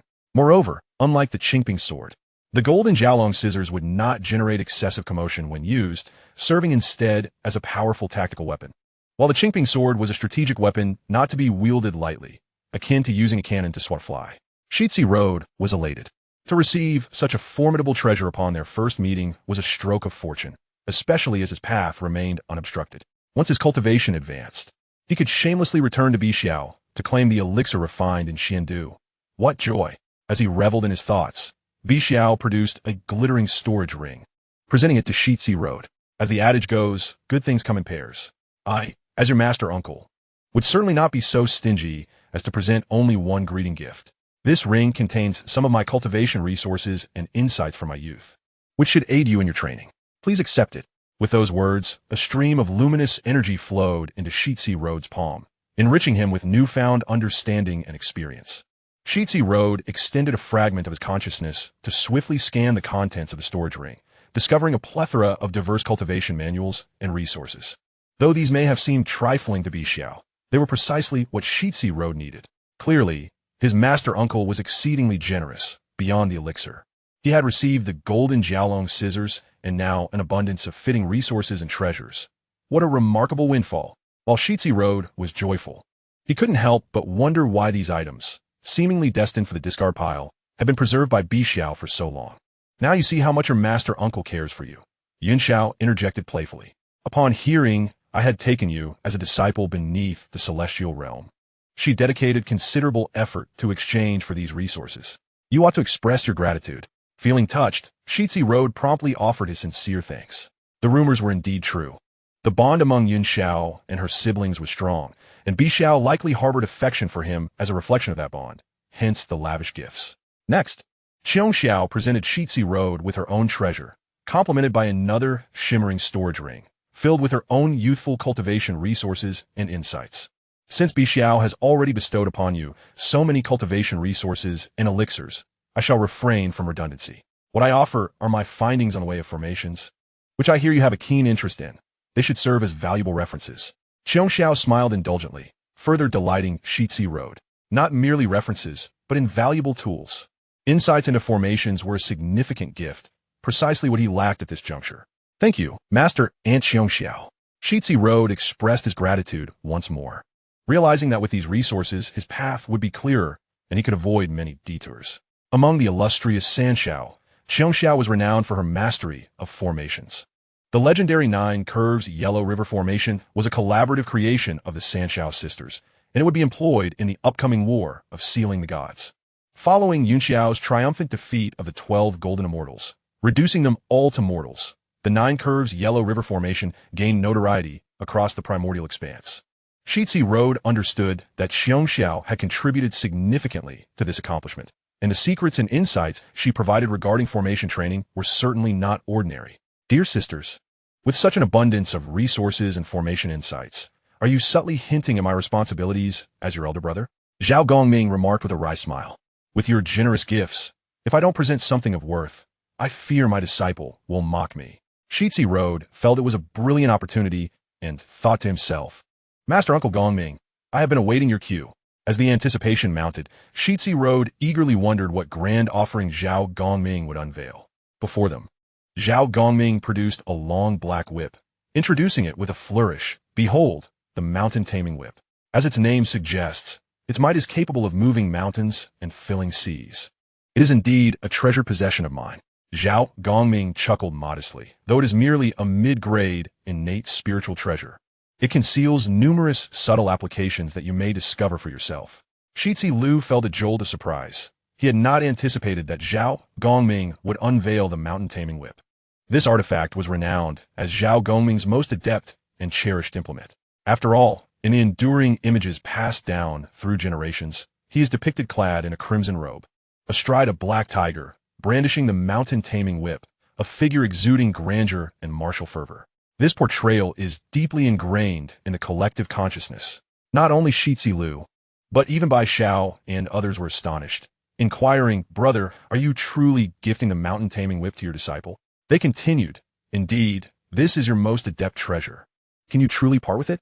Zhao Gongming laughed heartily, exuding a sense of grandeur. What is there to hesitate about? Recently, I have made significant progress in my cultivation, and I have fully refined the 24 sea-stabilizing pearls bestowed upon me by my master. Thus, the mountain-taming whip holds less significance for me now.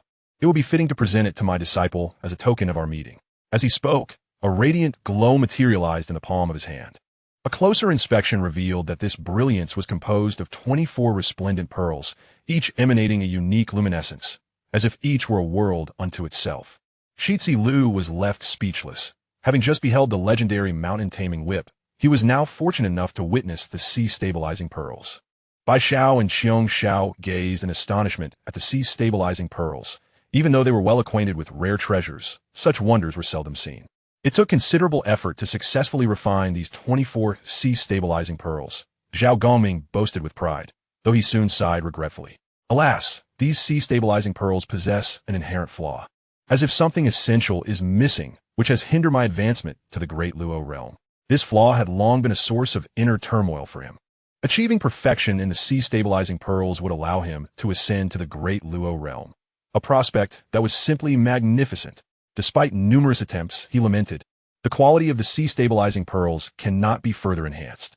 Perhaps I must abandon this line of thought and seek alternative paths to the great Luo. With a shake of his head, Zhao Gongming expressed his frustration. He currently stood at the pinnacle of the Tai Golden Immortal Realm, surpassing the Yuanshi sisters, with the next goal being a breakthrough to the Great Luo Golden Immortal. Yet, the difficulty was immense, despite his considerable efforts. He had yet to perceive any signs of progress. Reflecting on the future, he recalled how the illustrious 12 Golden Immortals of the Chan sect had similarly been trapped at the Great Luo Golden Immortal level, unable to break through, ultimately leading to the calamity of the Tongtian tribulation. The 12 Golden Immortals, having amassed immense opportunities from heaven and earth, found themselves perpetually a step away from the Great Luo, inciting the calamity that triggered the Tongtian tribulation. Following this calamity, Tongtian, the Master of Heaven, had refused to allow his disciples to fill the void created by the Chan sect. The reasoning was simple. Why should his sect compensate for the troubles caused by the Chan sect? This sense of pride led Tongtian to believe that his disciples were superior to those of the Chan sect. Nevertheless, Zhao Gongming had suffered greatly from the stagnation at the Great Luo Golden Immortal Realm, enduring hardship as his sister Yuanshi surpassed him and achieved her breakthrough first. During the Battle of Tongtian, although she was his sister, her combat prowess eclipsed that of her elder brother, Zhao Gongming. As Shi Zilu reminisced about these notable events and secrets from the past, a sudden spark of inspiration struck him. Was it not Zhao Gongming's possession of the sea-stabilizing pearls that ultimately led to his demise? The very treasure that incited the greed of the lantern-bearing Taoist, resulting in murder and theft. The lantern-bearing Taoist already wielded the formidable Qinquan ruler, and with the addition of the sea-stabilizing pearls, he transformed it into a realm of his own, radiating even greater brilliance. Contemplating these impending events, Shi Zilu felt a wave of sympathy for his master, Zhao Gongming's fate. An idea suddenly blossomed in his mind. If Zhao Gongming could achieve a breakthrough to the Great Luo Golden Immortal ahead of time, it would effectively alter history and reverse the future. This might even change the tragic outcome he faced in the forthcoming Battle of Tongtian. The more Shi Zilu contemplated this, the more exhilarated he became, and he spoke to Zhao Gongming. Master, I believe what you lack is the Qinquan ruler. The Qinquan ruler? Zhao Gongming was taken aback, looking at Shi Zilu with confusion. What is this? I have never heard of it. He dismissed Shi Zilu's words, thinking a junior disciple's ramblings were hardly worthy of his attention. I do not know what the Qinquan ruler is, but I am certain it is connected to the sea-stabilizing pearls. Shi Zilu's assertion immediately furrowed Zhao Gongming's brow, his expression turning grave. Earlier, upon hearing his master speak of the troubles with the sea-stabilizing pearls, a flicker of sword intent had surged within him, granting him this newfound knowledge. Shi Zilu spoke without pretense, aware that his lowly status would likely render Zhao Gongming skeptical of his claims. However, invoking the Master of Heaven would carry more weight. Did the Qingping sword just send you a message? Zhao Gongming was greatly astonished, wondering if his master, the Master of Heaven, had indeed provided him with guidance from beyond. After all, the sea-stabilizing pearls had been a treasure granted to Zhao Gongming by the Master of Heaven. As he considered Shi Zilu's words, Zhao Gongming found them increasingly reasonable. Surely, the Master of Heaven had relayed this information through the Qingping sword, allowing Shi Zilu to offer him counsel. Zhao Gongming experienced an epiphany. Realizing that the Master of Heaven was indeed a sage, his every action imbued with profound significance, leaving him in a state of wonder. What exactly was the Qinquan ruler? Where could it be found? How might he acquire it? Zhao Gongming, lost in thought, murmured to himself incessantly. He fully embraced Shi Zilu's words, convinced that they were undoubtedly the will of the Master of Heaven, and thus he placed immense importance on the information regarding the Qinquan ruler. Furthermore, another reason fueled his urgency. The moment Shi Zilu had mentioned the Qinquan ruler, Zhao Gongming had inexplicably felt a shiver run through him, as though clarity had descended upon him, granting him a sense of enlightenment. Undoubtedly, this so-called Qinquan ruler was the key to resolving all his predicaments. Chapter 72. The fate of a lackey is nothing to envy. The more Zhao Gongming pondered, the more excited he became, his heart racing. Once he located the Qinquan ruler, he would uncover the opportunity to break through to the Great Luo, an incredible prospect. Yet, no matter how he inquired, Shi Zilu shook his head, unable to divulge the whereabouts of the Qinquan ruler. Of course, it was already a monumental feat for Shi Zilu to have invoked the Master of Heaven's name. Revealing too much about the future would be excessive. He refrained from mentioning the lantern-bearing Taoist information. After all, to possess such knowledge would be extraordinarily prodigious, akin to having comprehensive insight into the entirety of the primordial world. No being, not even the Master of Heaven, could possess such power. Thus, Shi Zilu chose to reveal only fragments of information. Zhao Gongming was truly caught in a whirlwind of emotions, contemplating the predicament of being tantalized with half-revealed information about a treasure, yet left in the dark regarding its whereabouts. Was this not akin to saying nothing at all? Just as he was on the verge of despair, Yuanshi, standing beside him, suddenly spoke up. "Do not fret, brother. I possess some knowledge regarding the Qiankuan ruler." Upon hearing this, Zhao Gongming was nearly propelled into the air with joy. "Ha ha, Yuanshi, you are indeed remarkable. I never imagined you'd have heard of such a wondrous artifact as the Qiankuan ruler. Pray tell, where might it be found?" "Brother, I am aware of the existence of a Qiankuan ruler, though I cannot be certain it is the one you seek," Yuanshi pondered aloud. "Not long ago, I overheard Senior Qian Du mention that the vice headmaster of the Chan sect, the Lantern Bearer, wields the Qiankuan ruler as his signature treasure." Zhao Gongming, initially brimming with elation, deflated like a punctured balloon upon hearing those words, releasing a heavy sigh. "The Chan sect? This was never a faction I held in high regard. It was precisely due to our discord that Tongtian, in a fit of rage, departed from Kunlun Mountain with his disciples, establishing his own domain on the Golden Turtle Island in the Eastern Sea. Now to learn that the Qiankuan ruler resides within the Chan sect is quite a headache. Moreover, the Lantern Bearer, as the vice headmaster, was no mere minor figure to be trifled with." Zhao Gongming found himself in a quandary. Under any other circumstances, he would have boldly approached any individual for negotiations, confident that even if it took immense resources to barter, he could retrieve the Qiankuan ruler. However, the fact that it was the Lantern Bearer's possession posed an unparalleled challenge. This was not because Zhao Gongming feared the Lantern Bearer or felt inferior in strength. Rather, he understood that any aggressive action would irreparably fracture the delicate balance of camaraderie among the three pure ones. Such a significant disaster was not one Zhao Gongming dared to instigate. It was widely understood that, although the Chan sect and the GS sect were at odds, they maintained a facade of cordiality. No one dared disrupt this equilibrium or tarnish their reputation, unless it came to the prophesied battle of deities, when they might finally clash. Even during that tumultuous conflict, the Lantern Bearer did not confront Zhao Gongming directly, instead manipulating Xiao Sheng and Qiao Bao to orchestrate Zhao Gongming's demise. He then pretended to reluctantly accept the sea-settling pearl, which had been seized from Zhao, while the two pawns he had incited met grim fates, one slain by Zhao Gongming, and the other sacrificed by the Lantern Bearer under the guise of righteousness. The Lantern Bearer was particularly adept at theatrics, waiting until the conclusion of the Battle of Deities to enact a grand performance of renouncing worldly ties, thus seizing the sea-settling pearl for himself, all the while fearing the potential repercussions of Zhao Gongming's retaliation. Yuanshi furrowed her brow and proclaimed, "Brother, let me impart a piece of wisdom. The sharpness of a sword comes from being honed, and the fragrance of plum blossoms arises from bitter cold. True strength is never deterred by arduous challenges or perilous circumstances. As cultivators, we should understand that only through enduring countless tribulations can we ultimately attain the golden body and the great Tao. Should you, merely because the individual in question is of the Chan sect and holds the esteemed title of vice headmaster, allow fear to take root? Will you choose to cower and retreat?" Yuanshi's words struck Zhao Gongming like a clarion call, awakening him from his stupor. His sisters, Bi Xiao and Xiong Xiao, rallied beside him, boldly declaring, "Indeed, brother, what is there to fear from the Chan sect? Had it not been for our master's restraint, we would have long sought to confront them," revitalized by their encouragement. Zhao Gongming experienced a profound epiphany, his spirit ignited with fervor. He squinted at his beloved sister Yuanshi, feeling an unusual warmth in his heart as he mused. The sharpness of a sword comes from being honed, and the fragrance of plum blossoms arises from bitter cold. Such profound wisdom. Sister, did you conceive this insight yourself? Yuanshi shook her head, responding candidly, "It is not mine. It is the wisdom of my diligent disciple." She pointed playfully at Shi Zilu. "When I first heard it, I too was astonished by its brilliance." At that moment, Zhao Gongming, Bi Xiao, and Xiong Xiao gazed at Shi Zilu with admiration, recognizing him as a prodigy capable of articulating such profound truths. Under the scrutiny of these esteemed figures, even Shi Zilu, with his thick skin, felt a tinge of embarrassment.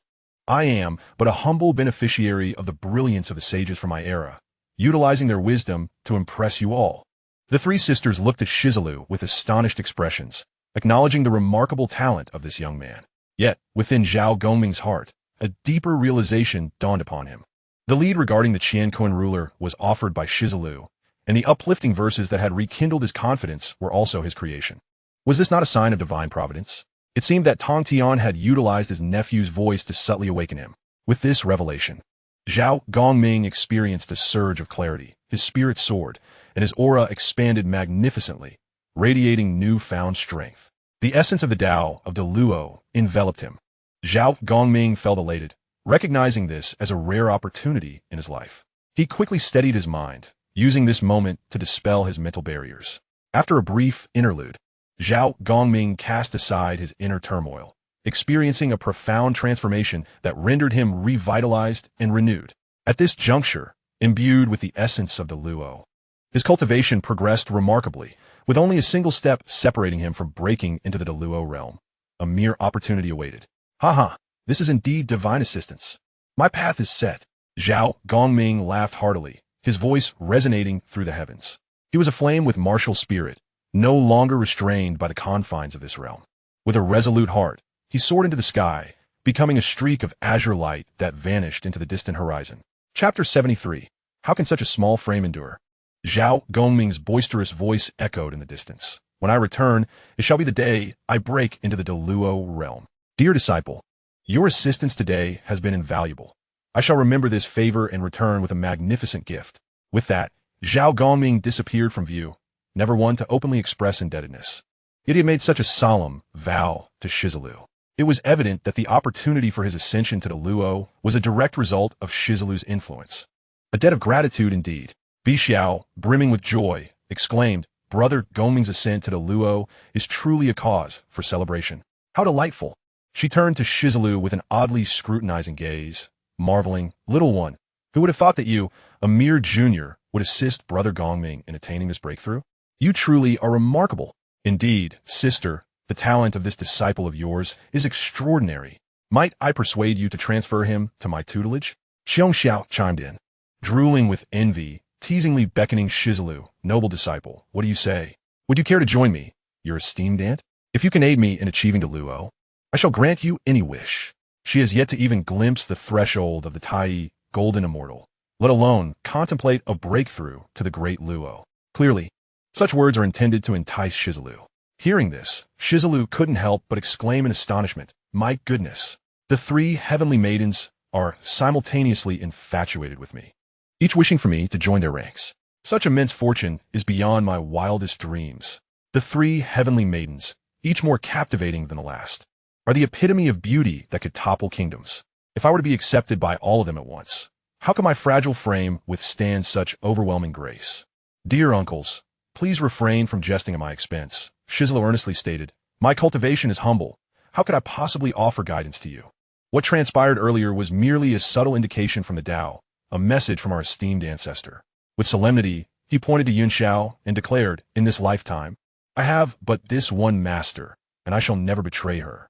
He then shifted his tone, sincerity radiating from him. However, both of you are kin, being the beloved sisters of my master, making you my family, the closest of companions in this world. In the future, should any need arise, simply command me, and I shall comply without hesitation. This statement was flawlessly crafted, expressing his unwavering loyalty to Yuanshi while simultaneously honoring Bi Xiao and Xiong Xiao, embodying emotional value in abundance. Well done, young one, Bi Xiao remarked, casting a sultry glance at Shi Zilu. In my eyes, you shall henceforth be my only direct disciple. If you require anything, do not hesitate to speak to me. Xiong Xiao, standing beside her, echoed the promise, leaving Shi Zilu elated. With the three heavenly maidens looking after him, coupled with the formidable Zhao Gongming, he felt invincible in the primordial chaos. Master, why did you just wipe your eyes? Shi Zilu inquired curiously. Could it be that I moved you to tears? Nonsense. You simply chatter endlessly, Yuanshi retorted, stamping her foot in playful indignation. I merely had a grain of sand in my eye. It was slightly uncomfortable. Bi Xiao and Xiong Xiao exchanged skeptical glances, thinking to themselves, with your cultivation level, how could sand possibly enter your eye? Who would believe such nonsense?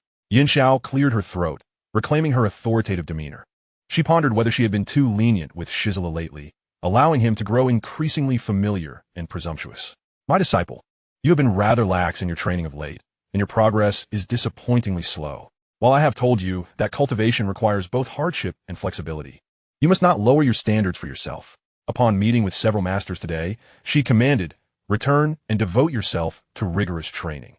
No leaving the confines for 3 years. Her tone was stern, as she thought, can I not keep you in check, young one? What? Shi Zilu was taken aback. Truly, his master was formidable. I shall adhere to your teachings, master, he replied resignedly, nodding in acquiescence. Indeed, this journey had yielded bountiful rewards, surpassing his expectations. He had forged a profound friendship with the 3 heavenly maidens, received generous gifts from the fairies, and gained the esteemed Zhao Gongming as an ally. The resources and various manuals bestowed upon him were ample enough to keep him occupied for quite a while. Furthermore, through today's encounters, the bond between him and Yuanshi deepened significantly. Unbeknownst to him, he had begun to jest with her and share intimate words more freely. This solidified his resolve. He must alter Yuanshi's fate. If the narrative of the Fengshen unfolds as foretold, Yuanshi would eventually be tragically sealed beneath the Qilin cliff, transformed into foul, corrupted blood. Shi Zilu could not accept such a conclusion. He was determined to change her destiny, now that Zhao Gongming's fate had already been rewritten by his hand. Shi Zilu felt bolstered with confidence. However, the dangers of the primordial world were equally treacherous, necessitating that he strengthen himself and attain absolute power. For that was the only viable path. He must become stronger. Master, do you recall my words? Today, I take pride in being your disciple. In the future, I shall make you proud as my revered teacher. Shi Zilu exclaimed boldly, Master, it is you who protect me now, shielding me from storms and providing me with a safe haven. However, in time, it shall be my turn to safeguard you, and I shall create a world for you. Such fervent declarations left Yuanshi momentarily speechless, her heart unwittingly surrendering to his words. Upon returning to his cave abode, Shi Zilu immersed himself in focused cultivation, diligently integrating the resources gifted by the 3 heavenly maidens and Zhao Gongming. As time flowed imperceptibly, his cultivation rapidly approached its pinnacle, poised to break through to the saint's sacrifice at any moment. At this juncture, Shi Zilu chose to enter the perfect world. He sought to transcend into the saint's sacrifice there, while also experiencing the might of the heavenly tribulation up close. The so-called heavenly tribulation is the embodiment of the heavenly Tao, the will of the great Tao. Shi Zilu understood that his destiny was to defy heaven itself, creating a stir surpassing even that of the divine Emperor Shi. Thus, evading the heavenly tribulation was not an option. It was better to engage with it sooner rather than later. Only within the perfect world did he feel confident in facing the heavenly tribulation. In the primordial realm, his current frail form would be akin to an egg confronting a stone. As expected, his predictions proved correct. The moment Shi Zilu's figure manifested in the perfect world, he felt his spirit clear and a surge of enlightenment wash over him. His peak state of cultivation, previously restrained, surged forth like a galloping steed, breaking through in an instant. Chapter 74, Faith. With Shi Zilu's breakthrough, the entire lower realm's 8 domains experienced a tremendous upheaval, undergoing a dramatic transformation. This disturbance was even more terrifying and intense than when the deities descended or when the projections of the remaining sages appeared simultaneously. The overwhelming force radiated through the heavens and the earth, engulfing the entire world, casting even the mountains and celestial bodies into shadow. Yet this time, not a single soul among the inhabitants of the 8 domains felt panic. Rather, they were filled with boundless joy and confidence. For everyone clearly recognized that the powerful figure emerging in the sky was none other than Shi Zilu. During the last great calamity, he had bravely stepped forward, thwarting the assault of the 10 deities, then repelling the 10 remaining sages, driving away the malevolent denizens of the celestial palace. Now, with Shi Zilu reappearing and his realm advancing once more, his strength had grown even more formidable, filling all with elation. Hailing him as the savior of the lower realm's 8 domains. Is this the essence of faith? Shi Zilu marveled, swiftly sensing countless delicate auras converging upon him, solidifying his cultivation further. He soon realized that since the last calamity, people had viewed him as their savior, erecting longevity tablets in their homes, devoutly worshipping him day and night. Consequently, he inadvertently harvested the power of faith. Shi Zilu's heart soared with joy. This was indeed a wondrous turn of fate. To garner the faith of others, secretly nurturing the power of creation is a coveted aspiration for countless cultivators in the primordial world. Even Yin Xiao and Zhao Gongming would likely regard it as a rare opportunity. Unexpectedly, here in the perfect world, he achieved it with such ease. This signifies an unreserved trust bestowed upon him by the people, simultaneously indicating that the weight of responsibility upon his shoulders has intensified. He cannot afford to disappoint them. Upon encountering the cobblestone path, the crowd erupted in joyous exclamations, fervently kneeling in reverence. Their astonishment was palpable, for it was well known that the path had once been ensnared by the spell of the broken immortal. The lord of the celestial palace had even proclaimed his inevitable demise, merely awaiting the day he would descend to claim his harvest. Yet, to their astonishment, the cobblestone path now thrived with vitality and newfound strength, leaving the populace elated. If even the spell of the broken immortal could not affect him, what challenges could he possibly not overcome? A surge of unwavering confidence swelled within each heart. Brother Zilu, you have finally emerged from your seclusion. Among the most jubilant was, of course, Shi Hao, who rushed forward and embraced Shi Zilu with fervor. During Shi Zilu's absence in the primordial realm, Shi Hao had endured considerable hardship alone, as rumors abounded that Shi Zilu was doomed by the spell of the broken immortal, and that his so-called retreat was merely a facade. Consequently, unrest swept through the 8 domains of the lower realm, with whispers of rebellion echoing throughout. In a fit of rage, Shi Hao acted decisively, eliminating the ringleaders who incited the turmoil. The world fell silent, and it became evident that while Shi Zilu had been absent, Shi Hao had stepped into the spotlight. His methods were swift and ruthless, and his strength rivaled that of Shi Zilu.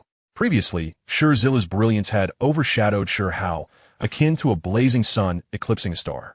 Now that Shi Zilu had retreated into the background, Shi Hao resolutely seized the banner, radiating his own brilliance, which left all in awe. Now, another ominous piece of news arrived. Shi Zilu had returned. With the Shi brothers united, who could stand against them? The powerful and influential figures of the other factions, who had entertained notions of seizing power during Shi Zilu's absence, were now subdued, their ambitions quelled. It was obvious. Even the remnants of the Celestial and the Lord of the Celestial Palace had been driven away by this formidable individual. Were they not akin to the ancient tortoise consuming arsenic, weary of existence? Thus, the leaders of various families and factions prostrated themselves in earnest submission to Shi Zilu, recognizing this as an opportune moment to affirm their allegiance. Otherwise, should Shi Zilu take umbrage, their annihilation would be assured. As Shi Zilu sensed the overwhelming surge of faith pouring into him, he decisively resolved to seize this opportunity to confront the celestial tribulation. Come forth, he proclaimed with resounding fervor, his form standing defiantly against the heavens. Crack, crack, with his thunderous call, the sky and thunder seemed to rage in response, coalescing into countless purple lightning bolts that surged towards Shi Zilu, striking him from afar. The entire sky was shrouded in a majestic display of thunder, darkened and awe-inspiring. Meanwhile, each onlooker felt an oppressive atmosphere enveloping them, rendering them paralyzed with fear. Yet, at the epicenter of the thunder, Shi Zilu appeared invincible. Though lightning rained upon him, he remained unperturbed, wearing a scornful smile as he taunted, too light, strike with greater ferocity. Is this the tribulation? How feeble! Let the storm rage even more fiercely. The crowd, taken aback by Shi Zilu's audacious declaration, could scarcely believe their ears. The tribulation? That was indeed the tribulation. He was braving it with sheer physical strength. Such terror was unprecedented. Never had they heard of someone enduring the tribulation solely through their corporeal might. Murmurs of astonishment arose, for the scene before them was beyond comprehension. Throughout history, it was said that every few millennia or after an epoch, a prodigious genius would emerge, possessing earth-shattering abilities. However, such rare talent would invoke the wrath of the heavenly Tao, which would unleash a cataclysmic tribulation to obliterate them. Initially regarded as mere legends, these ancient tales were now vividly unfolding before their very eyes. Could it be that Shi Zilu was that unparalleled prodigy? After millennia, had he finally graced the world with his presence? Alas, fate appeared to conspire against him. The heavenly Tao clearly could not tolerate his existence, intent on suppressing him. Such thoughts coursed through the minds of the spectators, filling them with profound regret. However, they were acutely aware that they could not intervene in this realm of dominance. Not only were they unable to engage, but merely kneeling at a distance left them trembling with trepidation, their souls quaking in the face of the unfolding drama. As the distant onlookers quaked in fear, how much more so for Shi Zilu, positioned at the heart of the tempest? Yet at that moment, Shi Zilu resembled a war Buddha, his spirit soaring as the thunder intensified, invigorating his resolve. Breakthrough, he bellowed, an overwhelming aura erupting from him, transforming into a colossal wave that surged outward. Boom! The heavens echoed with a cacophony of thunderous roars, the storm of lightning seething with rage, evidently incited by this humble human daring to defy the majesty of the heavenly Tao. Thus, the tribulation grew ever more ferocious. With a resounding crash, a terrifying sound reverberated, as an imposing bolt of lightning descended from the ninth heaven. This lightning was so fierce, so vast, that it unleashed an incredible force of destruction in an instant. Crack! The sky itself seemed to rend apart like a colossal fabric, splitting in twain. Once the tremendous lightning tore through the firmament, it appeared to open a portal to the abyss, unleashing a torrent of lightning upon Shi Zilu. Boom! Boom! Boom! The earth-shattering sounds echoed endlessly, as the world became engulfed in thunder and lightning, a cataclysmic aura permeating everywhere. The spectators felt the despairing power, their faces drained of color, their souls trembling with fear. Yet, Shi Zilu remained undaunted, releasing a triumphant roar, his vital force boiling forth in a tremendous surge. Roar! The energy within Shi Zilu coalesced, akin to a divine dragon imbued with spirit, soaring towards the lightning above. Boom! Boom! The two forces collided with cataclysmic intensity, one representing the might of the heavenly Tao, the other emanating from the corporeal form of a humble human, who would emerge victorious. Each thunderous clash reverberated through the world, as if heralding an inferno of tribulation and doom. Fortunately, Shi Zilu had summoned a protective barrier in advance, enveloping the populace of the 8 domains below, shielding them from the tempest's epicenter. However, even so, they could still sense the terrifying aftershocks reverberating through the air. Merely lurking in a place of safety while observing the spectacle, one can already feel the terrifying aftermath and energy. A sense of dread inevitably fills the hearts of the onlookers, who cannot help but ponder the immense pressure that Shi Zilu is currently enduring. Is this truly the formidable power of the heavenly tribulation? How naive I was to previously dismiss it, thinking, what is the heavenly tribulation to me? Sooner or later, I will transcend it. In hindsight, my naivety is glaringly apparent. Indeed, I never anticipated the heavenly tribulation to be so fearsome. It is clearly beyond the realm of human strength to conquer. Shi Zilu is indeed a true warrior. The onlookers are filled with awe, realizing that the magnitude of this confrontation far exceeds the limitations of this world and the bounds of their imagination. Shi Zilu's performance is nothing short of astonishing, and at this moment, the crowd deeply comprehends his terrifying talent and indomitable spirit. Suddenly, Shi Zilu feels a ripple of faint energies surging toward him. He had previously exerted himself to the point of fatigue, yet these countless weak auras, though slight, come in such abundance that they flow like a spring, providing him with a timely and powerful replenishment. Shi Zilu understands that his recent display has captivated the spectators across the 8 realms below, compelling them to voluntarily release their faith to aid him in resisting the heavenly tribulation. Indeed, the assistance bestowed upon those who are deserving is a truth that proves itself. With a surge of confidence, Shi Zilu thinks, what if you represent the heavenly way? Today, I shall show you what it truly means for man to conquer heaven. His fighting spirit ignited, the crimson essence of his vitality bursts forth, enveloping the sky. Even the fierce thunder and lightning seem unable to withstand it, growing weaker and retreating. The crowd is utterly astonished, having never witnessed such an absurd scene. The heavenly thunder retreats before the defiance and determination of a single individual. Shi Zilu's resistance is like a relentless tide, sweeping away all obstacles.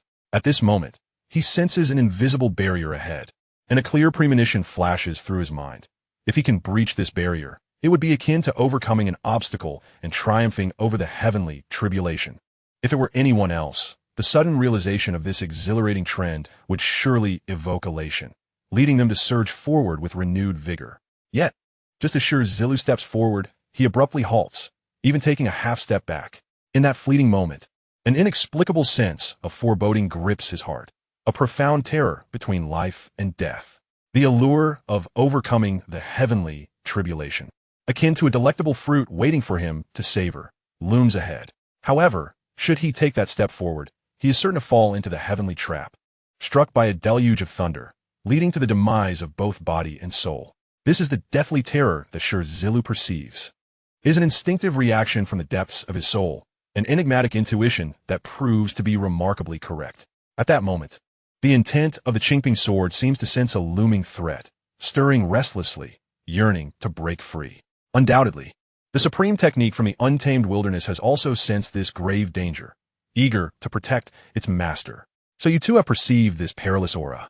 It appears to be a trap indeed. Shi Zilu muses inwardly, realizing that had he not been vigilant and retreated in the face of such temptation, he might have already fallen victim. The heavenly tribulation is indeed more cunning than he had imagined, employing strategies that were not apparent in the tales of the perfect world. However, considering his current prowess far exceeds that of the Emperor of the Wild Heavens, Shi Hao, it is only natural that the corresponding punishment from the heavenly way would be even more severe. Having come to this realization rather than feeling fear, Shi Zilu is filled with pride and fervor. This is as it should be.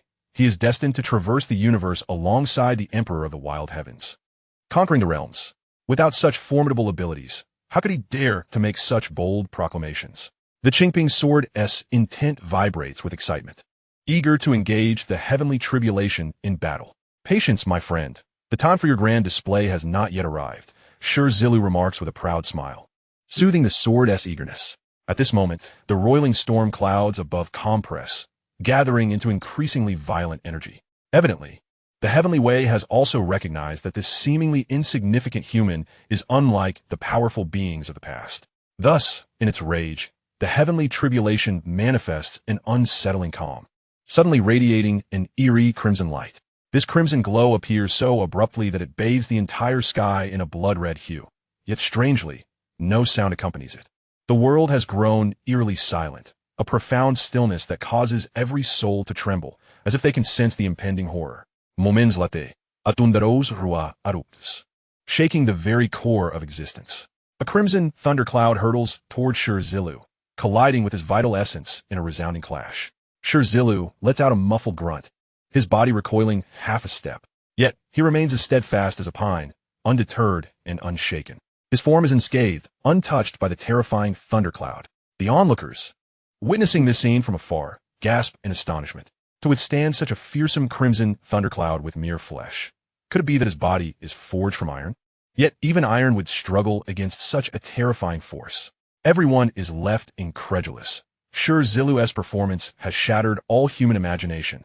The power he has displayed is several times greater than before. This must be the true strength of the heavenly tribulation. Shi Zilu wipes the blood from the corner of his mouth, surprised, and muses, it must be no small feat to muster such power. Can you unleash such a terrifying assault again? Unflinching, Shi Zilu taunts, I can still endure, bring it on.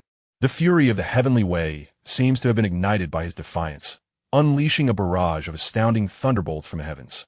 I was merely jesting, just speaking casually. There is no need for such madness, to pursue annihilation.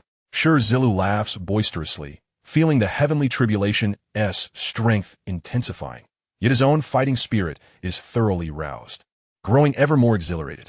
The edge of the sword is honed through trials. The fragrance of the plum blossoms arises from the bitter cold. Isn't this precisely the essence of the matter? It is through the most formidable adversaries, the most devastating trials and tribulations, that one can achieve genuine and profound growth. Has Brother Zilu been struck senseless by the thunder?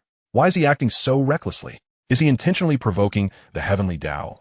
Shi Hao expressed his astonishment, fully aware of Zilu's propensity for madness. Yet he never anticipated that his elder brother would dare to taunt the path of the heavens. Nevertheless, there should be no cause for concern. Zilu has always faced adversity with unwavering resolve, ultimately triumphing over every challenge. Today shall be no exception. Even in the face of the omnipotent heavenly tribulation, a fierce determination welled up within Shi Hao, his excitement palpable as he clenched his fists tightly, continuously cheering for Zilu. Perhaps sensing Shi Hao's encouragement, Zilu let out a resounding roar, his confidence surging even higher. Let me unleash my fury, he bellowed, his vitality once again surging to new heights. Boom! This cry resonated like thunder, imbued with palpable energy, clashing fearlessly with the lightning from above. Crack! The seemingly invincible heavenly tribulation trembled, akin to a tranquil lake disturbed by countless ripples, as Zilu successfully created a breach. Overwhelmed with elation, Zilu realized that, For the first time, he had repelled the heavenly tribulation using his own strength. What is this entity? Is it a living being? At that moment, Zilu detected something peculiar. Amidst the retreating storm clouds of the heavenly tribulation, he glimpsed an extraordinarily vibrant creature. Fortunately, his unique dual-eye constitution allowed him to perceive hidden truths beyond the grasp of ordinary mortals, revealing the essence of this world. In an instant, Zilu unleashed the power of his dual eyes, gaining clarity on this enigmatic entity. The scene before him was truly unprecedented, a sight and sound unlike any he had ever encountered. Within the storm clouds of the heavenly tribulation, a wholly new life form was gestating. What a wondrous and bizarre universe we inhabit. Zilu could not help but marvel at the fact that even the heavenly tribulation was compelled to give birth to a being under his pressure. It seemed the heavens were left with no other choice. Yet, Zilu dared not act impulsively, as he remained unaware of this being's hidden trump cards. However, the mere thought that this life form was birthed from the depths of the heavenly tribulation, which had nowhere to retreat, sent shivers down his spine. In the midst of this tension, a soft sound echoed as Zilu's skin split open, a droplet of crimson blood cascading down. With a thunderous roar, the surrounding space erupted, transforming into a boundless sea of blood. With my blood, I forge sincerity. With my blood, I refine the heavens and the earth. Zilu lamented inwardly, acutely aware that he had undergone a metamorphosis, experiencing a remarkable enhancement in both realm and power. It seemed the time for the final confrontation had arrived. At that moment, Zilu heard the sound of footsteps echoing from the distant storm clouds. Moments later, a figure resembling a human emerged. However, unlike an ordinary human, this being shimmered with radiant light, appearing as if composed entirely of pure luminescence. Zilu furrowed his brow, sensing a power emanating from this luminous entity that dwarfed even the heavenly tribulation. With a swift motion, the glowing figure summoned a resplendent longbow in the blink of an eye. Boom! A breathtaking bolt of lightning erupted from the bow, stretching thousands of kilometers, carrying an aura capable of annihilating the very fabric of existence, as though it could pierce through the heavens. As this bolt of lightning surged forth, the surrounding void and air resonated with eerie sounds, instantly torn asunder. True dragon treasure technique. Recognizing the monumental threat before him, Zilu dared not hold back, summoning the true dragon treasure technique with lightning speed. With a resounding crash, a colossal azure dragon ascended, its golden tail striking with precision, colliding with the distant bolt of lightning. Mounting his offensive, Zilu called forth the mountain-driving whip, a prized weapon of Zhao Gongming. Though merely a mid-grade, innate spiritual treasure, its origin in the primordial chaos promised immense power. By fortunate chance, Zhao Gongming had sealed the whip in advance, diminishing its might. Otherwise, given Zilu's current realm and cultivation, he would likely be unable to wield it freely. In this opportune moment, Zilu managed to activate the power of the mountain-driving whip, causing the primordial artifact to radiate with brilliant light in the perfect world. With a delicate flick of his hand, the whip released a dazzling glow, conjuring the ethereal image of a divine mountain. Boom! This was only the beginning, as Zilu continued to wield the mountain-driving whip, summoning one divine mountain after another, coalescing into a formidable protective barrier around him. With a triumphant roar, Zilu propelled himself towards the storm's eye at lightning speed, targeting the luminous figure. Initially, Zilu had been curious about this being's origins and hidden cards. However, emboldened by the protective divine mountains, he felt a newfound confidence. With a resounding crash, as Zilu barreled in like a comet, the luminous figure was evidently incensed, unleashing a torrential downpour of golden lightning, intent on obliterating Zilu. Crack! Crack! Crack! The air filled with the deafening sound of shattering, as countless divine mountain images were struck by the lightning, disintegrating into fragments. Yet Zilu had anticipated this outcome, remaining unfazed as he wielded the mountain-driving whip, continuously summoning more divine mountains to his aid. On one side stood the divine mountain images, and on the other, the relentless storm of lightning. Both forces engaged in a battle of endurance and accumulation. The luminous entity, witnessing Zilu's relentless charge, became even more enraged. With a furious roar, it transformed its gleaming bow into a massive blade. Boom! The blade sliced through the air like a bolt of lightning, aimed directly at Zilu. Break! Zilu shouted defiantly, wielding the mountain-driving whip to gently deflect the massive blade. The divine mountain images manifested instantly, blocking the attack and creating numerous obstacles that pinned the luminous being in place. The luminous figure struggled, but its movements grew increasingly sluggish, akin to a thickening liquid. Once brimming with ferocity, it now seemed to falter under Zilu's relentless onslaught. Its momentum waning. Zilu, having anticipated this moment, shook his head in derision, lightly gesturing to draw the luminous being into his storage ring. Now was not the time for curiosity. The battle was far from over. He would investigate this entity thoroughly at a later time. Indeed, it was a fitting weapon bestowed by a mighty figure of the primordial chaos, a true treasure gifted by the formidable Zhao Gongming. On the stony path, Shi Zilu marveled at the overwhelming might of the mountain whip. Just moments ago, his display of power had surged forth like a tidal wave, sweeping all opposition aside. Even the formidable luminescent being was swiftly subdued by his hand. Shi Zilu was acutely aware that the mountain whip had been sealed by Zhao Gongming. Its tremendous power diminished to merely a fraction of its potential. He couldn't help but envision a day when he would break the seal upon reaching a higher realm, unleashing the full fury of the mountain whip, which would undoubtedly stir a tempest once more. It was no wonder that treasures were so coveted. The mighty of the primordial world relentlessly pursued them, as their efficacy was evident and irresistibly alluring. With the aid of the mountain whip, he had successfully captured the luminescent being. However, Shi Zilu admonished himself, reminding that in such moments, pride and complacency must be avoided, and underestimating the enemy was perilous. The great figures of the primordial world served as a cautionary tale. Even the powerful golden immortals of the Chan sect would eventually fall in the upcoming battle of deification. Thus, returning to fundamentals, he must further fortify himself, attaining absolute strength to face any challenge without fear. Unbeknownst to him, Shi Zilu's mindset underwent yet another transformation, resolutely advancing on the path to becoming an unparalleled powerhouse. At this moment, the inhabitants of the 8 domains below were utterly astonished. They could hardly fathom Shi Zilu's audacity as he plunged into the tempest of heavenly tribulation, capturing the very being conjured by it. This audacity was beyond mere boldness.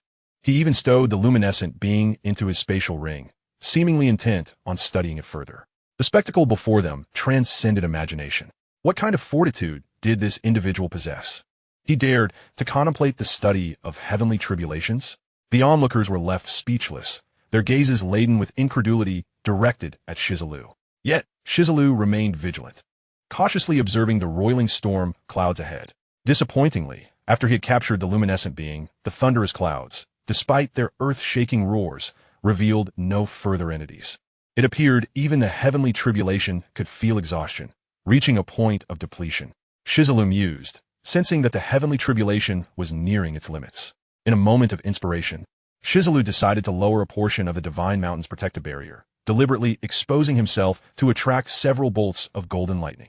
The onlookers were left agape, realizing that this individual was not merely reckless. He was increasingly audacious. Indeed, Shi Zilu's actions were a deliberate attempt to harness the power of the golden lightning to temper his own body and vital essence. This act was astonishingly reckless, akin to utilizing the force of heavenly tribulation for physical refinement. Throughout history, one would scarcely hear of such audacity. Boom! Striking bolts of thunder surged into Shi Zilu's body.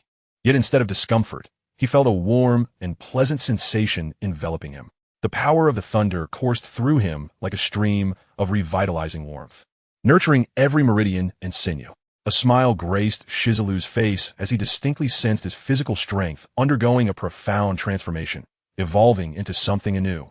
This miraculous process of refining his marrow and bones was relentless, invigorating every part of him, both inside and out.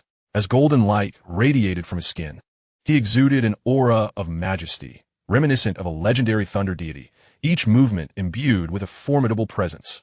Chapter 78, By Human Strength, Seize What Heaven Offers.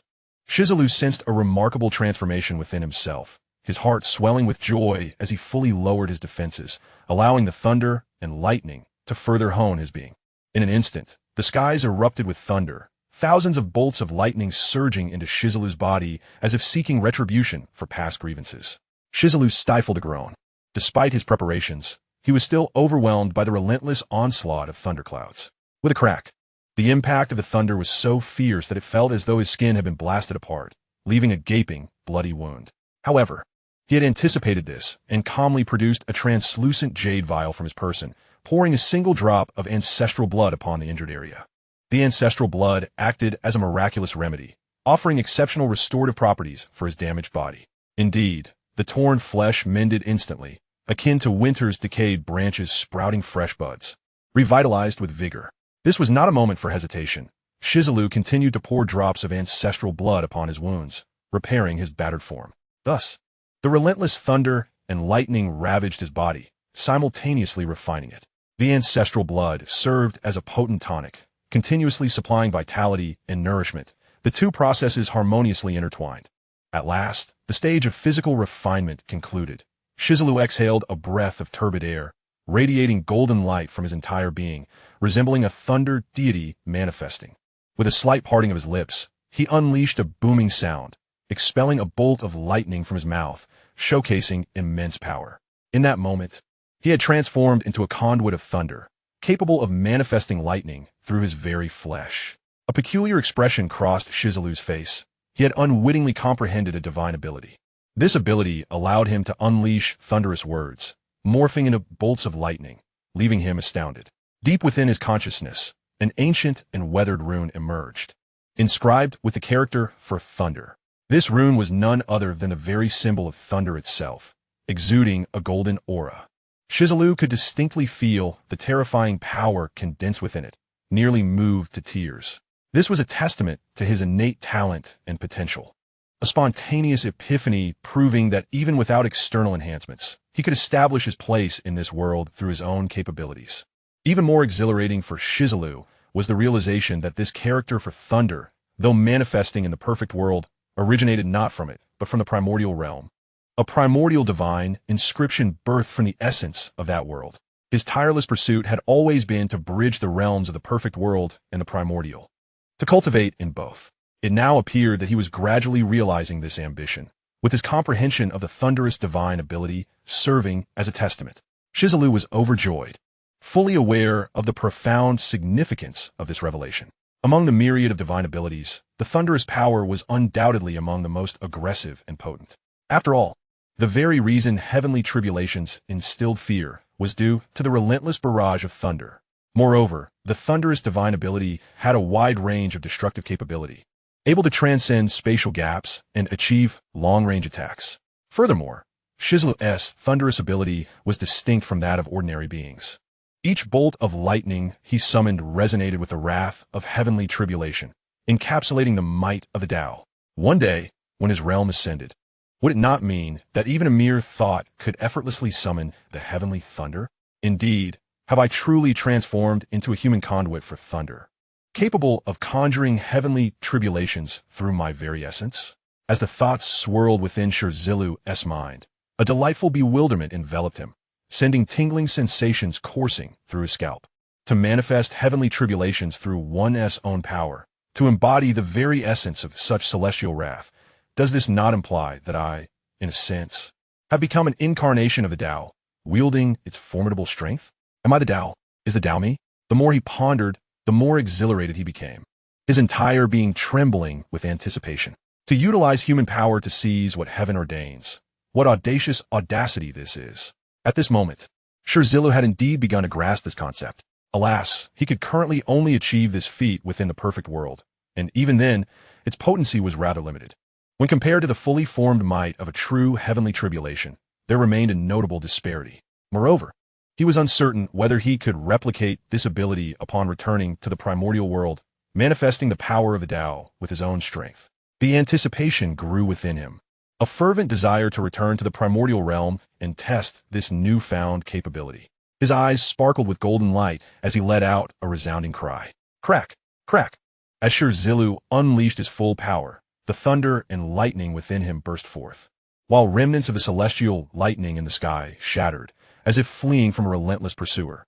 Enveloped in a dazzling aura, Shi Zilu radiated an ethereal glow, resembling a divine being descending to the mortal realm.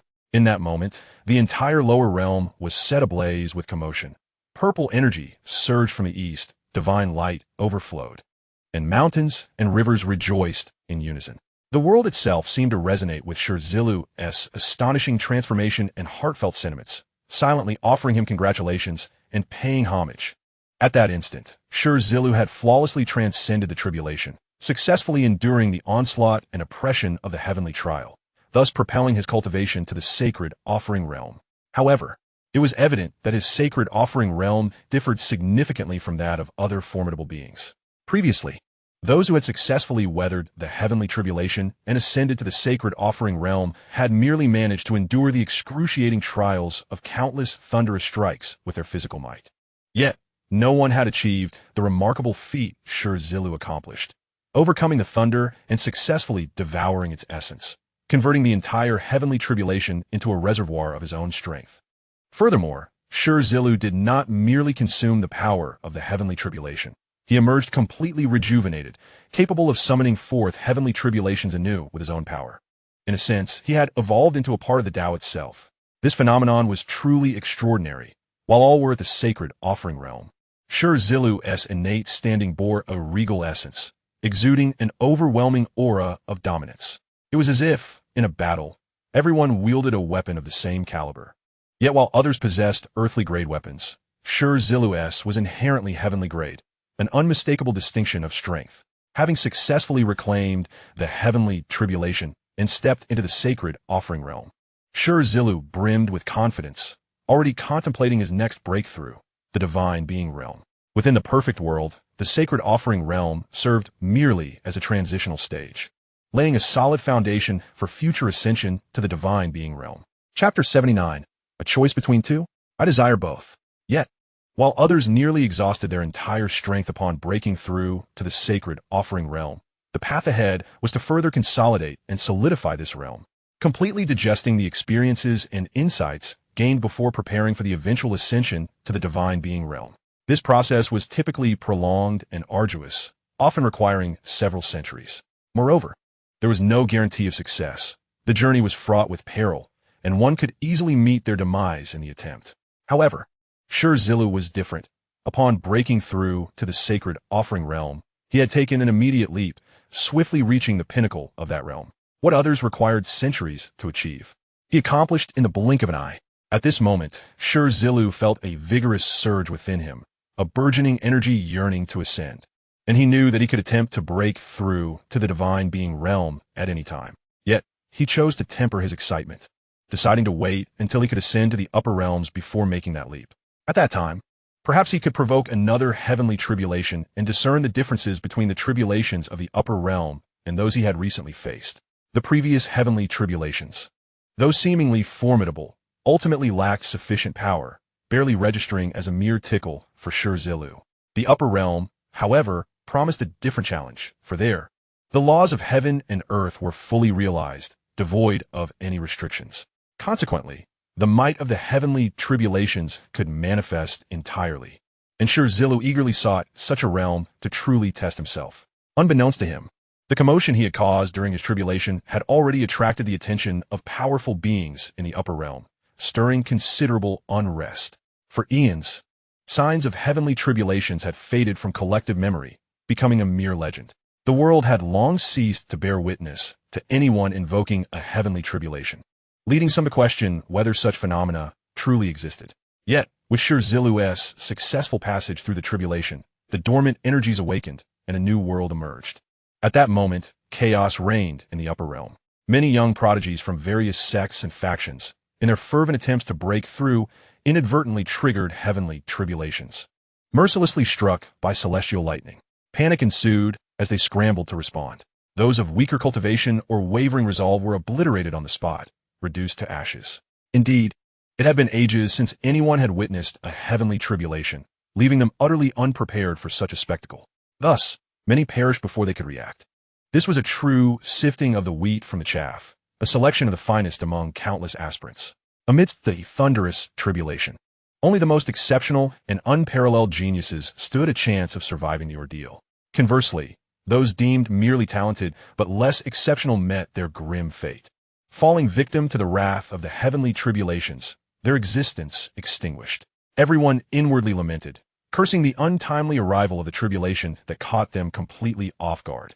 Particularly, the elders of the major sects and factions suffered grievously, their ire palpable as they vented their frustrations. They had invested vast resources and painstakingly nurtured a generation of young talents, the very hope for the resurgence of their sections. Yet in this crisis, their efforts lay in ruins, delivering a heavy blow to these esteemed figures. However, those fortunate enough to survive the tribulation reveled in their newfound strength, expressing gratitude for the trials they had faced. As the saying goes, fortune favors the bold. This tribulation had fortuitously presented them with greater challenges, leading to breakthroughs and achievements beyond what they had previously attained. Among them were the likes of the witch and Yuanshi. In summary, there were those who cursed the tribulation and those who embraced it, igniting a frenzy across the upper realm. Yet, no one knew that this grand upheaval had been instigated by a descendant of a bloodline from the lower realm. Brother Zilu, I was so worried. Shi Zilu exclaimed with joy, approaching to congratulate Shi Zilu. Shi Zilu smiled and nodded. Little one, I appreciate your hard work during my absence. You've done well. Brother Zilu, where shall we go next? Shi Zilu inquired, tilting his head with curiosity. On the cobblestone path, Shi Zilu raised his hand and pointed to the sky, exclaiming, Of course it is there. He emanated an aura of profound grandeur, smiling as he quoted, The golden scales are not mere creatures of the pond. When they encounter the winds and clouds, they transform into dragons. This small corner of the world can no longer confine us. Only there can we truly spread our wings and fully realize our ambitions. To ascend to the upper realm? Shi Zilu was not particularly surprised by this answer. Instead, he appeared increasingly enthusiastic, eagerly rubbing his fists together. Had it not been for the appearance of Shi Zilu, according to the narrative's progression, he would eventually venture into the upper realm to create a stir. However, how does one reach the upper realm? Shi Zilu scratched his head, casting a perplexed glance at Shi Zilu. Fear not, I have a plan. Shi Zilu laughed heartily. What about the Moonshan and the sorceress? He inquired, as he had invested effort in cultivating good relations with the two women in preparation for this day. The sorceress and Moonshan hailed from the upper realm, and Shi Zilu had long devised a strategy to forge a path to the upper realm through them.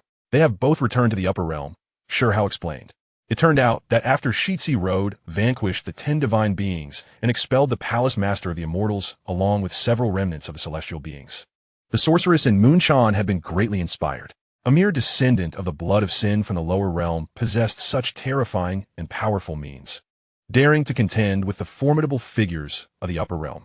In contrast, as a proud daughter of the heavens from the upper realm, she felt somewhat diminished.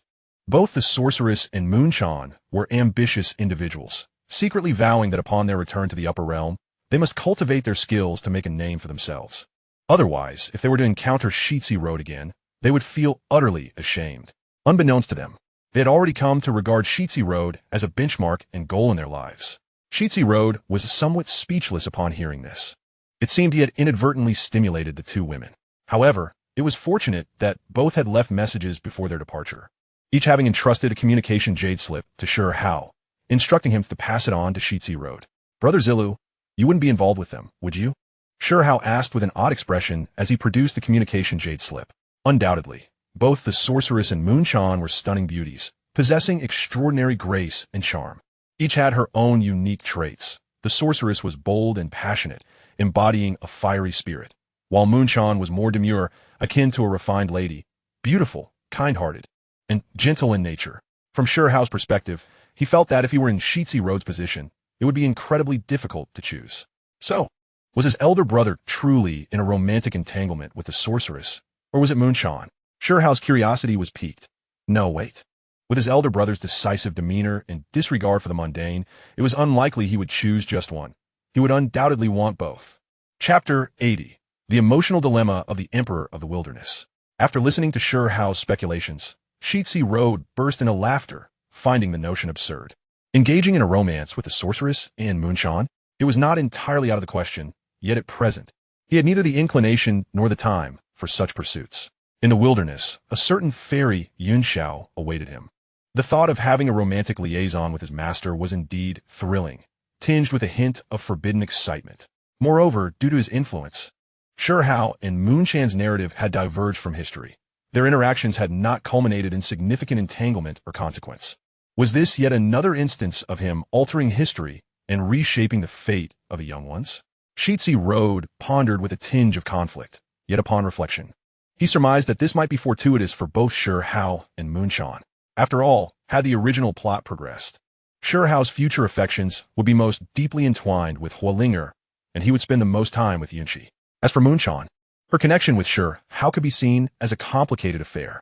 For the heart that loved Shi Hao was not Moonshan's true self, but rather a secondary incarnation, lacking a complete commitment to love. Furthermore, each had their own aspirations, pursuing different paths. Inevitably, a rift would manifest in the future. Therefore, Shi Zilu thought, if he could alter their fates at this juncture, severing the bonds of love and hate between them, it might indeed be a blessing in disguise. Let flow naturally. Shi Zilu scratched his head. Matters of the heart were the most perplexing, and contemplating them had cost him a fair share of brain cells. Here, consume these. He produced a handful of immortal pills and unceremoniously stuffed them into Shi Hao's hands, commanding him to consume them all on the spot. Shi Hao was left bewildered, unaware that Shi Zilu felt a twinge of guilt towards him, as if he had inadvertently encroached upon his younger brother's romantic interests. Shi Zilu cast aside these troubles and diligently examined the communication jade slip left by the sorceress. The translucent jade slip bore a crack, initially appearing damaged. However, upon closer inspection, Shi Zilu discerned that it was, in fact, a passage, a route leading to the upper realm. A wave of emotion surged within Shi Zilu. He had merely jested with the sorceress that day, never expecting her to make such thorough preparations for him. That day, he had half-jokingly proclaimed that if the opportunity arose to ascend to the upper realm, he would surely storm the celestial sect and create upheaval. To ascend to the upper realm? When others heard this, they were astounded. Shi Zilu calmly nodded, not denying it. This time, aside from himself and Shi Hao, he had no intention of bringing anyone else to the upper realm. After all, that place was fraught with hidden dangers and tumultuous storms, far more perilous than the lower realm.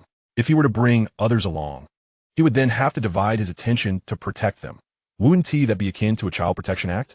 Yuanshi and Hualinger stepped forward, reluctantly bidding farewell to Shi Hao. You must be exceedingly cautious on your journey to the upper realm. Safety comes first. Do not act recklessly. Rest assured, I am on the verge of a breakthrough. It won't be long before I reach the realm of divine fire, at which point I too shall have the qualification to enter the upper realm. Indeed, I shall also break through soon, and we will assist you together. The two radiant maidens stood beside Shi Hao, and any discerning observer could easily perceive the budding affection they harbored for him, entangled in their hearts. Shi Hao, were I you, I would find it hard to leave. I would rather remain here than ascend to the upper realm. Indeed, what is more delightful than a girlfriend? Have you not noticed how they are both pursuing their love to follow you into the upper realm? The crowd jested, causing Shi Hao to feel quite embarrassed. However, Shi Zilu merely raised his hand slightly, silencing the commotion. Little one, I seem to recall that you and Yuanshi are already betrothed, are you not? Shi Zilu, with a mischievous glint, joined in the teasing. Shi Hao was utterly speechless. He had initially felt pleased at seeing Shi Zilu stand up for him. But now he found that this elder brother was even more unreliable, being more inquisitive than the others. Shi Hao had previously visited the Heavenly God Mountain, where he had staunchly defended Yuanshi's honor and rebuffed the marriage proposal from the Jinpeng clan. At that time, he had cited his engagement to Yuanshi as the reason, even producing the token of their bond, the Lingxi earrings. This had effectively silenced others and solidified his relationship with Yuanshi. Now, witnessing Shi Zilu teasing him, Shi Hao felt a wave of embarrassment wash over him, with even Yuanshi appearing somewhat bashful. Unexpectedly, Shi Zilu laughed heartily, since you were already betrothed. Then Yuanshi is my sister-in-law. As his words fell, two crystalline jade talismans appeared in his palm. Shi Zilu employed his heavy pupil technique, his eyes shimmering with golden light as he infused a strand of chaotic sword energy into each jade talisman. You both have a share, so do not refuse, Shi Zilu said with a smile, gesturing grandly as two jade talismans fell into the hands of Yuanshi and Hualinger, one in each palm. Within these talismans, I have sealed a trace of chaotic sword energy. Even if you encounter a master of the celestial god realm, you will be able to defeat them in a single strike. This is a humble gift from your elder brother to both of you, my dear sisters. I hope you will accept it graciously. Shi Zilu's words left Yuanshi and Hualinger blushing with shyness. Shi Hao felt a surge of joy within. It seemed his elder brother still held him in high regard, and his generosity was overwhelming. The more precious the gift Shi Zilu presented, the more it signified his esteem for Yuanshi and Hualinger, which in turn brought Shi Hao great pride. However, he too felt his face flush crimson and stammered defensively. Elder brother, please don't say such things. I have only shared a bond with Yuanshi, and nothing has ever transpired between Hualinger and me. Really? Shi Zilu teased with a smile. Look, they have already accepted your gifts, haven't they? From now on, treat them with care and affection. As for you, Huang Tiandi, in order to prevent any future tragedies between you and Huolinger, I have exerted much effort today, with Shi Hao's romantic entanglements addressed and potential misfortunes preemptively averted. Shi Zilu sighed in relief. His gaze drifted to the side, where Shi Hao's biological parents, Shi Zilu and Qin Yining, stood awkwardly, their faces flushed with embarrassment. They were, in name, Shi Hao's true parents. Yet, in reality, they had never fulfilled their parental duties and were unworthy of the title, having owed Shi Hao far too much. Now that Shi Hao basked in glory and renown, he was no longer the frail and powerless youth he once had been. Both Yuanshi and Huolinger were unparalleled beauties, captivating and enchanting in their own right, and both favored Shi Hao greatly. It would be disingenuous to claim that others were not envious. Shi Zilu and Qin Yining were filled with regret. As elders, they should have been entitled to share in this splendor and honor.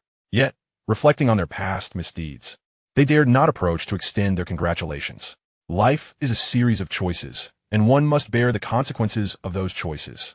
Shi Zilu curled his lip, his expression cold, thinking to himself, had you known today would come, would you have acted differently in the past? Chapter 81. A pair of blood brothers. However, these matters ultimately belonged to Shi Hao's family, and Shi Zilu preferred not to interfere excessively. What truly captured his attention was Qin Hao, the second son born to Shi Zilu and Qin Yining. Despite being a biological son, their affections and favoritism were entirely directed towards Qin Hao, even allowing him to take his mother's surname, a most egregious affront. Shi Zilu frowned slightly, recalling that Qin Hao possessed a celestial bone within him. This was a genuine, celestial king-level bone. However, Qin Hao's acquisition of such a treasure was not a stroke of fortune. It could even be described as a tremendous calamity. For, unbeknownst to anyone but Shi Zilu, this celestial bone did not belong to the celestial kings of the 9 heavens and 10 earths, but was, in fact, a remnant of a fallen dark celestial king. When this dark celestial king perished, his bones shattered and scattered across the realms. The Taishang family and the Wang clan, possessing immense power and ruthless methods, seized the majority of the remains. In the end, only a fragment remained, which serendipitously fell into Qin Hao's possession. This was the greatest secret buried deep within him. With this celestial bone, his strength could surge dramatically. Yet, Qin Hao remained oblivious to the fact that, one day, this fallen dark celestial king would resurrect and devour him, leading to his own eternal corruption. Shi Zilu was acutely aware of these secrets. Thus he harbored a considerable wariness towards the duplicitous and despicable Qin Hao. It was for this reason that he had decisively banished Qin Hao outside the gates of the Butian Pavilion. However, this was not the moment to unveil such secrets. Let Shi Hao confront this adversary on his own, for it was a mental barrier he must overcome himself. After all, they were brothers, and in the future, it would be Shi Hao, the future Huang Tiandi, who would resolve these troubles. With a thought, Shi Zilu smiled at Shi Hao and said, "The journey to the upper realm is long, and your parents must be quite worried about you. Go bid them farewell. Regardless of their past actions, they did give you life, and you owe it to yourself to fulfill your duty as their son." Shi Hao stubbornly maintained a stoic expression. He had long since lost any affection for his parents. Yet, since it was Shi Zilu, his elder brother, personally requesting it, he reluctantly made his way over. Upon witnessing this, Shi Zilu and his wife trembled with surprise and delight. Once this matter was settled, Shi Zilu approached the Lu god. He produced several medicinal pills, warming them in his palm, and utilizing his own life force to dissolve them into strands of boundless vitality, which swiftly merged into the Lu god's body. The Lu goddess form had long been ravaged by the passage of time, and her life force had waned significantly. However, with Shi Zilu's intervention, new, tender green shoots began to sprout from the withered branches, which quickly flourished anew. After a brief moment, the once wrinkled bark of the Lu god appeared rejuvenated, as smooth as freshly peeled eggs. In a hazy vision, a spectral figure detached itself from the tree's essence, materializing before Shi Zilu. This was the Lu god's true consciousness, and she gazed upon Shi Zilu with immense gratitude. "Little one, your growth increasingly eludes my understanding. Yet it brings me great joy. I am growing old, and the future belongs to your generation. The Stone Village, the Stone Clan, and indeed, the entire world will require your stewardship." The Lu god spoke with a tone of profound nostalgia and reflection. In the past, manifesting her spectral form had required immense effort from her, leaving her utterly fatigued. Yet now, she could communicate with her true consciousness fluidly, indicating a significant recovery. It was worth noting that when Shi Zilu had not yet traversed this realm, the Lu god had not held the original host in high regard. Initially, she had chosen Shi Hao, given his remarkable talent and potential, placing all her hopes for vengeance upon him. However, she had not anticipated that Shi Zilu would rise like a comet, dazzling everyone with his extraordinary achievements over the years. Your accomplishments are remarkable, but do not let them lead you to arrogance, the Lu god gently warned. The upper realm differs vastly from the lower realm. It is teeming with prodigies, and dangers lurk at every corner. Exercise great caution. Thank you for your reminder. Shi Zilu replied with a faint smile. The pills I provided can only temporarily restore a portion of your vitality. One of my objectives in ascending to the upper realm is to seek out additional elixirs to completely rejuvenate your essence. One must repay even the smallest favor with a great return. This has always been my guiding principle, Shi Zilu reflected. During the turbulent times of Stone Village, it was the Lu god who had safeguarded them from the shadows, allowing Shi Zilu and the clan to weather the crises. Now that he had grown into a towering figure, it was only right to repay the Lu god for her protection. Little one, the Lu god's voice trembled, touched by Shi Zilu's deep concern for her injuries. Everyone should return now. Rest assured, both I and the little mouse will surely return unscathed. With a wave of his hand, Shi Zilu bid farewell to all with a flourish. The dragon god originally possessed extraordinary strength, and after the healing effects of the elixir he recently consumed, he could restore at least a significant portion of his former power. With the dragon god watching over in the lower realms, Shi Zilu felt emboldened to venture into the upper realm alongside Shi Hao. Shortly thereafter, Shi Zilu and Shi Hao arrived at the location revealed by the witch's jade slip. Brother Zilu, does this lead directly to the upper realm? Yet the witch only provided you with an address, without any incantation or decree to open the passage. It cannot be unlocked at all. Shi Hao queried with curiosity as he explored the surroundings.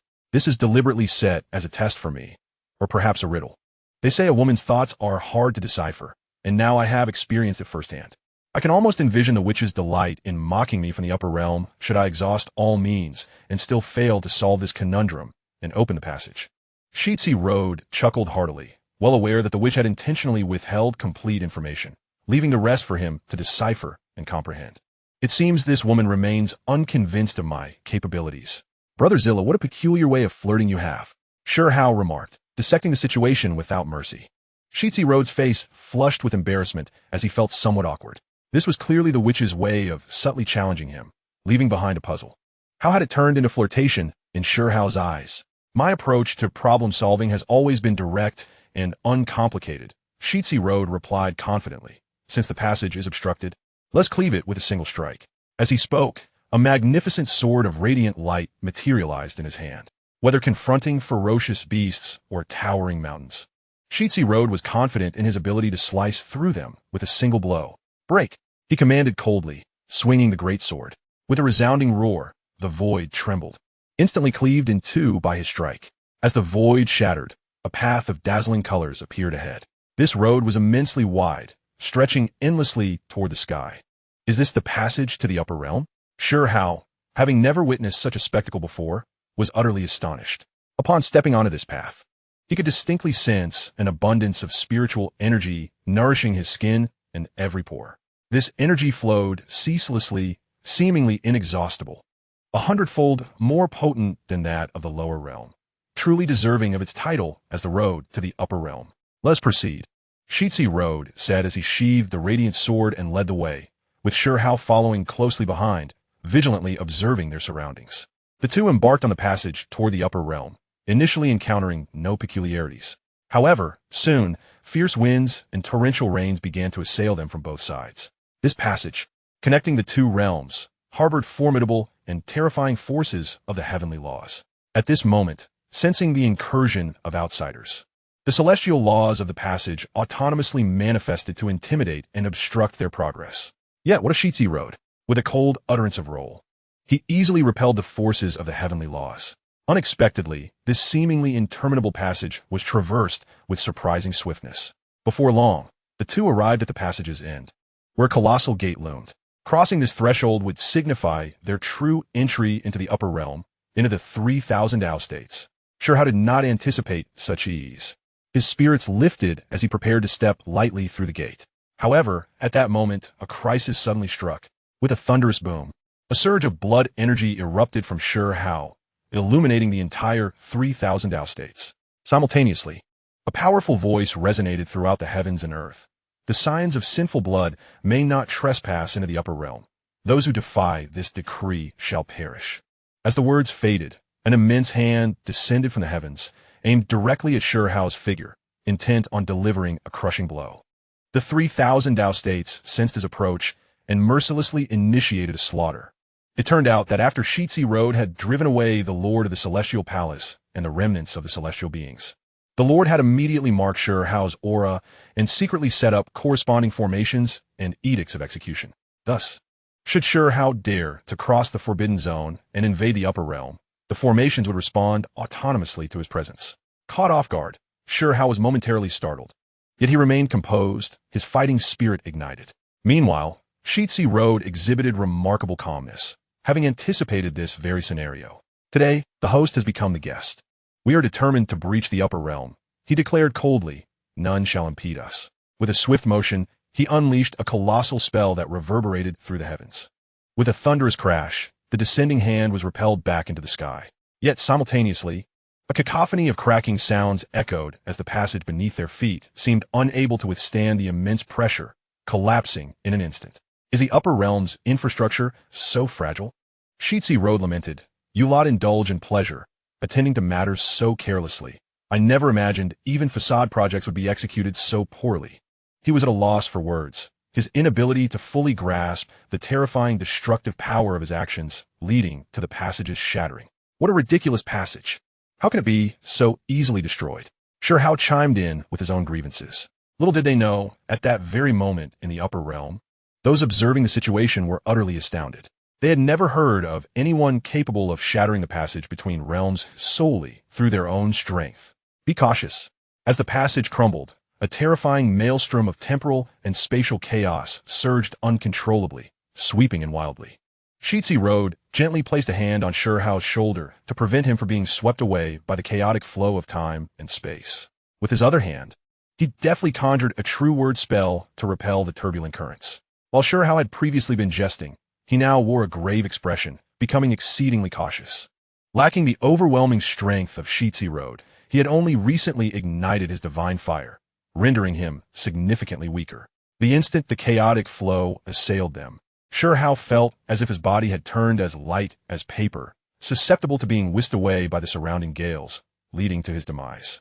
Fortunately, Shi Zilu's timely grasp kept him from being consumed by the turbulent flow. The emergence of such a predicament had completely taken Shi Zilu by surprise. He had no contingency plan for the passage's collapse. Originally, the passage connecting the two realms was incredibly sturdy and could not be breached. It was simply that Shi Zilu's extraordinary prowess exceeded the realm's comprehension, resulting in the earlier scene. Now, Shi Zilu found himself multitasking, caring for Shi Hao while simultaneously contending with the relentless onslaught of the chaotic flow. For the moment, they appeared secure. Yet he understood that as time progressed, the chaotic flow would become increasingly menacing, threatening to draw them into the rifts of time and space, consuming them entirely. He could even see that Shi Hao's form was beginning to distort, growing increasingly ethereal, a clear indication of impending consumption by the temporal chaos. On the stony path, a resounding shout erupted from within, and with a sudden strike of his palm, he unleashed an immense torrent of magical energy. At this juncture, he resolved to go all out. Since the passage had already been destroyed, he would obliterate it even further. A thunderous crash reverberated, more forceful and devastating than before. In that moment, the dimensional rift was truly annihilated, and the entire world seemed on the brink of collapse. With a deafening roar, the chaotic currents of time and space surged violently, akin to a cataclysm. Yet, curiously, the very spot where the two alighted remained eerily tranquil, untouched by the tumultuous disruptions of time and space. Sensing this rare opportunity, he acted decisively. Channeling his magical force, he propelled Shi Hao forward, thrusting him into the 3,000 Dao states. Without a moment's hesitation, he followed the elusive essence, forcefully breaking into the 3,000 Dao states. With a resounding boom, the two vanished from their original position. The frenzied torrents of time and space, now aimlessly adrift, grew increasingly violent, attacking indiscriminately and transforming the area into a desolate wasteland. No matter how powerful one might be, daring to tread here at this time would surely lead to a grave demise. Success. They had finally breached the higher realm. A smile of triumph graced Shi Zilu's face as he steadfastly moved towards his objective. Chapter 83. The Heavenly Tribulation Flees. The so-called Upper Realm refers to an immense and boundless continent from the Primordial era. This land was shattered during a cataclysmic war against otherworldly forces, resulting in the formation of the Upper Realm. The terrifying power unleashed was sufficient to annihilate entire worlds, fracturing the continent into what is now known as the 9 heavens and 10 earths, a total of 19 separate domains. The catastrophic destruction also birthed an abundance of potent spiritual energy, far richer than that found in the lower realm, which is characterized by its sparse and barren atmosphere. This is precisely why the denizens of the upper realm are so proud, accustomed to their perceived superiority. Among the 9 heavens and 10 earths, the 3,000 Tao states constitute one of the 10 earths. Even the smallest state is vaster than any domain in the lower realm. This is merely the tiniest portion of the 9 heavens and 10 earths, making it imaginable just how grand and boundless the entire upper realm is. With a resounding crack, a passage was forcibly torn open in the sky, and Shi Zilu emerged from it. Had he known, he would not have relied on brute force to break through. A sense of apprehension washed over him, realizing that he had inadvertently unleashed an ancient technique that shattered the dimensional passage. Fortunately, he had escaped unscathed. It appeared that he had successfully entered the upper realm. At the last moment, the chaotic currents of time and space had interfered so intensely that Shi Zilu lost contact with Shi Hao. However, he felt no worry, for he was certain that Shi Hao would encounter no difficulties, being the protagonist.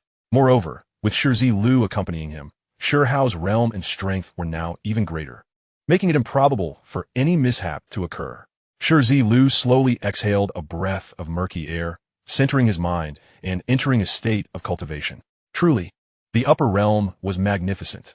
The abundant spiritual energy surged around him, sufficient to replenish his consumption. Soon, Shi Zilu experienced a breakthrough. Ascending from the peak of the sacred offering realm directly into the celestial god realm, elation coursed through him as he prepared to face the tribulations of the upper realm.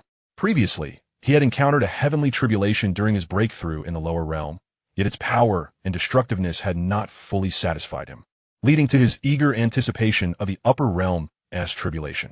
However, as he eagerly awaited, the vast sky remained silent, and the anticipated heavenly tribulation did not materialize. What was amiss? He had clearly broken through, so why was the tribulation delayed? Confusion clouded his mind as he suddenly sensed a faint trace of heavenly tribulation energy rapidly retreating from him. The heavenly tribulation was fleeing? A light of realization dawned upon Shi Zilu. Having devoured the tribulation thunderclouds in the lower realm, he had inadvertently become a part of the heavenly path. The tribulation of the upper realm evidently recognized his extraordinary nature and chose to avoid confrontation. Thus, it had opted to escape at lightning speed. What a farce!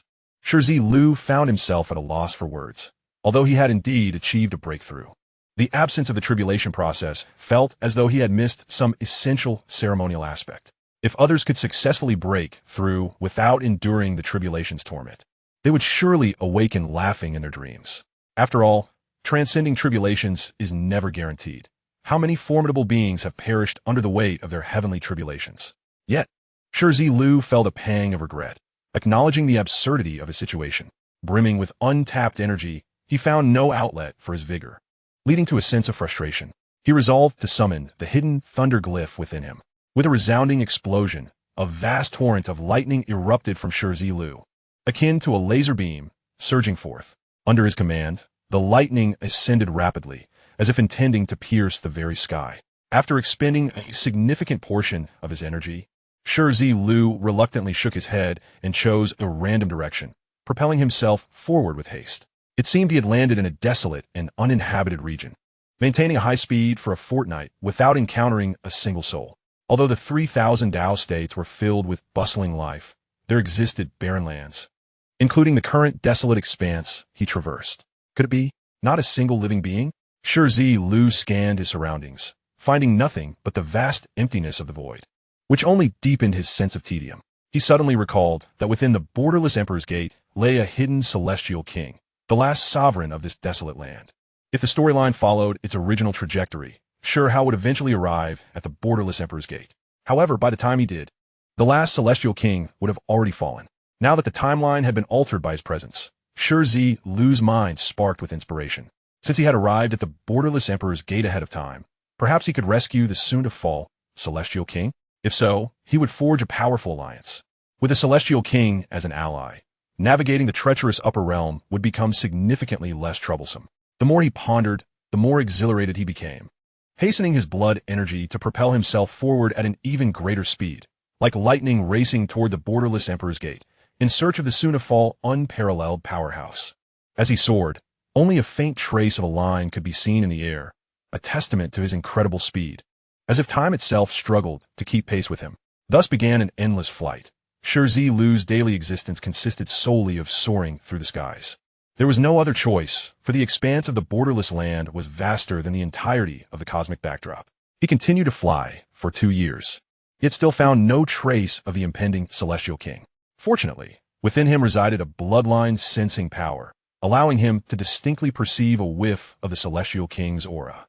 Moreover, the ancient Stone Clan tribe has left behind a lingering aura in this area, causing the cobblestone path to resemble a compass, imbued with a distinct direction and purpose. Otherwise, after 2 full years of flight without discovering anything, he would undoubtedly begin to doubt himself. On this day, the cobblestone path finally led to the Border Emperor Pass, marking an arduous journey of 2 years and 3 months. The great pass stands as solid as iron, and now he prepares to embark anew. From afar, the cobblestone path revealed a colossal city of the pass, towering majestically between heaven and earth, evoking profound admiration. This border city exudes an overwhelming presence, immense beyond measure. The ground stretches endlessly, seemingly reduced to this singular pass, vast enough to consume the entire world. Surrounding it are towering walls, each surface polished to a mirror-like sheen, as though carved from a single immense boulder. It is almost inconceivable how expansive this monolithic stone must be. Among the most striking features are the occasional scratches and weathered patches on walls. These serve as testament to the passage of time and the glory marks of countless battles fought. Stone Path could even discern that some of the scratches were likely inflicted by the claws of fierce beasts. The material of the city walls remains a mystery, but it must be incredibly durable. Even so, the beasts were able to leave their marks upon its surface, hinting at the ferocity of the battles that once raged here. Standing beneath this grand city of the Border Pass, Stone Path is filled with myriad reflections. Only time can obliterate all, fading all memories. Even this formidable city, having endured countless ages, now stands as a mere shell, struggling to survive in the wind. As for the unknown celestial king, his whereabouts remain a mystery.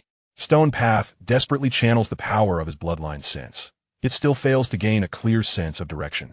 He gently touches the city wall, and immediately, a vivid image floods his mind. Thousands engaged in battle, their cries shaking the heavens and earth. More information emerges, revealing that this imperial pass is situated at a critical spatial nexus. If beings from other worlds wish to enter the realms of the 9 heavens and 10 earths, they must pass through here. It is no wonder that countless scars of war are etched upon this place, having witnessed the fall of many powerful beings. The walls of the entire imperial pass are extraordinarily resilient, and Stone Path soon realizes they were crafted from the remnants of ancient fallen stars, combined with some mysterious alchemical method. Were it not for this, the pass would have succumbed to the relentless decay of time long ago, reduced to mere ashes.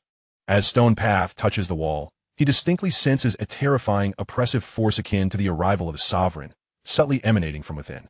Having now ascended to the realm of the celestial deity, he possesses the strength to contend even among the most formidable of opponents in the upper realms. Yet, he still feels a chilling and stimulating sensation against his skin. Clearly, the residual power of this ancient being remains undiminished. Gazing beyond the city walls, he observes scattered small towns and markets in the distance, able to imagine the former splendor of this wall and how many souls once thrived here, leaving behind vibrant echoes of life. However, it seems that all has dissipated now. The only clear bloodline sense he can feel emanates from a surviving tribe directly ahead. This must be where the Stone Clan once resided. Astonishingly, there are still some people living here. Stone Path reflects, realizing the resilience of human life is indeed remarkable. He himself is not a native of the 9 heavens and 10 earths, having come from the lower realms as a descendant of the Stone Clan.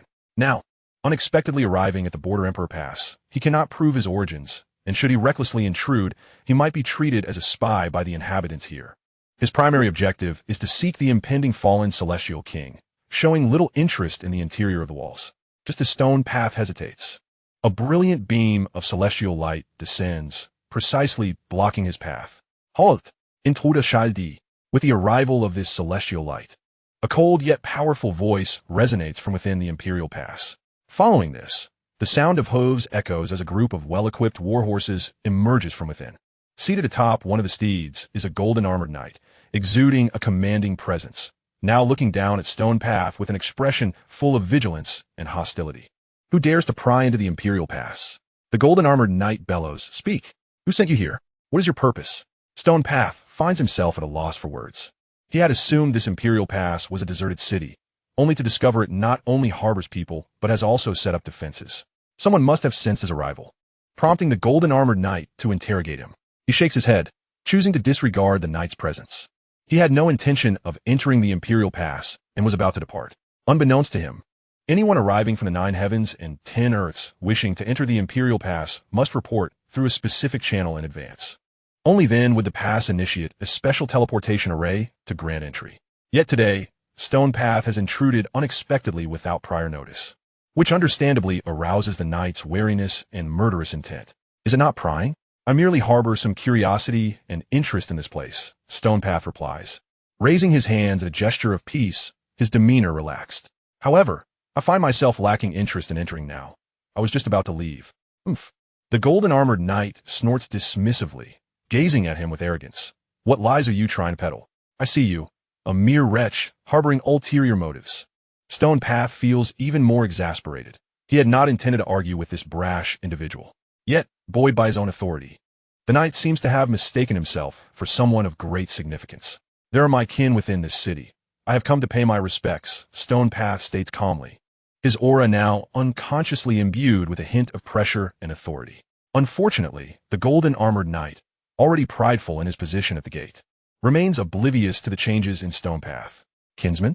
You, a sneaky little wretch, claim to have kin inside? The knight bursts into laughter, scoffing at what he perceives as the most absurd joke. Then, with a swift motion, he draws a gleaming blade from his side, pointing it threateningly at Stone Path, as if interrogating a criminal. If you do not confess the truth, do you believe I will not slay you on the spot? With a thunderous roar, Stone Path's brow furrows coldly, and an overwhelming surge of vital energy envelopes him, akin to a massive tidal wave, sending the knight flying like a mere paper doll. The Stone Clan? You truly are one of them?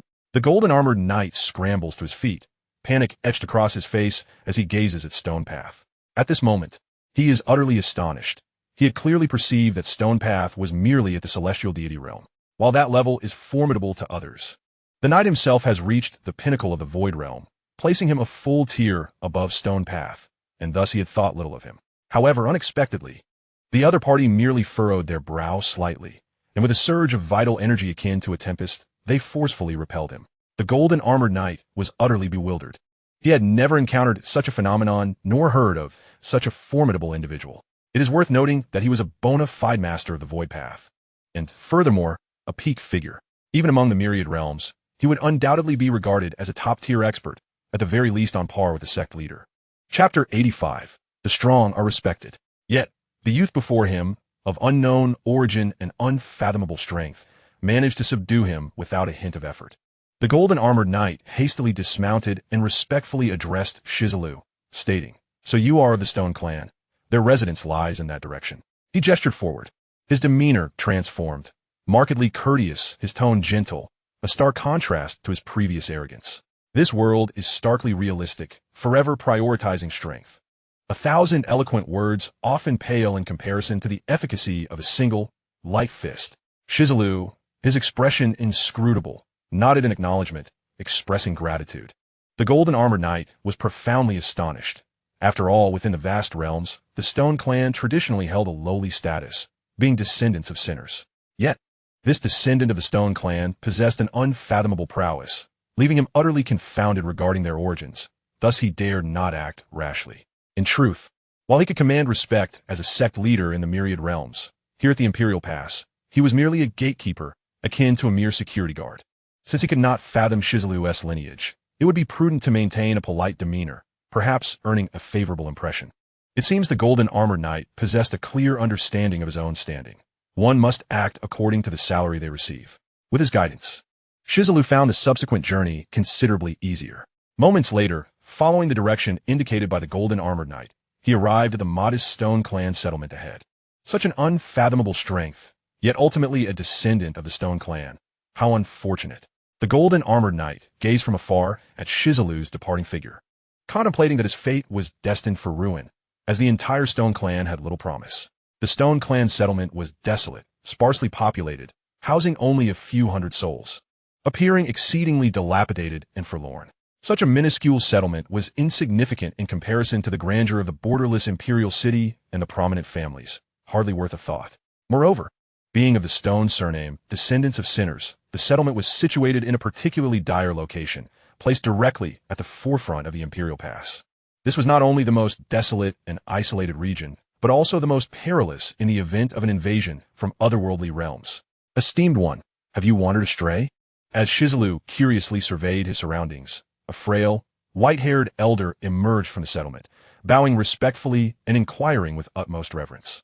The elder was emaciated, clad in tattered garments, appearing exceedingly worn. His pallid complexion suggested a lack of nourishment, revealing the dire circumstances endured by the entire Stone Clan settlement. Such a dismal place would undoubtedly attract no visitors. Each clansman was acutely aware of this reality. Thus, the elder mistakenly assumed that Shi Zilu bore an extraordinary lineage, a distinguished guest from another prominent family who had lost their way. He felt compelled to treat this esteemed figure with utmost care and politely provide directions to ensure their swift departure. What are the others in the village? What are they currently engaged in? Shi Zilu inquired with a heavy heart, his eyes glistening with unshed tears. In that fleeting moment, he had released his spiritual sense and sensed the overall plight of the village. Among the elderly and the young, hardly a soul was healthy, all toiling for their livelihoods. Attired in rags that were utterly dilapidated, some even worse off than beggars. Many were seen coughing as they walked, their bodies evidently ailing, yet unable to afford medical care. The plight of the Stone Clan in this upper realm was far worse than that in the lower realm. Shi Zilu felt a simmering anger within. In ancient times, the Stone Clan was renowned as a prestigious family, teeming with masters, serving as a formidable pillar of the Imperial Pass. During those days, the Stone Clan was vibrant, a lineage that many young aspirants revered. However, following the betrayal of several remnants of immortals who conspired in the shadows, the Stone Clan was cast down from the heavens into the dust, and its descendants became tainted by sin. Since then, the Stone Clan had endured extreme hardship, always the first to be sacrificed as cannon fodder in times of war. With each conflict, even the mightiest of clans could not withstand such depletion. Thus, the Stone Clan continued to wither, its descendants progressively weaker with each generation. Even if a few exceptional disciples or geniuses occasionally emerged, they were swiftly suppressed by other families until they too faded into obscurity. It seemed that the elder had lived a life of comfort, unacquainted with hardship, merely lost, yet so frightened. Observing Shi Zilu's sorrowful countenance, the elder assumed he was terrified due to his disorientation and could not help but lament within. Reflecting upon the youth of his clan, he realized they had already lost to Shi Zilu at the very starting line. Had the Stone Clan still thrived as in days of yore, surely they would not have to struggle for survival as he did. The elder and the youth, both of the same clan, mourned simultaneously for the fate of their kin. At that moment, a robust man emerged from the village, likely a significant figure within the community. Clad in tattered battle armor and wielding a weapon, he too appeared worn, with even the blade showing signs of neglect. A descendant of sinners pays respects to the esteemed one. The robust man bowed respectfully, inquiring, "I presume you are lost. Allow me to escort you out." Shi Zilu shook his head. "I am not lost. I am quite certain this is my destination." "Then you must be a criminal, exiled here as punishment?" The robust man expressed his surprise, feeling a sense of pity for Shi Zilu's future. Such a decaying place as the Stone Clan's small village could bury any talent. Being sent here could only be likened to a fate worse than death. "I'm not here as an exile," Shi Zilu replied earnestly. "Then why have you come here? You should depart swiftly. You, young sir, possess a noble status. This is no place for you." The robust man mumbled self-deprecatingly. "The clansmen residing in our village are those abandoned by this world, what they refer to as refuse." Shi Zilu shook his head. Having finally arrived here, How could he possibly leave? My surname is Stone. He regarded the robust man with a calm demeanor. I have come to seek my ancestral home. You are one of our Stone clan? The robust man was astounded, while the frail elder beside him was equally bewildered, anxiously gazing at Shi Zilu. No, it is impossible. All members of the Stone clan reside in this village. I know everyone, yet I have never seen you before today. The elder stammered, his voice trembling. Shi Zilu sighed. I hail from the lower realm. The lower realm? The elder, as if hearing the most unbelievable revelation, suddenly lifted his head, his eyes sparkling with hope.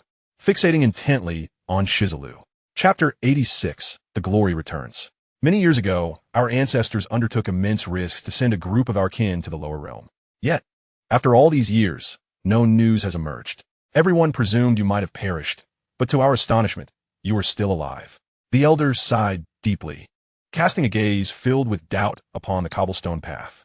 Indeed, I am the descendant of the Stone clan from the lower realm. Stone Zilu, with a resolve to cease idle chatter, let out a cold snort and summoned the power of his bloodline. Boom! A brilliant light erupted from his forehead. The surging vitality akin to a tempest, soaring skyward. A resplendent crimson radiance illuminated the surroundings, vibrating and coalescing into an enlarged character for Stone. This was the unique vitality of the Stone clan, a legacy that has endured for millennia, an indelible mark that could not be forged by any other. With this action from Stone Zilu, an immediate chain reaction ensued. The other clansmen in the village, as if summoned by an ancient force, began to emit light from their foreheads. However, the characters forming above them were not stone, but a colossal and vivid sin. In contrast, the symbol atop Stone Zilu's brow was the time-honored and profound character for Stone. Child, you truly are a descendant of the Stone clan, the purest lineage, the elder exclaimed, tears streaming down his face, gazing at Stone Zilu with profound sorrow. He recalled tales from his youth, shared by the elders of the clan, when the marks upon the foreheads of clansmen were always stone, signifying the unparalleled glory and splendor of the Stone clan over the ages. However, following a cataclysmic upheaval and betrayal by the remnants of the immortals, the clan nearly faced annihilation, and all descendants were branded as sinners. Today, the legendary character for Stone has re-emerged, heralding the return of former glory. The entire village was stirred, with all clansmen gazing at Stone Zilu in awe, kneeling in homage to express their reverence. Everyone rise. We of the Stone clan do not kneel. Even in death, we shall stand. Stone Zilu declared with unwavering conviction. You are not sinners. The blood that courses through your veins is not tainted. It is the purest and most glorious blood of the Stone clan. The so-called sinful descendants are but a grand deception, an excuse crafted by our enemies to strangle us and stifle our ascent. A wave of shock coursed through the crowd as they stared at Stone Zilu in fear. After years of oppression, they had long lost their spirit and pride, accustomed to subjugation and bowing their heads. Now, witnessing a young clansman daring to resist, they were rendered speechless. But what could change? What could alter their circumstances? The elder lamented, even if this is an egregious lie, we lack the power to change reality. The entire world believes us to be descendants of sin. No one cares about the truth. A profound sense of humiliation coursed through the crowd, trembling with indignation. Yes, they knew they were wronged, aware of the slander cast upon them, yet powerless to retaliate. This feeling was the most sorrowful of all. But I care, Stone Zilu resolutely asserted. I have come to help you rise anew. Listen closely, you are the most ardent and valiant descendants of the Stone clan. You are heroes, the progeny of heroes. Sinners? It is those who cast aspersions upon us who are the true sinners. From this day forth, we will right the wrongs, bravely change our reality. Tell me, do you wish to bear this infamy forever, to never lift your heads again? As his words echoed, the village fell into silence, each face betraying a look of numbness.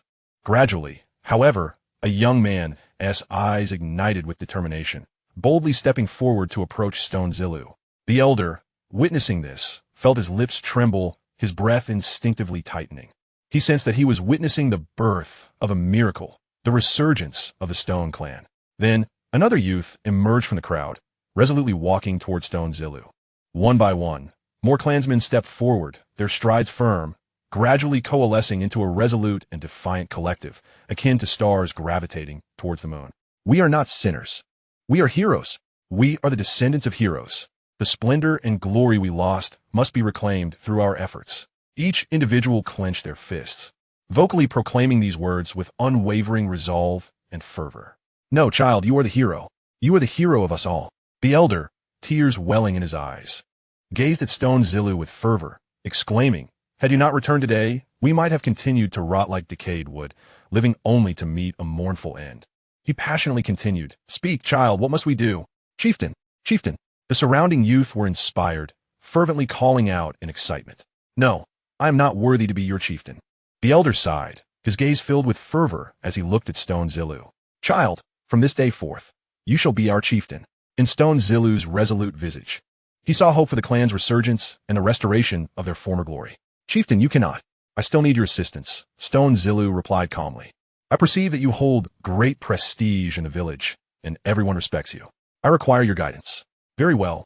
The elder, a man of both resolve and humility, replied readily, I am willing to expend my life for the rise of our clan, to pay any price.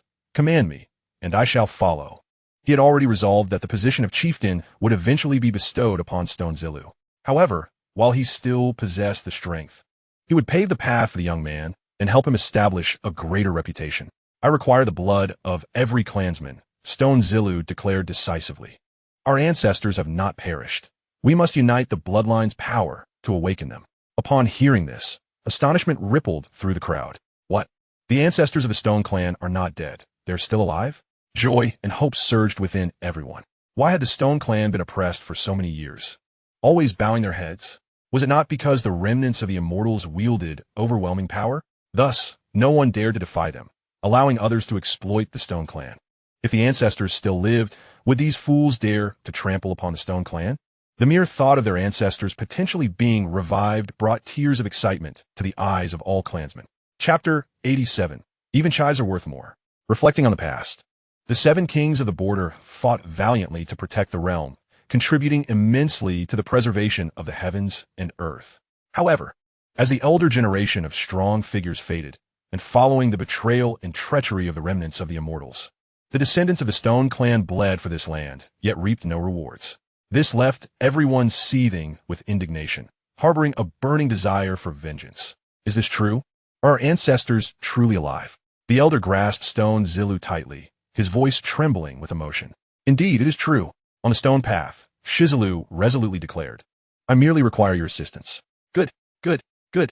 The old chieftain exclaimed thrice, subsequently commanding the other tribesmen to heed Shi Zilu's orders, and they all sprang into action. The collective spirits surged. Each individual felt an inexhaustible reservoir of strength, eagerly relaying the news to one another. Finally, they no longer had to endure a life akin to that of refuse. However, at that moment, a foreboding aura of darkness descended, as a horde of knights forcefully invaded the village. Clad in resplendent silver armor, these knights exuded a menacing presence. Even their steeds were magnificent and well-equipped. Their lofty and imperious demeanor unmistakably indicated they were emissaries of conscription from the imperial city. The conscription emissaries from the imperial city. The villagers shuddered, instinctively filled with dread. These fiends resembled harbingers of death, arriving in the village solely to forcibly conscript able-bodied youths, sending them to the battlefield as mere fodder. For countless years, the clansmen of the Shi Zilu tribe had been treated like chaff, cut down time and again. No, they were even less than chaff. At least crops have a season to recuperate, whereas these conscription emissaries persistently appeared, forcibly requisitioning members of the Shi Zilu tribe. Consequently, the population of the tribe had plummeted dramatically over the years, with dozens to hundreds being sent to the front lines each month, only to meet their demise. At this rate, the tribe's extinction was inevitable. At this moment, witnessing the detestable and terror-inducing conscription emissaries, the villagers' innate fear surged forth, engulfing them in terror. Most alarmingly, each time the emissaries came, they took away the young men, the very pillars of their families. The loss of even one would leave a household incomplete, constituting the most devastating blow. My lords, we are honored by your arduous journey. May I inquire what brings you here this time? The old chieftain stepped forward, trembling as he spoke. He feigned ignorance, hoping to buy time through this pretense. Get lost. The lead emissary barked, not even casting a glance his way, his voice menacing. What do you think I am here for? Of course, it's for conscription, by order from above. I hereby decree the immediate requisition of 100 able-bodied youth from Stone Village to head to the front lines. Any who dare to resist will be executed without mercy. Another emissary, impatient, shouted. Huh? The old chieftain turned pale, speaking with a mixture of terror and helplessness. But my lords, was it not just last month that 100 youths were conscripted? We have yet to receive any news from them. The widows and orphans at home live in daily despair, weeping and yearning for the safe return of their family's mainstay. Yet, deep down, the old chieftain understood all too well that their chances of survival were slim, most likely having been sacrificed as cannon fodder on the battlefield. A bitter pang gripped his heart. At this terrifying rate of depletion, it was plausible that by next year, the village would have no next generation left. Impudence! The lead emissary bellowed. Are you questioning my authority, you old servant? Those beside him echoed with malicious fervor. You should feel honored that we are requisitioning your tribesmen. It is a special privilege from above. Oomph. You shameful descendants of sinners. Even being allowed to survive is a mercy, yet you dare to resist? Stop your prattling. Hand over the men, or prepare for the annihilation of your entire clan. The conscription emissaries shouted with brutal ferocity, utterly disregarding the villagers as human beings. In their eyes, the extermination of a tribe was merely standard procedure. The old chieftain and the villagers felt a chill run down their spines, paralyzed by fear. Yet, they all understood that there was no escaping this calamity. What could they do? Do you wish for the Shi Zilu tribe to be exterminated? Have you sought my consent? At that moment, a chilling voice resonated. It was Shi Zilu, who stepped forward, his expression frosty as he gazed at the conscription emissaries, his heart ablaze with fury. When the emissaries had first appeared, the villagers had united, surrounding Shi Zilu and carefully concealing him from sight. The kind-hearted and simple tribesmen protected him in this manner, believing that as long as he remained unseen by the conscription emissaries, he could escape disaster. A warm current surged through Shi Zilu's heart as he sensed the genuine intent of his kin's protection, stemming from shared bloodline and a resolute strength. No matter how many years passed or how many tribulations they endured, that bond would never wane. With such love and care from his kin, he felt compelled to take action. Thus, Shi Zilu resolutely stepped forward. How audacious, boy! Do you presume to speak here? The lead emissary roared in fury, glaring at Shi Zilu with a malevolent glint in his eyes, as if he believed this impudent youth had some hidden background for daring to step forward. Suddenly, his demeanor shifted, and he burst into laughter. I wonder who possessed the audacity to stand up for the villagers. Turns out it's merely a fledgling of the heavenly god realm. Boy, hurry up and scram. The adults are speaking, and you have no place here. The lead emissary mocked disdainfully, then waved his hand, chuckling. Forget it. You need not return. This time, come along with the conscripted, and you can amuse us as a jester, telling jokes to entertain us. As his words fell, the surrounding emissaries erupted in laughter, openly deriding Shi Zilu. The old chieftain and the tribesmen felt a pang of sorrow, their hearts sinking as they realized Shi Zilu had been exposed. After such a long wait for a prodigy, it seemed he was destined for a tragic fate. Was fate truly so cruel to the Shi Zilu tribe? So, I am to accompany you? Shi Zilu replied with a smirk. I fear you may not be able to handle me. As soon as he finished speaking, a resounding crack echoed as he casually raised his hand, delivering a light slap. His movement appeared slow, and everyone present watched it unfold clearly. Moreover, he was a good 20 to 30 meters away from the lead emissary. There was no conceivable way that his slap could pose any threat. The other conscription emissaries merely watched with amusement, none believing that Shi Zilu could stir any commotion. Chapter 88. Absolute Power. Yet for reasons unknown, the lead emissary suddenly felt an overwhelming sense of danger surge within him, every hair on his body standing on end, a chilling sensation coursing through him. It was a profound threat and killing intent that penetrated to the marrow, a level of menace the leader had never experienced in all his years. He instinctively sensed that should Shi Zilu's slap connect, it would likely result in either his death or incapacitation. Not good. The lead emissary screamed internally, desperately attempting to evade. However, he soon found himself in despair, realizing that a terrifying and overwhelming force had firmly locked onto him. No matter how hard he struggled, he could not break free. His body felt as if it were frozen, utterly immobile. The lead emissary understood that this indicated the youth before him wielded an absolute imperial pressure that could render him incapable of lifting his head. Yet how could a mere descendant of the Shi Zilu tribe possess such formidable bloodline power? As he pondered in confusion, the shadow of the cobblestone path gracefully approached. Boom! A thunderous roar erupted, followed by the sight of the armored chief suddenly soaring from his steed into the air. He resembled a delicate kite, flying a considerable distance of over 10 meters. Then, with a thud, he tumbled to the ground like a clumsy gourd, rolling several meters further. The path was strewn with shocking blood and scattered teeth. It was only when the chief finally ceased rolling that everyone realized the blood was gushing forth from his mouth. Half of his face was grotesquely swollen, resembling a repulsive pig's head. "Since you cannot speak, you might as well become mute from now on," remarked the cobblestone path, casually shaking his palm and adding, "This time, I have merely incapacitated your entire cultivation, leaving you alive to deliver the message. Next time, it will not be so simple." His demeanor suggested he had merely swatted away an annoying fly. Hiss! The crowd collectively gasped, rendered speechless by fear. This was the chief of the conscription envoy, who had just been sent flying by a single slap from this young man, and he had been utterly incapacitated. The other conscription envoys shivered in terror.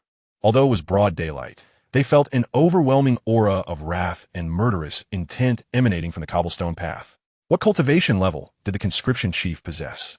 He was at the Void Realm. Yet, right before their eyes, he had been unable to withstand a single slap from a junior in the Divine Realm, rendered utterly useless on the spot. Moreover, this junior from the Divine Realm was a descendant of the Stone Clan sinners. The more they contemplated, the more absurd and unfathomable it seemed. Indeed, the cobblestone path had not killed the conscription chief. He had merely rendered him powerless. On one hand, he needed this man's life to return with the news. The cobblestone path has arrived. No one can annihilate the Stone Clan, not even the heavenly sovereign. On the other hand, although the conscription chief was at the Void Realm, he was not worth the effort of killing. Doing so would be beneath him. How splendid! Well done! The clansmen of Stone Village felt invigorated, clenching their fists in excitement, cheering for the cobblestone path. However, the old clan leader's face turned pale, filled with urgency and fear. "Child, you have stirred up great trouble. You must flee.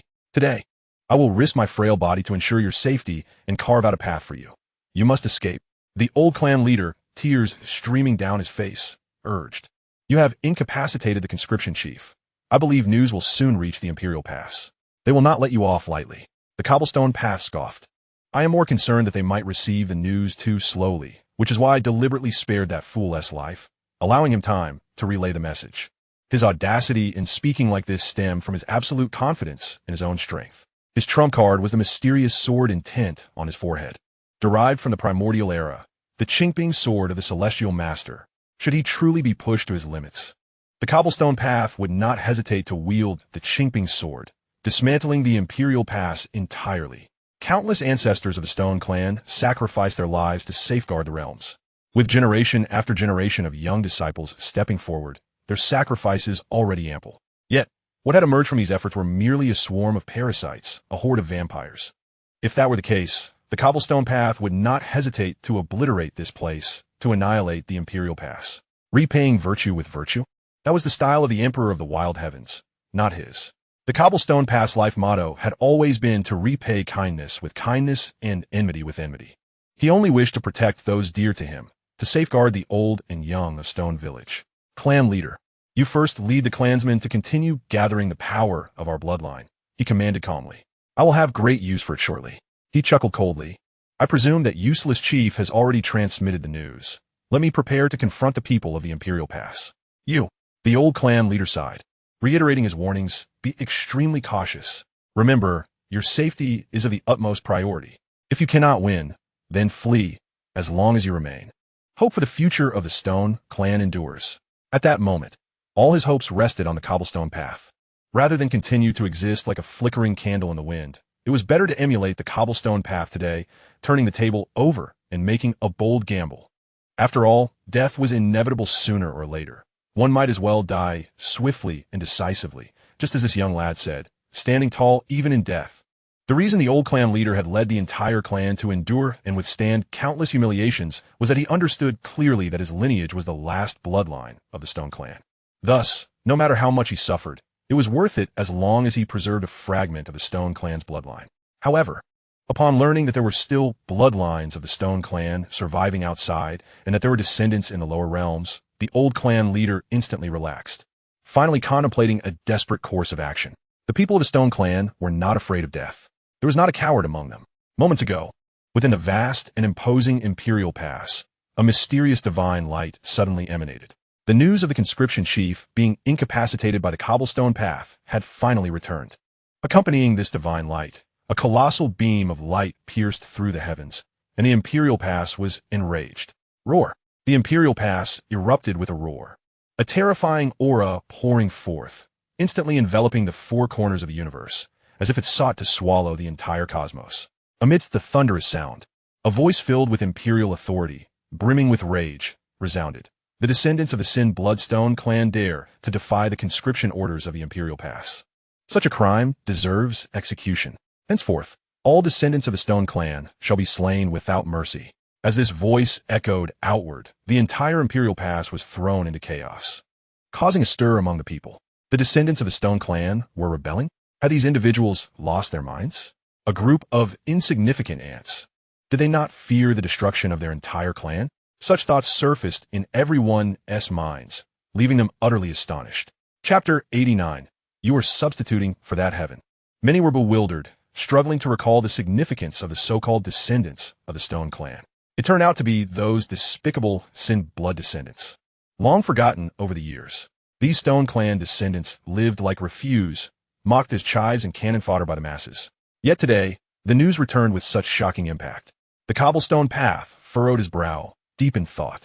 The response from the Imperial Pass was remarkably swift. They had received the news so quickly, indicating they had long been secretly monitoring him.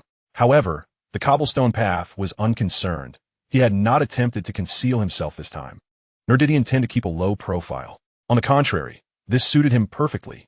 He was eager for the Imperial Pass to discover his whereabouts sooner and send personnel to confront him head-on. At this moment, accompanied by the thunderous roar of blood and energy, divine lights continually spread within the Imperial Pass. Each divine light represented a knight guarding the Imperial Pass, powerful and unfathomable in their cultivation. Leading them was a knight who was a formidable practitioner at the first level of the Void Realm. Just how terrifying was a practitioner at the first level of the Void Realm? It was merely a step away from the legendary ascension to immortality. Undoubtedly, a practitioner at the first level of the Void Realm could be considered among the closest to the pinnacle of cultivation in the realms. Stronger than the first realm of evasion is the Supreme Being. As for cultivators who surpass the Supreme, they are known as the remnants of the immortals. In a world devoid of true immortals, these few remnants represent the pinnacle of combat prowess. As long as the remnants and the Supreme do not intervene, a formidable practitioner of the first evasion realm can essentially sweep through with ease. The fact that the Imperial Pass has dispatched a master of the first evasion realm underscores their profound respect and fear of Shi Zilu.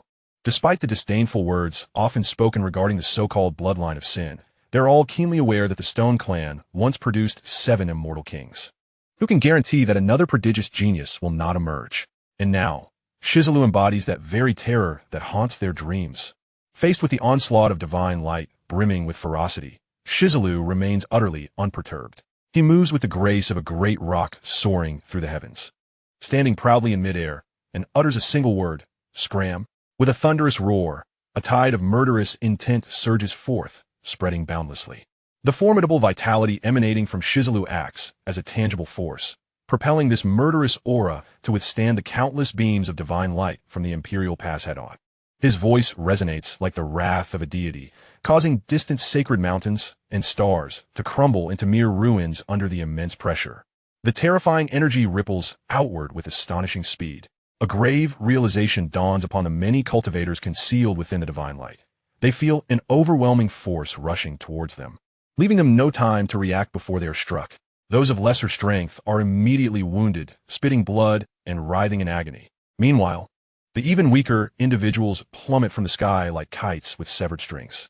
As they fall, a cacophony of thuds resounds, and these unfortunate souls are crushed by the dreadful power, instantly exploding into a mist of blood, vanishing without a trace. Shi Zilu came here with the intent to kill. He never contemplated holding back. Thus, his initial strike is a display of thunderous might, instantly stunning all who witness it. Had been sure how, perhaps he would have hesitated, refraining from inflicting lethal force upon those present. For despite their myriad sins, they are, after all, the valiant guardians of the borders, having contributed significantly to the realms of heaven and earth, bearing honor in their past. However, Shi Zilu bears no such moral burdens. To him, those who seek to kill him are all fair game. The world operates on a principle of fairness. Do you wish to slay me? Very well. Then prepare to face your own demise. How could this be? This individual is far too ruthless. The leader of the conscription envoy, who had previously relayed information, trembles at the sight, nearly collapsing under the weight of his fear. He never dreamed that those unfathomable, formidable cultivators would be so utterly overwhelmed by Shi Zilu's thunderous roar, resulting in their immediate death or incapacitation. A cold sweat cascades down the leader's back, engulfing him in an abyss of terror. Shi Zilu spared his life merely to send him back to the Imperial Pass with a message, granting him the chance to witness this astonishing spectacle. In hindsight, he realizes how fortunate he was to escape with his life. At this moment, he understands that his meager abilities are likely deemed insignificant, akin to those of an ant. In the eyes of Shi Zilu, the disparity between individuals is staggering. He had thought that today he would boldly confront an easy target, only to discover he had kicked against an unyielding iron plate. When did such a prodigious genius emerge within the realm? Despair floods the leader's mind as he is struck by a strong premonition. The bloodshed he just witnessed may merely be the beginning. He is about to witness the birth of an unparalleled fiend, to see countless legendary figures from the 9 heavens and 10 earths fall, and to behold a cataclysmic pursuit unfold. Cough, cough. The foremost master of the first evasion realm can no longer remain passive. He too has suffered a setback from Shi Zilu's deafening roar. Yet, being the strongest among the gathered cultivators, his expression remains composed. He merely suppresses the pain within, forcing down the blood that nearly escaped his lips. To his astonishment, he realizes he misjudged the situation. Shi Zilu possesses formidable power. Yet, it is regrettable that, despite wielding unparalleled weapons, he has chosen the wrong path, willingly descending into enmity with us. The great master adopts an aloof demeanor, gazing coldly at Shi Zilu, admonishing him in a tone befitting a mentor chastising a wayward disciple. He perceives with clarity that Shi Zilu's realm is merely that of a celestial being, significantly inferior to his own first evasion realm. However, the sheer ferocity of the sound wave attack unleashed just moments ago nearly caused him to suffer a catastrophic loss. There is no doubt, Shi Zilu is an extraordinary aberration. This only intensifies the great Master's resolve to eliminate him. Such a potential adversary must not be permitted to see another day. Otherwise, it would spell disaster for the entire Imperial Pass and the realms of heaven and earth. You are a child of the 9 heavens and 10 earths, nurtured by this land, yet you willingly choose to become a traitor. I have never encountered a being as shameless and devoid of virtue as you. The great master proclaims with righteous indignation, positioning himself atop the moral high ground, exuding an air of superiority, executing the will of heaven. Shi Zilu scoffs, which heaven do you claim to represent?